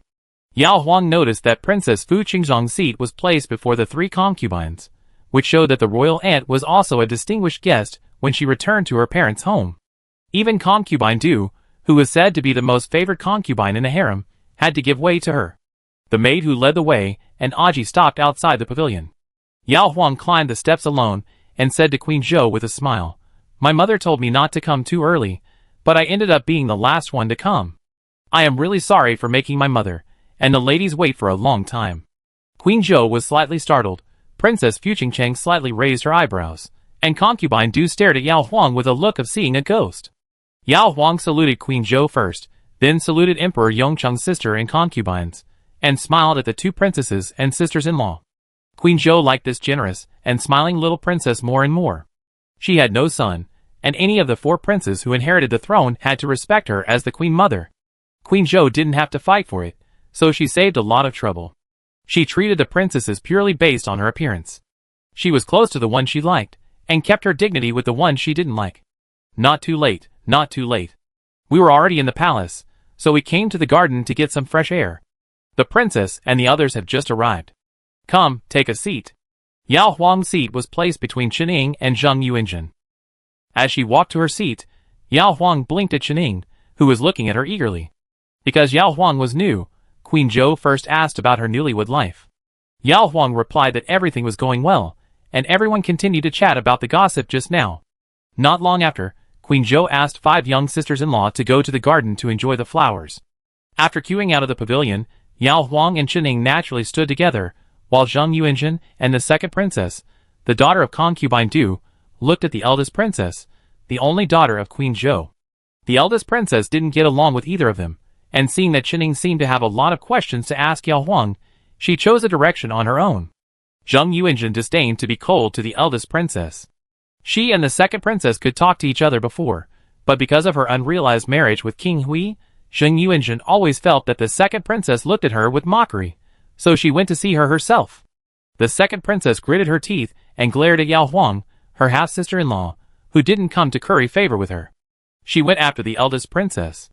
It was better to have someone to chat with than to be alone. Yao Huang just felt puzzled. She didn't provoke the second princess, so why did she glare at her? How is your life here? When they were far away from the pavilion, Yao Huang asked Qining. Qining smiled and said, "It's pretty good. The queen sent several female teachers to teach us. I chose the 3 subjects of zither, chess, and painting. There are also nannies who teach us some skills. It's much more interesting than being a pure showgirl." Yao Huang thought that there was still half a year before Qining and King Kong got married. If he didn't find something for her to do, the future princess would be bored. What about you? How is the character of King Hui? How does he treat you? Before Yao Huang could speak, Qining looked at her rosy cheeks and bright eyes, and said, "King Hui must treat you very well." Some things were too embarrassing to talk about, so Yao Huang answered with a satisfied smile. Qining was timid, but Yao Huang was bold. After the two of them finished talking about their personal matters, Yao Huang took the initiative to take Qining to find the eldest princess. The second princess, Zheng Yuanjun, obviously disliked them. The eldest princess's likes and dislikes were still unknown. Considering that she was the only beloved daughter of the empress, Yao Huang hoped to have a good relationship with the eldest princess. Sensing their approach, the 16-year-old eldest princess smiled kindly. Yao Huang had an idea in mind. At least the eldest princess did not look down on them, because of her and Qin Ying's family background. Just appreciating flowers once was not enough to make a deep friendship with the eldest princess. Basically, they just praised each other's beauty and the flowers around them. Queen Zhou and others also entered the garden. With Queen Zhou's deliberate approach, the eldest princess led Qining away, and Yao Huang stayed alone with Queen Zhou. Queen Zhou took Yao Huang's hand and said sincerely, "You are good-looking and have such a beautiful body. No wonder you were chosen by our Prince Hui at first sight." Yao Huang blushed and whispered, "My queen, please stop teasing me. I know you all saw me peeking at the prince that day. Queen Zhou, you dare to peek, this is your fate. You may not know that the emperor has always valued King Hui. After King Hui got into trouble, the emperor felt even more distressed for him. He hoped more than anyone else that King Hui could get out of the haze and go out more often. However, from last year's Mid-Autumn Festival to this year's Lantern Festival, King Hui refused to attend several palace banquets. Even when the emperor missed him, he had to consider his bad mood and visit the palace. Yao Huang was moved. Father is really good to the prince. Queen Zhou, yes, the Dragon Boat Festival Palace banquet will be held soon. If King Hui can show up, the emperor will be very pleased. Just now in the pavilion, everyone was just talking nonsense. Now tell me the truth. Has the prince been happy since the marriage? Has he been close to you?" Yao Huang thought to herself that the prince was really smart. The queen did mention the Dragon Boat Festival. She said carefully, "The prince treats me very well. He even came out to say hello when I entertained my family. But the prince rarely smiles. He lives alone in the bamboo courtyard unless it is the 5th or 10th day." Queen Zhou sighed. "The prince is taciturn but tolerant, and he is always considerate in etiquette. He has to live alone in the bamboo courtyard with such a beautiful princess, and only gives her 6 decent nights a month. He has not thought it through. Patting Yao Huang's hand, Queen Zhou instructed, try to persuade King Hui about the Dragon Boat Festival banquet. It would be best if he agrees. If he is not happy, forget it. Don't anger him for this matter. Yao Huang, yes, the prince promised to accompany me during the holidays. If he really comes before the holidays, I will try when he is in a good mood. Queen Zhou understands that men in the royal family are also vulgar, and are easier to talk to in bed. Chapter 29. After appreciating the flowers, Queen Zhou also gave a banquet.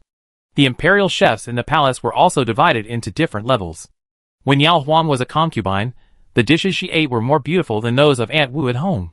She was willing to eat chicken, duck, fish and meat, and the taste was almost the same. Today, thanks to Queen Zhou and the 3 concubines, even the tofu as a side dish and a plate of steamed shrimp with tofu was stewed smooth and tasty. There were many dishes and small portions for one person, and Yao Huang picked out the one she liked.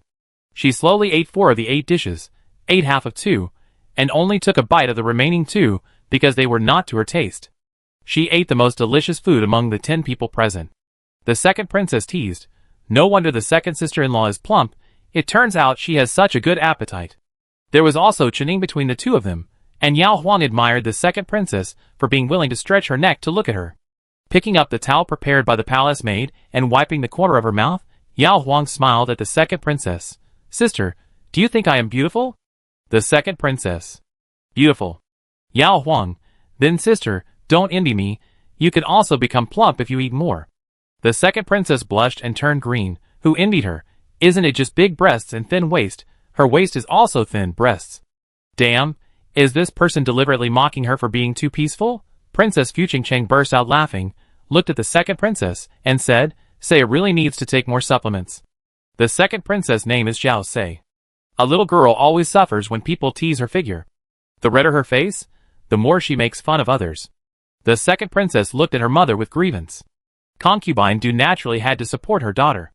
Glancing at Zheng Yuanjun, Concubine Du smiled and said, If you compare it to Huang Huang, Yuanjun should also take more supplements.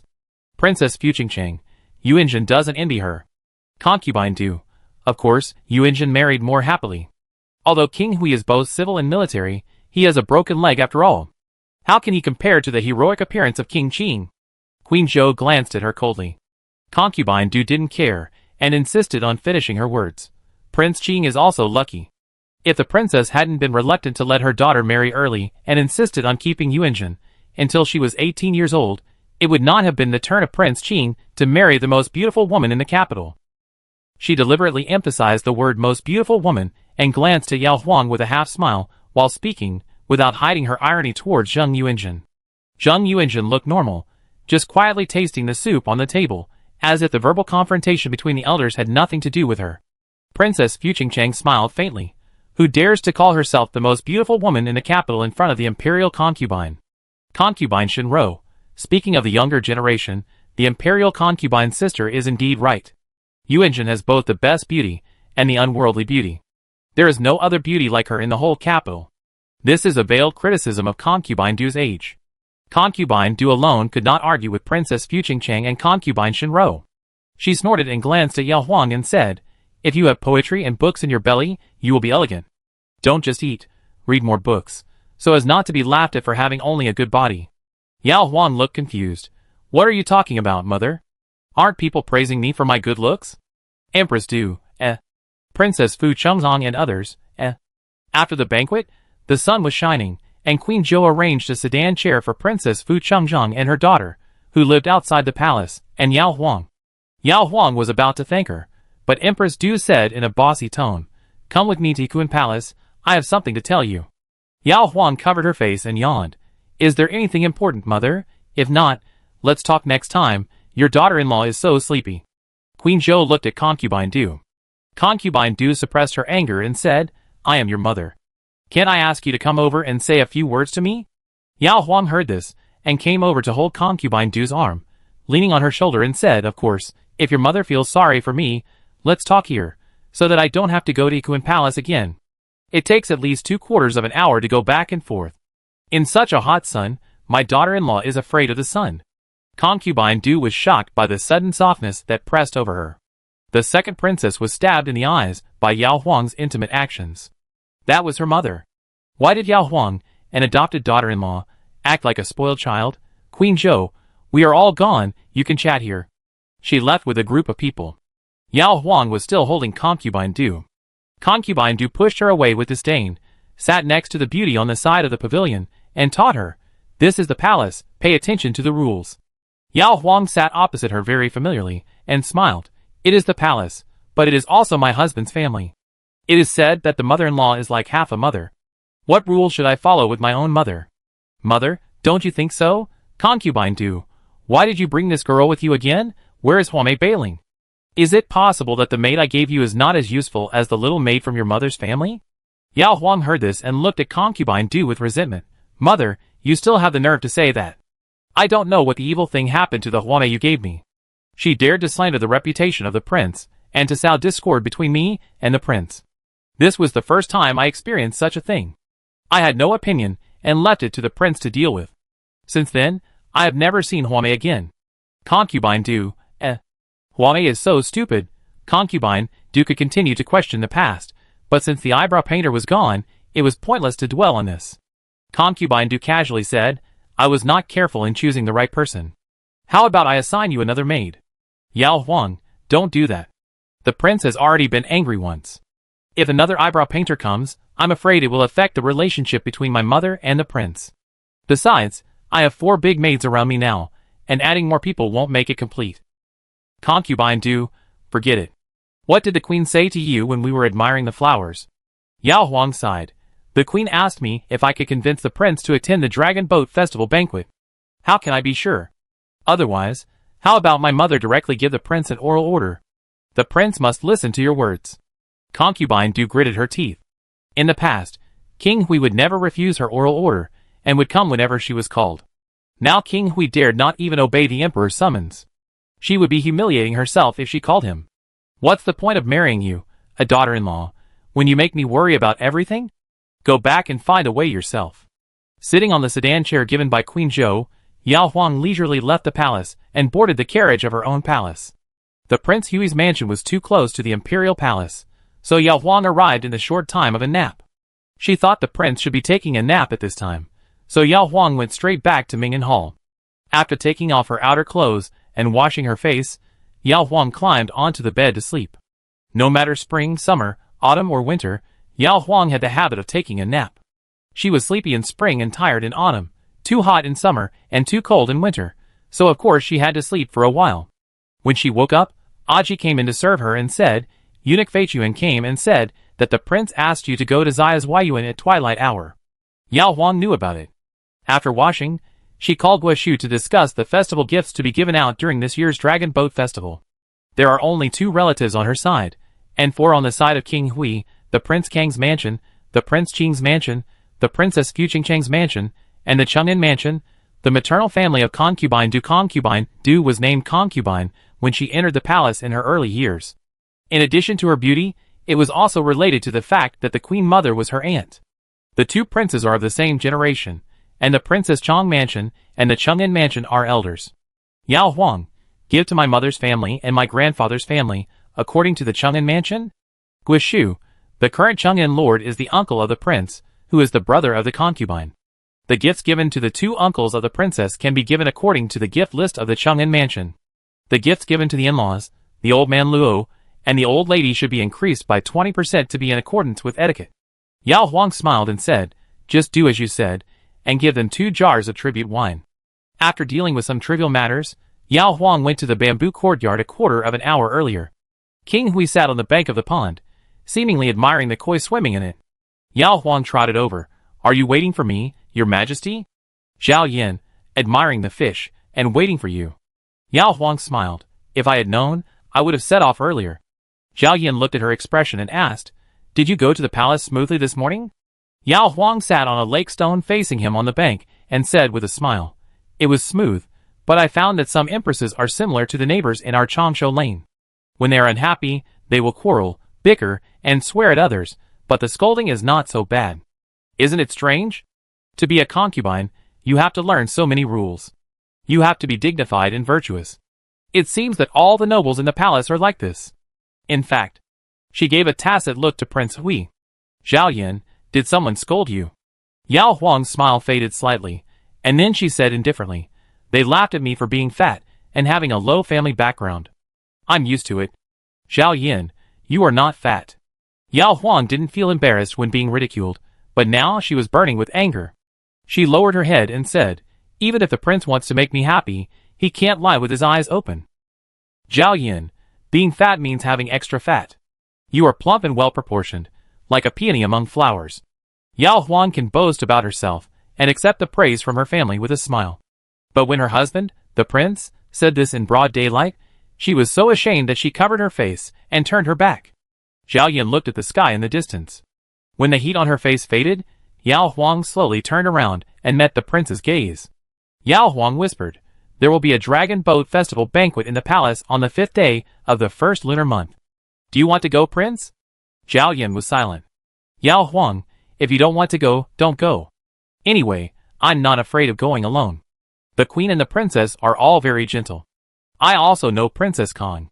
We can eat and chat while the palace banquet will end. Your Majesty, don't worry about me. If it was just him, Zhao Yan really didn't want to go. Now that he had a princess, she might feel more confident if he accompanied her to the palace banquet, and his father would give her some credit. However, the other princes were handsome, and only her husband was sitting in a wheelchair, which made them look inferior. The couple looked incompatible, and she might attract sympathetic, pitiful, or gloating glances.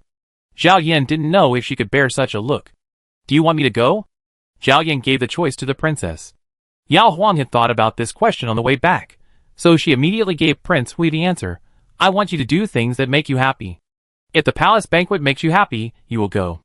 If it only makes you bored, you will stay at home, including the Mid-Autumn Festival banquet, New Year's Eve banquet or other banquets in the future. Yao Huang remembered that she had a pimple when she was 12 or 13 years old.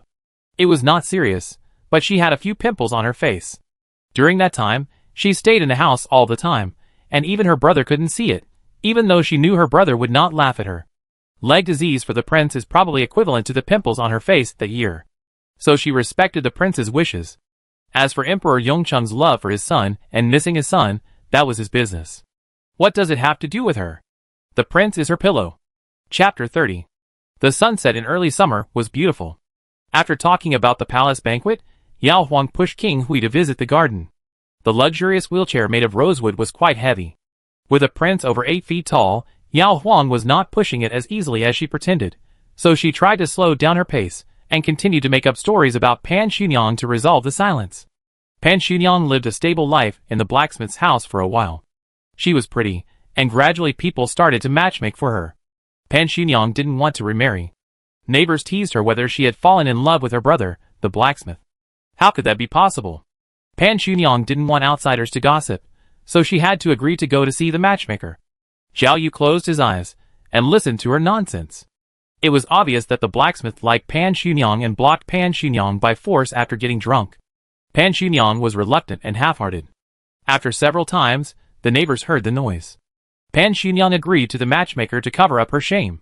I didn't expect that the first person she saw was the scarred head of the county government. When Pan Xunyang went to visit the prison, she heard her husband scold the head of the police. She determined that he was a bad man and scolded him. She didn't listen to the head of the police to explain. Later, the blacksmith was involved in a lawsuit. The head of the police found evidence to prove that the blacksmith was wronged, and Pan Xunyang believed that he was a good man. Zhao Yu secretly mocked in his heart that there were few good men in this story, and they were all greedy for Pan Xunyang's beauty. The condition for the head of the police to help the blacksmith clear his name was that Pan Xunyang accompanied him. Through the relationship with the head of the police, Pan Xunyang met the newly appointed county magistrate. The new county magistrate was young, handsome, and loved the people like his own children.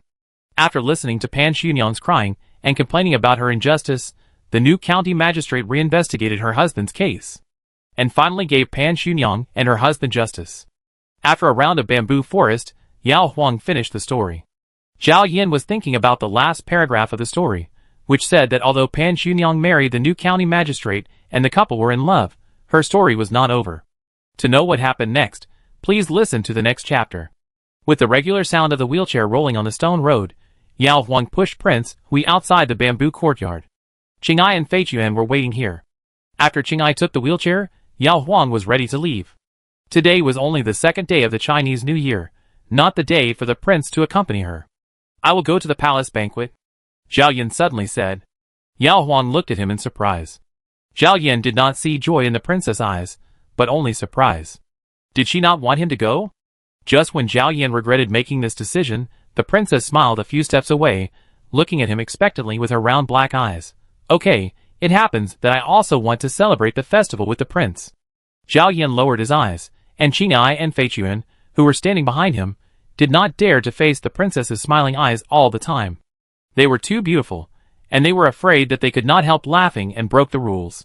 Leaving behind the three masters and servants, who avoided her sight, Yao Huang left the bamboo forest alone, walking on the stone road in the quiet garden. The smile in Yao Huang's eyes gradually disappeared, replaced by contemplation. They were both dead. When she first married to the palace, the deadness shown by the prince during the day seemed to have accumulated for only a year or so, while the deadness on the prince's face after entering the palace seemed to have accumulated for more than 10 years. People will feel more comfortable in their own territory. For example, in the Hui Palace, the prince can move freely in a wheelchair. In the palace, first of all, there are several thresholds on a long palace road. Every time he encounters a threshold, Qing'ai Fei Chuan has to stop and use all his strength to lift the wheelchair over. This scene was seen by the nearby palace people. No matter which palace or imperial garden the banquet was held in, there would definitely be more gates waiting for the prince, and there would be more people around the prince, such as Emperor Yongchang, the empress and his concubines, and the prince's brothers and sisters. The prince never went before, but he went this year. Yao Huang couldn't think of any other reason except to take care of her dignity. For the first time, Yao Huang felt unfair for King Hui. How could such a good prince, a prince who dared to give up the glory and wealth of the capital to take risks on the battlefield, be trapped in a wheelchair? Back at Ming'an Hall, Yao Huang had already made up her mind. The prince treated her well, so she had to treat him well too. She had no ability to cure the prince's leg, but she could help him bear less pressure from being sympathized by others. Yao Huang called Eunuch Chao and dismissed the 4 maids. Yao Huang sat on a rattan chair in the yard and asked alone, "Eunuch, I have seen the list of employees in our mansion. There is a master named Ding in the carpenter's room, who is paid by the time he works, while other carpenters are paid by the month. What's going on?" Eunuch Chao looked disappointed and explained, "Master Deng is the best folk carpenter in the capital. The prince's wheelchair was made by him. The wheelchair is sturdy, and doesn't need to be replaced often. Master Deng doesn't want to stay in the palace doing nothing, so he agreed to invite him next time the prince changes his wheelchair or needs repairs. The other carpenters are hired by the palace, and are responsible for the maintenance of the wood furniture of the entire palace." "Yao Huang, I have a question for Master Deng. Can I invite him now?" Eunuch Chao, "Don't worry, princess, I will send someone to invite Master Deng right away. It takes time to go back and forth." Yao Huang had dinner first, and when Master Deng arrived, Yao Huang took Eunuch Chao to see him. Master Deng was nearly 50 years old, and his back was a little hunched, probably because he had been dealing with wood for many years. After greeting, Yao Huang apologized. "I troubled you to come here at this time because I want to make something in a hurry, and it will be used on the 5th day of the first lunar month. I discussed it with you in person earlier, so you will have more time to think about whether this thing can be made." Master Deng didn't dare to complain about the palace looking for him in the evening. Seeing that Princess Hui was more approachable than some of the stewards of the rich and powerful families, Master Deng's heart was warmed. "Princess, you are too polite. If you have any requirements, just let me know. I will do my best to help you." Yao Huang thanked him, walked to the entrance of the hall, pointed to the non-existent threshold and said, "You made the wheelchair for the prince, and you know how heavy it is. Whenever the prince goes out of the house and encounters a threshold, he has to ask someone to lift the wheelchair to pass, which is time-consuming and laborious. I thought, if a foldable wooden board can be placed on the prince's wheelchair, it will not take up space at ordinary times.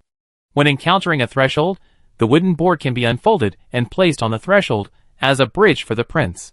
This will be much more convenient, don't you think?" Master Deng's eyes lit up. "Princess, this is a brilliant idea.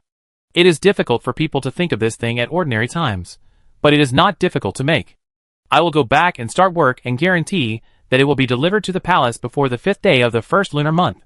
However, time is limited, and it may be difficult to guarantee exquisiteness. Carving and painting are required."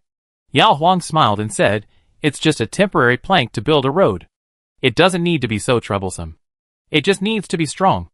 After that, she winked at Eunuch Chow. Eunuch Chow immediately stuffed a purse into Master Ding's pocket and asked the waiter outside to send Master Ding out. Without the outsiders, when Eunuch Chow looked at the princess again, his eyes were red. Princess, you care so much about the prince. I can go with peace of mind even if I go now. Back then, when the 4-year-old second prince was going to live in a separate courtyard, concubine Du arranged for him and Madame Lu to take care of the second prince's daily life and asked them to keep a close eye on the second prince, one to supervise the second prince not to be lazy and playful, and the other to supervise whether the second prince would have a grudge against concubine Du, so as not to raise an ungrateful person. At that time, Eunuch Chow was just a young eunuch who was given an errand and received a reward. Naturally, he did not dare to disobey concubine Du's request. Fortunately, concubine Du did not ask them to frame the second prince. They could get the job done by keeping a close eye on the second prince's words and deeds. Then, Eunuch Chow and Madame Lu watched the second prince grow up day by day. While watching other princes playing happily in the Imperial garden, the second prince sat in the study and read and practiced calligraphy. How old can a child really like to stay in the study all day? It's nothing more than knowing that concubine Du is not his biological mother, so he dare not act like a spoiled child, and no one can act like a spoiled child. A smart, beautiful, sensible, kind and gentle little master who never makes things difficult for them. A child who gets up to finish his homework even when he is sick. A prince who still asks them if they are willing to go out with him even though he is favored by the emperor. Qinghai Feichuan is willing to be loyal to him, and Eunuch Chow and Madame Lu are also willing to serve him loyally until he grows old and dies. Now, the prince finally welcomes someone who really cares about him. A princess, who can take better care of the prince than him. Yao Huang didn't know whether to laugh or cry. It's almost the festival. Why are you saying this? Take it back. I can't afford it. Eunuch Chow choked up and raised his sleeve to wipe his tears. Yao Huang said, Don't tell the prince about this first. I will take it to the prince to see when the things are delivered. Master Ding worked in the most famous woodworking workshop in the capital. After leaving the palace, he went directly to the boss and asked for a few red sandalwood boards that had been painted and could be used directly to make finished products. For Prince Hui, this is a deposit. The boss, take it as you like. Master Deng picked the wood boards and simply did not go home tonight.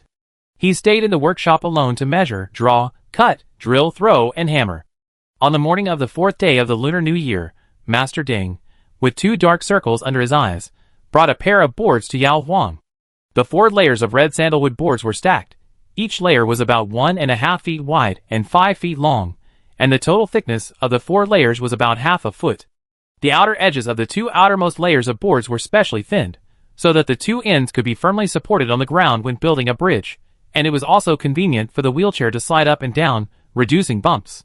Master Deng explained, the total length of the prince's wheelchair is 7 feet from front to back and 4 feet wide. I made a narrow cabinet under the wheelchair for the prince to put blankets, cloaks, and other things. The princess can put this set of wooden boards vertically into the narrow cabinet. Later, I will make a new wheelchair for the prince, leaving a single layer of shelves for wooden boards underneath. Yao Huang looked at Eunuch Chow in shock. There was actually a narrow cupboard under the wheelchair? Eunuch Chow felt distressed again.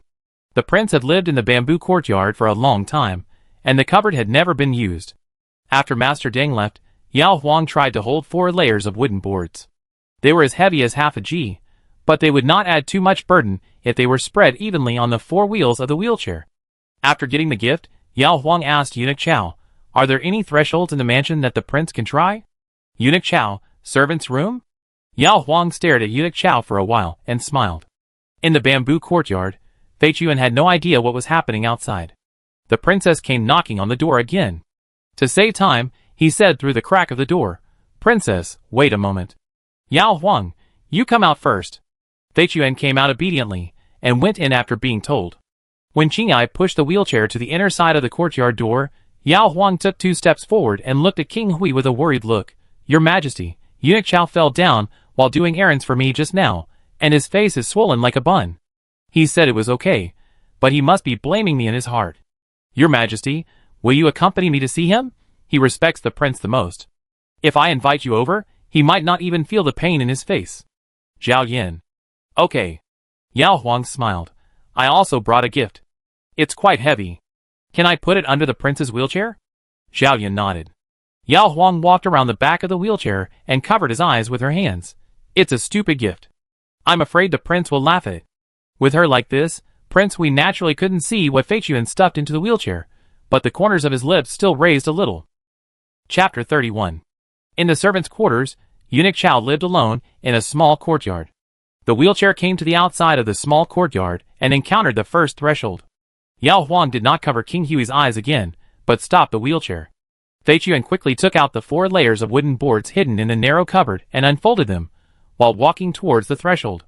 The unfolded wooden board was about 6 feet wide, and Master Deng made an arch-shaped groove in the middle. The groove was enough to buckle the widest palace gate threshold of the palace. Although there was space on both sides of the groove on the ordinary threshold, it was still stable. Zhao Yan silently watched Fei Chuan's every move, and watched a small arch bridge that was convenient for wheelchairs to pass appeared at the threshold in the blink of an eye. Eunuch Chao, who pretended to be sick, ran out from inside and knelt down and said, "I deceived the prince, please punish me." He knelt firmly, and looked like he was really worried that the prince would be angry, which made Yao Huang feel uneasy. He hurriedly walked around in front of the wheelchair and looked at the unpredictable Prince Hui anxiously. "Prince, I ordered Eunuch Chao to pretend to be sick. If you want to punish me, punish me." Zhao Yan, "So you tricked me here just for this?" Yao Huang, "Yes, your majesty." "Do you like it?" Zhao Yan, "Where did you get it?" Eunuch Chao rushed to say, on the evening of the 2nd day of the 1st lunar month, the princess lost her appetite and ordered the old servant to summon the carpenter Master Deng to the mansion. After meeting Master Deng, the princess mentioned that the prince's wheelchair was inconvenient to pass through the threshold, and asked Master Deng if he could make a set of foldable wooden boards that are easy to carry. Master Deng went back and tried several times, and sent this set of boards today. Yao Huang, how could she not have an appetite? She had clearly gone to see Master Deng after dinner. Seeing the prince looking over, Yao Huang whispered, "Prince, please give me a word. If you really don't like it, I will kneel down for you." Zhao Yan, "Try it first to see if it works." Fei Quan heard it, and was about to push the wheelchair, but when he received the prince's eyes, the soles of his shoes froze immediately. He didn't move. Qingyai didn't come, and Eunuch Chao was still kneeling. Yao Huang had to push the wheelchair forward. Master Deng's craftsmanship is excellent. When the 2 front wheels of the wheelchair hit the bridge board, they only stagnated slightly. Yao Huang pushed the wheelchair onto the bridge board with some effort.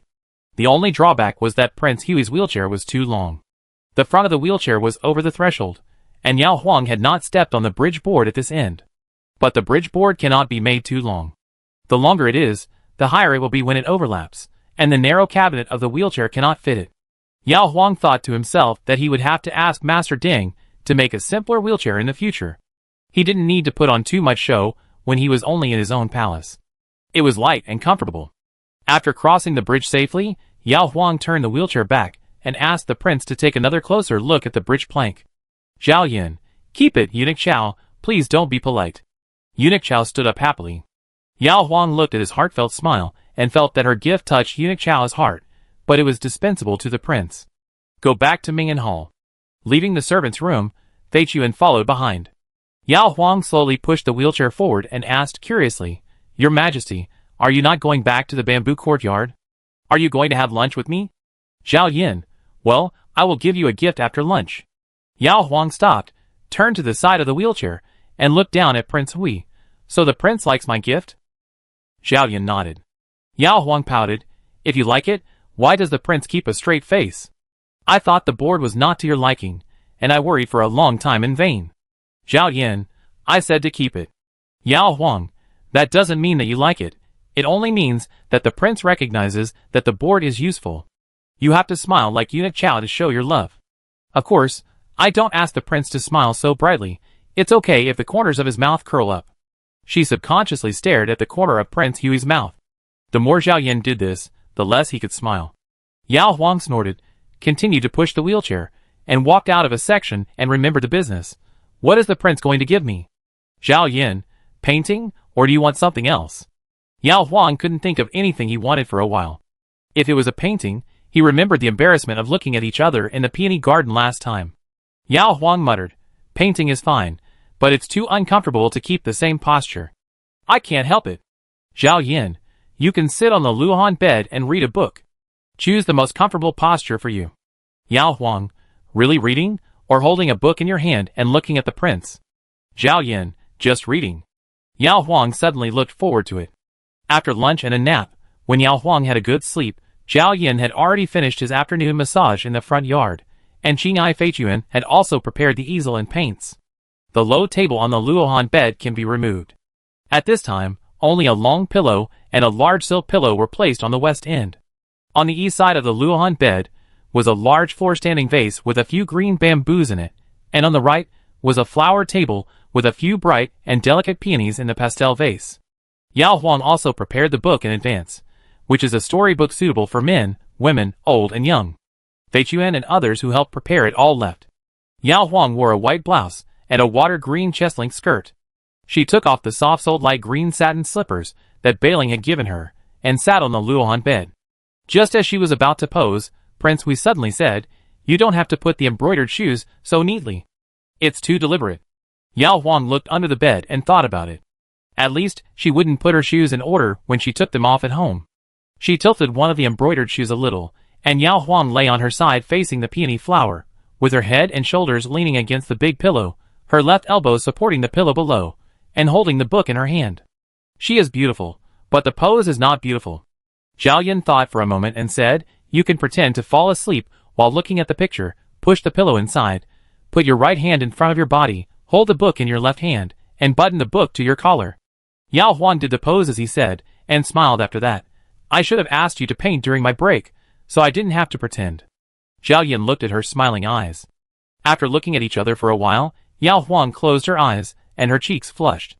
It had been nearly 4 days since the last time the couple had sex.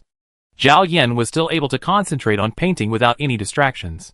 When the brush tip rubbed against the easel, Yao Huang would open his eyes and look. Once the prince looked over, he would immediately fall asleep. The sunlight outside the window slowly shifted. Because the room was too quiet, Yao Huang really fell asleep for a while.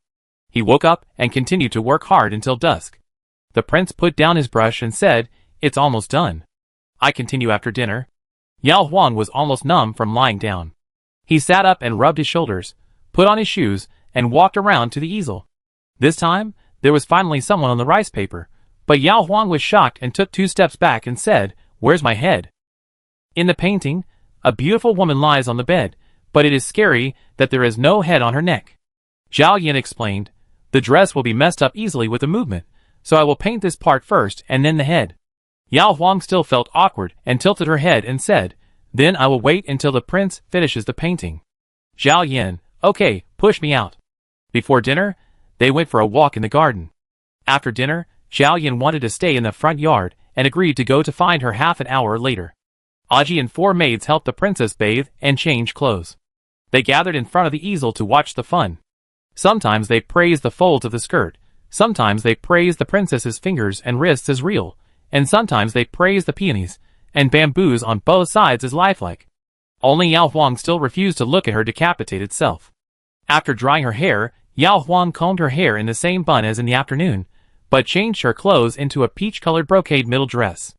The high skirt that reached her chest looked good, but the waist of the skirt was tight, which was not suitable for lying horizontally, especially for Yao Huang's plump figure.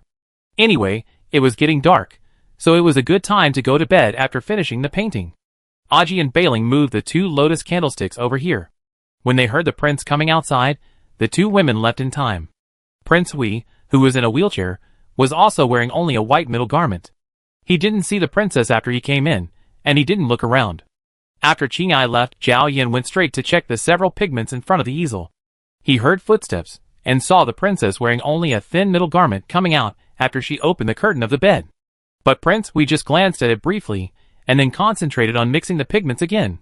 Yao Huang laid down in the same position as in the afternoon, looked at him and asked, "How long will it take?" Zhao Yin looked at the 2 pieces of jewelry between her thick black hair and said, "Half an hour." Yao Huang, "That's fine. If it takes longer I might really fall asleep." Zhao Yin said to the rice paper, "Just sleep if you're tired, don't force yourself." Yao Huang thought, if she really fell asleep, who would push the prince's wheelchair to the bedside? The sound of the brush rubbing against the rice paper came back, and the soft candlelight cast a layer of delicate moisture on the princess dozing on the Luohan bed. Zhao Yin almost chose the wrong color, and finally painted her fair and pink face in the afternoon light. Prince Hui painted very carefully. He said it took half an hour, but in fact he painted until the second watch. Bai Ling, who was on guard at the second watch, was almost asleep. Putting down the brush, Zhao Yan looked at the princess, who had unconsciously changed to lying down and sleeping 5 steps away. There was a high table next to the wheelchair, and tea was placed on the high table, so that he could drink it when he was thirsty while painting. Zhao Yan put the tea on the paint stand, put the high table in front, and then he propped himself up on the high table to make himself stand upright. At this time, he looked at the princess, leaned over the high table, used his chest to stabilize his balance, and grabbed the wheelchair with his backhand and pushed it to the front of the high table. Zhao Yan's movements were slow and steady. After 3 rotations, his hands finally supported the Luohan bed. Lying flat beside the princess, Zhao Yan closed his eyes and waited for his breathing to calm down. Although he tried to suppress it, Yao Huang still heard heavy breathing right beside his ear. Yao Huang suddenly woke up and turned his head to see that it was indeed the prince. Looking outside the bed again, a wheelchair and a high table stood in front and behind, drawing a route that the prince moved over. At this time, an arm came over and pulled her into his arms. His chest was not rising and falling as much, but Yao Huang felt a warm breath that belonged to the prince, which was hotter than when he was lying still. It was obvious that he was very tired just now. Why didn't the prince call me? Yao Huang felt a little distressed, and a little annoyed that she slept so deeply. Zhao Yan pointed to the carved window behind her. Close it. Yao Huang knelt up, holding the windowsill with one hand, and closed the 2 nearby windows in succession. Just as she was about to turn around, an arm suddenly appeared on her waist. The arm exerted force, and pulled Yao Huang down into the arms of Prince Hui, who had sat up at some point. A big hand appeared on the thin brocade blouse, and at the same time, a hot lip fell on the exposed shoulder. Yao Huang looked at the 2 windows opposite in shock, and finally understood why the prince had to work so hard to move over. She bit her lip. Why do you want to do this? Prince Hui, you are wearing too little. Chapter 32.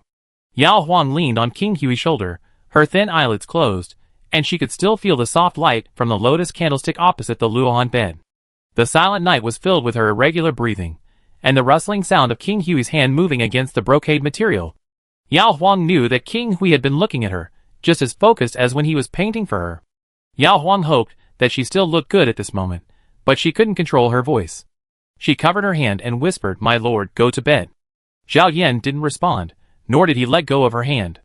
Yao Huang vaguely remembered that he had proposed to be here, but she refused. Now that he had taken great pains to move to the Luohan bed, how could he give up so easily? Realizing that he couldn't escape tonight, Yao Huang turned his head and looked at the door of the inner room. The door was still ajar, bright inside and dark outside. As long as Bai Ling got to the door, Yao Huang barely squeezed out a voice. "Okay, here, then the prince asked me to hang a piece of clothing to block it?" Zhao Yan stopped his hand, looked at her dodging eyes, and said, "Don't turn off the lights." Yao Huang almost called him a scoundrel. He got down to the ground with weak hands and feet. Yao Huang went to the closet to get a long skirt, walked to the door with light steps, and could hang it on the brackets on both sides of the door latch, but the position was too narrow.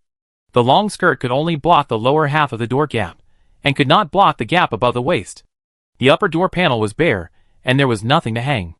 Yao Huang tilted his head and estimated the distance from the Luohan bed to this side. Thinking that the sound would come directly over, Yao Huang made up his mind and opened the door panel.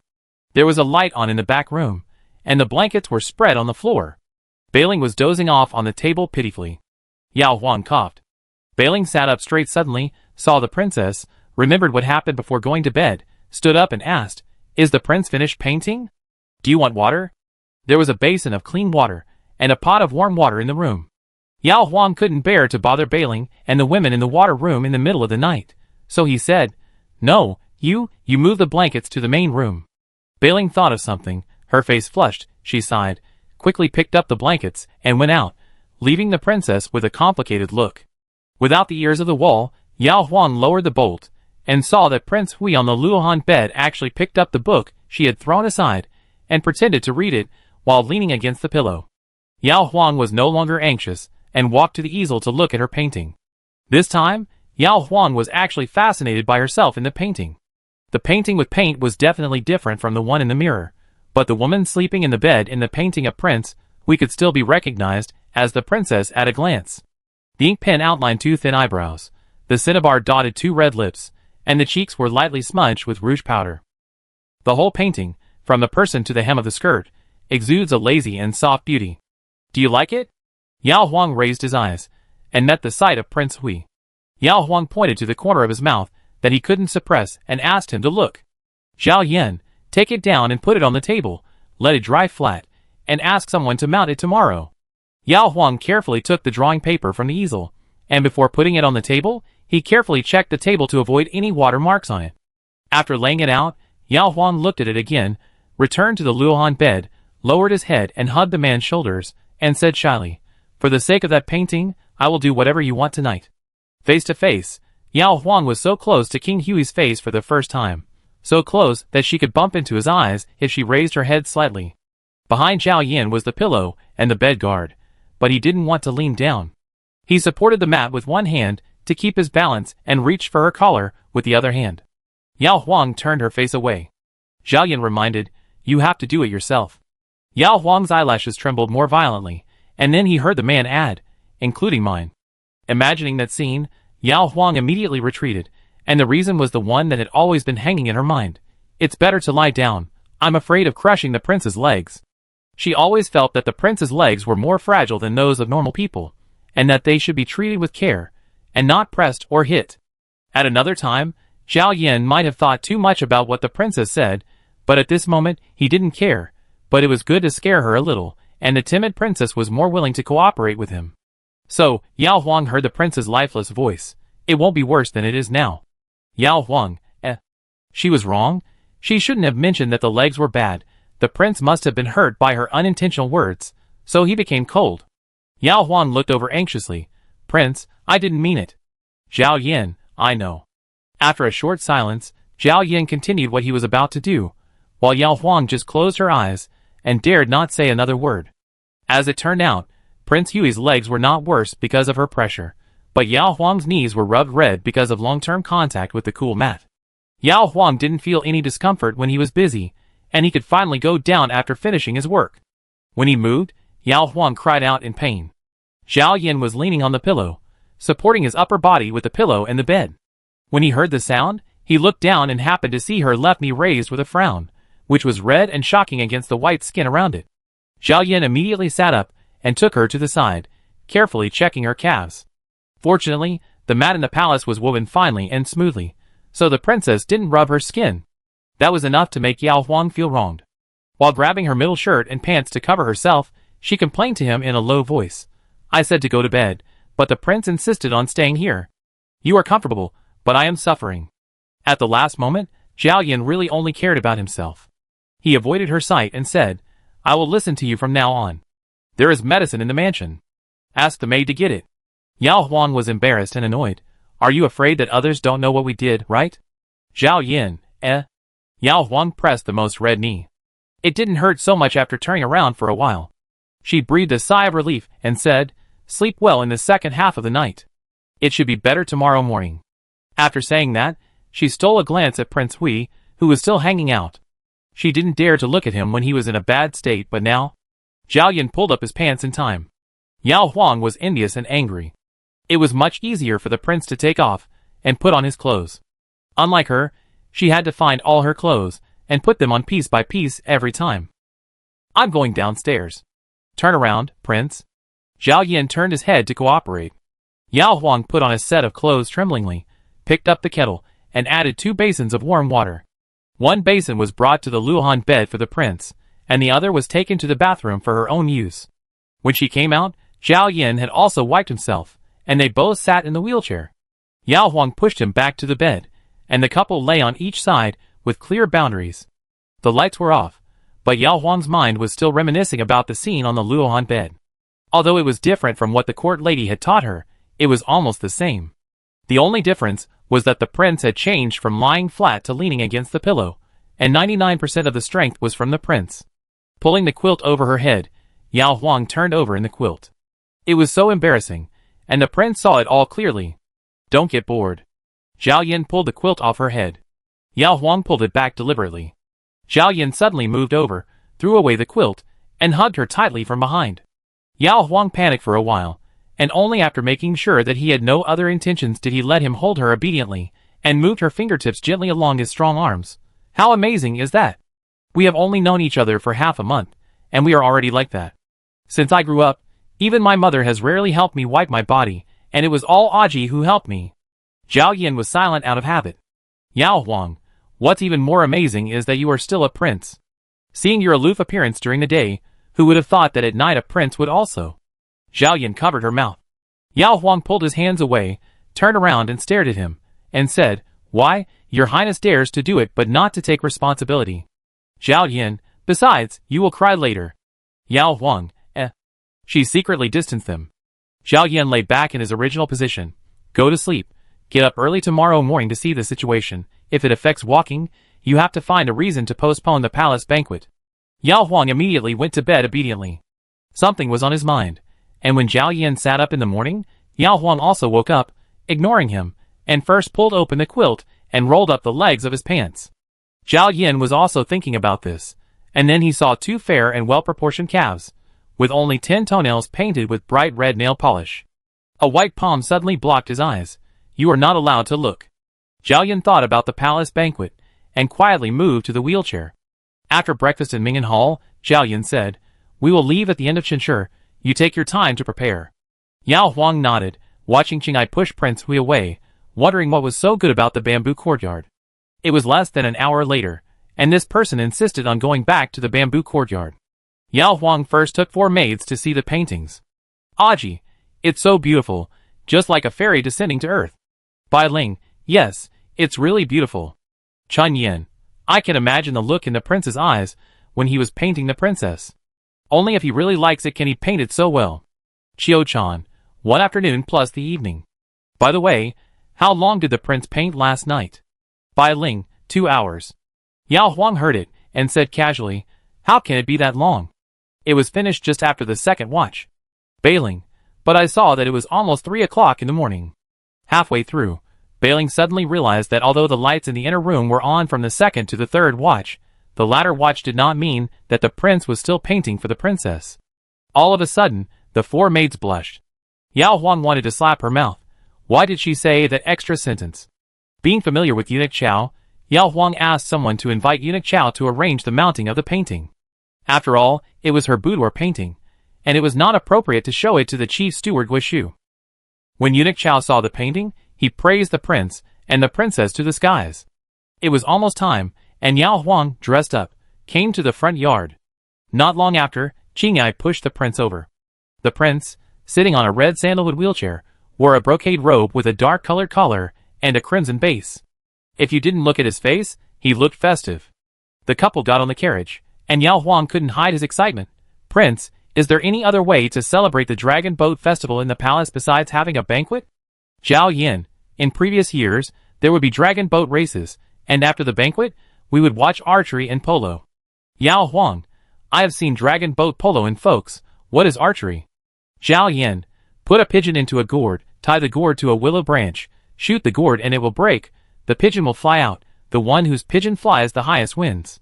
Yao Huang, what if someone is too strong and shoots the pigeon to death with 1 arrow? Zhao Yan, the gourd is very light, it will shake when it is hit by an arrow, and dissipate the force of the bow and arrow. Shake. Yao Huang glared at him, and turned his head away. Prince Hui saw the princess's cheeks quickly turn red, and realized why he was glared at. Chapter 33.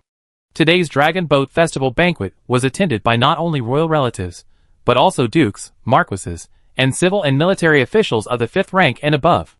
Therefore, the Imperial City opened the Shihua Gate and Donghua Gate at the same time to allow these 2 groups of people to enter the palace separately. The royal relatives all went through the Shihua Gate. The carriage of Prince Hui's palace moved along the wide stone road outside the palace wall towards the Shihua Gate. Yao Huang in the carriage leaned in front of the curtain, and saw a row of carriages parked at the foot of the palace wall. They should be the carriages of the royal relatives, who arrived in advance. People can go in, but the carriages cannot, so they can only wait outside. As he looked, Yao Huang's eyes lit up.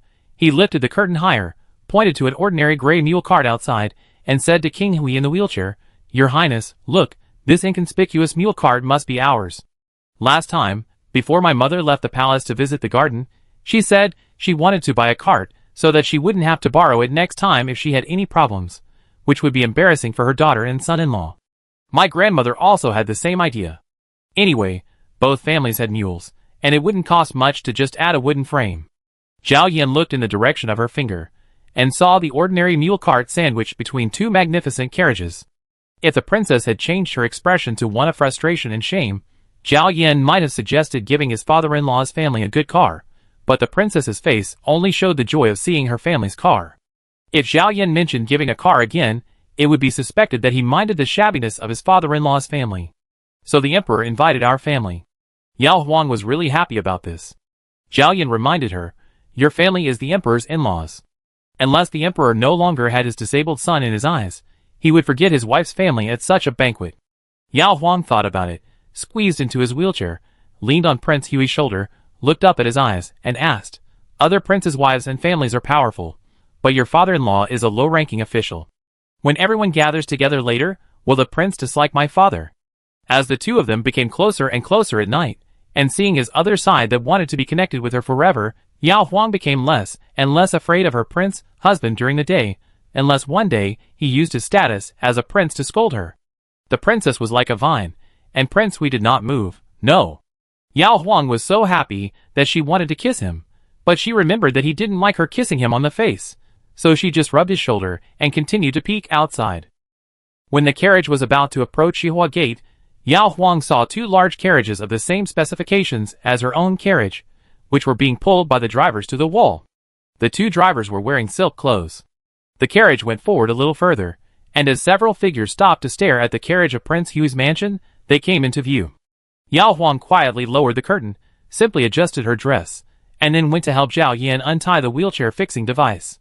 The door opened, Qingyai set up the long wooden board, and pushed the King Hui out of the car with the princess. As soon as he stood firm, a figure in gorgeous clothes came up and said to Zhao Yan with surprise, "Second brother, I didn't expect you to come too." Zhao Yan smiled faintly and introduced to Yao Huang, "This is His Royal Highness King Kong." Yao Huang cooperated and bowed, calling him prince. King Kong had drunk the wedding wine at the King Hui's mansion, but today was the first time he saw the real face of his second brother's wife. Fortunately, the couple took longer than others to get out of the car. King Kong had just looked at the bright and beautiful second brother's wife, so he behaved very steadily at this time and said, "Why call your own brother prince? Just call him big brother from now on." After saying that, King Kong turned around and waved to the three children standing beside the two concubines, "Come here, pay your respects to your second uncle and second aunt." Taking advantage of this time, Yao Huang quickly glanced at King Kong. When meeting the emperor, Yao Huang discovered that Emperor Yongchang had a long rectangular face, which was very upright and majestic like a king of a country, but he was definitely not handsome enough to make women fall in love at first sight. Among the four concubines, Empress Shou was gentle and graceful, and concubine Lu was dignified and virtuous. Only concubine Du and concubine Shenrou were outstanding in appearance. The King Kong in front of him had a long rectangular face that looked like Emperor Yongchang, but his eyes and nose looked more like concubine Lu. But the same long and narrow eyes do not look small on concubine Lu's small face, at most they are ordinary, and coupled with concubine Lu's bookish air, her eyes are very wise, but when these eyes are placed on Prince Kang's face, they are really small eyes, and they do not have the intelligence of concubine Lu. In short, Prince Kang's appearance is really not outstanding, but this tall and straight figure can be praised. The three children have come to Prince Kong. The eldest, the little prince, is just 5 years old. The two concubines have given him a 4-year-old brother and a 3-year-old sister respectively. The three children, all dressed up very lively, first looked at the wheelchair curiously, then were frightened by their uncle's pale and lifeless face, and either nervously or timidly called them uncle and aunt. Zhao Yan nodded slightly, and Yao Huang praised them one by one. King Kong then introduced his two concubines to her. The concubine with a pair of beautiful peach blossom eyes was named Gu, and the concubine with 2 dimples when she smiled was named Wan. When King Kong got married, Yao Huang followed her mother to watch the excitement. She knew that the former wife of King Kong was the daughter of the Duke of Xinghua, and the two concubines were also daughters of high-ranking officials. For example, concubine Gu's father has now been promoted to the position of left vice minister of the Ministry of Revenue. Although concubine Ruan's grandfather, who was the emperor's teacher, has passed away, the Ruan family is still a prominent family in Jiangnan, and most of the male members of the family are officials in the court. With such a family background, the two concubines were not afraid to see Yao Huang, the wife of King Hui. After greeting each other, They were about to enter the palace. King Kong was a good brother, and insisted on helping his second brother push the wheelchair. Zhao Yan persuaded him once and then stopped. Yao Huang had no choice but to walk side by side with the two concubines of King Kong, and the children were followed by their wet nurses. When Fei Chuan took out the folding wooden board and placed it on the high threshold of the palace gate, King Kong nodded and praised, "This board is good, it saves a lot of trouble." Yao Huang watched from the side as King Kong racked his brains to talk to his second brother, but his good second brother could only say him at most. The prince and his family had to go to pay respects to the emperor and empress first. Prince Kong held the wheelchair all the time and refused to let Fei Chuan or Qingyai take over. Then he pushed the wheelchair in front of Emperor Yongchang and the concubines, a scene of brotherly harmony. Seeing his second son, Emperor Yongchang couldn't fake the excitement in his eyes. It wasn't until Fei Chuan spread the wooden board to build a bridge to the threshold again that Emperor Yongchang stopped preparing to welcome his son. The elderly face of the long square flashed with surprise and regret. No wonder his son didn't want to enter the palace. There were so many thresholds in the palace, and his son's wheelchair was inconvenient to move. Although his son now brought his own wooden board, he had to make it every time he crossed the threshold. What was that? Emperor Yongchang immediately ordered the eunuch beside him, "Pass on my oral order, order each gate of the palace to always have a set of wooden boards. From now on, whenever Prince Hui enters the palace, the gatekeepers must lay out the wooden boards in advance to facilitate Prince Hui's passage. Forget about it today, they must be distributed in full in 3 days." After these words came out, the hall was quiet for several breaths. King Kong, who was still pushing the wheelchair, subconsciously looked at concubine Lu, who smiled as if she was very happy for Prince Hui. The 20-year-old Prince Qing glanced calmly at Prince Hui's feet on the wheelchair footrest. He thought that no matter how much his father doted on his second brother, he had completely severed his fate with the Eastern Palace, so he didn't need to envy or be jealous. Concubine Du looked at her adopted son, and then at her fourth prince, thinking how nice it would be if the emperor also favored her fourth son. Everyone had their own thoughts. Prince Hui sat steadily in the wheelchair and thanked his father. Emperor Yongchang waved his hand. "It's my fault that my father was negligent. I only thought of these things today. By the way, who came up with the idea of your board? I will reward him too." Zhao Yan looked at his princess, still with that indifferent expression that nothing had anything to do with him. Emperor Yongchang was very happy. Although the second daughter-in-law was of low birth, she was both beautiful and could take care of her son. As long as she could persuade the second son to go out more and wash away his dead heir as soon as possible, she would be the most meritorious daughter-in-law in the royal family. "Go, send the other ivory mat that Jiaozhou just tribute to Prince Hui's palace." The hot summer was approaching, and the officials of Jiaozhou specially sent 2 mats woven with ivory silk to the capital for Emperor Yongchang. The whole mat had fine texture, and was as white as jade. It felt soft and comfortable to the touch, and it was much cooler than straw mats and bamboo mats. Because ivory is precious and the process of making it is extremely complicated, Emperor Yongchang only got 5 ivory mats in more than 30 years after he ascended the throne. One was given to the Queen Mother, one was used by himself, and one was given to Queen Zhou. The 2 mats were just obtained this time. Emperor Yongchang used one to replace the old one, and the other was given to his second son and his wife. He was generous, but concubine Du and Princess Fuqingchang changed their faces. One relied on her being the most favored among the concubines, and had long regarded the other ivory mat as her bag. The other was conceited that the emperor brother loved her, and was about to ask the emperor brother for it after the Dragon Boat Festival banquet. As a result, in the blink of an eye, Emperor Yongchang actually gave such a precious ivory mat to the daughter of a 6th-rank centurion. Even the second princess, Zheng Yuanzhen, who was of noble status but had never enjoyed the ivory mat, looked at Yao Huang with open or hidden anger. Yao Huang felt that something that could arouse the jealousy of the princesses and concubines must be a treasure more precious than gems. Her heart was burning with anger, and she felt that the following palace banquet was not important, so she wanted to go back to the mansion to see what the ivory mat looked like.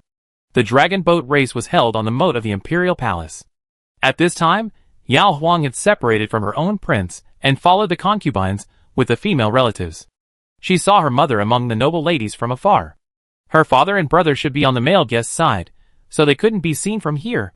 In folk dragon boat races, spectators can shout and cheer for their favorite teams on the shore. The dragon boat race in the palace lost its fun, because it was too particular about etiquette.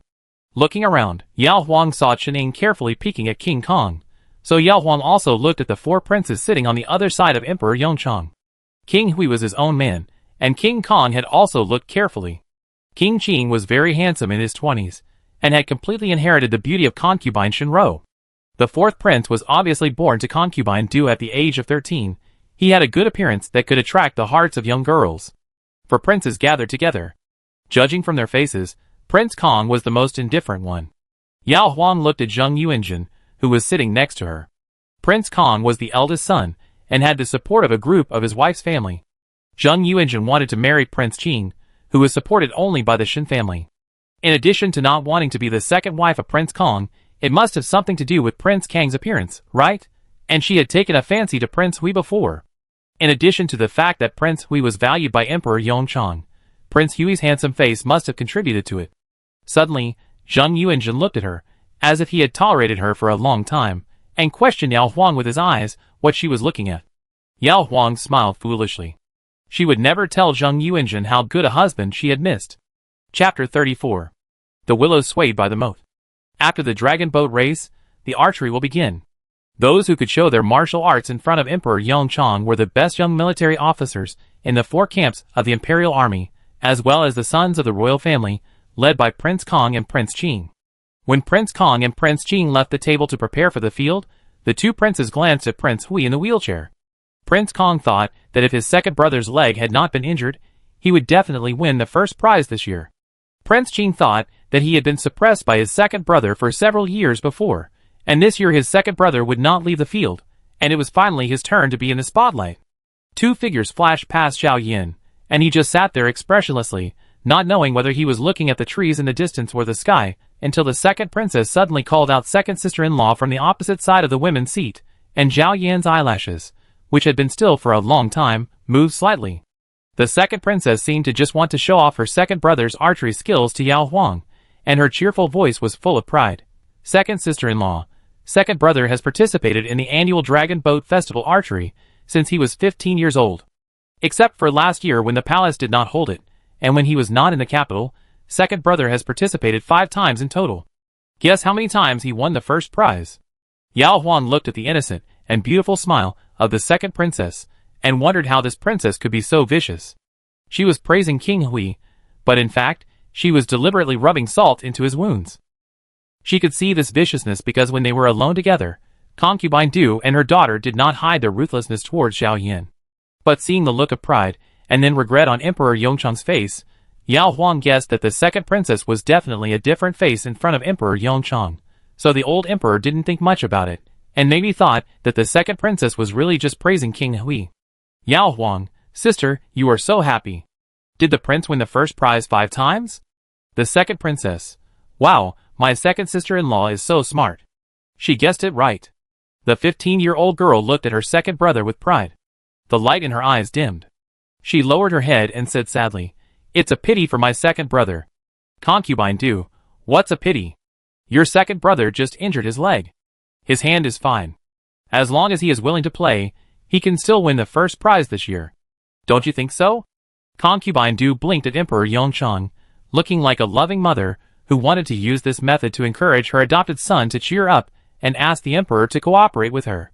Emperor Yongchang knew that concubine Du had little affection for the second son.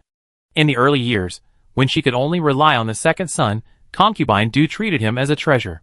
Since the fourth prince was born, the second son has become dispensable to concubine Du. However, Emperor Yongchang has never heard concubine Du's ridicule and mockery of the second son.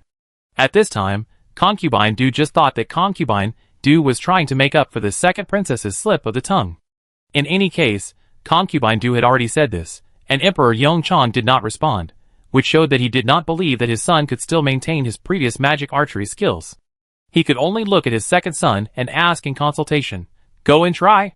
Zhao Yin was already like this. He was not afraid of spoiling his father's interest, and he didn't care whether others thought he was afraid of fighting and didn't dare to compete. As long as he didn't want to, no one could force him. He was just curious, did his princess want him to win glory for her, or did she want him to stay here honestly, and not cause more discussions about the King Hui and his wife because of his fate? Because of the seat, it was not convenient for Zhao Yin to look at the women's seats. At this time, 3 eunuchs brought 3 prizes for the archery competition. The first place could get 100 taels of gold, the second place could get 50 taels of gold, and the third place could get 10 taels of gold. In order to make the luck look good, all 3 portions were made of 5 Liang gold ingots, and the first tray was filled with 20 gold ingots. At that moment, Zhao Yan seemed to see the princess's bright eyes smiling. "I am willing to show my ugliness for my father," Zhao Yan said. Qingyai immediately pushed the wheelchair out, and Fei Chuan followed behind holding the wooden board. There were many thresholds here, so it was better to hold it all the time instead of constantly collecting and taking it. Emperor Yongchang watched his second son's wheelchair, and his vision was blurred. He was willing to show his ugliness for his father, and his second son went there to make him happy. On the other side, Yao Huang could no longer sit still after Zhao Yan's fate. He left his seat and walked to the guardrail in front, looking at the moat below. When the familiar wheelchair appeared, Yao Huang's eyes never left the wheelchair. Concubine Du saw it and teased, "You are so anxious that you even forgot the rules. Aren't you afraid that your sisters will laugh at you?" Yao Huang looked directly at Emperor Yongchang, looking nervous and apprehensive. "Father, the prince is my husband. I want to see his heroic figure shooting arrows with my own eyes. Is this considered breaking the rules?" Emperor Yongchang only thought that his second daughter-in-law was frank and cute, and smiled and said, "If you want to watch, watch. Today is our family dinner. Why are there so many rules?" When he was young, he also liked to let the beauties watch him show his heroic appearance, not to mention the legitimate young couple. After saying that, Emperor Yongchang also walked to the guardrail. As soon as the emperor moved, Empress Zhou, Concubine Lu and others followed him. Concubine Du made a fool of herself, and secretly glared at Yao Huang several times. Yao Huang continued to look down. The moat is about 40 to 50 steps wide, and hundreds of gourds are tied to the willow branches on the opposite bank, all at the same height. It was sunny and windless today, but the pigeons stuffed in the gourds occasionally struggled, causing some gourds to sway slightly, which was a great test of the archer's eyesight. Originally, King Kong and King Qing occupied the 2 willow trees closest to the attic. After Qingyai pushed the wheelchair down, King Kong saw it and took the initiative to give his position and bow an arrow to his second brother. Zhao Yan knew that King Kong was not good at archery, so he agreed. In the attic, Princess Fu Chengzong joked with Concubine Lu. Prince Kang's archery skills have never been very good, but Prince Hui gave him a good excuse to leave. Concubine Lu was relieved. It's rare that he has this self-knowledge. Princess Fu Chengzong's fist was like hitting cotton, and she got angry for nothing. Concubine Du looked at Prince Qing below with gloating. Prince Kong was not likable, and had no talent. He had to rely on Concubine Lu to give him advice from behind. The emperor had long looked down on his eldest son, so Prince Kong was not a concern. After Prince Hui's leg was crippled, Prince Qing became the biggest rival for the 4th prince's bid for the throne. Concubine Du encouraged Prince Hui to end the battle in order to embarrass Prince Qing. He couldn't even beat his second brother, who had a crippled leg, so what was there for him to be proud of? While the emperor still loved Prince Hui, it would be better to let Prince Hui enjoy the emperor's favor for a few more years. When the 4th prince grew up, Prince Hui would really be useless. At this time, Concubine Shenrou, Princess Fu Chengchong, and Zheng Yuanzhen also saw the real intention of Concubine Du to instigate Prince Hui to end the battle. Concubine Shenrou was the most nervous, fearing that her son would really lose to Prince Hui and lose face in front of the emperor, the eldest princess, and his fiancée. The last time King Hui participated in archery, his son was only 16 years old. He could use his young age as an excuse for losing to his second brother. This year, his son has grown up, and his second brother has been crippled for a year and hasn't used a bow and arrow. Thinking of King Hui's situation, Concubine Shenrou suddenly regained her confidence. King Hui has been depressed for a year and is still sitting in an inconvenient position. Today, her son still has a great chance of winning. Yao Huang is not worried about her own prince's arm strength. She is worried about his accuracy. On the shore, Qingyai fixed the wheelchair and lowered the backrest so that it would not hinder the prince from drawing the bow. Prince Qing looked over here, glanced at the attic with his peripheral vision, and said kindly, "Second brother, you haven't touched a bow for a year. Why don't you shoot 2 arrows first to get a feel for it?" Zhao Yan, okay. If he really wins with 1 arrow, the 3rd brother will lose face. At most, the 3rd brother will be angry, and he is afraid that Concubine Rou and the eldest princess will vent their anger on Yao Huang. Zhao Yan shot 5 arrows in a row at the surface of the moat in the distance. Because the first 4 arrows were shot in vain, everyone could not tell whether he was aiming at anything, until Zhao Yan's 5th arrow actually hit a wild fish that was startled and swam away, and it was a fish fry that was only the thickness of a thumb and the length of a palm. The fish fry was shot over, and the scales on its body were shining like a silver ribbon in the sunlight, and then it slowly sank with the power of the arrow. Good. Yao Huang, who had reacted, couldn't help but cheer. Zhao Yin then turned around and looked up at the attic behind him, and saw the joyful smile of his own princess. Zhao Yin immediately turned around and looked at the place where the fish fell. He wanted to tell the princess that shooting fish at this distance was not as difficult as she thought, so her cheers were likely to cause others to tease her. Prince Qing laughed at him first. Second sister-in-law really knows how to support second brother. Zhao Yin took the sixth arrow and said lightly, "I'm ready." The eunuch who was waiting not far away saw it and passed it to the attic. "Your Majesty, you can give the order." As Emperor Yongchang issued the order, after 3 drums sounded, 100 young talents on the shore simultaneously drew their bows and arrows. Yao Huang only watched the arrow of Prince Hui shot out quickly, and hit the gourd hanging on the willow branch opposite with a bang. Before the gourd began to shake, the round gourd body had turned into fragments and cracked. The white dove that had been trapped for a long time was free, and immediately flapped its wings to fly high into the sky. At the same time, the gourd shot by Prince Qing next to it was also cracked, but a piece of the gourd body connected to the upper section was broken, which made the white dove inside escape more slowly. Obviously, King Qing lost to King Hui. But King Qing was pretty good. Among the 100 archers, the unlucky ones would release their arrows at the exact moment when the pigeon dragged the gourd around, causing the arrows to either miss the gourd or fly away by rubbing against the round gourd body, and even the pigeons could not be released. Fortunately, everyone was staring at the top 3, and no one noticed their mistakes. The eldest princess looked at the pigeon released by her second brother, and then looked at the broken gourds on the ground, and was both impressed and surprised. It seems that the second brother's archery skills have improved again. Emperor Yongchang's eyes were red, not because of his improvement, but because his second son's aim had been perfected. What had improved was the strength of his arms.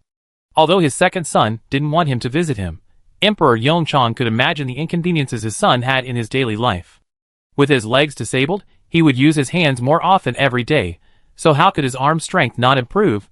At this moment, Emperor Yongchang's heart and eyes were filled with his second son, who was envied by the heavens, and he couldn't pay any attention to others, including his third son, who was standing not far from his second son. Seeing concubine Shenrou's pale face, concubine Du smiled as she wished. Yao Huang didn't see these. She was sure that Prince Hui really won the first prize. She jumped down, like a flying dove along the route Prince Hui took down the stairs. She ran all the way to the moat. She stood in front of the wheelchair with unstable breath and red cheeks. She smiled and said to Prince Hui, who had been watching her running, "Prince is really amazing. I couldn't smash the gourd so much even if I hit it with a brick in front of him." "Zhao Yin, why did you come down?" In the public eye, even if the two were husband and wife, she was too enthusiastic. "Yao Huang, come down to praise you. If you praise me again when you go up, this joy will fade, and Prince will not be able to see how much I admire you." Zhao Yin glanced at Prince Kong and Prince Qing, who were not far away, and signaled Qingyai to push the wheelchair. "Go up." Chapter 35. The place where the Emperor and Empress watched the game was a 2-story attic, and they had to go up and down through layers of wooden steps. With the oral order just issued by Emperor Yongchang, the palace servants moved a few long wooden boards in advance. When King Hui was not in use, they stood on both sides of the railings. King Hui put them down when he was ready to use them. The wheelchair came back here, and King Kong squeezed Qingyai Feichuan away again, pushing his second brother up by himself. Whether handsome or not, King Kong had a tall and strong body, his arms were tense, and he stepped firmly on the wooden board with every step, pushing carefully and steadily. Prince Qing was walking half a step behind Prince Kong on the narrow steps left beside the wooden planks. If Prince Kong was not able to do it, he could lend a hand in time, truly showing brotherly love and respect. If Prince Qing was still feeling ashamed for losing to his second brother just now that he saw his second brother's numb face leaning on the wheelchair, and the beads of sweat gradually appearing on his eldest brother's forehead, Prince Qing's dissatisfaction disappeared. His second brother had become half a useless person, so why was he still competing with him? As long as he was the best among the other 3 princes, it would be fine. Yao Huang walked behind Prince Qing, and saw clearly the hard work of Prince Kong, who was trying hard but really took his time, and the condescending look of Prince Qing, who sympathized with his own Prince Hui. Yao Huang thought, if she were the prince, she would not want to enter the palace just for these 2 brothers. Unfortunately, she was not strong enough. If she could push the prince to the 2nd floor steadily, she could squeeze out Prince Kong, and do what Qingyai Feichuan dared not do, and Prince Hui could not bring himself to do. Yao Huang thought of Emperor Yongchang again. He doted on his second son, and ordered that all palace gates be equipped with wooden boards and rewarded him with ivory mats. He really doted on him, but he knew that his son was in a wheelchair, but he still chose such a high place to watch the dragon boat race and archery. Obviously, in his heart, the dignity of the emperor was more important than his son's temporary inconvenience. Finally arriving at the second floor, King Kong exhaled deeply. The wheelchair of his second brother looked luxurious and elegant, and it was really heavy. Fortunately, he insisted on practicing boxing and kicking for 3/4 of an hour every morning, so that his father would know that although he had no talent in martial arts, he had never given up slacking off. Otherwise, he would have made a fool of himself today. While Emperor Yongchang was talking to his 3 sons, Yao Huang went back to his seat. Concubine, Du had suffered a loss before, so she did not find fault with her daughter-in-law's rules. The second princess whispered, "Today, my second sister-in-law is lucky. First, she got the ivory mat from my father, and now my second brother has won the prize of 100 taels of gold." 100 taels of gold. A princess like her didn't save so much private money, and she would have to wait until she got married to get a generous dowry. Yao Huang's hand trembled as she just picked up the tea bowl to moisten her throat. There was still a lucky draw. She looked towards Emperor Yongchang and finally saw the 3 eunuchs holding the tray. Her heart was filled with joy, and Yao Huang smiled very reservedly. "It's all thanks to my father." The second princess gnashed her teeth secretly. Zheng Yuanzhen looked at Yao Huang's smile that was about to overflow from her eyes, and suddenly understood why this person didn't feel sad about marrying a disabled man. The daughter of a mere 6th-rank centurion had gained so much wealth and honor with her current position as a princess, and any of them could make up for the lack of face. Unlike the daughters of high-ranking families like them, gold and silver were the least worthy of attention. In the archery competition, King Hui won first place, King Qin came second, and a young guard commander named Jiang from Dongying came third. Yao Huang had actually seen this guard commander named Jiang Chu. Her father Yao Zhenhu, and Li Tingwang's father Li Qianhu both worked in Jiang Chu's guard station. The year before last, the old man of the Li family celebrated his 70th birthday, and the Li family held a banquet for the guests. When Yao Huang followed her parents to the banquet, she happened to see Li Qianhu running out with a smile on his face to greet a young man, and then her father Yao Zhenhu also left his wife and daughter to greet him happily. According to my father's praise, Jiang Chu is only 25 years old this year. He was born in a commoner family and joined the army at the age of 16. Later, when King Hui became famous at the border at the age of 18, the 20-year-old Jiang Chu was promoted to the commander of the First Guard for his military exploits and transferred to the capital, becoming the immediate superior of Yao Zhenhu and Li Qianhu. Among the top 3 archers, King Hui was sitting in a wheelchair and could not show his figure. The remaining 2, King Qin was also handsome and extraordinary, but when he stood next to Jiang Chu, who was full of murderous aura, he was immediately compared to the wild wolf and looked like a domestic dog. Yao Huang even suspected that Jiang Chu had concealed his incompetence and deliberately let the royal princes win. Otherwise, with his excellent archery skills, even if he couldn't beat King Hui, he should be able to beat King Qin, whose arms were thinner than his. Emperor Yongchang personally praised him. The prizes for King Hui and King Qin were taken by their respective eunuchs. Jiang Chu himself went down with a tray with 2 gold ingots. After watching the dragon boat race and willow shooting, the emperor and empress led everyone to the main hall for a feast. Yao Huang and Qining walked side by side, whispering to each other in a low voice that was harmless for others to hear. "Qining, your highness Prince Hui is really strong. I think none of the dozen gourds nearby broke as much as Prince Hui's. Yao Huang, your highness Prince Kong is also very strong." He pushed the prince's wheelchair to the second floor by himself without even taking a breath. Qin Ying's face turned red even though she hadn't gotten married yet. Yao Huang saw that Qining was quite satisfied with Prince Kong and didn't think he was not handsome enough. She probably shared the same idea as her. Even if her family background was poor, she could still become the prince's wife. She would have wealth and glory waiting for her, and she wouldn't have to be a concubine and look at the mistress's face. So the problem of the prince's husband having some leg problems, or not being handsome enough wouldn't be a big deal. The Dragon Boat Festival banquet was even more sumptuous than the flower viewing banquet arranged by Queen Zhou last time, and there were musicians playing music and performing dances. Yao Huang still sat on the women's side, with Zheng Yuanzhen on the left and Qining on the right. Coincidentally, the husbands of the 3 sat directly opposite. Qining never dared to look at King Kong. Yao Huang smiled at his own prince twice, but he ignored her when he saw that he was not flattering her.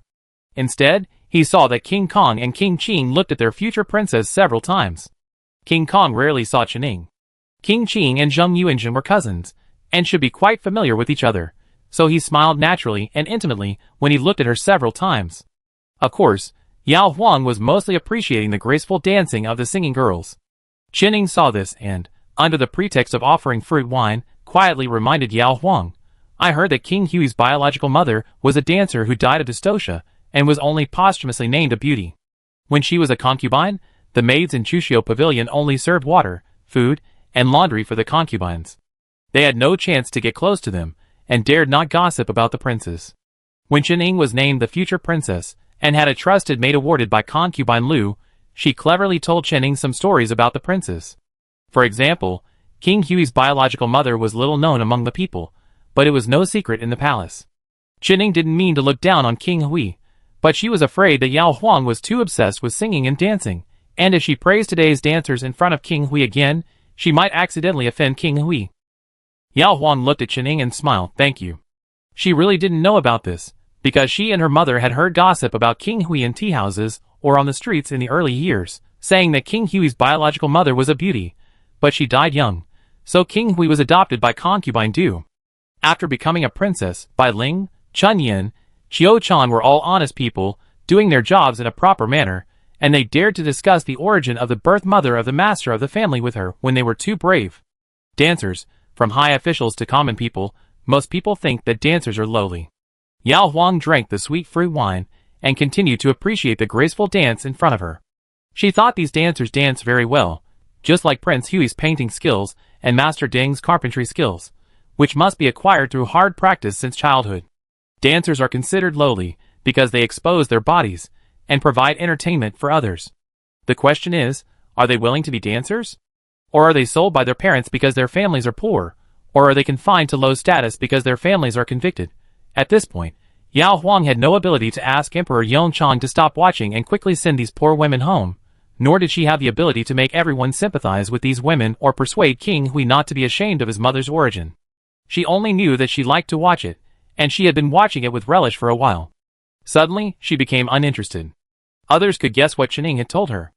After eating and drinking, the palace banquet ended, and Emperor Yongchang wanted to take everyone to watch the afternoon show polo. Yao Huang was about to leave the table when she suddenly heard her own prince say, "Father, I am tired. Please allow me to leave the palace first." King Hui's voice was not loud, but it spread in the quiet hall because everyone followed the palace rules. Emperor Yongchang knew that his son could still participate in archery, but polo was a test of riding skills. It was really too hurtful to let his son, with a broken leg, watch others riding horses on the field. "Go." King Hui thanked him, and Qingyai pushed him out. Yao Huang saw it, saluted the emperor and empress from a distance, quickly chased out from the women's side, and soon stood next to the wheelchair. Zhao Yin looked at her and said nothing. After leaving the palace and getting on the carriage, Yao Huang squatted on the side of the wheelchair to help him fix it. He heard Prince Hui ask above his head, "Will you be disappointed if you can't watch the polo?" He knew she liked the excitement, and the polo match in the palace was full of masters, which was definitely exciting. But Zhao Yin needed to relieve himself, and the toilet in the palace was not convenient. He didn't want to be pushed there by Prince Kong again, didn't want people who saw him going to the toilet to be curious about how he relieved himself, and didn't want to endure the grievances for a polo match that meant nothing to him. Zhao Yin didn't need the princess to leave the palace with him, but if she didn't come out, others would think she was greedy for pleasure and ignored her husband, so Zhao Yin didn't persuade her just now. Yao Huang said without thinking, "What's there to be disappointed about? I used to watch my brother compete a few times every year. The 2 martial arts schools in the capital also compete. I go to watch every year. In order to participate in the competition, my brother practiced riding skills, but only his 2 mules were exhausted.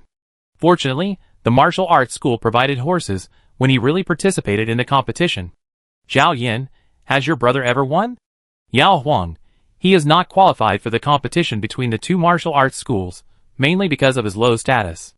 The places that can show off have been taken by the sons of nobles, but the team formed by several good brothers has won several private competitions."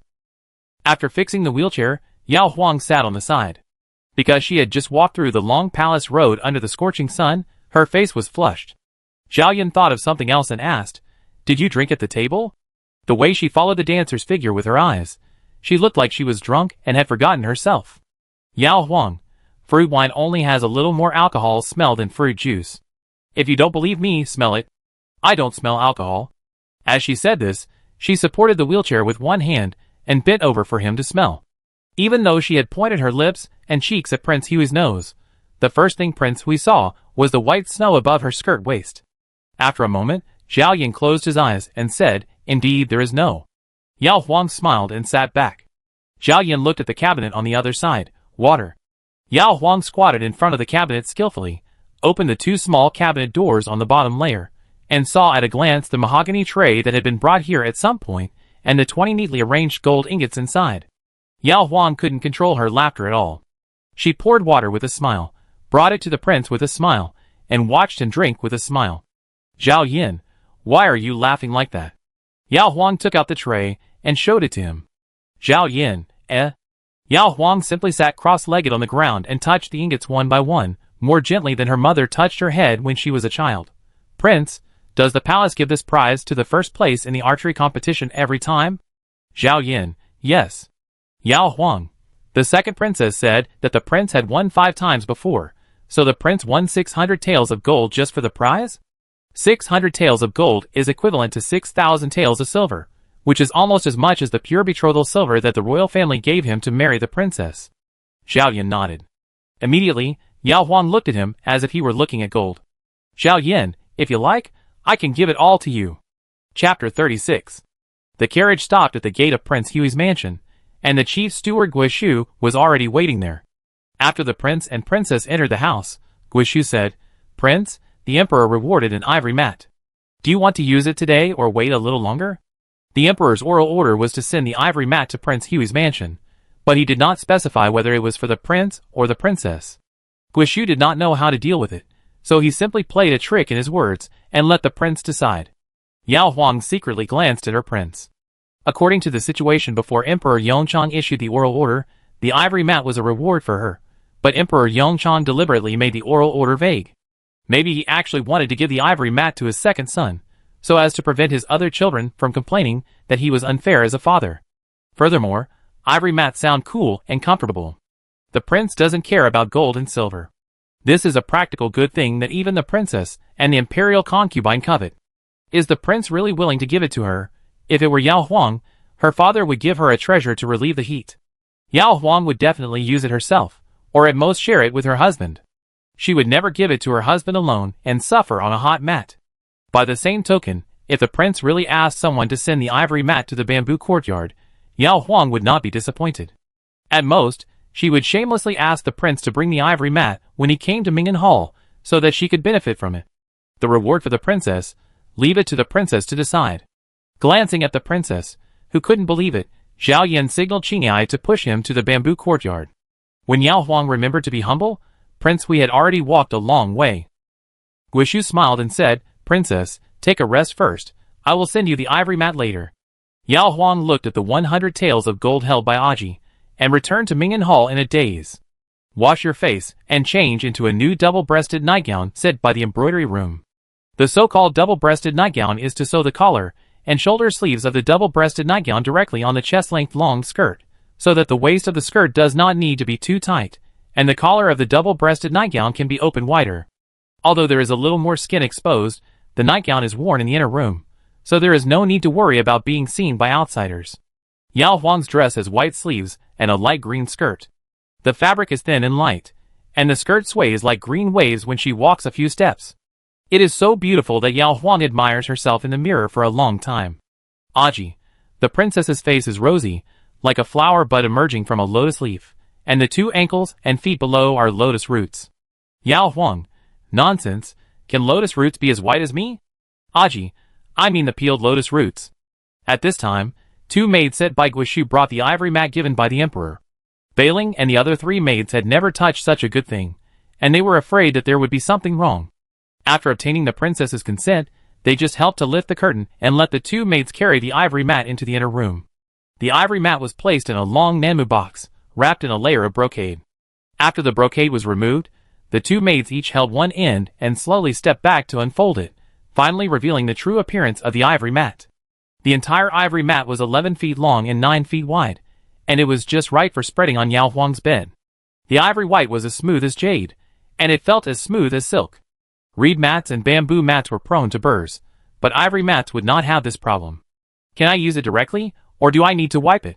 Yao Huang asked. A maid carrying the mat said, replying to the princess, it has been wiped before it was sent from the palace. After receiving it, General Manager Guo asked us to wipe it according to the method taught by the eunuch. The princess can use it directly. Yao Huang, spread it on the bed. After spreading it, Yao Huang asked the maids to leave. She rolled around on the ivory mat twice. It was indeed very comfortable, just a little harder than the brocade mattress, but too cool. It was just the beginning of May. Yao Huang was a person who was afraid of heat, and she felt that it was too early to use the mat now. Yao Huang rolled up the ivory mat and put it on the Luohan bed for the time being. When the prince came in the evening, she would show it to him and put it away. Lying back on the bed, Yao Huang was not sleepy for a long time. Her mind was full of the newly acquired gold ingots and ivory mat. Aji suddenly opened the door of the inner room and said excitedly, Princess, Guizhongwan is here again. He said 5 trays of gold ingots, saying that the prince asked for it. Yao Huang sat up. Really? Aji, what did you say? Yao Huang, no, it's okay. Bring it in, and put it on Luohan's bed first. I clean it up after I wake up. The 4 big maids came in twice, put the gold ingots away and left. Yao Huang got out of bed, and moved a chair to sit beside Luohan's bed, staring at the ingots in front of her, and the ivory mat in a daze. Maybe the prince was born in a rich family, and had the best food, clothing and daily necessities, so he didn't value these things and gave them to her. But in the end, the prince knew that she loved money, and sent these to make her happy. Otherwise, why didn't he give the gold treasures to Qinghai Feiqiu and Chao Gonggong and others? In terms of merit, she can't compare with the old people around the prince. Yao Huang loves money, but has a conscience. The prince treats her so well, so she has to treat him well. After taking off her nightgown, Yao Huang changed into a fine cloth dress, took Aji and the guard Zhang Yu, and Wang Dong went out. Before leaving, Yao Huang said to Guizhu, I'm going out for a walk. If the prince doesn't ask, you don't have to tell him. Guizhu, yes. Sitting in the ordinary-looking carriage, Yao Huang asked the driver to just drive along South Street, and she and Aji stared at the shops on one side. Yao Huang remembered that when she was out and about, she seemed to have seen a shop selling wooden tools and sundries somewhere on South Street, and there were wheelchairs inside. Although there were few people in wheelchairs on the streets of Beijing, there were actually many people with disabled legs in Beijing. Yao Huang had personally seen someone break his leg in a polo match, and had heard her brothers and cousins talk about a classmate who accidentally fell and became unable to walk, not to mention the wounded soldiers who had retreated from the battlefield in previous years, including ordinary people who could not walk independently due to various accidents and diseases. It's just that most of these people are like King Hui, who doesn't like to go out when he's sick, so wheelchairs seem like something rare. It was the Dragon Boat Festival, and business was booming on South Street. Many people living in the suburbs of Beijing came to Beijing to celebrate the festival and sell things. There were many pedestrians, so the carriages and horses moved slowly, but Yao Huang was not in a hurry. When they were almost finished walking on South Street, Aji suddenly shouted, Stop! The driver stopped immediately. Yao Huang came to Aji's side and looked out. Sure enough, he saw a store specializing in wooden groceries such as tables, chairs, boxes, and cages. The store was very small, but there was a yard outside the back door. As far as the eye could see, there were more wooden items under the shed in the yard. The master and his servants entered the store. The shopkeeper was yawning. A small shop like his that sold large items could not take advantage of the Dragon Boat Festival. Only those who were slightly better off could take big orders when they moved to a new house, replaced old items, or bought betrothal gifts and dowries, or they could do some small retail business.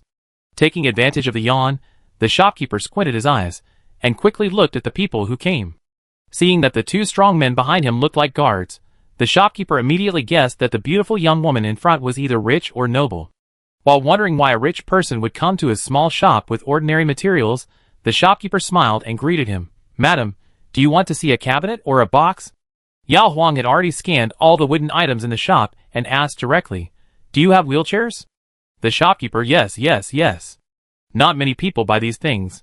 They are all in the backyard. Please come this way, madam.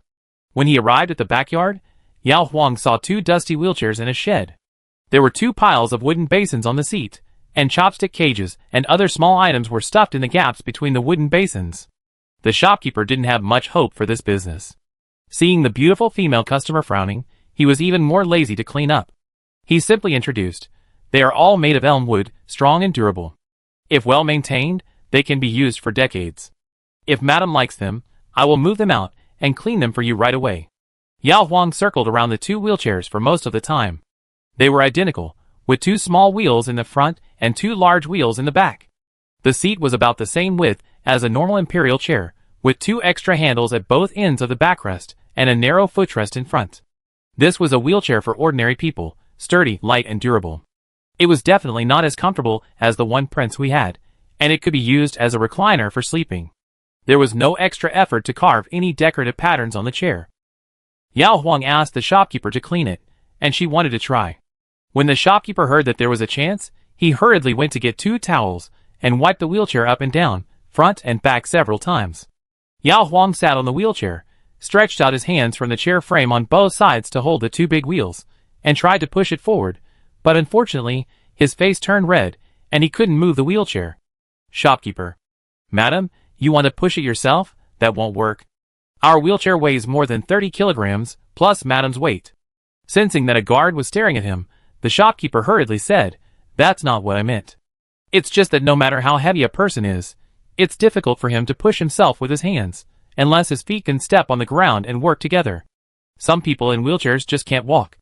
They can use their legs and feet to push and half push to move by themselves, but they can't stand it for a long time, and need help from others." Yao Huang asked Zhang Yu and Wang Dong to try separately. Both of them have strong arm strength. They deliberately didn't use their legs to help. They moved the chair forward a few steps, but they were sweating. Yao Huang asked, "Can you make a wheelchair that can be pushed by itself?" The shopkeeper smiled bitterly. If there is such a good idea, it must have been made long ago. Yao Huang also felt that she had asked a stupid question. However, ordinary carpenters could not think of it or did not spend too much time thinking about it. She could ask Master Ding to discuss it. If Master Ding could not do it, there were carpenters in the palace. As long as the palace gave a reward, there was no need to worry about those skilled craftsmen not working hard. How much? Not expensive, 1 tael per bunch. Yao Huang smiled and looked at the shopkeeper. She was rich, but she would not be treated as a fool. The shopkeeper was shocked by her smile. He knew that she was a smart man, so he quickly changed his words and said, "If Madam really wants to buy it, just give 5 cents of silver. Look at this elm material. It is all old elm.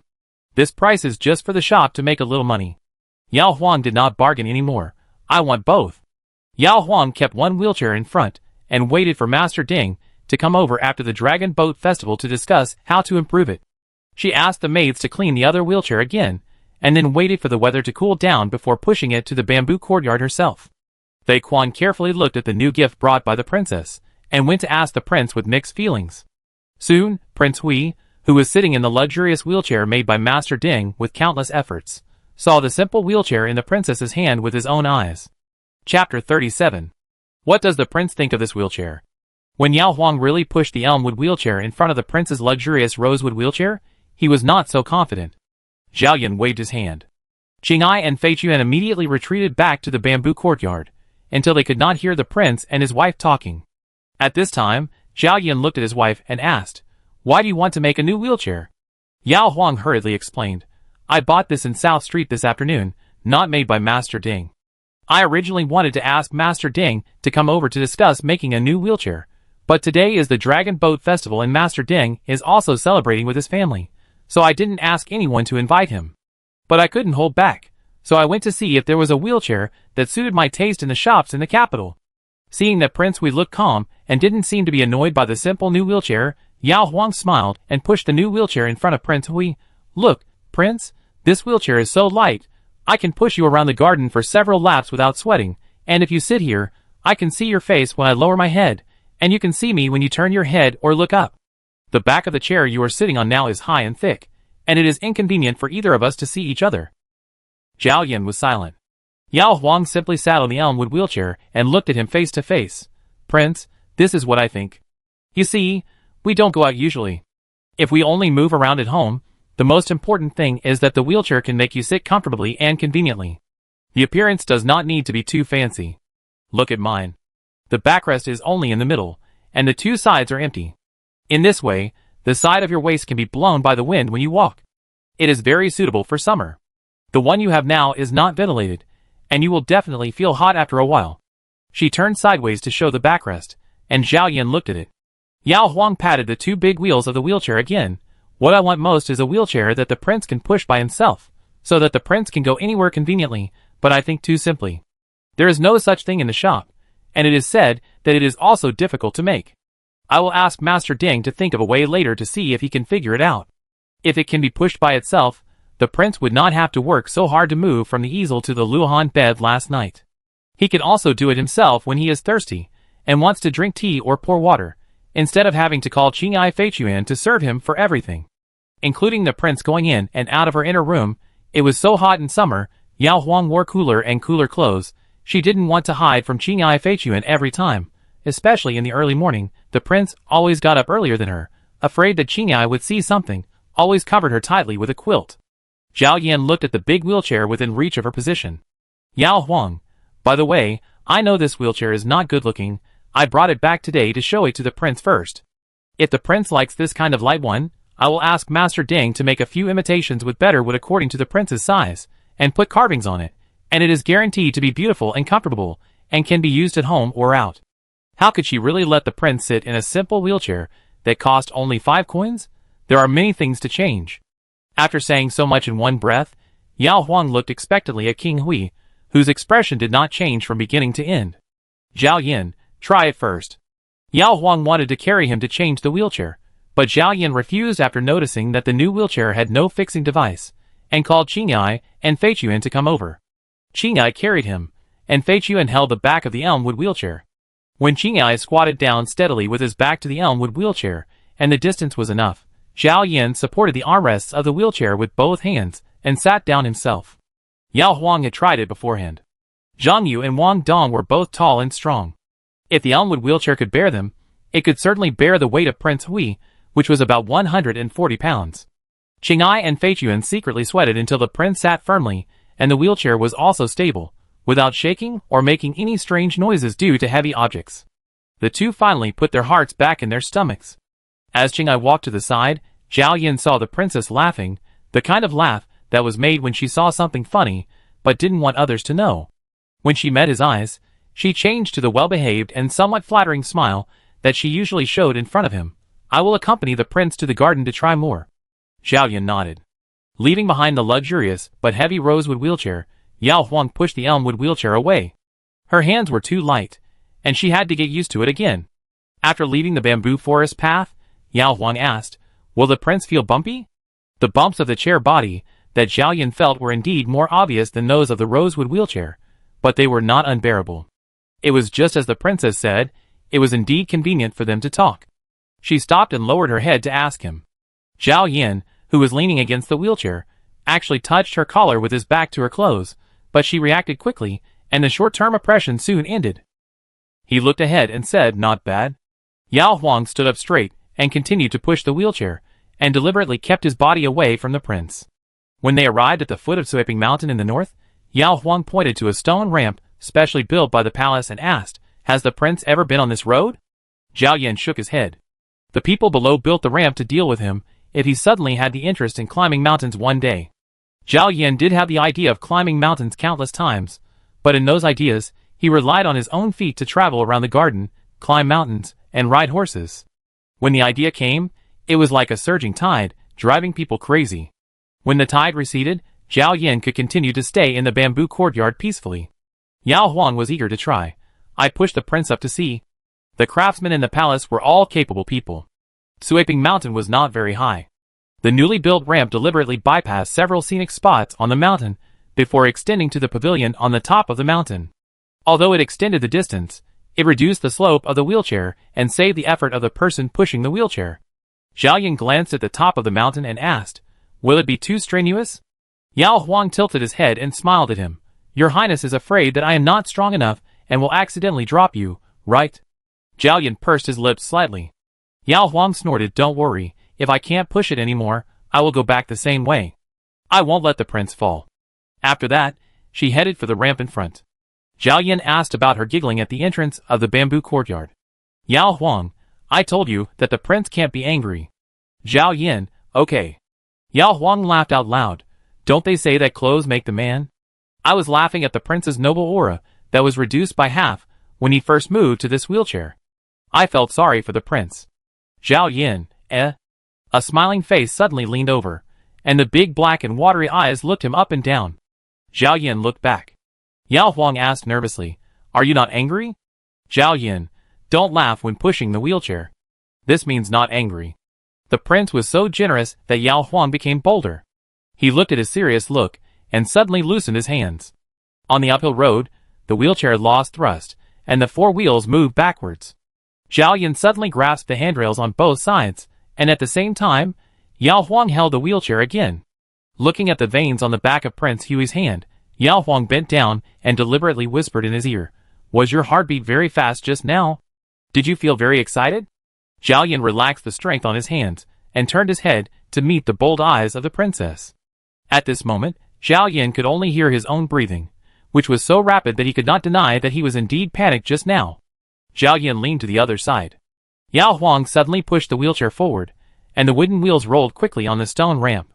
The running brought a cool breeze, which soon blew away the cold sweat that Prince Hui had just been frightened out of. He felt more and more comfortable, but just above his head, the princess's breathing became heavier and her running steps became slower and slower. Zhao Yin finally looked up, looked at her flushed face, and advised, don't run. Yao Huang panted and said, I like running. Running for a long time will make you tired. To be exact, Yao Huang likes the wind when running. In the past, her brother often took her and Aji to have fun outside. Her brother liked this kind of wind, Aji liked this kind of wind, and Yao Huang guessed that the prince should also like it. But the prince can no longer feel this kind of wind by himself, and Yao Huang can only help him. Running into the pavilion on the top of the mountain in one breath, Yao Huang parked the wheelchair facing a beauty seat, and she sat on the beauty seat and panted. Beads of sweat rolled down her flushed cheeks, some of which she wiped away, while others meandered along her pink neck to her collarbone, and sank into the collar of her double-breasted blouse. Zhao Yin lowered his eyes, took out a handkerchief from one sleeve, and handed it to her. Yao Huang wiped for half a cup of tea before the sweat stopped coming out of her body. She looked at the other slope down the mountain and teased the prince in front of her. You dare to run like this when you go down the mountain, prince? Zhao Yin looked at her and said, I dare, but if you really fall on me, I might be very angry. It would be fine if she didn't fall, but if she did, Zhao Yin didn't know what she would see. Yao Huang didn't answer immediately, but blinked and talked about her childhood. My father loved to scare me. He would stand behind me, pinch my armpits, spin me in circles, and throw me high up. It was so fun. While spinning, my father would say he would throw me out.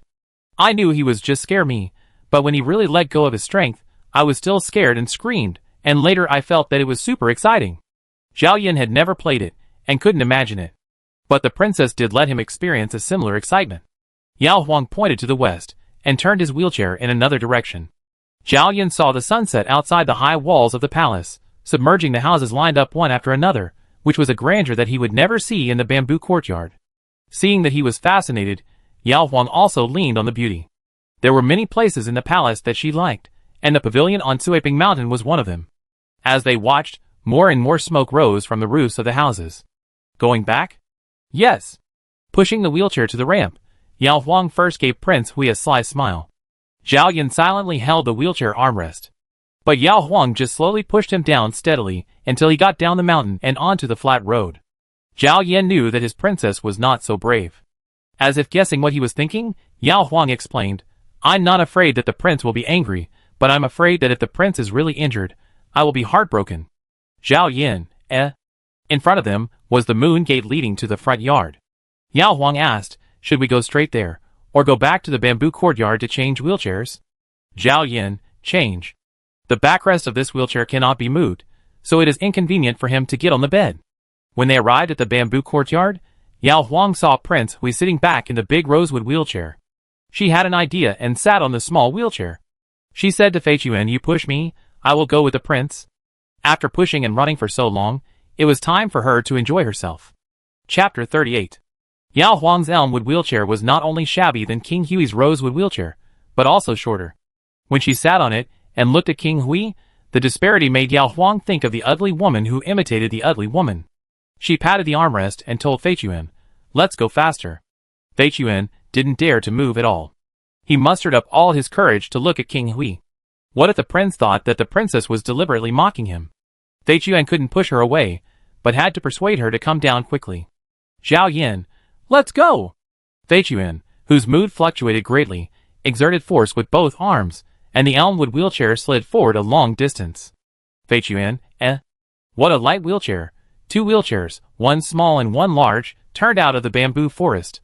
Yao Huang could not see behind him, but Qingyai could see Fei Chuan's relaxed steps, and the sleeves and skirt of the princess on the wheelchair.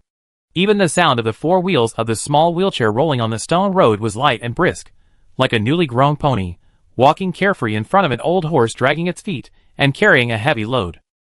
Qingyai didn't know what the prince thought, but he felt that if he was really an old horse, he would feel comfortable seeing such a happy pony. He had been pushing the prince's big red sandalwood wheelchair for more than half a year, but it was the easiest time to push it at this moment, as if he was also more motivated by the pony in front. When they arrived at Mingnan Hall, Zhao Yin stayed in the front yard, and Yao Huang went to the back to wash his hands and face before coming to eat with him. The Yao family did not have the rule of not talking while eating or sleeping, and Yao Huang was not used to not talking when they were at the same table, which made the two of them seem to not want to talk to each other. Your Highness, don't you think the wooden seat is too hard? Yao Huang asked while picking up food for Prince Hui. Zhao Yin understood. Do you feel uncomfortable sitting in the wheelchair? Yao Huang, it's fine when you first sit on it, but it will become too hard after sitting for a long time. If your Highness is not comfortable, I will weave a futon for you to use only in the mansion. Zhao Yin, can you weave it? Yao Huang, yes, I learned from my grandmother. In previous years, we made the futons we used in the summer. It costs 10 cents to buy one outside, and it's not as good as we weave it ourselves. How about this, I make one up first, and then you can try it out. Zhao Yin said after a while, okay, take it to the bamboo forest and weave it, I see how you do it. Yao Huang, okay, I find you there when I prepare the cattails. After dinner, the two of them took baths separately. After Yao Huang changed into her nightgown and dried her hair, and then leaned against the head of the bed to read a few pages of a serious storybook, Prince Hui finally came. Yao Huang sat in the bed with curtains, and when he saw Qingyai park the wheelchair next to the Luohan bed and went out, Yao Huang put down the storybook. Zhao Yin was looking at the ivory mat and gold ingots on the Luohan bed. When he heard footsteps, he looked over casually, and his sight was glued to the princess's brand new nightgown that he had never seen before. He looked up and down and finally fixed on the upper hem of the nightgown, which was at the chest level. It looked very similar to the waist of the long dress she wore outside, but it was not tight. The smooth and delicate gauze naturally fit the princess's fair skin. The whole nightgown was made of gauze, which was thin and breathable, like a curtain, allowing the situation inside to be vaguely visible. Seeing him staring at her, Yao Huang felt embarrassed. She had never worn such clothes at her parents' home. Her family was poor. Now that the embroidery room had sent her such a cool nightgown, it would be a waste if Yao Huang didn't use it. She had to wear it in the morning and evening, so Yao Huang had to enjoy it early. The only thing she didn't expect was that Prince Hui would be so unconcealed. Yao Huang stopped and looked at him, hiding her shame, and asked, why didn't Prince change into summer clothes? Zhao Yin, I changed. The material of the midriff in winter is cotton, in spring and autumn it is silk, and in summer it is gauze. Yao Huang squeaked awe and walked quickly to the wheelchair, pinched the edge of his collar and twisted it, wondering, your dress is gauze, right? Didn't the embroidery room make gauze for you? Zhao Yin looked straight at him and explained, I made it in my early years, but I'm not used to it. The gauze was too transparent, and he didn't have the habit of exposing too much of his body in front of Qingyai and Fei Chuan. Perhaps his eyes hinted too obviously. Yao Huang instantly understood what Prince Hui meant. It turned out that even a prince minded the transparency of the material and would rather give up comfort, and she, a newly rich girl, dared to wear it out so openly. Yao Huang covered her chest and was about to run to change into a silk-made undershirt. But her wrist was tightly grasped by Prince Hui, who forcibly pulled her onto his spacious rosewood wheelchair. Yao Huang hid in his shoulder awkwardly. I thought all the royal family members dressed like this.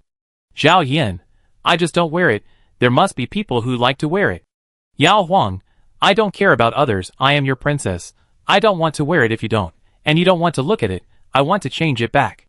She wanted to run away, but Zhao Yin lifted her up and forced Yao Huang to sit on him. Yao Huang raised her head in panic. Zhao Yin pressed her back against the wheelchair, and Yao Huang was so scared that she quickly supported his shoulders with one hand and the wheelchair armrest with the other hand to avoid bumping into His Royal Highness Hui Wang in front of her. However, she did not come to press, but Prince Hui took the initiative to move closer. Yao Huang looked down and finally understood what Prince Hui meant, and said angrily, "I still have something to tell you." "No hurry." The wheelchair carefully made by Master Deng can support His Royal Highness Hui Wang's waist and back better than the Luohan bed guard and the welcome pillow last time. The thick backrest also plays a concealing role. Even if Chun Yin, who is on guard tonight, gets close to the door of the inner room, she can't see Prince Hui at all. At most, she can see the face of the princess kneeling facing the back of the chair, and occasionally see her shoulders.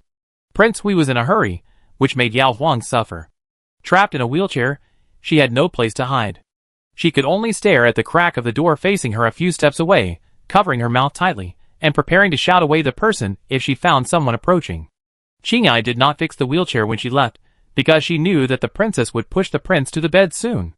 Such a heavy wheelchair that required Yao Huang to push, and the large red sandalwood wheelchair that the prince could not move by himself no matter how strong his arm was, actually moved slightly without anyone pushing it. The person in the wheelchair didn't notice. Chun Yin, who had just closed the main room door and raised the curtain to step into the side room, suddenly heard some noises. She looked at the door of the inner room in disbelief. The distance was far enough, the gap in the door was narrow, and there was a thin silk curtain hanging outside the door, so Chun Yin couldn't see anything, but she knew that the prince and princess were next to the door. Chun Yin quietly retreated. Inside, Prince Hui sat up straight, hugged his princess tightly, pushed aside the hair that she had thrown to her cheek, and was wet with tears, and asked her ear, "Is it exciting?" Yao Huang, Yao Huang wanted to show off her temper, so she just went to clean up the mess with a stern face, leaving her bad husband who deliberately bullied her alone in a wheelchair, so that he could not go anywhere, and see if he would dare to ask her if it was irritating in the future. But the husband who pulled up his pants immediately changed back to the Prince Hui, who was awe-inspiring just by sitting in a wheelchair and glancing at her expressionlessly. Whether it was because she was in awe of his status as a prince or because she couldn't bear to abandon her disabled husband, Yao Huang finally walked to the closet in the silent gaze of the other party, wrapped in the nightgown that could no longer be worn, took out a set of underwear, hid in the bed, and put it on, grabbed a comb, and casually combed her messy long hair, then came out and pushed him to the bedside, calling Chun Yin to prepare water. Chun Yin was surprised and delighted. The prince and princess had finished their work so quickly tonight? It would be good if they finished their work. She could go to bed earlier. The water was delivered. Yao Huang wrung out the towel and handed it to King Hui. Just as he turned to leave, King Hui gave him an order he had never given before. After washing, wipe the wheelchair as well. Yao Huang's body stiffened. Xiao Yan lowered his voice, or asked the maid outside to come in. Yao Huang finally couldn't help it, and turned back to glare at him. Xiao Yan lowered his eyes and undressed. When he heard her footsteps walking away angrily, he looked at the rosewood wheelchair beside the bed. When Yao Huang came out, His Royal Highness Prince Hui had already changed into a middle-length dress, and was leaning against the bedside, flipping through her storybook. Yao Huang put the bucket next to the wheelchair, snatched the storybook from Prince Hui's hand, and threw it on the dressing table. Without even looking at his expression, he wet the towel and looked at the seat of the wheelchair that could accommodate two people sitting side by side. As he looked, Yao Huang smiled and handed the towel, which was no longer dripping, to the prince at the bedside. "The good things you did are also yours, you come and wipe them. Can't you move your hands if you can't move your legs?" The wheelchair was right beside the bed. With Prince Hui's arm strength, he could easily support the bed with one hand and wipe the chair with the other. "Zhao Yin, Yao Huang looked fierce, but in fact, she was staring at him closely. Once Prince Hui showed signs of changing his face, Yao Huang would immediately withdraw her hands and do her job honestly. One breath, two breaths, just when Yao Huang was about to give in, Prince Hui took the towel from her hand, moved to the bedside, and leaned over to wipe the wheelchair. Yao Huang's heart was pounding. She looked at herself standing like a supervisor, and then looked at Prince Hui, who was sitting there with his eyes downcast, and seemed to be quite submissive. Yao Huang actually panicked. I was just talking casually, Prince, put it down, I do it." She tried to grab the towel, but Zhao Yan dodged it, glanced at the bed, and asked while continuing to wipe, "Why are they all piled outside?" He insisted on working, so Yao Huang had to wet another towel and wipe the armrests that he couldn't reach. Although there was nothing here, her sweaty hands had touched it. "Why did the prince give me so many gold ingots for no reason?" Yao Huang whispered, "I like it, but I always feel guilty about it." "Zhao Yan, it's useless for me to keep it." Yao Huang, I don't need it either. The princess's monthly allowance is enough for me to spend every month.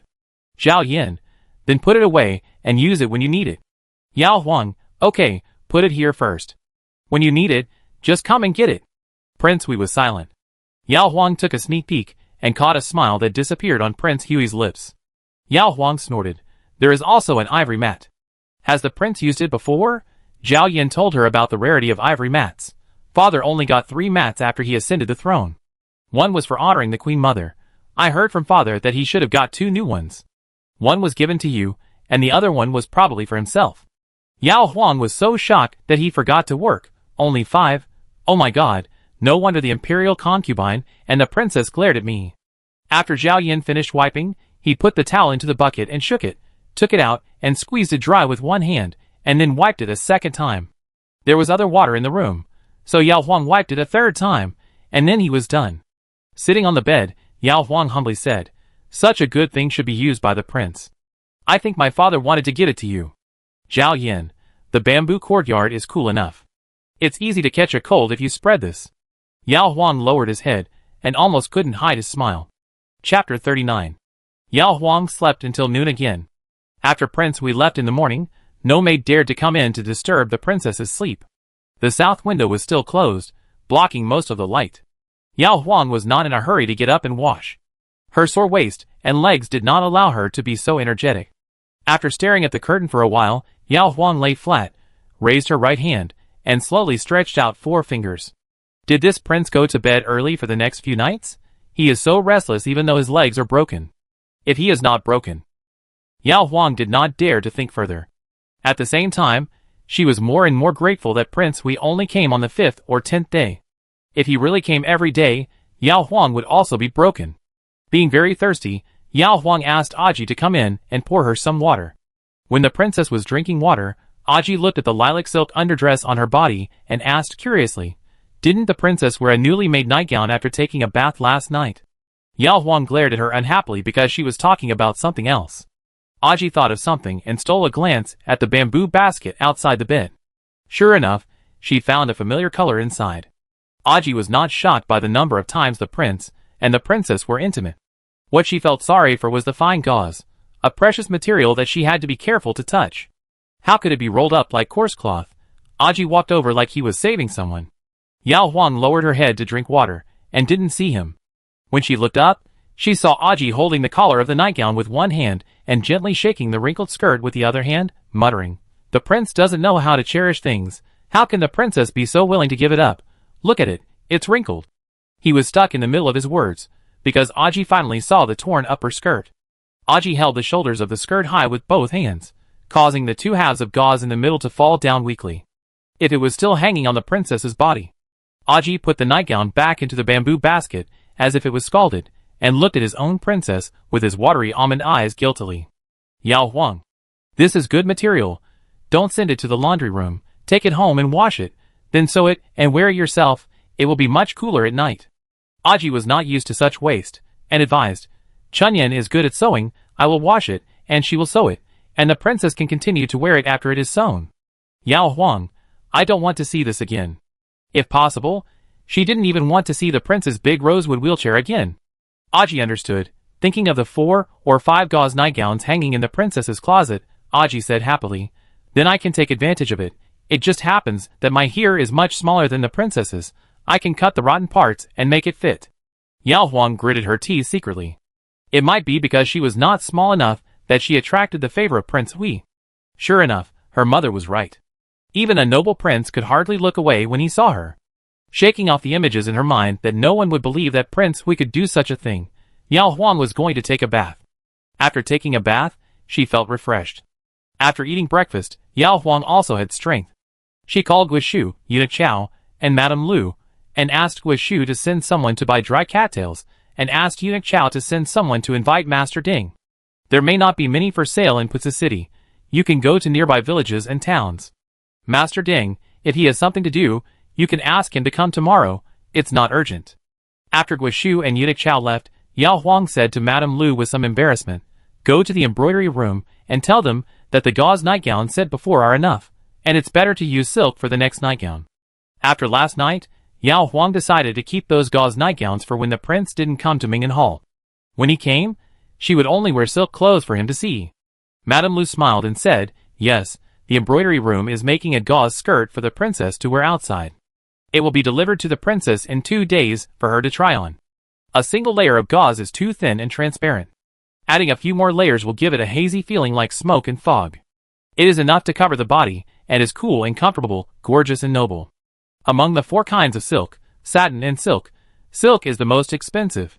If the top ladies in the capital don't have a few sets of gauze skirts in summer, they will be embarrassed when going out to visit guests." As a princess, Yao Huang can get a princess's title and salary every year, and she also has a quota of silk, satin, rouge and powder, which is more than enough for one person. Yao Huang was not good at sewing, and she didn't know how to make those precious fabrics into better-looking dresses, so she asked Lu Ma, who came from the palace, to take care of it. In the afternoon, the cattails Yao Huang wanted were ready, and Master Ding also came to the palace. Yao Huang mentioned 2 things to him: self-propelled wheelchairs, and making lightweight wheelchairs. Master Ding looked at the simple wheelchairs that the princess bought from outside and said, "It's not difficult to make a few such lightweight wheelchairs that can be pushed by themselves. My family has been dealing with wood for generations, but I have never heard of it." Yao Huang looked at Master Ding's sad face and smiled. "I just put forward an idea, not that you must make it. Think about it when you have time. It would be best if you can make it, but it doesn't matter if you can't. By the way, I have pushed a wheelchair before, and I know that it is difficult for us outsiders to push it. I asked you to think about pushing it yourself, but I don't want you to make it as easy as being pushed by others. In fact, as long as you can push it around the house by yourself, it will be fine." She patted the elmwood wheelchair in front of her. "The guards of the palace can push this by themselves, but it is too strenuous. You can improve it. It would be best to add a handle on the side of the wheel for the prince to push, just like a spinning wheel. I just need to turn the handle, and the connected wheel will turn with it, so that the prince's hands don't have to be dirty by the wheel." Master Ding had never used a spinning wheel, but the princess explained it clearly enough that he immediately had several ideas for making a handle. To push a spinning wheel by itself, you need something to push it, and secondly, you need to think about how to save effort. The princess has already thought of one thing, and Master Ding suddenly felt that as an old carpenter, if he puts more thought into it, he will definitely be able to come up with a way to save effort. "Don't worry, princess. I will start working on this matter when I go back, and report to you when there is progress." "Yao Huang, go ahead. I will mention it to the prince when you make the finished product. You don't have to feel burdened. Just think about the reward I have prepared for you." When Master Ding heard this, his shoulders really lightened up. He was afraid that the prince would miss him day and night and blame him for being useless. After sending Master Ding away, Yao Huang, who returned to Ming'an Hall, suddenly remembered something. "Where is the elm wheelchair I sat on last night?" Aji. When the prince left in the morning, eunuch Fei Chuan pushed it away. Yao Huang guessed that it was King Hui's idea. It seemed that the prince also liked this light wheelchair, so he took it back to use. Bamboo courtyard. Qing'ai, Fei Chuan stayed in the front yard as usual. Inside, Zhao Yan read a book for a while, supported by the 2 rows of guardrails extending to the backyard, and moved to the elm wheelchair that he asked Fei Chuan to put here. He wanted to try it yesterday, but the princess was there at the time, so he didn't have a suitable opportunity. After sitting down, Zhao Yan held the large wheels on both sides of the chair and pushed forward with force. The wheels rolled forward with difficulty, and Zhao Yan's hands also moved forward. When they moved to a position where it was difficult to exert force, Zhao Yan held the upper wheel again and pushed forward again. He repeated this process of walking and stopping, and when Zhao Yan's forehead was sweating and his arms were sore, he successfully pushed himself out about 10 steps. He looked back and then looked at his palm. The front and back yards of the bamboo courtyard were paved with stone slabs. Although Qing'ai Fei Chuan would often sweep, there were still some fine sand on the stone slabs that could not be swept away by the broom. When the wooden wheel rolled the stone slabs, the sand was pressed into the wooden wheel. As his hand pushed the wooden wheel, some sand was pressed into his palm. Those were a pair of hands, with a thick layer of calluses from the base of the palm to the fingertips. They were so thick that Zhao Yan felt unfamiliar with his hands when he held a pen to paint a few days ago. They were so thick that when he gently brushed the princess's shoulders, she would tremble uncontrollably. The princess only felt that she had never seen it before, and if she had seen it, she would definitely not like it. Zhao Yan removed the sand one by one, took a rest, and after failing to turn, he continued to slowly push the wheelchair towards the 2 rows of guardrails at the opposite wall. It was dusk before he knew it, and no one had knocked on the wooden door of the bamboo courtyard today. Zhao Yin could ask Wishu to report to him all the movements of the princess, to see if she bought cattails, discuss the method of making a new wheelchair with Master Deng, or forgot about these, and went out to play again, but Zhao Yin didn't want to do that. If the princess came, he would meet her, and if the princess didn't come, he would not ask or interfere.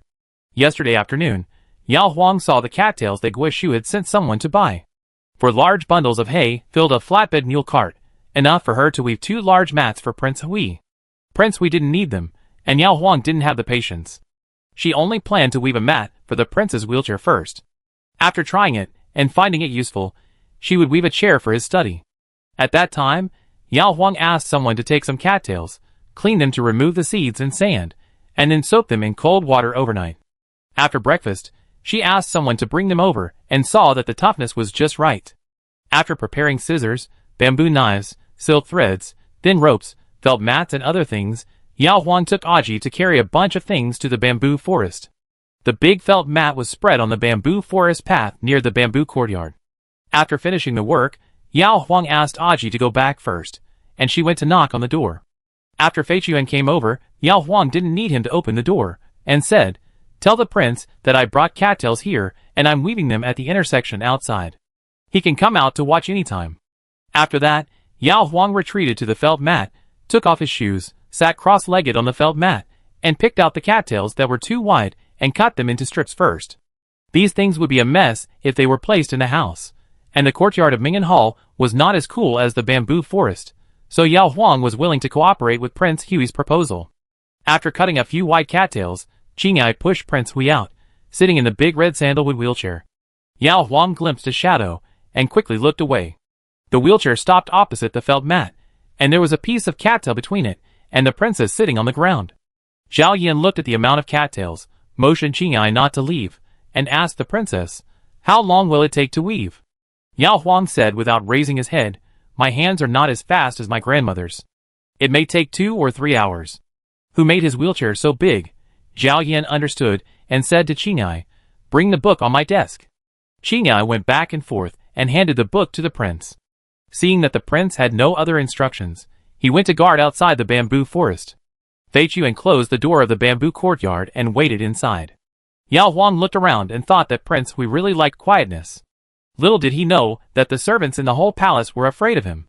Who dared to run here for no reason, looking at herself doing rough work, and then looking at the prince, who was leaning on a big wheelchair and looking down at her, Yao Huang muttered, "It looks like the landlord in the town." Zhao Yin, "I can't hear clearly." Yao Huang, "I'm asking, what book is the prince holding?" Zhao Yin held up the book cover for her to see. It was blue, with small characters and a long string. Yao Huang stretched her neck to identify it for a while, and then judged that it was a Buddhist scripture through the words Buddha and Bodhisattva in the middle. Yao Huang asked curiously, "Why is the prince looking at this?" Prince Hui was silent for a moment, then answered, "I committed too many sins by killing people in the past few years." Yao Huang was stunned for a moment, then realized that he was referring to the sins he committed by killing enemies on the battlefield, and couldn't help but say, "Prince, that was to protect the country, and the people at the border of our great Qi dynasty from being robbed and killed by enemy soldiers. This is a great good deed that can lead to immortality. The people all praise you. Killing innocent people indiscriminately is a sin." Zhao Yin naturally understood this truth. He read the scriptures to cultivate his character, and restrain the irritability caused by his leg disease. "Yao Huang, what does your Buddhist scripture talk about?" Zhao Yin tried to explain it to her in a simple way. Without waiting for him to explain clearly, Yao Huang shook her head and said, "Forget it, Prince, read it yourself. I am a layman, and I want to sleep after listening to it." Zhao Yin, Chapter 40.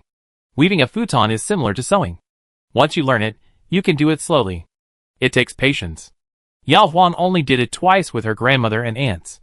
Each time, they sat in the yard, busy with their hands and chatting, and they wove the futon unknowingly. Today, Yao Huang's partner in weaving the futon is the taciturn Prince Hui. Yao Huang could only make small talk. "Prince, what disease did the former Princess Kong have? She was so young, and it was so pitiful to leave the young prince behind." Zhao Yin, "Why do you suddenly ask this?" Yao Huang, "I like to chat with people when I'm making futons. Now that I'm married to the prince, I will definitely deal with the Kong Huang mansion and the Qinhuang mansion frequently. Knowing more about their situation will also help me avoid offending someone by saying the wrong thing. At the Dragon Boat Festival banquet, Qining told her about the birth mother of Prince Hui. Yao Huang thought of this good intention, so she also wanted to inquire about the situation of the Kongwang mansion. The maids around Qining were rewarded by concubine Lu. Such maids usually only tell Qining secrets that have nothing to do with concubine Lu and the mother and son of the Kongwang. Just like Bailing, none of the three dared to take the initiative to mention the origin of the Huiyang.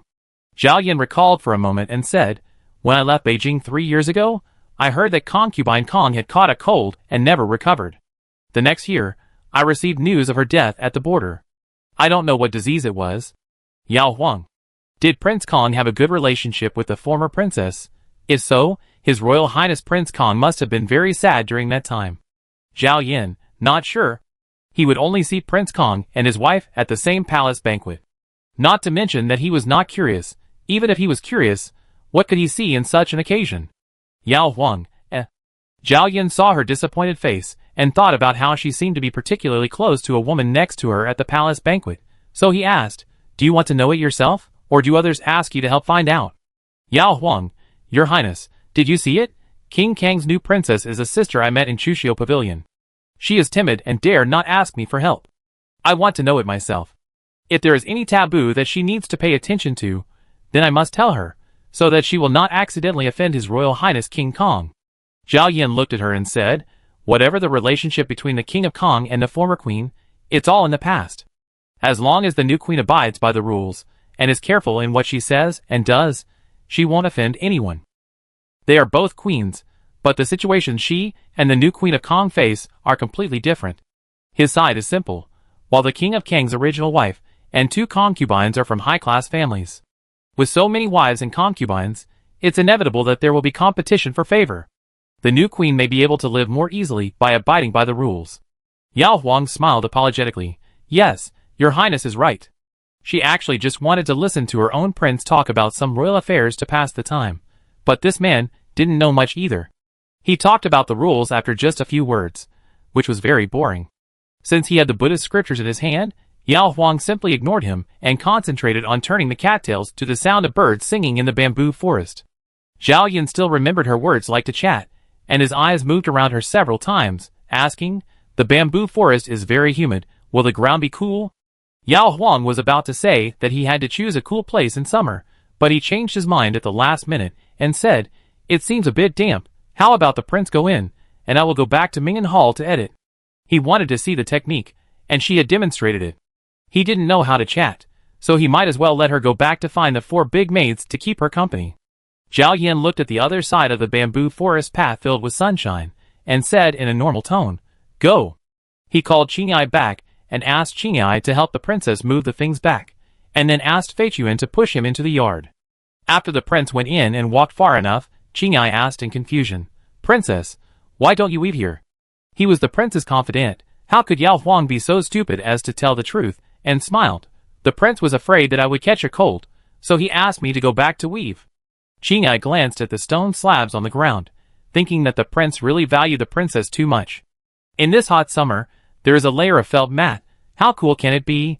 There were 4 big maids around to chat with him, sometimes talking about the old stories of their hometowns, and sometimes talking about the strange things they had heard. Yao Huang spent an hour in the morning and another hour after the break. Before dusk, he successfully wove a square futon that was particularly suitable for Prince Hui's large red sandalwood wheelchair. It was made on the 7th day of the first lunar month, and dried for a whole day on the 8th day before it could be used. Ordinary people could just sit on the futon directly. The prince was of noble status, so Yao Huang asked Chun Yin, who was skillful, to sew a layer of coarse cloth and a layer of silk on the outside of the futon. The coarse cloth was to prevent the futon from wearing out the silk surface, and the silk surface was purely for beauty. Chun Yin immediately took the futon away and went to work. Not much needlework was needed, and Chun Yin brought back the sewn futon while Yao Huang was having dinner. She chose a purple-black silk surface, which was very similar to the color of the prince's rosewood wheelchair. Yao Huang smiled and gave Chun Yin a tip. While the sunset was still bright, she carried the 2-pound futon to the bamboo courtyard. Passing through the bamboo forest path, Yao Huang was surprised to find that there was a stone round table in front of the left side of the bamboo courtyard gate, and a stone bench next to the table, which was similar to the one in the bamboo courtyard, except that a bamboo green brocade cushion was tied to this stone bench. Yao Huang was looking around the stone table. Fei Chuan gently opened the door and poked his head out to smile at her. "Princess, wait a moment. I will go and invite the prince." Yao Huang, "Wait, did the prince ask you to get it?" Fei Chuan nodded with a smile, thinking that there was no need for the prince to tell him. The prince felt sorry for the princess sitting on the floor and getting cold. He discussed with Qingyai and asked Eunuch Chao to match a set of stone tables and chairs, and send them over that day. When Yao Huang heard this, she felt guilty. The prince really cared about whether she was cold or not, but she lied because he was bored. She handed the silk cushion to Fei Chuan, put it on the wheelchair first, and then asked the prince to sit on it and try it out. Fei Chuan didn't dare to take it. "Princess, please spread it for the prince yourself." What if he took it and the princess ran away again? "Yao Huang, if I spread it, won't I have to lift the prince up later? That's too much trouble." Fei Chuan thought about it and made a request. "The princess should wait here. If the prince feels that there is something wrong, you can take it back and modify it." Yao Huang nodded and sat on the stone bench. Zhao Yin was still sitting in the backyard watching the sunset. After listening to Fei Chuan's words, he asked Qingyai to push the wheelchair. Fei Chuan put the purple-black silk cushion on the wheelchair and saw that the square cushion was just stuck on it. If you don't use your hands to push it, just tilting the wheelchair will not make the cushion slip off. He immediately praised from the bottom of his heart. It turns out that the princess knitted it according to the size of the chair's surface. This is too attentive. For such a large cushion, the princess must have measured and calculated the last circle several times to make it so perfect. Qingyai nodded. The princess is very considerate of the prince's affairs, and even Eunuch Chao feels inferior to her. Zhao Yin listened expressionlessly. "Fei Chuan, will the prince try it?" "The princess is still waiting outside, and she will not leave until she is sure that you are comfortable with it." Zhao Yin nodded. After sitting down, Qingyai said no more and pushed the prince to see the princess. The courtyard door opened, and Yao Huang immediately stood up from the stone table. After seeing the wheelchair, he first looked under the buttocks of Prince Hui. The light here was dim, and the purple-black silk surface of the futon, which was thicker than a finger, seemed to be integrated with the rosewood wheelchair. Yao Huang could not help but praise Chuanyin's good vision in his heart again. Qingyai was embarrassed by the princess's eyes, and she quickly moved away after parking the wheelchair. Yao Huang walked around the wheelchair, resting his left hand on the high armrest of the wheelchair, and asked with a smile, "How do you feel, Your Majesty? Is it more comfortable than sitting directly on it?" Zhao Yin looked at the smiling face in front of him, and suddenly grabbed her hand and lifted it up in a posture of pinching her fingertips. The white palms that were usually as tender as spring water were now covered with marks left by cattail leaves. "Zhao Yin, does it hurt?" Yao Huang smiled and said, "No, it doesn't hurt. It looks bad, but that's because I don't work much. It will be fine in 2 days. The prince hasn't answered me yet. Are you comfortable?" Zhao Yin, "Sure." Yao Huang was excited. "Then I will weave a study chair for you tomorrow. This one is small and can be made in 1 hour." Zhao Yin, "Don't work so hard. Let the servants go out and buy ready-made ones." Yao Huang, "It's really not hard. It's very simple. Your Majesty, think about it. You are good to me. I don't have gold or silver to give you. Even if I give it to you, you may not appreciate it. I can only make some practical small things to show my appreciation. If your Majesty doesn't let me do it, I really don't know how to repay you." Zhao Yin looked at the red palms exposed in front of him and lowered his eyes, and said, "I give you gold and silver, not for your return." Yao Huang tilted his head to look into his eyes. "I understand. As a couple, it's too awkward to talk about return. You see, I accepted the good things you gave me with just a few humble words. Then I will give your Majesty 1 or 2 small gifts." "Your Majesty, don't be polite to me." Zhao Yin looked at her and agreed. Yao Huang naturally retracted her hand and asked, "Are the chairs in the prince's study the same size as the ones in my room?" Zhao Yin, "Yes, the chairs in the study are all in sets." Yao Huang figured it out and was about to say goodbye, but Prince Hui said, "Let's go to the garden while it's cool now.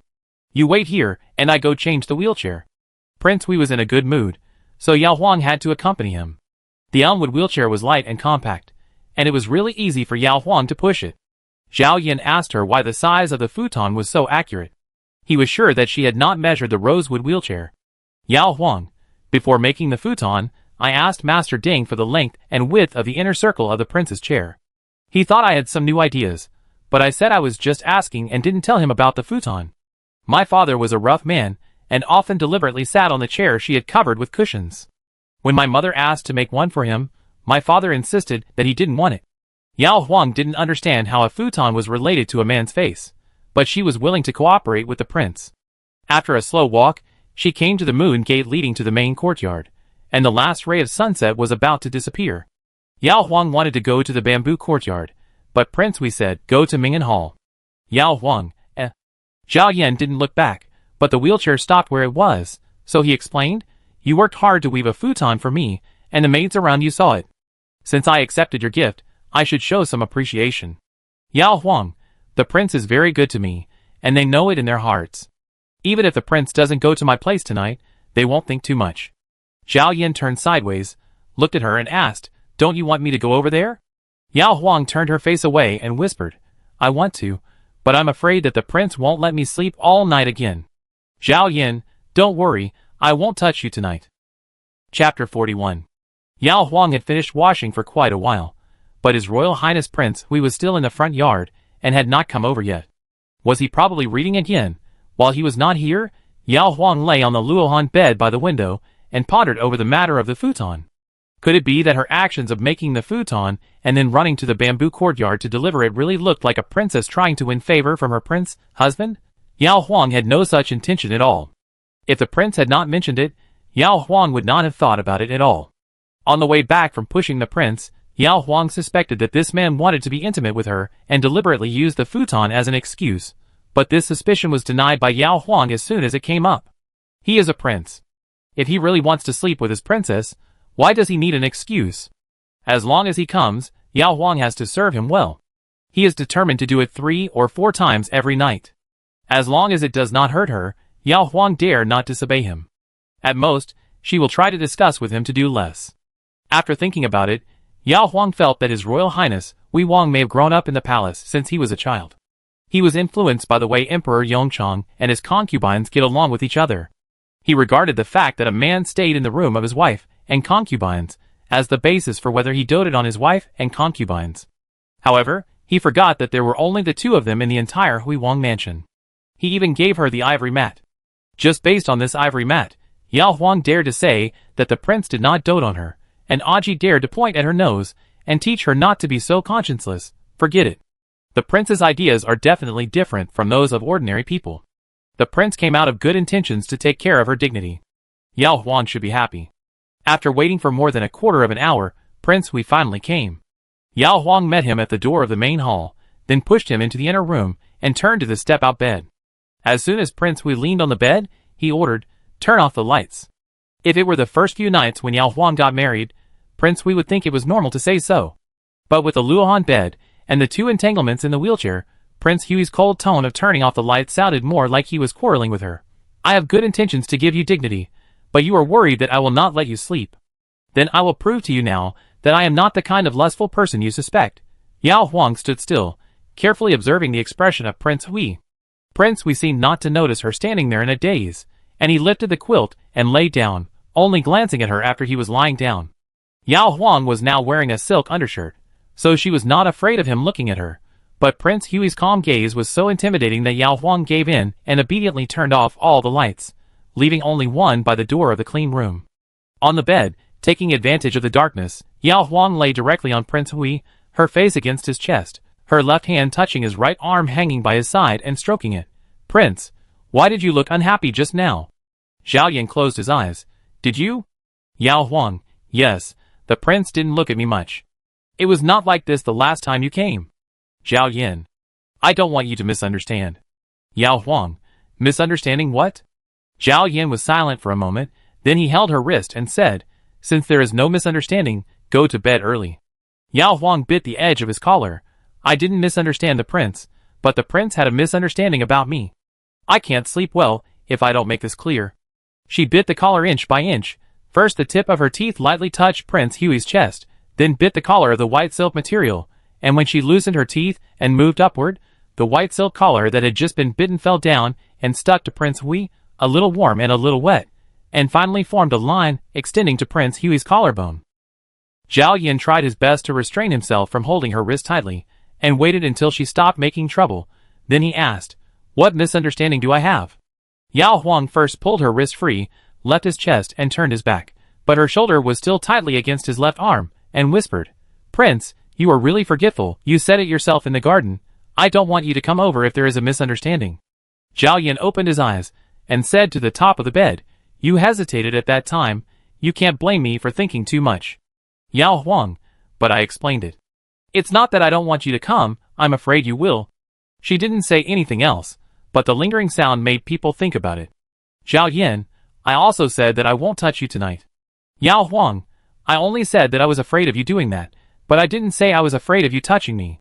When have I ever refused the prince? You were sticky in the past few nights, and you wanted to turn off the lights tonight. It's obvious that you are angry with me." After complaining, Yao Huang completely distanced himself, and lay down on the bed alone. Zhao Yin, She might not believe him if he said he was not angry, so Zhao Yin could only move over, hold her in his arms, and touch her face. Yao Huang had no tears for him to touch, so she simply grabbed his hand, and pretended to bite his index finger in anger. She was waiting for His Royal Highness Hui Wan to coax her, but she didn't expect that this bite would directly arouse Hui Wanye's ferocity. Her body stiffened, and Yao Huang subconsciously shook off Hui Wanye's hand.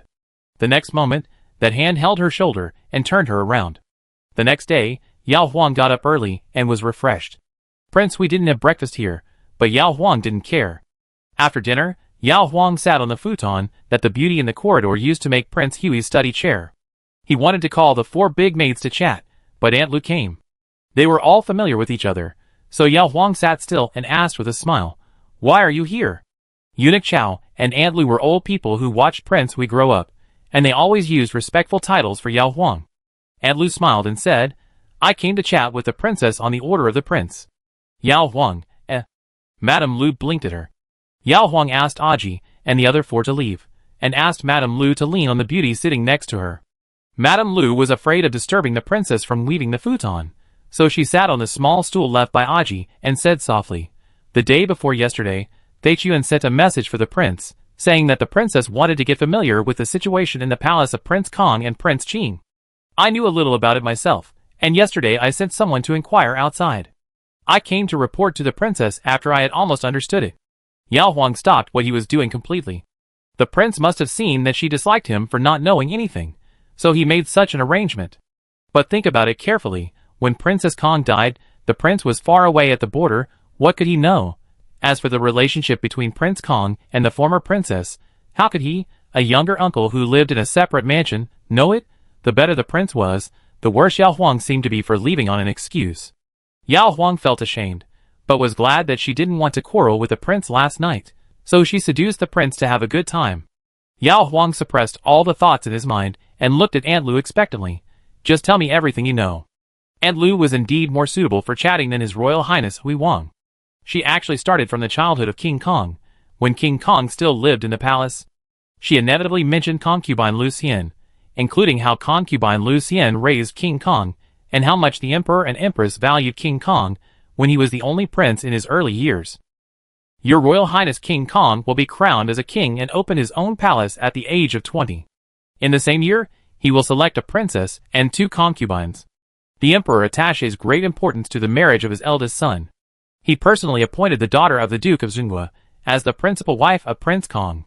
The 2 concubines were selected by the consort Xian and the Empress. The princess should have heard that in terms of talent and martial arts, His Royal Highness Prince Kong is slightly inferior to our prince, but Prince Kong is diligent and upright. After marriage, he goes out early, and comes back late to do errands for the Emperor.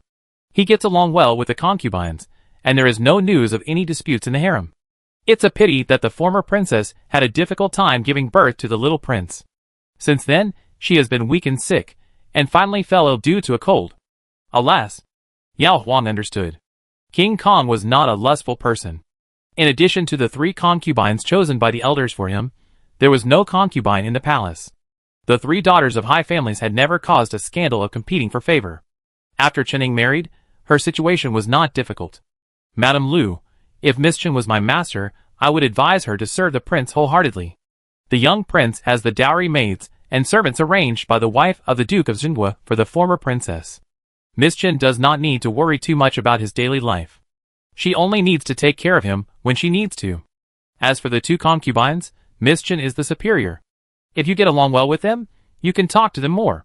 If you don't get along well with them, you just need to maintain a superficial harmony and not fight or be jealous. Yao Huang smiled and said, Madam, you and I are on the same page. It is a great fortune for Miss Chen and I to be the princesses. We can eat and drink well with the princes and don't need to worry about other things. Madame Lu smiled and said, in my opinion, the princess is more blessed than Miss Chen. Our prince looks cold, but he is actually more caring than His Royal Highness Prince Kong. Faced with Madame Lu as a witness, Yao Huang blushed a little bit. Madame Lu then told her about Prince Qing and concubine Shenrou, which involved Princess Fuqing. Speaking of this, there was a rumor in the palace for a while that the princess intended to match our prince with her beloved daughter. Did you hear about it when you entered the palace? Yao Huang said tactfully. The second princess did mention it. Madame Lu showed displeasure on her face, and first listed all the harsh ways that concubine do, and the second princess treated her own prince, and then said, at that time, our prince was the most favored by the emperor, and it was natural for the eldest princess to have such intentions. Princess, just remember one thing, our prince has never had any private affairs with Miss Zheng, and they never met except for palace banquets. The prince, when he is not studying, practicing martial arts or doing errands, he stays in his own courtyard or palace. Not to mention the girls outside. Even the prince has only Fei Chu and Qingya is serving him closely.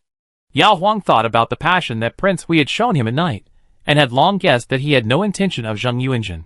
Moreover, how humble would Prince Hui be to continue to think about a girl who wanted to marry him when he was in high spirits, and then changed her mind to marry someone else after he lost his leg. If he really wanted to think about her, it would only be resentment and hatred. Just like that, while listening to Madame Lu talking about the royal relatives, Yao Huang easily wove the futon for the study chair in his hand. After drying it for an afternoon, Chun Yan skillfully sewed the coarse cloth and silk surface. Yao Huang walked around to check and called Aji to take him to the bamboo courtyard, so that he would not be regarded as a favor by Prince Hui if he ran to the bamboo courtyard. In the bamboo courtyard, Fei Chuan saw Aji and asked disappointedly, why didn't the princess come? Aji asked back, does the princess have to come in person? Then what are we maids for? Fei Chuan, Stinky Aji, you don't know the difficulty of serving the prince. Holding the bare futon, Fei Chuan went to see the prince nervously. He thought the prince would be disappointed, but he didn't expect that the prince actually cooperated and tried the new futon, and had the same good appetite at dinner in the evening as this morning and at noon. Chapter 42. After coaxing the prince and preparing 2 cushions, Yao Huang was ready to go out for a walk on the 10th day of the lunar month. Unexpectedly, when she woke up in the morning, she had her period. Yao Huang was annoyed that she couldn't go out today, and then she remembered her mother's teaching that a woman's period would stop if she was pregnant, and the period proved that she was not pregnant. Yao Huang was very happy. On the one hand, she had not been a girl enough, and did not want to be a mother to a child too early. On the other hand, she had been married to Prince Hui for less than a month, and it was all thanks to the intimacy at night that enhanced their affection. If she really got pregnant so quickly, and Prince Hui was so greedy, what should he do if he was too smug to find a concubine for him? Yao Huang had no way to deal with the fact that the King Hui wanted to have a concubine or a concubine in the future. If an ordinary man dared to have an affair with her after marrying her, Yao Huang would dare to break his legs. With such a noble husband as the prince, a marriage granted by the emperor, Yao Huang could neither divorce nor stop it. If she dared to stop it, she would be punished. Yao Huang only hoped that the time when the prince was the only woman by his side could be longer, so that even if Emperor Yongchang gave the prince a concubine who was taller and more plump than her in the future, the prince would still treat her best because of their long-standing relationship, and give her the most of the gold and silver treasures he got. Of course, concubines and the like are things that will happen in the future. There are 2 more royal weddings to be held this year, and the 2 concubines of Prince Qing are scheduled to marry in the autumn of next year. Emperor Yongchang will not send errands to the Ministry of Rites one after another, so Yao Huang has at least a year and a half to cultivate his relationship with Prince Hui. Putting aside long-term concerns, Yao Huang first considered the immediate concern of disappointing Prince Hui tonight. After thinking about it, Yao Huang decided to inform Prince Hui of this matter in advance, so that he would not come with great enthusiasm, but could only sleep all night with dissatisfaction. For this reason, Yao Huang wrote a letter, specially added an envelope and sealed it with red mud, and asked Aji to deliver it to the bamboo courtyard. The letter was soon delivered to King Hui. Your Majesty, unfortunately, I had my period this morning. According to the previous rules, it should last until the 16th of this month. It will not be convenient for me to serve you on the 10th and 15th nights.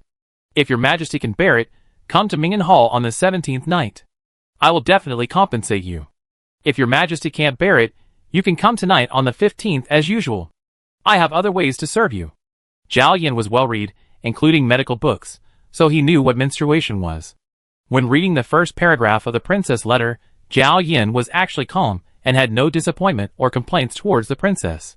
After he finished reading the second paragraph, which the princess wrote carefully, Prince Hui had to look at the Buddhist scriptures beside him to relax. Did he really ask for too much in those few nights, making her think that he couldn't even bear a few nights? Zhao Yan burned this secret letter that would make the couple a joke in the royal family if it was leaked. Yao Huang did not receive a reply from the prince, but waited for Madame Lu. Feeling weak, Yao Huang leaned on the couch in the back room to read a storybook, with a fluffy and soft pillow stuffed behind her waist. The first day of each menstrual period was also the time when Yao Huang was most quiet. Madame Lu did not know what happened to the princess before she came. Fei Chuan only said that the prince asked her to come and see the princess. When she entered the back room and saw the princess' slightly pale face and a silk square cushion that was deliberately placed under her body, Madame Lu immediately understood. Is the princess feeling uncomfortable? Madame Lu held the princess's shoulders as she was about to sit up straight, and asked lovingly, does your waist ache? Does your stomach hurt? Madame Lu naturally loves the people that the prince loves, and the princess in front of her has a beautiful face and a likable personality. Yao Huang blushed. How did you know? Madame Lu smiled and said, the princess doesn't want to trouble me, and the prince is worried that she can't take care of herself at a young age, so he sent me to check on her. Yao Huang covered her face with the book in embarrassment. Why did he tell you everything? Madame Lu, because the prince is a man, he has never had a woman who needs his care. The less experienced he is, the more he will take this as a big deal. This is the unique pleasure of young couples. In a few years, even if the prince cares about the princess during her menstrual period, he will not be stupid enough to send her to visit again. Yao Huang is a person in the game. It's not only embarrassing, but she is a 17-year-old girl. Does she need the elders to take care of such a small matter? Don't worry, madam. I'm fine. I just felt a little weak and sore the previous day, but it doesn't hurt. Even so, Madame Lu still called Aji and the 4 big maids over and gave them careful instructions. Halfway through the morning, Yao Huang was fed a bowl of red dates and longan soup, and a bowl of extremely fragrant black chicken soup was placed on the lunch table. In the evening, Prince Hui actually came, and Yao Huang had no choice but to drink a bowl of delicious Christian carp and tofu soup in front of him. According to the diet in the palace, Yao Huang was very afraid that she would grow up to be a real fat princess. Your Highness, drink 1 bowl too. This soup is delicious. Yao Huang advised maliciously that they should both gain weight together. Zhao Yan drank it, and even ate the 2 pieces of tender tofu in it. As night fell, Zhao Yan was pushed to the bedside again, and noticed that there was a thin red silk cushion on her side.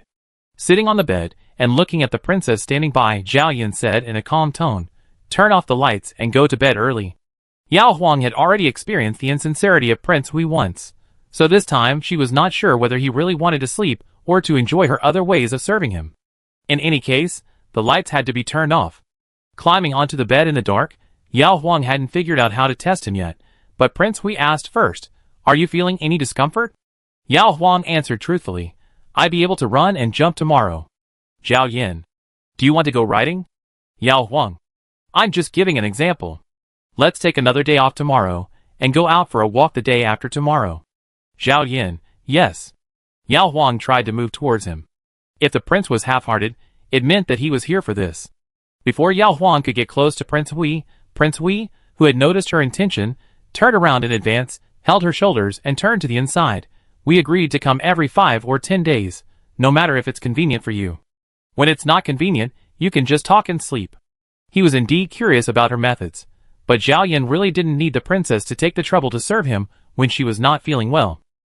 Feeling the irresistible power of the hands on her shoulders, Yao Huang felt ashamed. She was a mean person who once again presumed to be a gentleman. After feeling ashamed, Yao Huang was moved. She held the hand on her shoulder and said sincerely, Your Highness is so kind to me. Zhao Yan kept it on her for a while and pulled it back in time. On the night of the 15th, although Yao Huang's menstruation had not ended, she felt much lighter. Thinking that it was the first time for Prince Hui to stay single for so long after marriage, Yao Huang lay softly on his chest and asked shyly, "It will be the day after tomorrow. Will your highness come?" Zhao Yin looked at the blurry ceiling of the bed and said, "Let's wait until the 20th. You can rest for a few more days." Yao Huang thought he didn't understand and was being silly again, so he smiled and said, "This is over, it's over, there's no such thing as a break." Zhao Yin. "It's a scheduled day, it's not an exception." Yao Huang pursed his lips. If this man really came every day, Yao Huang would definitely complain, but she invited him, and he still refused. Yao Huang was a little unhappy, poking his chest and muttering, "The prince has made exceptions before." Zhao Yin, there were reasons before. Yao Huang remembered that the first exception was because she got her clothes wet while fishing, the second was because he was too late to paint her portrait, and the third was because she was too attentive in sending the futon, and the prince insisted. Reward? She is decent.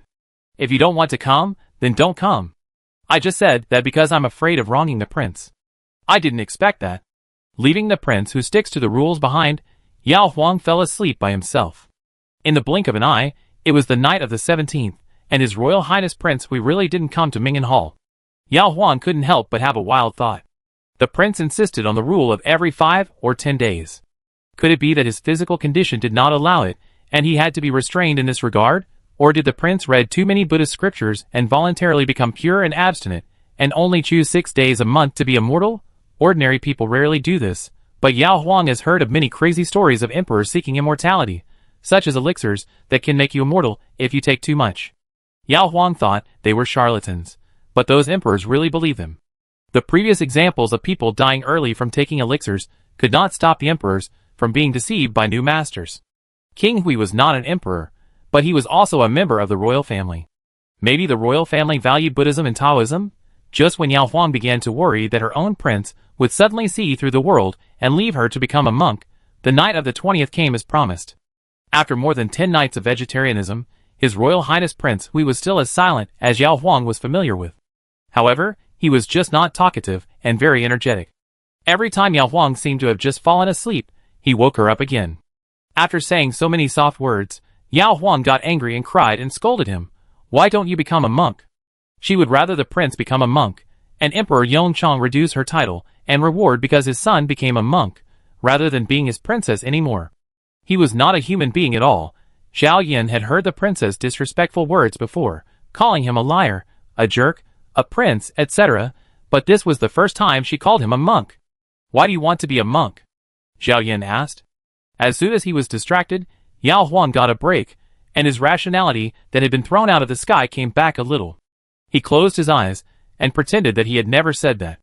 As soon as Prince Hui continued, Yao Huang went crazy again. "I want to become a monk. I want to become a monk." As the night passed, Yao Huang felt that being a princess had more benefits, so she was reluctant to become a monk. At worst, she would take the initiative the next time she had her period, so as not to give His Royal Highness Prince Hui the opportunity to stay for too long. After all, most nights, the prince was still normal. On the 29th, the palace issued the monthly salary early. Aji's 4 maids received 1 or 2 taels of money each, and Yao Huang received 50 taels. With the money, Yao Huang took Aji out again. After leaving a jewelry store, Aji suddenly pulled the princess and asked her to look to the right front. Yao Huang pretended to glance over unintentionally, and on this ordinary street with pedestrians coming and going, she saw the only wheelchair that was worth Aji's curiosity. It was an old wheelchair that was more ordinary than the elmwood wheelchair she bought. The man sitting on it was in his 30s, and wore a half-worn cloth. The man looked ordinary, with a tanned face and a healthy complexion. He casually looked at the passers-by and chatted with the plain-clothed woman who was pushing a wheelchair behind him. The woman was in her early 30s, and should be his wife. The couple were too ordinary, dressed in ordinary clothes, and looked ordinary, so the wheelchair did not attract too much attention. Some passers-by would glance at the wheelchair and then pass by. The man in the wheelchair was used to it, and continued to chat and walk with his wife. Yao Huang thought that if there was no prince husband in the family, who was also in a wheelchair, she and Aji would not stare at this man for too long. Chapter 43. After the wheelchair couple walked away, Aji leaned close to the princess' ear and whispered, "Madam, I think our second master can also go out for a walk more often. The back garden of Prince Hui's mansion is quiet enough, and the bamboo courtyard is so quiet that it is creepy." It would be strange if the prince is in good spirits if he stays there all day. What's wrong with being in a wheelchair? Either he has a leg disease due to bad luck, or he was injured in the battlefield. Neither of them is shameful, and normal people will not laugh at patients in wheelchairs. The prince is young, and although his legs are broken, he still has a noble status and endless gold and silver. He can still live comfortably, and be envied by others. Why does he lock himself up in the bamboo courtyard? If the girl had not married the prince, Aji would not worry about the irrelevant Prince Hui, but the girl became the princess of Hui, and Aji hoped that the prince of Hui would live happily, and live 100 years. If the prince lives well, the girl will also be well. If the prince really makes himself sick and dies young, the girl will only have the title of princess. When she encounters trouble, can the princess words be used by the prince? Yao Huang sighed. People are made of flesh and blood. The longer she spent with King Hui, the more tolerant and considerate King Hui was to her, and the more Yao Huang wanted him to regain the vitality of a normal person. The problem was that King Hui lived in seclusion in the bamboo courtyard.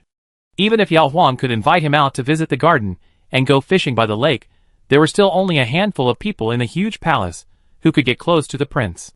It didn't help much to stimulate the prince's vitality, and it was really hard to rack her brains to accompany a taciturn person. Yao Huang didn't think that a prince, who had repeatedly refused invitations to palace banquets from the emperor and empress, and whose newly married plump princess could only let him leave the bamboo courtyard on fixed nights, would be in the mood to wander around this bustling street. Based on the intimacy during this period and the gradual understanding of King Hui, Yao Huang did dare to say and do some things in front of the prince more freely, but if something she said might cause King Hui's dissatisfaction, resistance, or even indifference to her, Yao Huang didn't want to take the risk. Yao Huang returned to the palace early, as his interest in sightseeing faded. When he got off the carriage, he saw Eunuch Chao and General Manager Gua escorting Master Deng out. When the princess came back, the three followed her in. Master Deng and his apprentices had been busy for nearly a month. Today, 4 new wheelchairs were delivered at once and were placed in the hall. Compared with the large red sandalwood wheelchair that Prince Hui was using now, the 4 new wheelchairs looked very light. The first one was still made of red sandalwood, but the floor in front of the large red sandalwood wheelchair was removed, leaving only the footrest. The width of the wheelchair seat and the armrests were the same as a normal Imperial chair. The entire wheelchair back is still very high, the lumbar side is polished to be smooth and comfortable, and the back is carved with 2 4-clawed dragons with exquisite craftsmanship, symbolizing the noble status of the wheelchair owner. The second wheelchair is very similar to the first one. Both are made of red sandalwood, but the back is changed to the height of the back of an ordinary Imperial chair, with a lumbar in the middle and empty space between the 2 sides and the armrests, which reduces the weight of the wood. Both new red sandalwood wheelchairs have exquisite and complicated carvings. According to Master Deng, His Royal Highness Hui can use the first one when he enters the palace or attends a banquet, and it will be cheaper to use the second one when he stays in the palace or goes out of the city to relax. The third wheelchair is an elm wheelchair, similar to the 2 that Yao Huang bought from the shop. It is simple and undecorated. It is only slightly modified according to the height and leg length of His Royal Highness Prince Hui, and the waist is more curved for long-term sitting, ensuring that Prince Hui sits more comfortably. Master Deng, I think that if the prince is going to travel incognito someday, this elm wheelchair can better hide his identity. The princess would not buy 2 elm wheelchairs for no reason, and he was right to make an extra elm wheelchair. Eunuch Chao and Gua Shu exchanged glances. The princess often went out incognito, but the prince probably wouldn't need one in his lifetime. Yao Huang praised Master Deng for his thoughtfulness and looked at the 4th wheelchair. The 4th wheelchair was a rattan wheelchair, which looked even simpler than the elm wheelchair. The backrest and seat were made of flat rattan strips, which were ventilated and breathable. The frame of the entire chair was rounded, and the workmanship was very solid. Master Deng explained. The princess previously proposed to add a handle to the big wheel. I haven't thought of a suitable way yet, so I can only work on reducing the weight of the wheelchair itself. As the princess saw, this rattan chair is made of the lightest material. I asked someone to try it out. It can be pushed a few more steps than the lightweight rosewood wheelchair and elm wheelchair. However, the rattan chair is not as strong as the wooden chair, and is best used only on flat ground. Yao Huang has long known the difficulty of making a self-propelled wheelchair. It has only been more than 20 days, and Master Deng is concentrating on making these 4 wheelchairs. It is normal that he has not figured it out. Take your time. I am very satisfied with these 4 wheelchairs. Go back and make 2 more sets for the palace as spares. Master Deng, yes, these 4 were made a little too hastily. I will see if there are any improvements. Yao Huang asked Guishu to take Master Ding to the account office to get a reward of 100 taels, and the wages for making chairs were calculated separately. For the 4 new wheelchairs, Yao Huang asked Eunuch Chao to send 2 red sandalwood wheelchairs and 1 rattan chair to the bamboo courtyard for His Royal Highness Hui Wang to review, and she took the elm wheelchair back to Ming'an Hall. Hui Wang's legs were very long, and Yao Huang sat on the elm wheelchair, and her feet could not step on the footrest below. Elm is far less precious than red sandalwood, but Master Ding polished it well. The wheelchair armrests felt smooth to the touch, and the chair back was also very comfortable to lean on. Aji came in to serve tea, and seeing the princess sitting in a wheelchair, he said with a smile, "You don't want to keep this for fun, do you?" The princess came back with the prince in a wheelchair last time. Yao Huang shook her head. She was thinking about the matter of Prince Hui's incognito tour. At that time, Master Ding just mentioned it casually, but Yao Huang suddenly had an idea. The nobles in the palace, the royal relatives in the capital outside the palace, and many civil and military officials have seen the graceful figure of His Royal Highness Prince Hui before he was injured. The prince was unwilling to go out because he didn't want to see these former acquaintances, didn't want to see the care, pity, sympathy, or even gloating in their eyes, and didn't want them to see his embarrassment and desolation. Then go to a place where no one knows His Royal Highness Prince Hui, just like the ordinary people in wheelchairs that I met on the street this morning. None of the passers-by recognized him. Because they didn't know him, there was no need to chat with him or show concern or sympathy. Because they didn't know him, they didn't care how he was injured. They just glanced at him. As long as the people in wheelchairs got used to it, they wouldn't take it seriously. Everything has a process of getting used to it. As long as the prince can get used to walking among strangers in a wheelchair, he will definitely get used to facing his old acquaintances in a wheelchair. After a break, Yao Huang called Guishu and chatted with him for more than half an hour before letting him go. At dusk, Yao Huang stood outside the bamboo courtyard again and invited His Royal Highness Prince Hui to visit the garden together. Fei Chuan ran to pass the message, and soon Qinghai pushed Prince Hui out. He was sitting in the second red sandalwood wheelchair sent by Master Ding today, which was simple and light. Yao Huang took the wheelchair and pushed the prince out of the bamboo forest, teasing, "Sure enough, red sandalwood is more suitable for the prince. The style is similar. The prince looks more handsome sitting on this wheelchair than sitting on the previous elm wheelchair." The handsome Prince Hui responded to the prince's praise with silence. "Yao Huang, have you tried the other 2? Zhao Yan, yes, they are both very good. The red sandalwood one is for use in the palace, and the rattan chair is for indoor use. The indoor floor is paved with wooden boards, which are wiped clean by Qinghai and Fei Chuan every day, so that the big wheels of the rattan chair will not be dirty. He can simply wipe his hands after pushing it." The new wheelchair was the princess's idea. Zhao Yan tilted his head to look at it, and said, "I'm sorry for your trouble." Yao Huang deliberately said, "You don't need to thank me, my lord. In fact, I did it for myself. The big one you used before was too heavy. I'm afraid that if I keep pushing it, my arms will become as strong as my brother's." Zhao Yan glanced at his arm. "You don't like your brother like that?" Yao Huang blew on his head.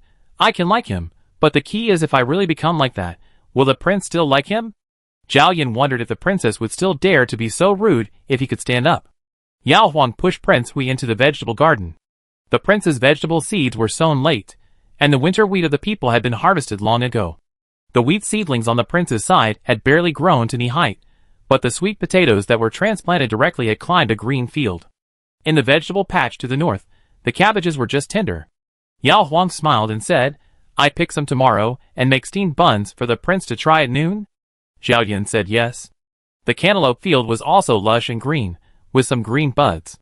Finally, Yao Huang parked the wheelchair between 2 grape racks. The grapevines were also transplanted and grew very well. Bunches of green grapes were already hanging on them. The fruits were only the size of a little fingernail. Yao Huang leaned close to a bunch of grapes and inhaled hard. There was no fruit fragrance at all. When he turned around and met the eyes of Prince Hui, Yao Huang smiled. "I like to eat purple grapes." The prince seemed to have said that you like to eat both green and purple grapes? Zhao Yan agreed. It didn't matter whether he ate it or not. He always ate whatever the kitchen sent him. Yao Huang walked along the 2 grape racks and carefully picked the largest green grape for Prince Hui, which was as big as the nail of his middle finger. He bent down and brought it to Prince Hui, smiling at him. "This one is green and big enough, Prince, try it." Prince Hui only had a crippled leg, but he was not stupid. He looked at the princess for a moment and said, "You go first." Yao Huang shook his head. but I only like to eat purple grapes." The princess's dark eyes were full of teasing and pride. Zhao Yin looked at her for a while, and raised his hand. Yao Huang thought he was going to take the green grapes, but Prince Hui actually grabbed her wrist, and pulled her into his arms. The newly made rosewood wheelchair was not so spacious, so it seemed not as stable as the big wheelchair. Yao Huang did not dare to hide, and instinctively looked around. "Zhao Yin, no one can see it. The grapevines next to it are dense enough." Yao Huang blushed at this tone, and lowered her head and said, "If you don't want to eat it, don't mess around, Prince." Zhao Yin took the green grapes from her hand, and then casually put the green grapes into Yao Huang's skirt waist, while Yao Huang secretly glanced at her. Yao Huang, Like a cool little bead rolling in, Yao Huang subconsciously wanted to stop the grape from the outside. Zhao Yin grabbed her wrist. "I do it." Yao Huang was so embarrassed that she wanted to run away, but His Royal Highness Prince Hui only let her turn around and tightened her waist from behind, and started to look for grapes with his other hand. After a while, Prince Hui approached the princess's red earlobe and said lightly, "I like this." Chapter 44. Yao Huang closed her eyes, and leaned on Prince Hui's shoulder. There was nothing she could do. When the prince's hand came, she could not lift her strength. She did not dare to stop him. The silk on her body was luxurious, but each piece was very delicate. If she pushed and blocked it, it would be wrinkled. If the eunuchs and maids saw it, would the princess still be dignified? The summer sunset was so bright, and it was still early before dark. In broad daylight, did she want the people below to guess what the prince and princess did in the garden? Yao Huang knew that this time she really asked for it. If she did not want to feed the prince sour grapes, the prince would not retaliate against her like this. Across the aisle, to the south of the grapevines is a cornfield. It was planted late, and the green stalks are only waist high, and it is too early for corn cobs to be produced. When Prince Hui came to her place to look for grapes, Yao Huang was obviously not thinking about anything, but she accidentally found something from the prince. There was a scene in the big red sandalwood wheelchair. Yao Huang seemed to be frozen, and did not move, pretending that she did not find anything. When she was a child, Yao Huang and her playmates watched cats catching mice on the street. When the mouse pretended to be dead, the cat did not move. When the mouse tried to run, the cat would pounce on it. Zhao Yin looked at the princess's flushed face, her tightly closed eyelashes that fluttered from time to time, and her moist lips that she had just opened and then immediately bit. His eyes moved down, and the princess's skin exposed outside the collar of her short jacket gradually became lightly stained with a light peach color. Zhao Yin pinched the green grape that had already become warm, and handed it to her. "It's done." Yao Huang opened her eyes, and saw the fruit of disaster. Fearing that the prince would continue to tease her with the fruit, Yao Huang tilted her neck, and grabbed the green grape directly with her mouth. She chewed it twice, and swallowed it. It tasted sour. Yao Huang covered her face with her sleeves, not wanting the prince to see her silly look of reaping the fruits of her own actions. "Zhao Yin, if it doesn't taste good, you don't have to eat it." Yao Huang took a breath of sourness and said stubbornly, "It tastes good. How could I feed the prince grapes that don't taste good?" Prince Hui smiled, held the princess's hand, and helped her tighten the skirt that had just been loosened. Yao Huang first tensed up all over, making sure that the prince was tightening it instead of completely untying it. Yao Huang understood that the prince didn't intend to do that here. But he clearly still. Yao Huang turned his head and wanted to take a peek, but Prince Hui was already waiting. There seemed to be a ripple in his dead eyes. "Go to Mingyan Hall tonight." Yao Huang immediately turned back and nodded as if she had done something wrong. As it should be, the prince was furious, so of course she had to clean up the mess. It just so happened that she came to the prince just to find an opportunity to speak, and what better opportunity than at night? It was a dark night, and the gong for the second watch on the street had already struck, and Prince Hui finally relaxed his grip on the princess. Yao Huang was sweating all over, and the ivory mat that her palms and fingertips touched was also wet, as if it had just been wiped with a wet towel. The light was bright, and Prince Hui just lay down beside her and ignored her. He looked exhausted from listening to his breathing. Yao Huang pressed her head against the headboard, and when she recovered a little, she quickly pulled up the thin quilt to cover her body, which was dazzling even for her. Then she slowly moved to the side of His Royal Highness Prince Hui, resting her head on his strong shoulder and holding his waist with one hand. Zhao Yin still closed his eyes, and patted her hand casually.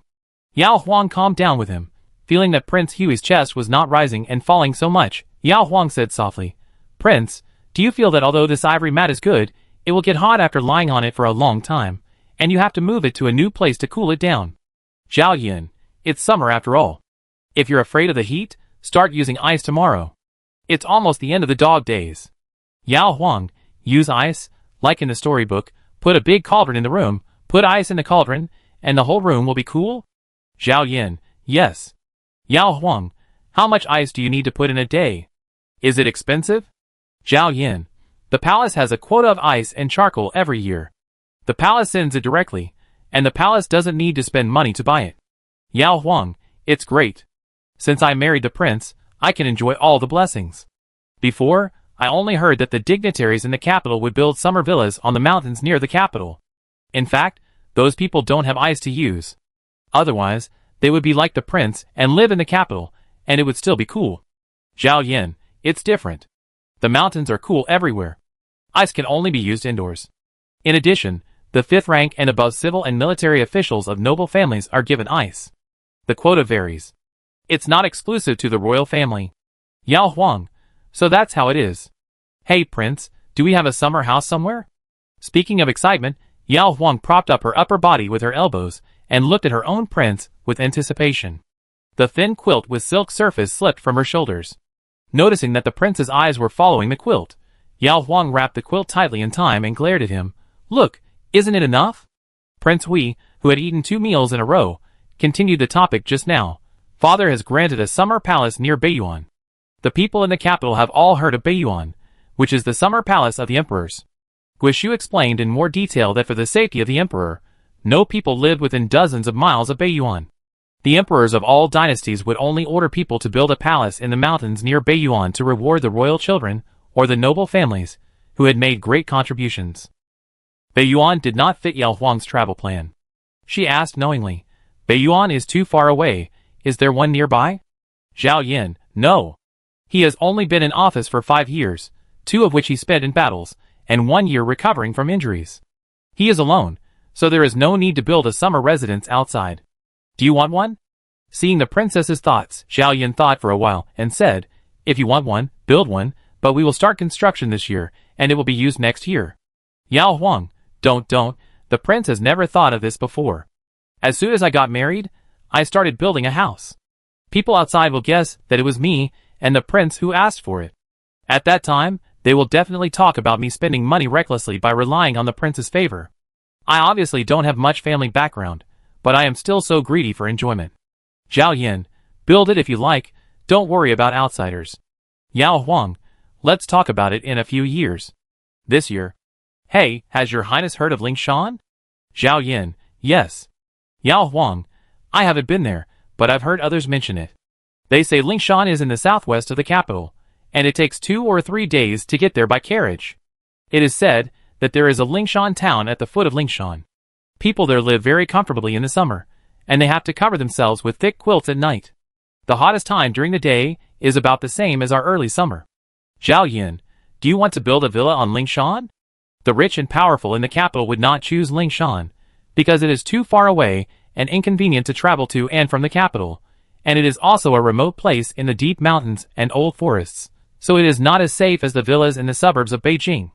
Yao Huang, no need to build a villa, we can buy a house in the town. Well, just say that the family has fallen on hard times, sell the house in the county town and live in a place with good scenery, so that the neighbors don't have to worry about offending us every day, and it will be more convenient for us to go in and out of the house.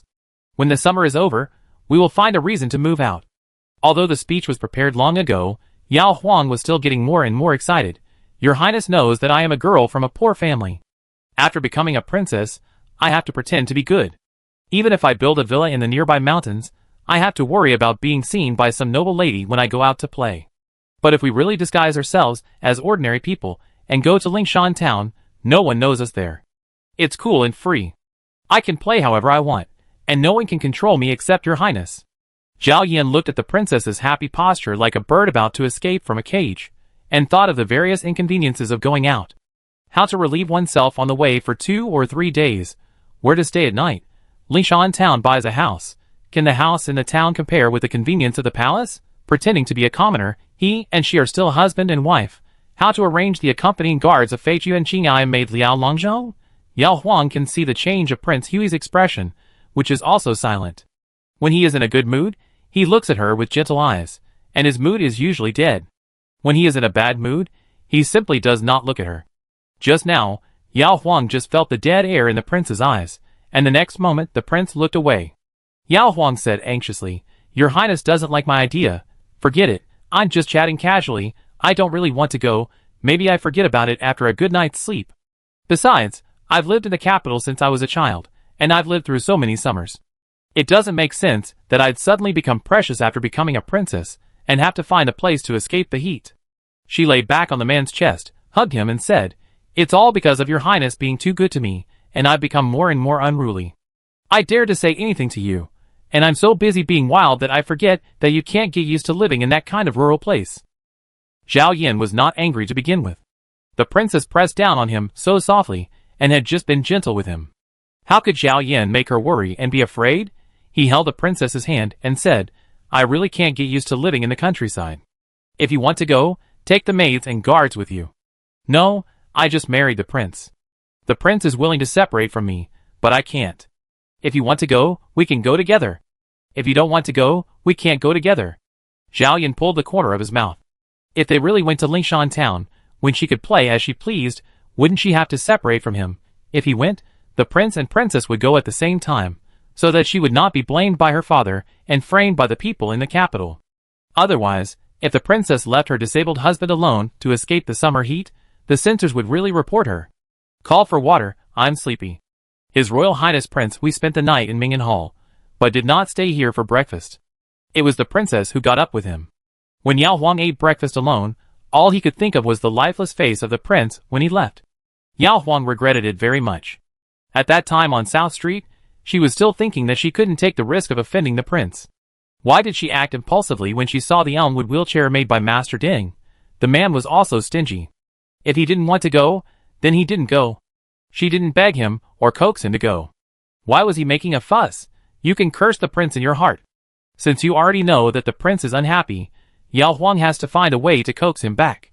After all, he is the prince. It was almost time. Yao Huang took a basket to the vegetable garden and picked half a basket of tender cabbage from the pile of small cabbages that grew particularly densely. After leaving the vegetable garden, Yao Huang glanced at the grape rack, snorted, picked another green grape, and went to the bamboo courtyard with familiarity. After Fei Chuan opened the door, Yao Huang stuffed the green grape in her hand and instructed, "Give this to the prince first, and then tell the prince that my cabbage has been picked, and ask him if he wants to eat buns." Yao Huang was worried that the unhappy prince would not want to eat her cabbage buns, and she would be rejected if she asked, which would be very embarrassing. So Yao Huang brought this green grape to remind the prince what good things he had done yesterday. If he could refuse like this, Yao Huang would not bother to coax him, and let him do whatever he wanted. Chapter 45. With a rattan wheelchair that is a little easier to push, Zhao Yin used the wheelchair when moving around the 3 rooms in the bamboo courtyard. His speed was not faster than when he held the handrail with his hands, but it was more decent than that clumsy and stiff posture, and he could be calmer. The handrail would continue to stay, and Zhao Yin would insist on going to the backyard to do a few laps every day.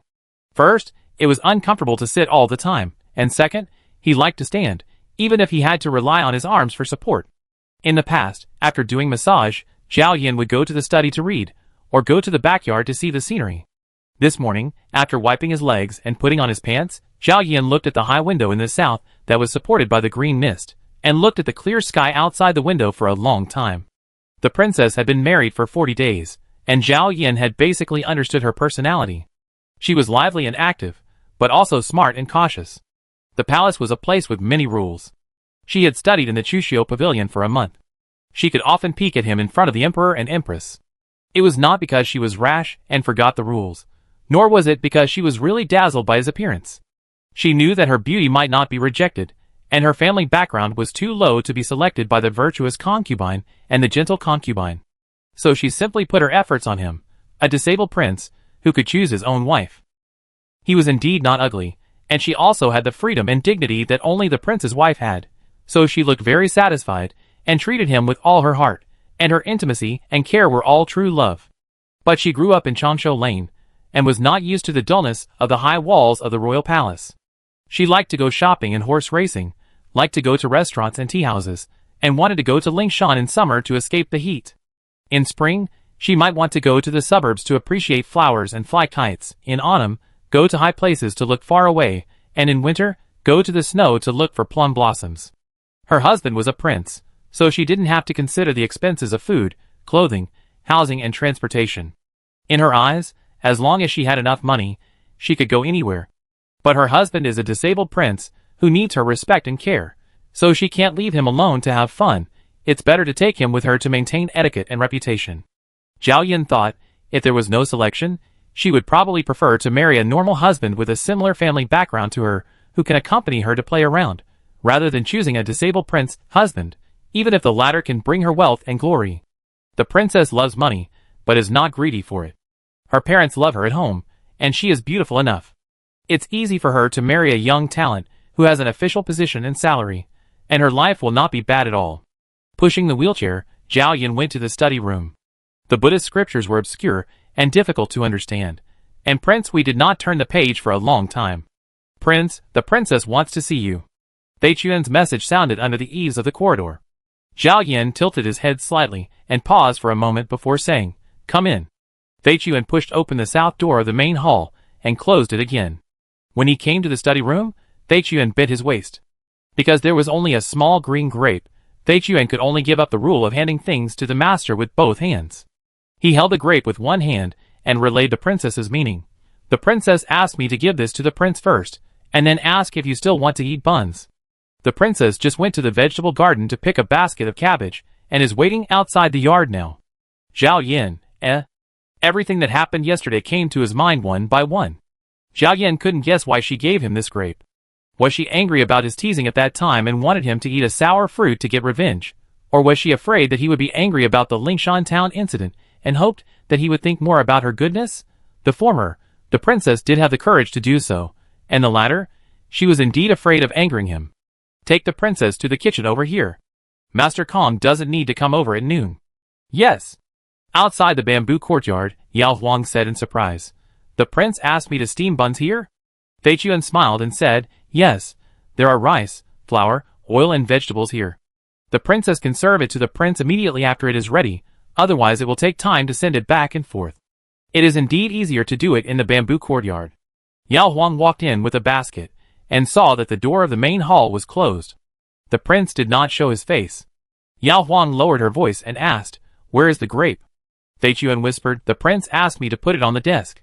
Yao Huang thought, after collecting the grapes, she would eat her buns again, so she should be relieved. The first step to steam buns is to make the dough rise. Mingnan Hall has already made it. Yao Huang asked Fei Chuan to get the dough. She first familiarized herself with the kitchen that was cleaned by Master Kong, and turned to ask Qingai, who was guarding the door, "Why is there no meat?"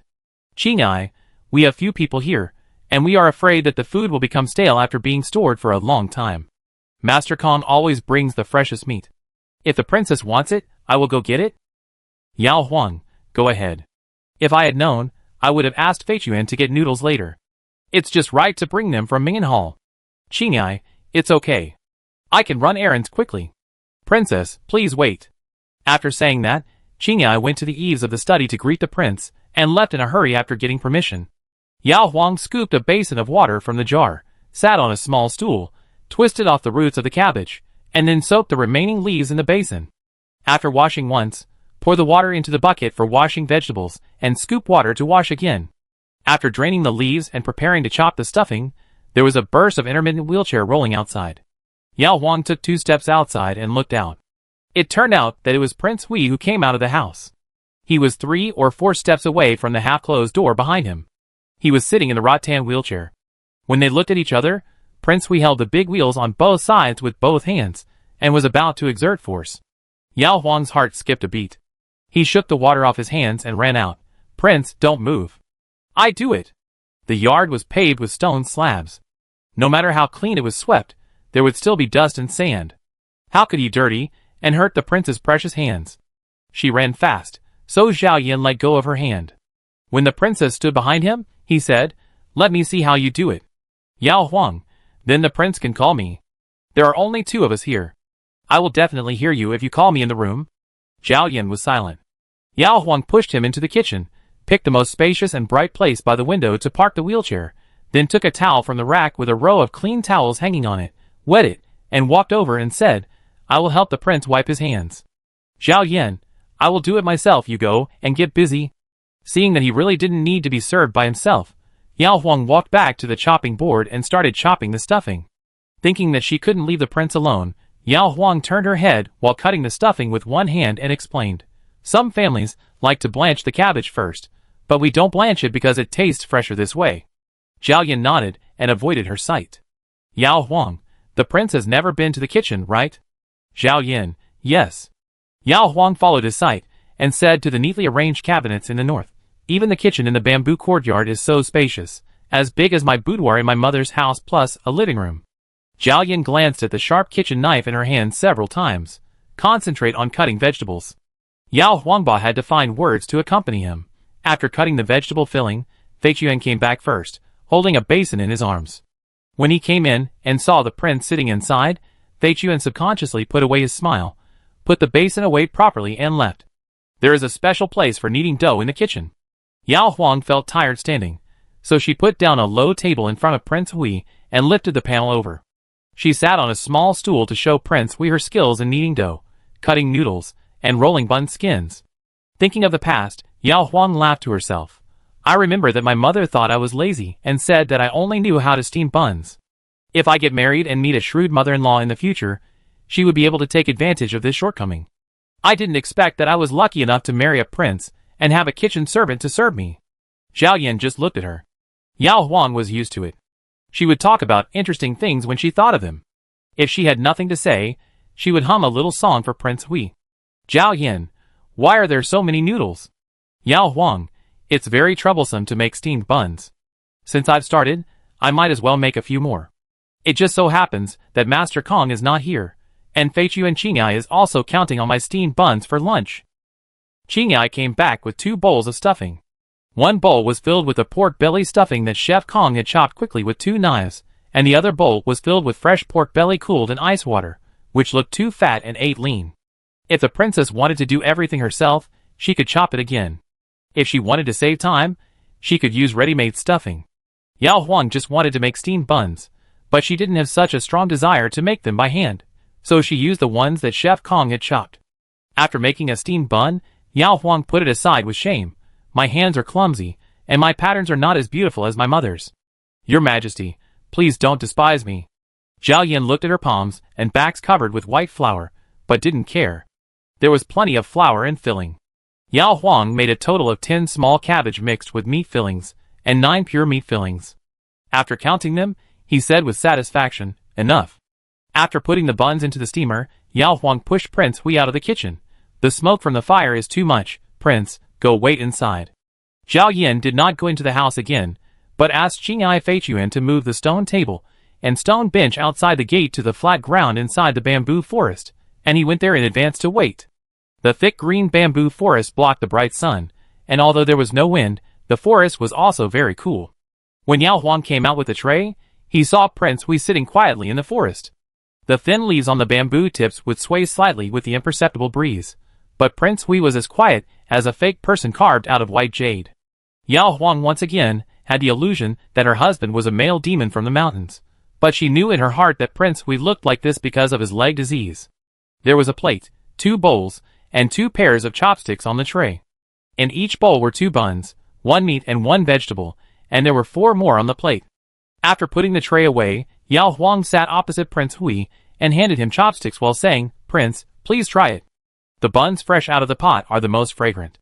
From beginning to end, she did not mention last night, as if she had never yearned to go to Lingshan town to escape the summer heat, nor had she ever been ignored by him. "Zhao Yan, you are going to Lingshan incognito, so you can't stay at the inn on the way." Yao Huang dropped the bun he had just picked up back into the bowl, and said nervously, "Why did your highness bring this up again? I've already said I really don't want to go." "Zhao Yan, I don't like staying at inns, nor do I want to stay at ordinary people's homes. I want to camp in the wild. What do you think?" Yao Huang put down his chopsticks blankly. "Your highness, are you going to accompany me to Lingshan town?" Prince Hui nodded lightly, as if this was just a very ordinary decision. Yao Huang jumped up after receiving a positive answer, staring at the prince opposite him and asked, "Are you serious? Are you not lying to me?" Zhao Yan, "Serious, but camping is not as simple as you think." Before he finished speaking, the princess opposite him suddenly ran over, stood beside the wheelchair, bent down, held his head, and kissed his left cheek, then his right cheek, each time making a clear bow sound, and finally turned his wheelchair around and sat in his arms, hugged his neck and said, "Your Highness is so good to me, he must be the best husband in the whole capital." Zhao Yin. Just to escape the summer heat, let's eat. Chapter 46. Having just decided to go to Lingshan town, how could Yao Huang calm down and just eat? Sitting back on the stone bench, Yao Huang looked at the prince opposite her happily and emphasized again, "To me, the prince is not only the best husband in the capital, but also the best husband in the world." Although she came up with this idea entirely for the prince's sake, the prince didn't know about it, and Yao Huang didn't dare to let him know, fearing that the prince would be too resistant and would never go, and Yao Huang didn't want the prince to think that she was treating him as a patient who needed treatment. The royal doctors had declared that the leg disease of Prince Hui was incurable. His legs were like two small holes, missing from a beautiful jade. Taking medicine was useless, and not taking medicine did not hurt or itch, and would not affect his other life. In this case, the disability of Prince Hui's legs could no longer be called a disease. Prince Hui was not sick, and Yao Huang did not want to cure his legs. She just wanted to take him outside to see, let him gradually get used to it, and let his vitality that sank with his legs float up little by little. Then, a disabled prince, who was unwilling to leave even the bamboo courtyard, suddenly changed his mind, and wanted to go to Lingshan, more than 160 miles away, to escape the summer heat. It must be because his newly married princess wanted to go there, so Prince Hui would rather overcome the inconveniences of his own travel and endure the shabby and simple life in a remote town, in order to make his princess happy. The more Yao Huang thought about it, the warmer his heart became. When a person tries his best to think about another person, he is most afraid that his kindness will be wasted. King Hui treated her like this. On the way back and forth, and when he arrived at Lingshan town, Yao Huang must be more thoughtful and meticulous when taking care of the prince. The princess's dark and bright eyes kept looking at him, sincere and frank, as if she wanted to tell him with such enthusiasm that her praise was sincere and not flattering. Zhao Yin believed it. At least at this moment she thought so. He gave her what she wanted. The princess was so happy that she would definitely think he was a good husband. In order to divert the princess' attention, Zhao Yin said, "I will arrange the carriages, tents, and house selection, but since you are traveling incognito and staying here permanently, you have to make up an identity that the people in the town can trust. In addition, who should you bring with you? Have you thought about it?" Yao Huang's eyes really changed. "If I said I had thought about it, the prince would be angry that what I said to you last night was all lies." Zhao Yin looked at the bun she made in the bowl. "I don't get angry that easily. Since you have decided to go, you can just tell the truth." "Yao Huang, did I really say that?" Zhao Yin picked up the bun and took a bite slowly, with the attitude of a princess who likes to talk but doesn't want to talk. Yao Huang watched him raise the bun and put it down, thinking that the prince is the prince, and he can eat a bun with elegance that ordinary people don't have. Just like the wild men in the storybooks always say a lot of vulgar words when hugging women, but Prince Hui is silent and just works hard.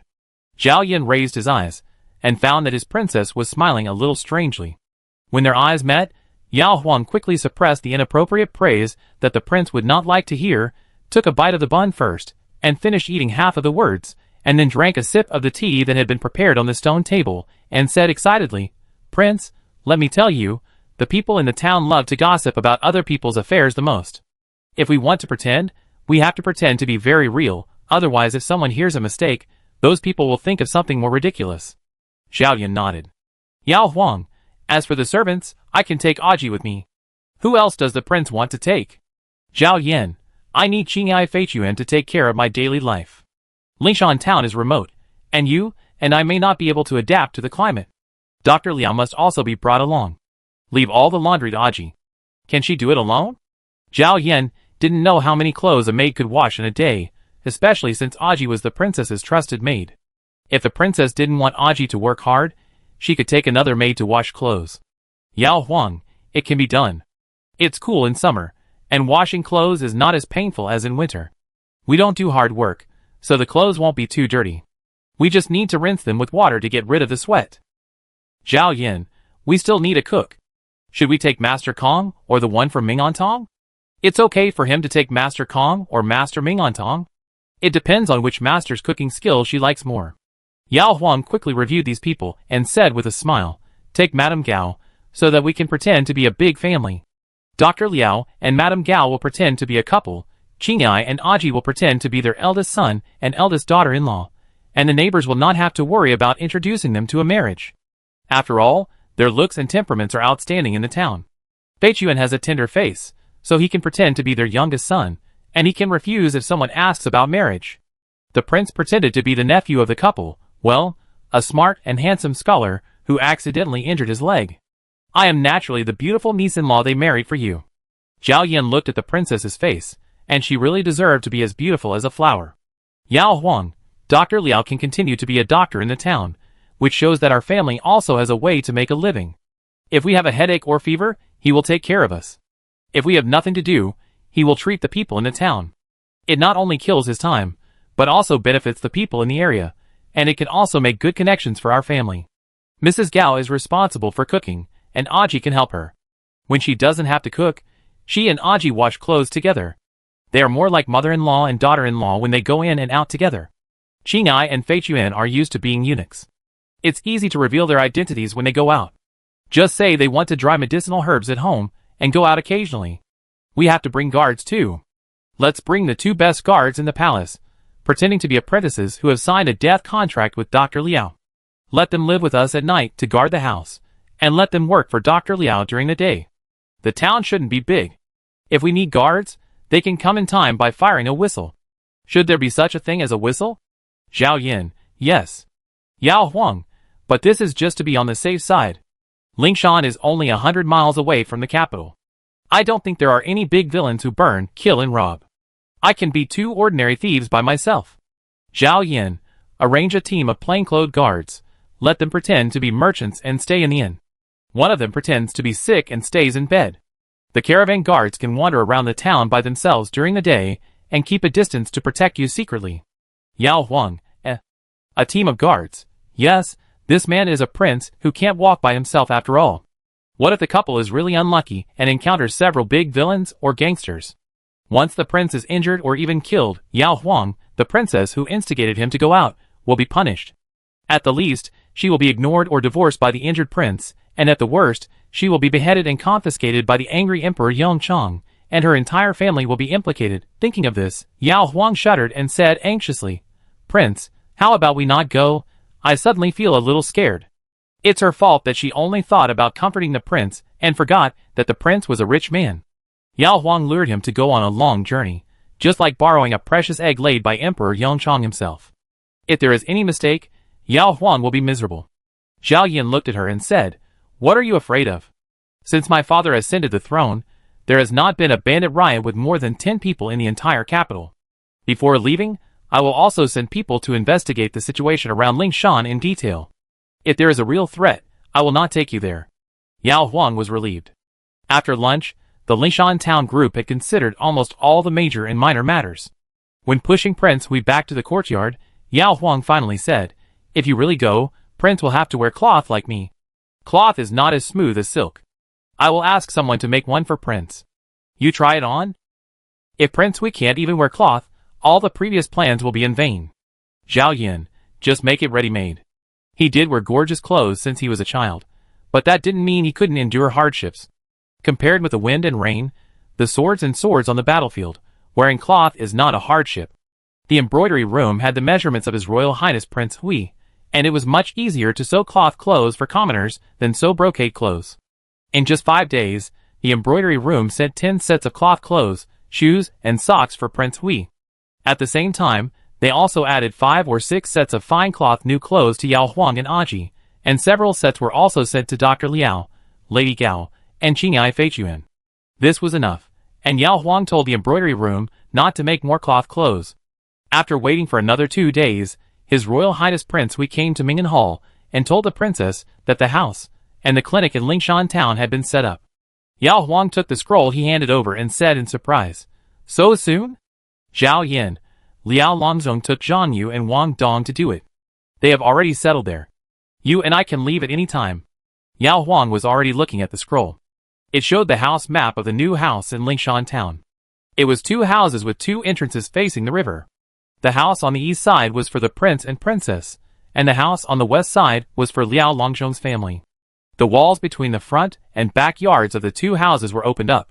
Although he would only live there for about 2 months, Yao Huang still had a kind of love and expectation for this house. Sitting next to Prince Hui, Yao Huang pointed to the east yard and said, "On the surface, we have 3 couples. Why don't we let Chinai and Aji live in the front yard, and the prince and I live in the back yard, so that the west yard will be more spacious?" "Zhao Yin, there are enough rooms, they can't squeeze in. The east courtyard is the same as Ming'an Hall. I live in the front yard, and you live in the back yard." Yao Huang didn't understand. "We are pretending to be commoners. Why do we have to live separately? My father and mother have always lived together." Prince Hui said indifferently, "I like quiet." "Yao Huang, I don't have to pester the prince to talk every night." Zhao Yan didn't respond. Yao Huang didn't continue to insist. It was good enough that the prince was willing to go to Lingshan town. What's the big deal about living in a courtyard by himself? After food, clothing, housing and transportation were arranged, Yao Huang reminded Prince Hui, "We are going on a long journey. I have already informed my family that the prince will take me to Beiyuan Villa to escape the summer heat. The prince should also tell the emperor. Otherwise, if the emperor and the queen want to see us one day, the eunuch will come to tell us that we are not here, and the 2 elders will be anxious." Prince Hui, "Yes." The next day, after the morning court, Emperor Yongchang received a long-awaited memorial from his second son. The memorials of the princes are divided into 2 categories. One category can be submitted to the Secretariat for review and sorting as normal memorials, and then submitted to the emperor. The other category can be submitted directly to the emperor. The latter is usually royal family affairs or important secret memorials. This letter from His Royal Highness Prince Hui was directly handed over to Eunuch Wang to report to Emperor Yongchang. Emperor Yongchang excitedly opened the letter and saw that it said, "Your Majesty, it is very hot in summer. I am trapped in a wheelchair and feel irritable. So I took the princess out to escape the heat. I left Beijing this morning and will return before the Mid-Autumn Festival. My servants, guards and doctors are all ready. I hope your Majesty will take care of yourself and don't worry." Emperor Yongchang was stunned. His second son went out to escape the heat.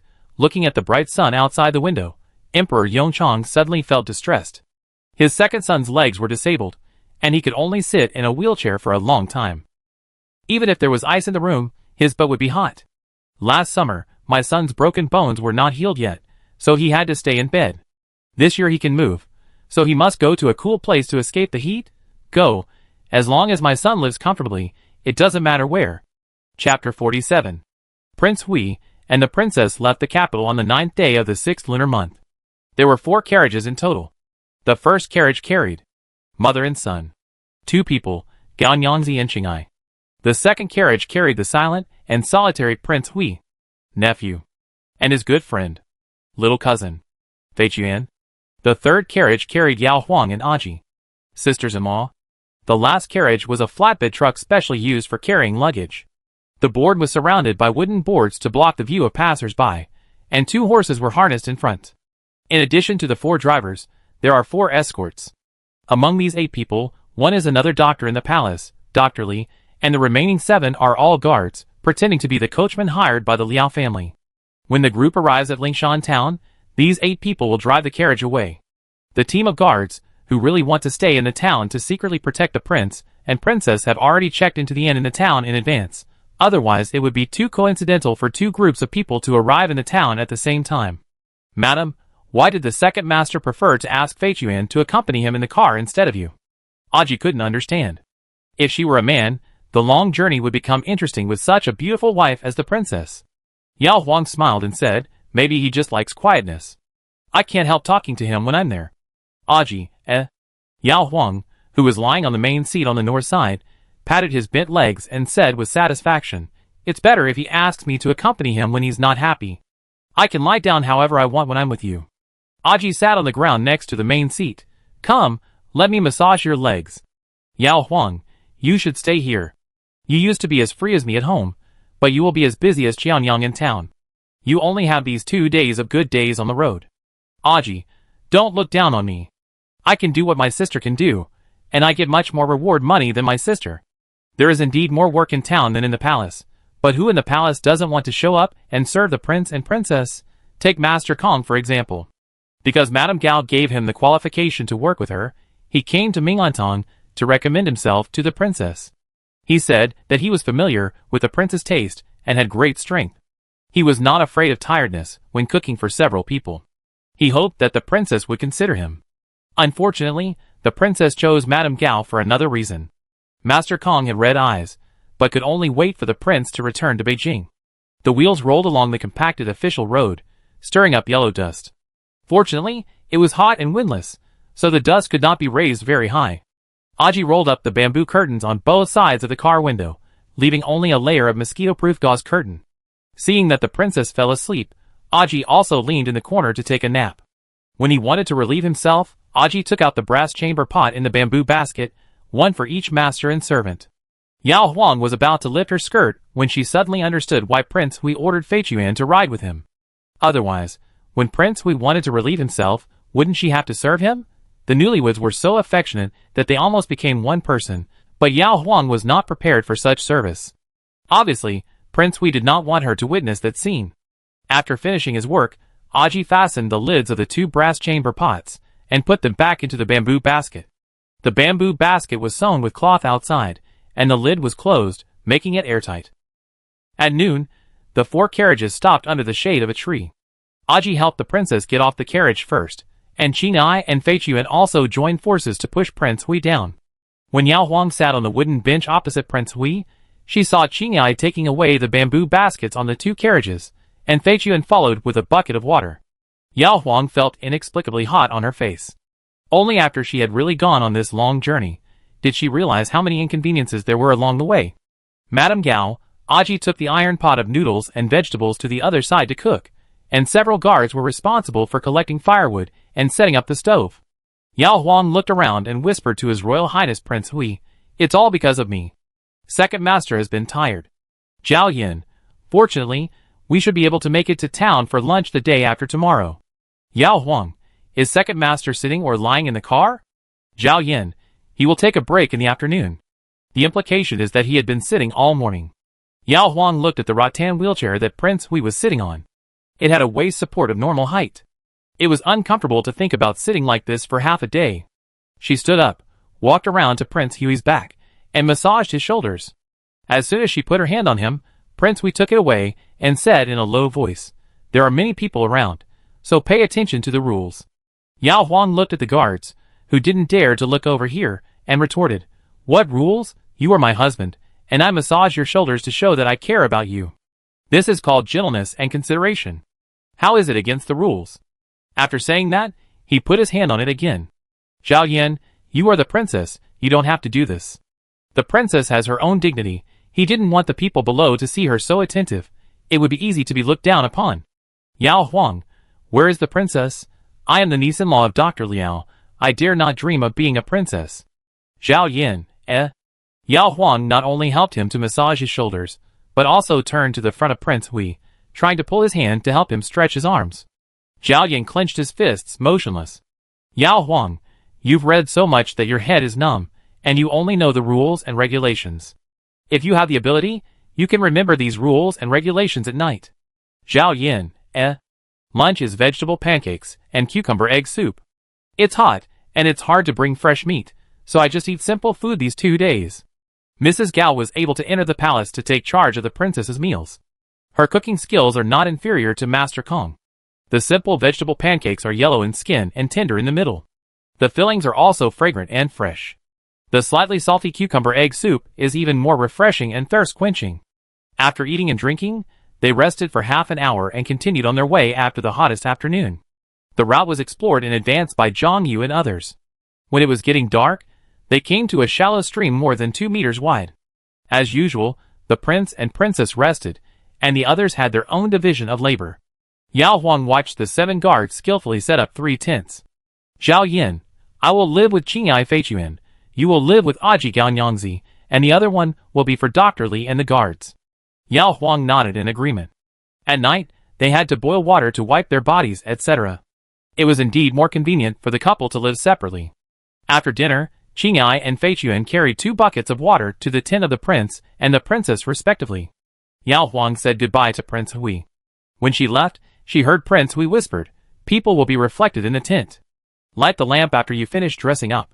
Yao Huang, washing her hair and drying her body in the dark. Thinking of Prince Hui's many rules, Yao Huang did not go out again. She went to the inner tent and listened to Gao Nyangzi and Aji to get ready together. The guard's tent was far away, but Prince Hui's tent next to it was close enough. However, no matter how Yao Huang held her breath and concentrated, she could not hear any movement from Prince Hui, only the footsteps of Qingai and Fei Chuan coming in and out. After washing, Aji slipped in. It was just agreed that Aji would sleep with the princess tonight. After a day of bumping in the carriage, the master and servant had backaches. After lying down, they didn't chat anymore and fell asleep soon. On the 10th day, they were still on the road. Yao Huang deliberately reduced the number of times he drank water, and didn't eat much for 3 meals a day. Although there were people to serve him, it was better to do as little as possible. In the evening, they still camped by the water. The closer they were to Lingshan, the fewer people there were around. The wide river in front of them meandered between 2 continuous low hills, and there was no end in sight. A round red sun hung low in the sky, sinking inch by inch, and the afterglow illuminated the long river into a floating ribbon of glory. This was a gorgeous view that Yao Huang had never seen in her more than 10 years of wandering around the capital and the suburbs. She pushed Prince Hui's wheelchair and walked westward against the river, facing the setting sun. The flat beach next to the river was full of pebbles. The side of the river beach close to the hill was slightly higher, and the pebbles were replaced by land covered with weeds. The weeds were only as high as Yao Huang's ankles, and it was easy for the wheels of the rattan chair to crush a fairly flat road. Yao Huang looked down and teased, "Second master's face has been reddened." Zhao Yin raised his eyes, and the princess's face was also red. Yao Huang didn't walk too far. She stopped at a place, and sat on a big rock beside her. She looked at the prince and the sunset, and smiled. "Although it is inconvenient and hard to travel, the scene I saw tonight makes me feel that this trip is worth it." Zhao Yin looked at the river in the distance. He had been to the battlefield twice, and had seen more spectacular and vast scenery on the way. However, the sunset tonight is indeed worth seeing. He heard the princess sigh, and Zhao Yin tilted his head, looked at her and asked, "Why are you sighing?" Yao Huang pointed at the river in front of him. "There is also a small river near my grandmother's town. Whenever we stayed there in the summer, my brother and cousins would go to the river to bathe and dive. In fact, I also want to go, but there are no girls who bathe in the water. Even standing on the shore and watching will be laughed at by those people." Zhao Yin. "It's not possible here either." Yao Huang glanced at him resentfully. "I knew you would say that, so I sighed. The water has been exposed to the sun for a day. Now the water temperature is just right for bathing." Zhao Yin looked to the side. If it was just the two of them, he wouldn't mind letting his princess fulfill her wish, but with so many guards following them, even if he could order them to stay in the tent and not go out, this order would make them wonder if the prince and princess were going to do something. "Go back," Zhao Yin said. "Yao Huang, why are you in such a hurry? I want to stay with you for a while. These 2 days, except for eating, I can't even see you in the car." "Zhao Yin, we don't see each other every day in the palace." "Yao Huang, that's different. In the palace, I know that the prince has no worries about food and clothing. He can read books whenever he wants. When he is tired, he can rely on a comfortable wheelchair and lie on a spacious bed. Now on the road, the carriage seat is narrow, and the new wheelchair is not comfortable to lean on. When I think that it is because of me that the prince has suffered this in vain, I feel uncomfortable all over." Zhao Yin. "We will arrive tomorrow." "Yao Huang, tomorrow is tomorrow. Now I just want you to stay with me for a while." Facing the passionate and persistent eyes of the princess, Prince Hui chose to remain silent again. After a good night's sleep accompanied by the sound of running water, Yao Huang woke up again, and thought that she would be in Lingshan town at noon, where she could eat meat and take a bath in the bathtub. Yao Huang felt refreshed. After a simple breakfast, Yao Huang was about to walk to her carriage when Fei Chuan suddenly ran over and said with a smile, "Madam, the second master invites you to ride with me." Yao Huang, Fei Chuan was the eunuch beside His Royal Highness Hui Wang. He had practiced observing words and expressions for more than 10 years. He immediately saw what the princess was worried about, and said with his head down, "Madam, don't worry. The second master said that he asked me to go back to exchange with you in an hour." Yao Huang was relieved immediately. She and the prince could hold it in for an hour. Chapter 48. Stepping on a stool, Yao Huang got on Prince Hui's carriage. The carriages that the group rode in were all new ones bought by the chief steward Guishu. They were the same style as ordinary people's carriages, with a main seat on the north, and 2 side seats on the left and right. There was some space left near the door of the side seats to store sundries. If they squeezed together, 6 or 7 adults could sit. If there were fewer people, the The side seats could be used to store bedding, boxes, and other luggage. When Yao Huang got on the carriage, he subconsciously looked at the bamboo basket outside, but both sides were empty, probably because Fei Chuan had temporarily put them somewhere else. Prince Hui, wearing a gray and white fine summer shirt, sat upright in the middle of the main seat. The empty wheelchair was placed on his left, taking up a large space, making the carriage seem even more crowded. Yao Huang had to sit on the right side to talk with the prince, so he could only sit. I think Fei Chuan also sat here before. The main seat and the right side were covered with a cushion, and the left side was placed with a long mahogany box, which contained tea, fruit and other food, which could be taken at any time. The bamboo curtain was half rolled up, revealing only half of the gauze curtain, but the carriage was not stuffy. Instead, there was a faint bamboo and wood fragrance, making people feel as if they were in the bamboo forest of the prince's mansion. Yao Huang sniffed and asked curiously, "Second master, where does this fragrance come from?" "Zhao Yan, scented sachet." Yao Huang then discovered that he had a moon-white scented sachet hanging around his waist, made of fine cloth, with a few simple bamboos embroidered on it. Yao Huang moved closer, picked up the scented sachet, and handed it to his nose to smell it, and it was indeed this smell. Looking at Prince Hui, who was handsome enough not to be an ordinary person even in ordinary cloth clothes, Yao Huang muttered, "Ordinary men in small towns don't wear scented sachets. Only the romantic young men from wealthy families would use such elegant things to attract the attention of young girls in the streets. Zhao Yan, I just need it on the way. Yao Huang, we will be entering the town at noon. You should take it off early, otherwise you will forget it when you get off the car and be seen by the neighbors. We have just moved, and the neighbors will definitely come out to watch the fun." Zhao Yan was about to take off the sachet. Yao Huang took the initiative to help, and after taking it off, he tied it around his waist and said with a smile, "The women in the town also love beauty, and young girls and wives like to wear this." "Zhao Yan, didn't the embroidery room prepare these for you?" Yao Huang, "Yes, I thought they were all for fumigating mosquitoes, so I asked Aji to put them away and hang them up before going to bed at night." Zhao Yan glanced at the scent bag on the princess and didn't ask any more questions. The car body swayed slightly, with the footsteps of the horse. Yao Huang looked at the Buddhist scriptures that Prince Hui had placed aside and asked, "Are you tired of reading?" Zhao Yan agreed. Yao Huang understood that the prince's eyes were tired, and the narrow main seat could not accommodate his broad shoulders. He was uncomfortable sitting or lying down, so he asked her to come over to help pass the time. "Then I sing a song for you?" Yao Huang asked with a smile. Zhao Yan, "No, just massage my shoulders." Yao Huang suddenly realized, rolled up her sleeves, stood up, and went to serve His Royal Highness Prince Hui. Behind Prince Hui was the carriage board, so she couldn't turn around. If she pinched him face to face, Prince Hui's face would be facing her collar, which would be too embarrassing. There was a wheelchair blocking the way on the left, so she could only kneel sideways on the main seat on the right side of the prince, but how could you pinch only one shoulder? Zhao Yan saw her embarrassment and said, "Forget it, you read the scriptures for me." Yao Huang didn't want to read the scriptures where she knew every word, but it was confusing, and sometimes even hard to break the sentences. Suddenly, Yao Huang had an idea, and smiled at Prince Hui while bending over. "How about you bear with it for a bit, you sit on the ground, and I sit behind you. This way I can exert more force when pinching." Zhao Yan looked down at his feet. Yao Huang immediately spread the cushion on her side over.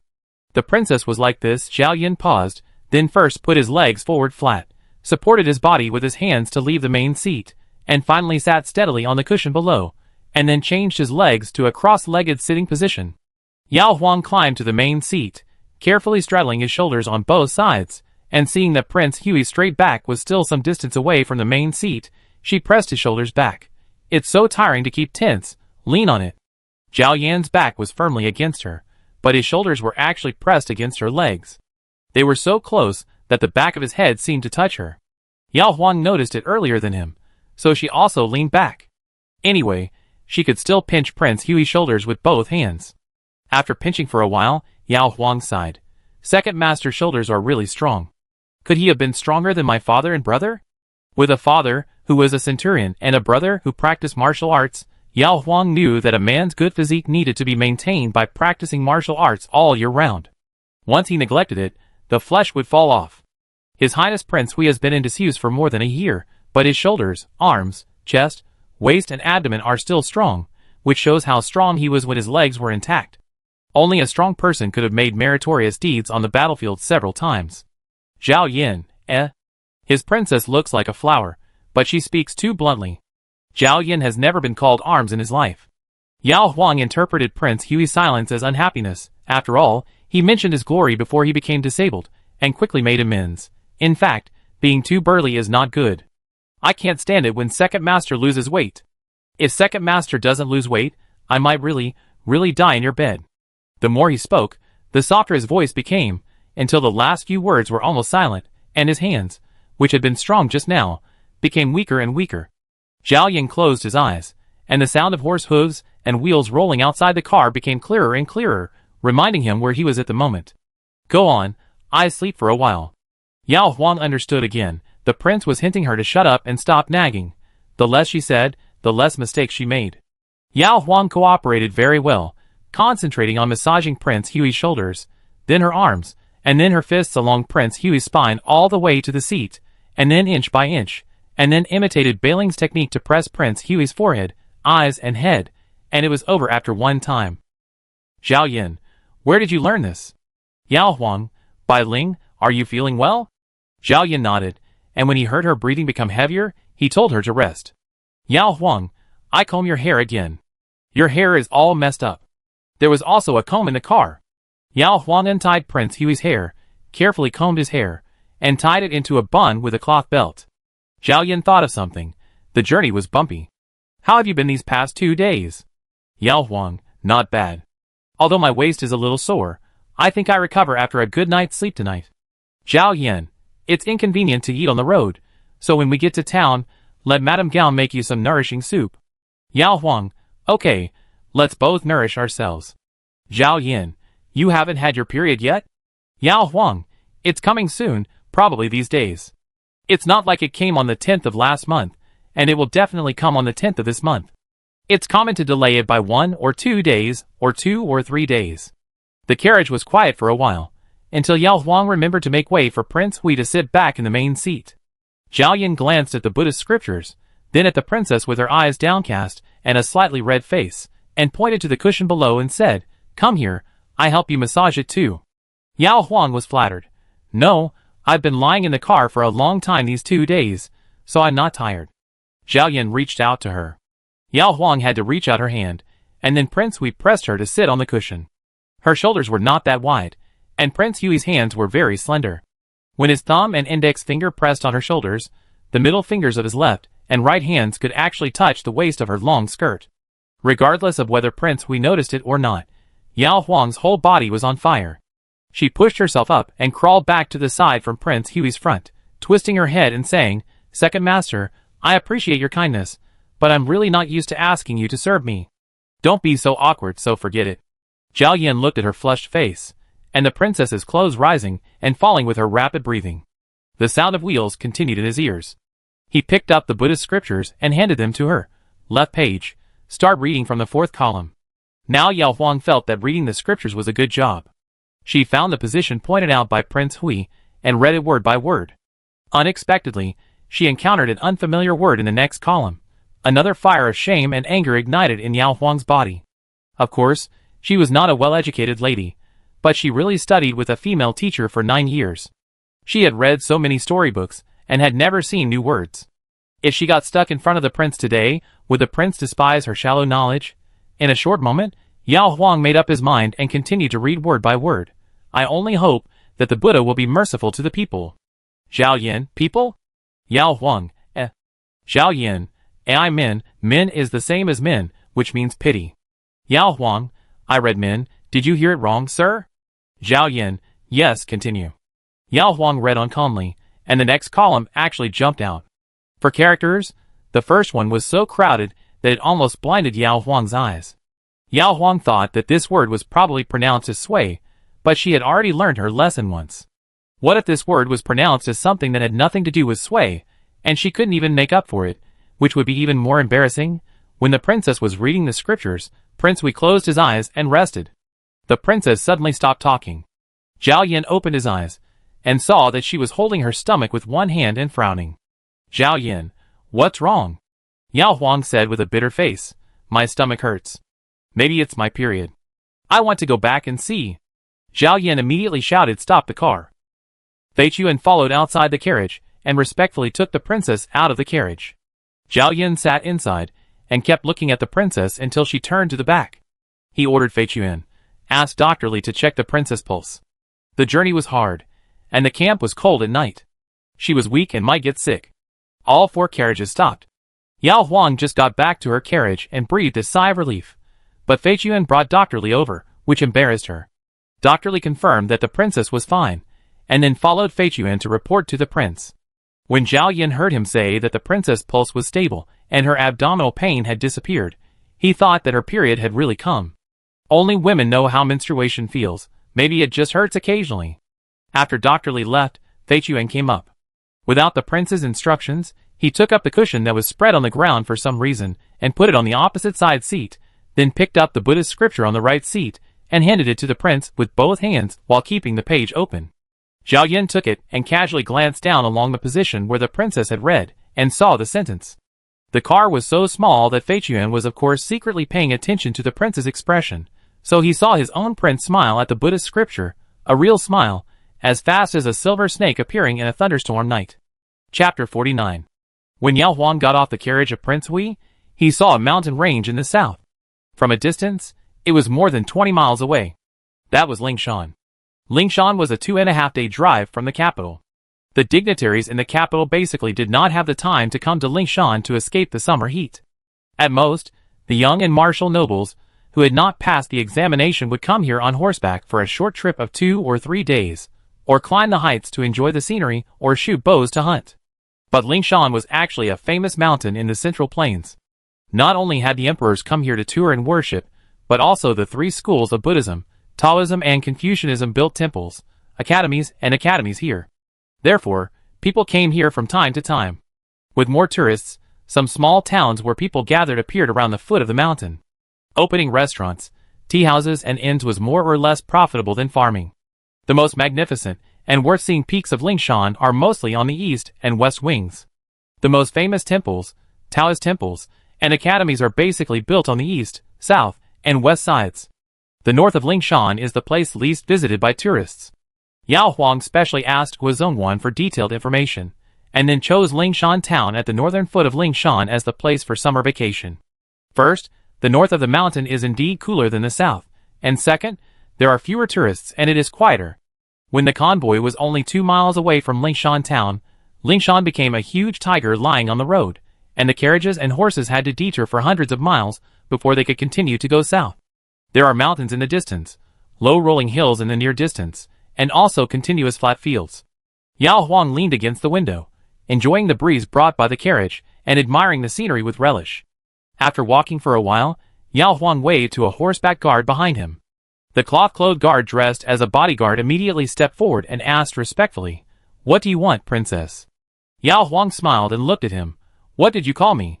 The guard Mai Huang's face suddenly blushed. "Subordinate, no, I made a mistake. Please forgive me, madam." "Yao Huang, we are about to enter the town. Go and tell everyone to remember their identities. If anyone shouts the wrong name or pretends to be different, I will deduct their reward." Guard, "Yes, madam." Yao Huang, "By the way, ask Qinai and Fei Chuan to come see me." The guard took the order and rode to the front. Fei Chuan, who was serving the prince in the second carriage, came first, followed the carriage, and tilted his neck to smile at the princess in the window. "You called me?" Yao Huang asked him with a smile. "What did you call me?" Fei Chuan, "Second sister Wang?" Yao Huang, "Who calls sister-in-law with a surname? Besides, my surname is not Wang." Fei Chuan's forehead was sweating. "Please forgive me. Don't worry, I will never call you wrong when there are outsiders. Forget it now. How dare I pretend to be the brother of the prince?" Yao Huang, "Okay, this is what you said. If you and Qingai dare to call me wrong later, I will ask the second master to replace you." Fei Chuan nodded repeatedly, and after a while, "Big cousin." Qingai came and made similar requests and promises. Aji teased Qingai, "When I get off the car later, remember to come and help me." Qingai felt overwhelmed and begged the princess for the last time, "Can you let Aji pretend to be our sister?" Yao Huang, "Our family is poor in the county, but rich in this small town. You have a handsome appearance, and are the eldest son of Dr. Liao. If Aji doesn't marry you, you can just wait for the matchmaker to introduce more girls to you." Qingai, Who can he blame? He can only blame himself for looking old. If he had a young face like Fei Chuan, he wouldn't have to pretend to be a husband. Outside Lingshan town, the head of the family, Dr. Liao, and his apprentices, Zhang Yu and Wang Dong, had been waiting for a long time. If they were not afraid of the people's suspicion, the three of them would have gone out 10 miles to welcome them. Even so, some people who lived nearby sat at the door of their homes, fanning themselves and looking at the three of them curiously. Other people passing by would also stare at the new doctor in the town for a while, and say hello. Old Liao. In the first carriage, Gao Nyangzi poked her head out of the window with a smile, and praised Liao Longzhong with satisfaction. I was unhappy when you said you found a small town before, but I didn't expect the scenery here is so beautiful, with beautiful mountains and clear water. Hey, where is our new house? Is it far from here? I've been sitting in the carriage for more than half a month, and I'm really tired of it. Qinghai pushed open the door and called out quietly. Dad. Liao Longzhong, who did have a son of this age at home, pretended to be as natural as Gao Nyangzi, stroking his beard and asked, How was the journey? How is your second brother's health? Qinghai looked worried, still the same, not talkative or showing up, staying in the car all day. Dr. Liao sighed, jumped on the shaft of the car, pointed to the road ahead and said, Let's go, we talk about it when we get home. The main road in and out of the town was paved with stone slabs. It rained the day before yesterday, and the road surface was washed clean. Yao Huang looked out through the gap in the curtain and saw the people craning their necks to look at the caravan. Some of them already knew Dr. Liao and asked if his family was coming. Dr. Liao said yes, and then introduced his cheerful wife and steady eldest son to them. Aji huddled up beside the princess and guessed, these people must have asked Dr. Liao about our family's situation. Yao Huang, yes, Dr. Liao bought 2 mansions in the most expensive area in town. It's not uncommon in small places. A 2-story house is a mansion that only rich people can afford in town. When Dr. Liao came, a family was selling their property because they lacked money for life-saving medicine. Dr. Liao bought the house of this family, and then spent a high price to persuade the family next door to sell their house, and sold the old furniture to others at a low price, and then wrote a letter to ask home. The good wood parts of the old house were delivered in advance, and the repairs and replacements were done inside and outside, so that the prince and princess, who were incognito, could live comfortably. Walk along the north-south main street to the second alley entrance, and there is a small river running east-west in front of you. After crossing the bridge, walk 2 more houses east along the south bank, and you will arrive. For carriages stopped one after another. Qinghai was forced to help his wife. Aji, Zhang Yu and Fei Chuan pushed Prince Hui out of the car. At this time, Yao Huang had already got off, and saw a row of neighbors standing on the south bank, looking towards this side, and many families on the north bank also walked out, including men, women, old and young. Yao Huang allowed them to watch openly, then walked behind his second master and pushed his wheelchair into the east courtyard belonging to the couple. Dr. Liao, Madame Gao, Qinghai, Fei Chuan, Aji and others directed Zhang Yu, Wang Dong and the escorts, who helped move the luggage and the boxes to the 2 houses one by one. Some enthusiastic neighbors wanted to come to help, but were rudely driven away by the escorts. We have received their wages, and have been on guard all the way. What if something is lost at this time, and they ask us to accuse us of wrongdoing, and ask us to pay for it? Neighbors. The boxes and crates were carried into the yard, and the escorts and 4 carriages withdrew. Madame Gao stood at the door, and waved to the people on both sides. We just moved here. Let's clean up first, and say hello to the neighbors when we are free. After that, she and Aji closed the gates of each courtyard, blocking everyone's sight. After that, except for the prince and the princess, Madame Gao boiled water and prepared lunch in the kitchen of the west courtyard, and the rest came to the east courtyard to help. Zhang Yu and Wang Dong were responsible for moving the prince's bags and crates to the front yard. Qinghai made the bed, hung curtains, sorted the wardrobe, and placed porcelain and tea sets, etc. Liao Longzhong and Fei Chuan were responsible for moving the princess's bags and crates to the backyard, and Aji did the same work inside. The east wing of the front yard was used as a hall for receiving guests, and Yao Huang and Prince Hui were waiting here. Yao Huang had been riding in a carriage all the way, and now he wanted to stand up, so he pushed Prince Hui around the hall first, touched the spotless mahogany table, looked at the floor under his feet, which had obviously been replaced with several new stone bricks, and finally said to the threshold that had been removed and repaired, Second Master has many talented people around him, and a doctor and 2 guards can handle the matter of buying a house so well. Zhao Yan did not comment. After looking at the hall, Yao Huang pushed him to the west wing opposite, which was used as a study. This time, Prince Hui brought 2 boxes of books and 1 box of 4 treasures of the study, and he really looked like a scholar. The main room was in a mess, and Yao Huang pushed Prince Hui to turn into the side corridor leading to the backyard. After passing through the open wooden door, Yao Huang suddenly felt his eyes brighten. There was a magnolia tree as thick as an adult's waist planted in the east of the backyard courtyard. The magnolia had long passed its flowering season, but its branches and leaves were lush and green, and there was a rattan chair and a round stone table in the shade of the tree, which was just right for cooling off. The east wing of the backyard was used as a kitchen and warehouse, and the west wing was used as a study and warm room, and there was no threshold either. Yao Huang called Dr. Liao, who had just moved a box. I see that this house doesn't seem to have been changed much. Dr. Liao. Yes, the previous owner and his wife were elegant and not local people.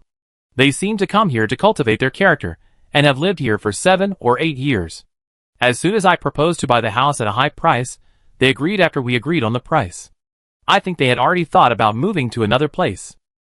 Yao Huang thought that bringing Prince Hui here was also a way to cultivate her character, which shows that there are many people in this world who are stuck in the same place and can't untie their knots.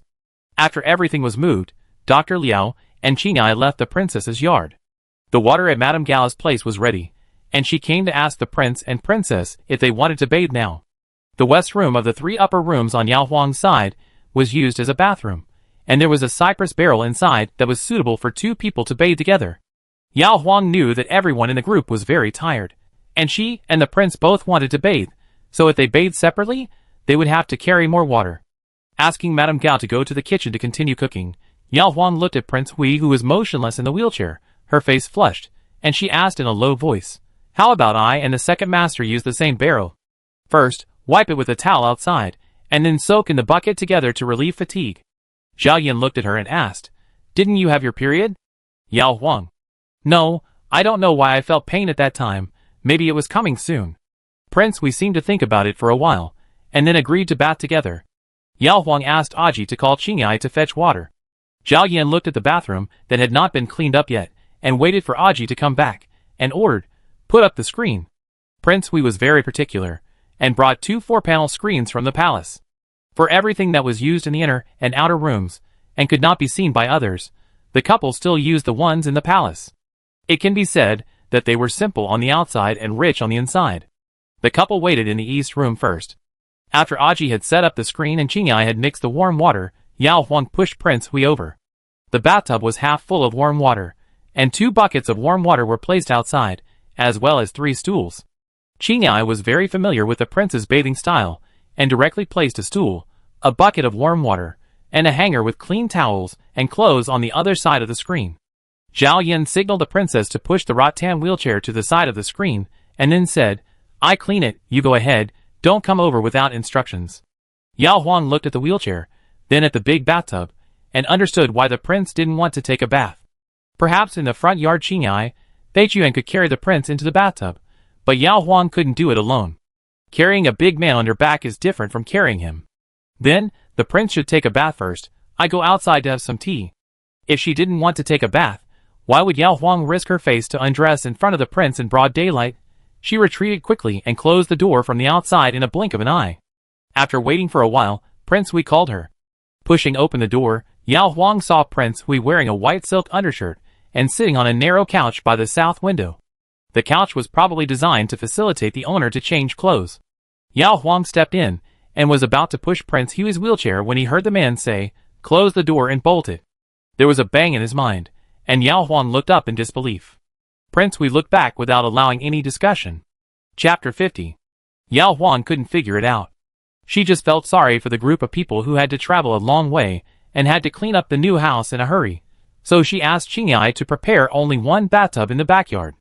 How could it arouse the evil fire of Prince Hui in broad daylight? He had already washed and sat on the couch cleanly. Did he want her to wash herself under his gaze? Yao Huang couldn't do it. She leaned against the door and lowered her head to reason. Second Master attaches great importance to rules and etiquette. Why do you tease me like this? Although I usually act a little recklessly, I am still a girl who knows shame and integrity. Even if you are a prince, I don't want to listen to you on this matter. Zhao Yan looked at the princess, who looked and sounded aggrieved, and asked, "If you are shy, why did you propose to bathe together?" If she hadn't said that, Zhao Yan would never stay in the backyard. Yao Huang's face quickly turned red. Bathing together is to say Qing'ai face you in some trouble. I have thought about it. When we really start to bathe, I will cover your eyes. Rubbing and washing are so indecent movements. She doesn't want to see the prince rubbing, nor does she want the prince to see her rubbing. Zhao Yan, come here. Yao Huang glanced at him, and walked slowly to the edge of the couch. Zhao Yan held her wrist. Come up. Yao Huang was puzzled. What? Prince, we just increased the strength of holding her wrist. The prestige of the prince was shrouded in such silence and persistence. Yao Huang did not dare to disobey or ask again. She kicked off her 2 embroidered shoes, and knelt beside him with her wrist held by him. Before she sat firmly, Prince Hui suddenly pressed her shoulders and fell on the couch, forcing her to face the direction of the bathtub. Yao Huang was terrified. Why was he so anxious? Yesterday, on the 10th day of the lunar month, I was unable to accompany you when we camped. Just now, you said we would bathe together, and I thought you wanted to make up for it. Yao Huang felt very wronged. I really didn't think of that. Zhao Yan, it's too late.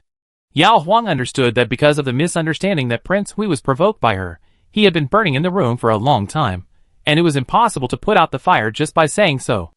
Then wait a minute, I go behind the screen and wipe it first. No need. Yao Huang bit her lip, thinking that she had bathed in the tent last night, and she had been sitting in the car all morning, so she really didn't sweat much. Hurry up this time, so as not to arouse suspicion from the servants. Looking at the princess's nervous appearance with her eyes closed and her face red as she prepared, Zhao Yan whispered. Yao Huang buried her face even deeper into his left arm, which he stretched out to her as a pillow, and hummed inaudibly. Zhao Yan gathered her bra into a ball with one hand and asked her to bite it. Aji was still tidying up in the east room. The bed had been made, but the princess had brought too many clothes and dresses, so she had to hang them one by one in the closet. Stacking them in boxes and cages would easily cause creases. I forgot the time when I was busy. I vaguely felt that the princess had just entered for a short time. About a quarter of an hour later, there was a little movement from the west room. Now she was the only maid serving in the backyard. Aji quickly put the long skirt she had just unfolded back into the box and hurried out. After lifting the curtain of the east room and stepping out, Aji was stunned and stared blankly at the prince, who was pushing the wheelchair out of the west room. Zhao Yan's eyes only swept over her skirt and ordered expressionlessly, "Call Qing'ai over." Aji came to his senses and hurried to the front yard to pass on the message. When Aji came back with Qing'ai, Prince Hui had already pushed himself out of the main hall door and was basking in the sun. Qing'ai hurriedly pushed the prince to the front yard. The wheelchair disappeared in front of the corridor, and the backyard returned to silence.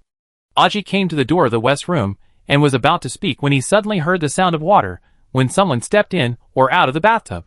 Aji tried to call out, "Madam, do you want me to come in and help you?" Yao Huang, who had just sat in the bathtub, looked at the door and said in a hoarse voice, "No, go and do your thing."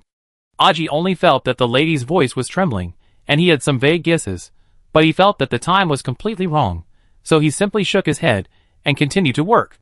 When Aji finally packed up the closet, the princess also came out of the west room, changed into a set of fine cloth skirt, with half-wet long hair, and her jade-white cheeks with a unique flush after each bath, like a peony that has just bloomed after drinking enough rainwater, and each petal is so tender that it is about to drip with flower dew.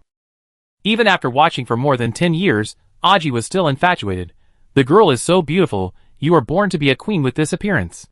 The concubines in the palace are called empresses, and the princesses in the palace are also empresses. Yao Huang looked at her own Aji with the eyes of a silly girl.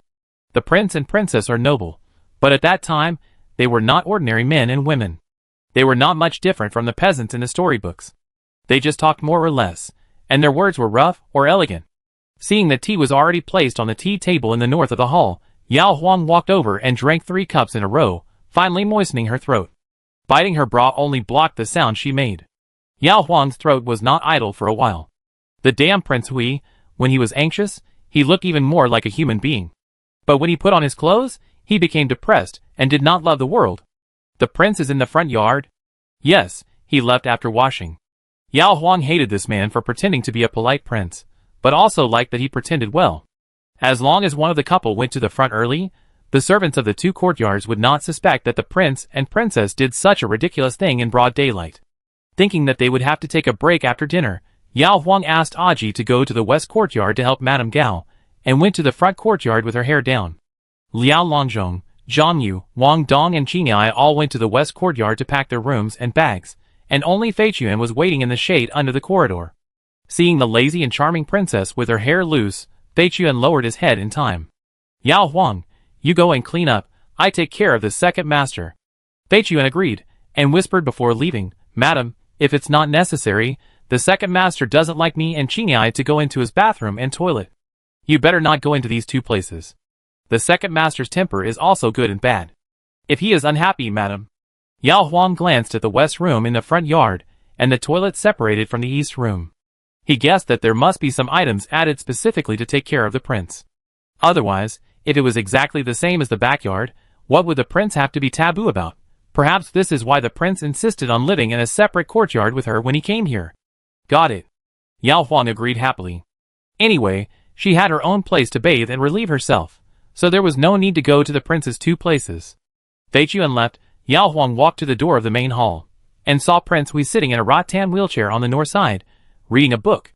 In front of him was a long table with a chair at each end, similar to the furnishings in the front yard of Ming'an Hall. Yao Huang didn't look at him directly. Sitting on the left side of the long table, took a fresh crisp peach bought by Dr. Liao in town from the fruit plate, took a bite to taste it, and then said, I asked Aji to go to the west courtyard and bring the food over when it's ready. Second master, wait a moment. Yao Huang glanced at the cover in his hand, and it turned out to be the same Buddhist scripture he had read on the road. Yao Huang looked at his back leaning against the wheelchair, and he was still able to sway like that after sitting all the way. He was really good. Prince Hui suddenly put down the Buddhist scripture, looked at her thick long hair, and asked, Why didn't you comb it up? Yao Huang, we took a break after dinner. It's not so particular for a small family. On the way into the town, I saw a girl sitting at the door, drying her hair and chatting with someone. Zhao Yan, it's okay for Fei Chuan and Qingyai to see it, but if Dr. Liao and Zhang Yu come over, you still have to pay attention to your appearance. Yao Huang held up a peach that he had bitten twice, looked at him, and hummed, Yes, scholar. In the small town, the title of scholar can already exchange for many conveniences. Since Prince Hui wants to pretend to be a scholar, having a title can better explain why his uncle Liao Longzhong's family is so supportive of their disabled nephew, and why this disabled nephew can marry such a beautiful wife like Yao Huang, who doesn't have to do any rough work. Prince Hui was thoughtful, and actually got himself a fake scholar certificate that was real enough. After eating a peach, Aji and Madame Gao brought lunch, 2 meat dishes, 1 vegetable dish and 1 soup. The fish soup was made with live fish bought by Dr. Liao in the town this morning. Lingshan town is surrounded by mountains and rivers, and has a lot of game, which can at least guarantee the deliciousness of 3 meals a day. After the meal, Qingyai came to serve the prince again, and Yao Huang went back to the backyard to take a nap. Living in a tent is not as comfortable as a big bed. In addition to the fatigue on the road and the indulgence before the meal, Yao Huang actually slept until the second half of the afternoon. Lingshan town is indeed a good place to escape the summer heat. A wisp of breeze passed through the open window, blowing the curtains hanging beside the bunk bed up and down. After quietly enjoying a moment of leisure, Yao Huang sat up. Sure enough, his waist and legs were no longer sore, and he was full of energy. Aji? Here. Before falling asleep, Yao Huang asked Aji to lie on the couch in the west room. I think Aji slept soundly, and also got rid of the fatigue from the journey. While helping the princess wash her face, Aji talked about what she had learned from Dr. Liao. There lives a scholar in the house next to us to the east. The couple has a pair of children, and their relatives are all in the village. They rarely come and go except during festivals. It is quiet, and should not disturb the second master's rest. The owner of the family next to the west courtyard is a 60-year-old man. He has more than 100 acres of land. He married 2 wives and had 3 sons. Now they are married and have children. In total, they have 7 grandsons and 1 granddaughter. The family is very prosperous. The family is very warm, and came to visit in the afternoon. Madame Gao took me to socialize for a while. Yao Huang smiled and said, No wonder Dr. Liao arranged for me and the second master to live in the east courtyard. Otherwise, when the children make noise, Qingyai and Fei Chuan will always be worried. Aji, fortunately, 6 of the 7 grandchildren are studying. They only come back for lunch at noon, and make some noise in the evening. Yao Huang understood everything, and went to the front yard alone. From now on, except for serving water in the morning and evening, Aji would stay in the west yard. In the front yard, Prince Hui was still sitting facing south, reading a book, almost like noon. Yao Huang asked casually. How long did the prince sleep at noon? Zhao Yin, half an hour.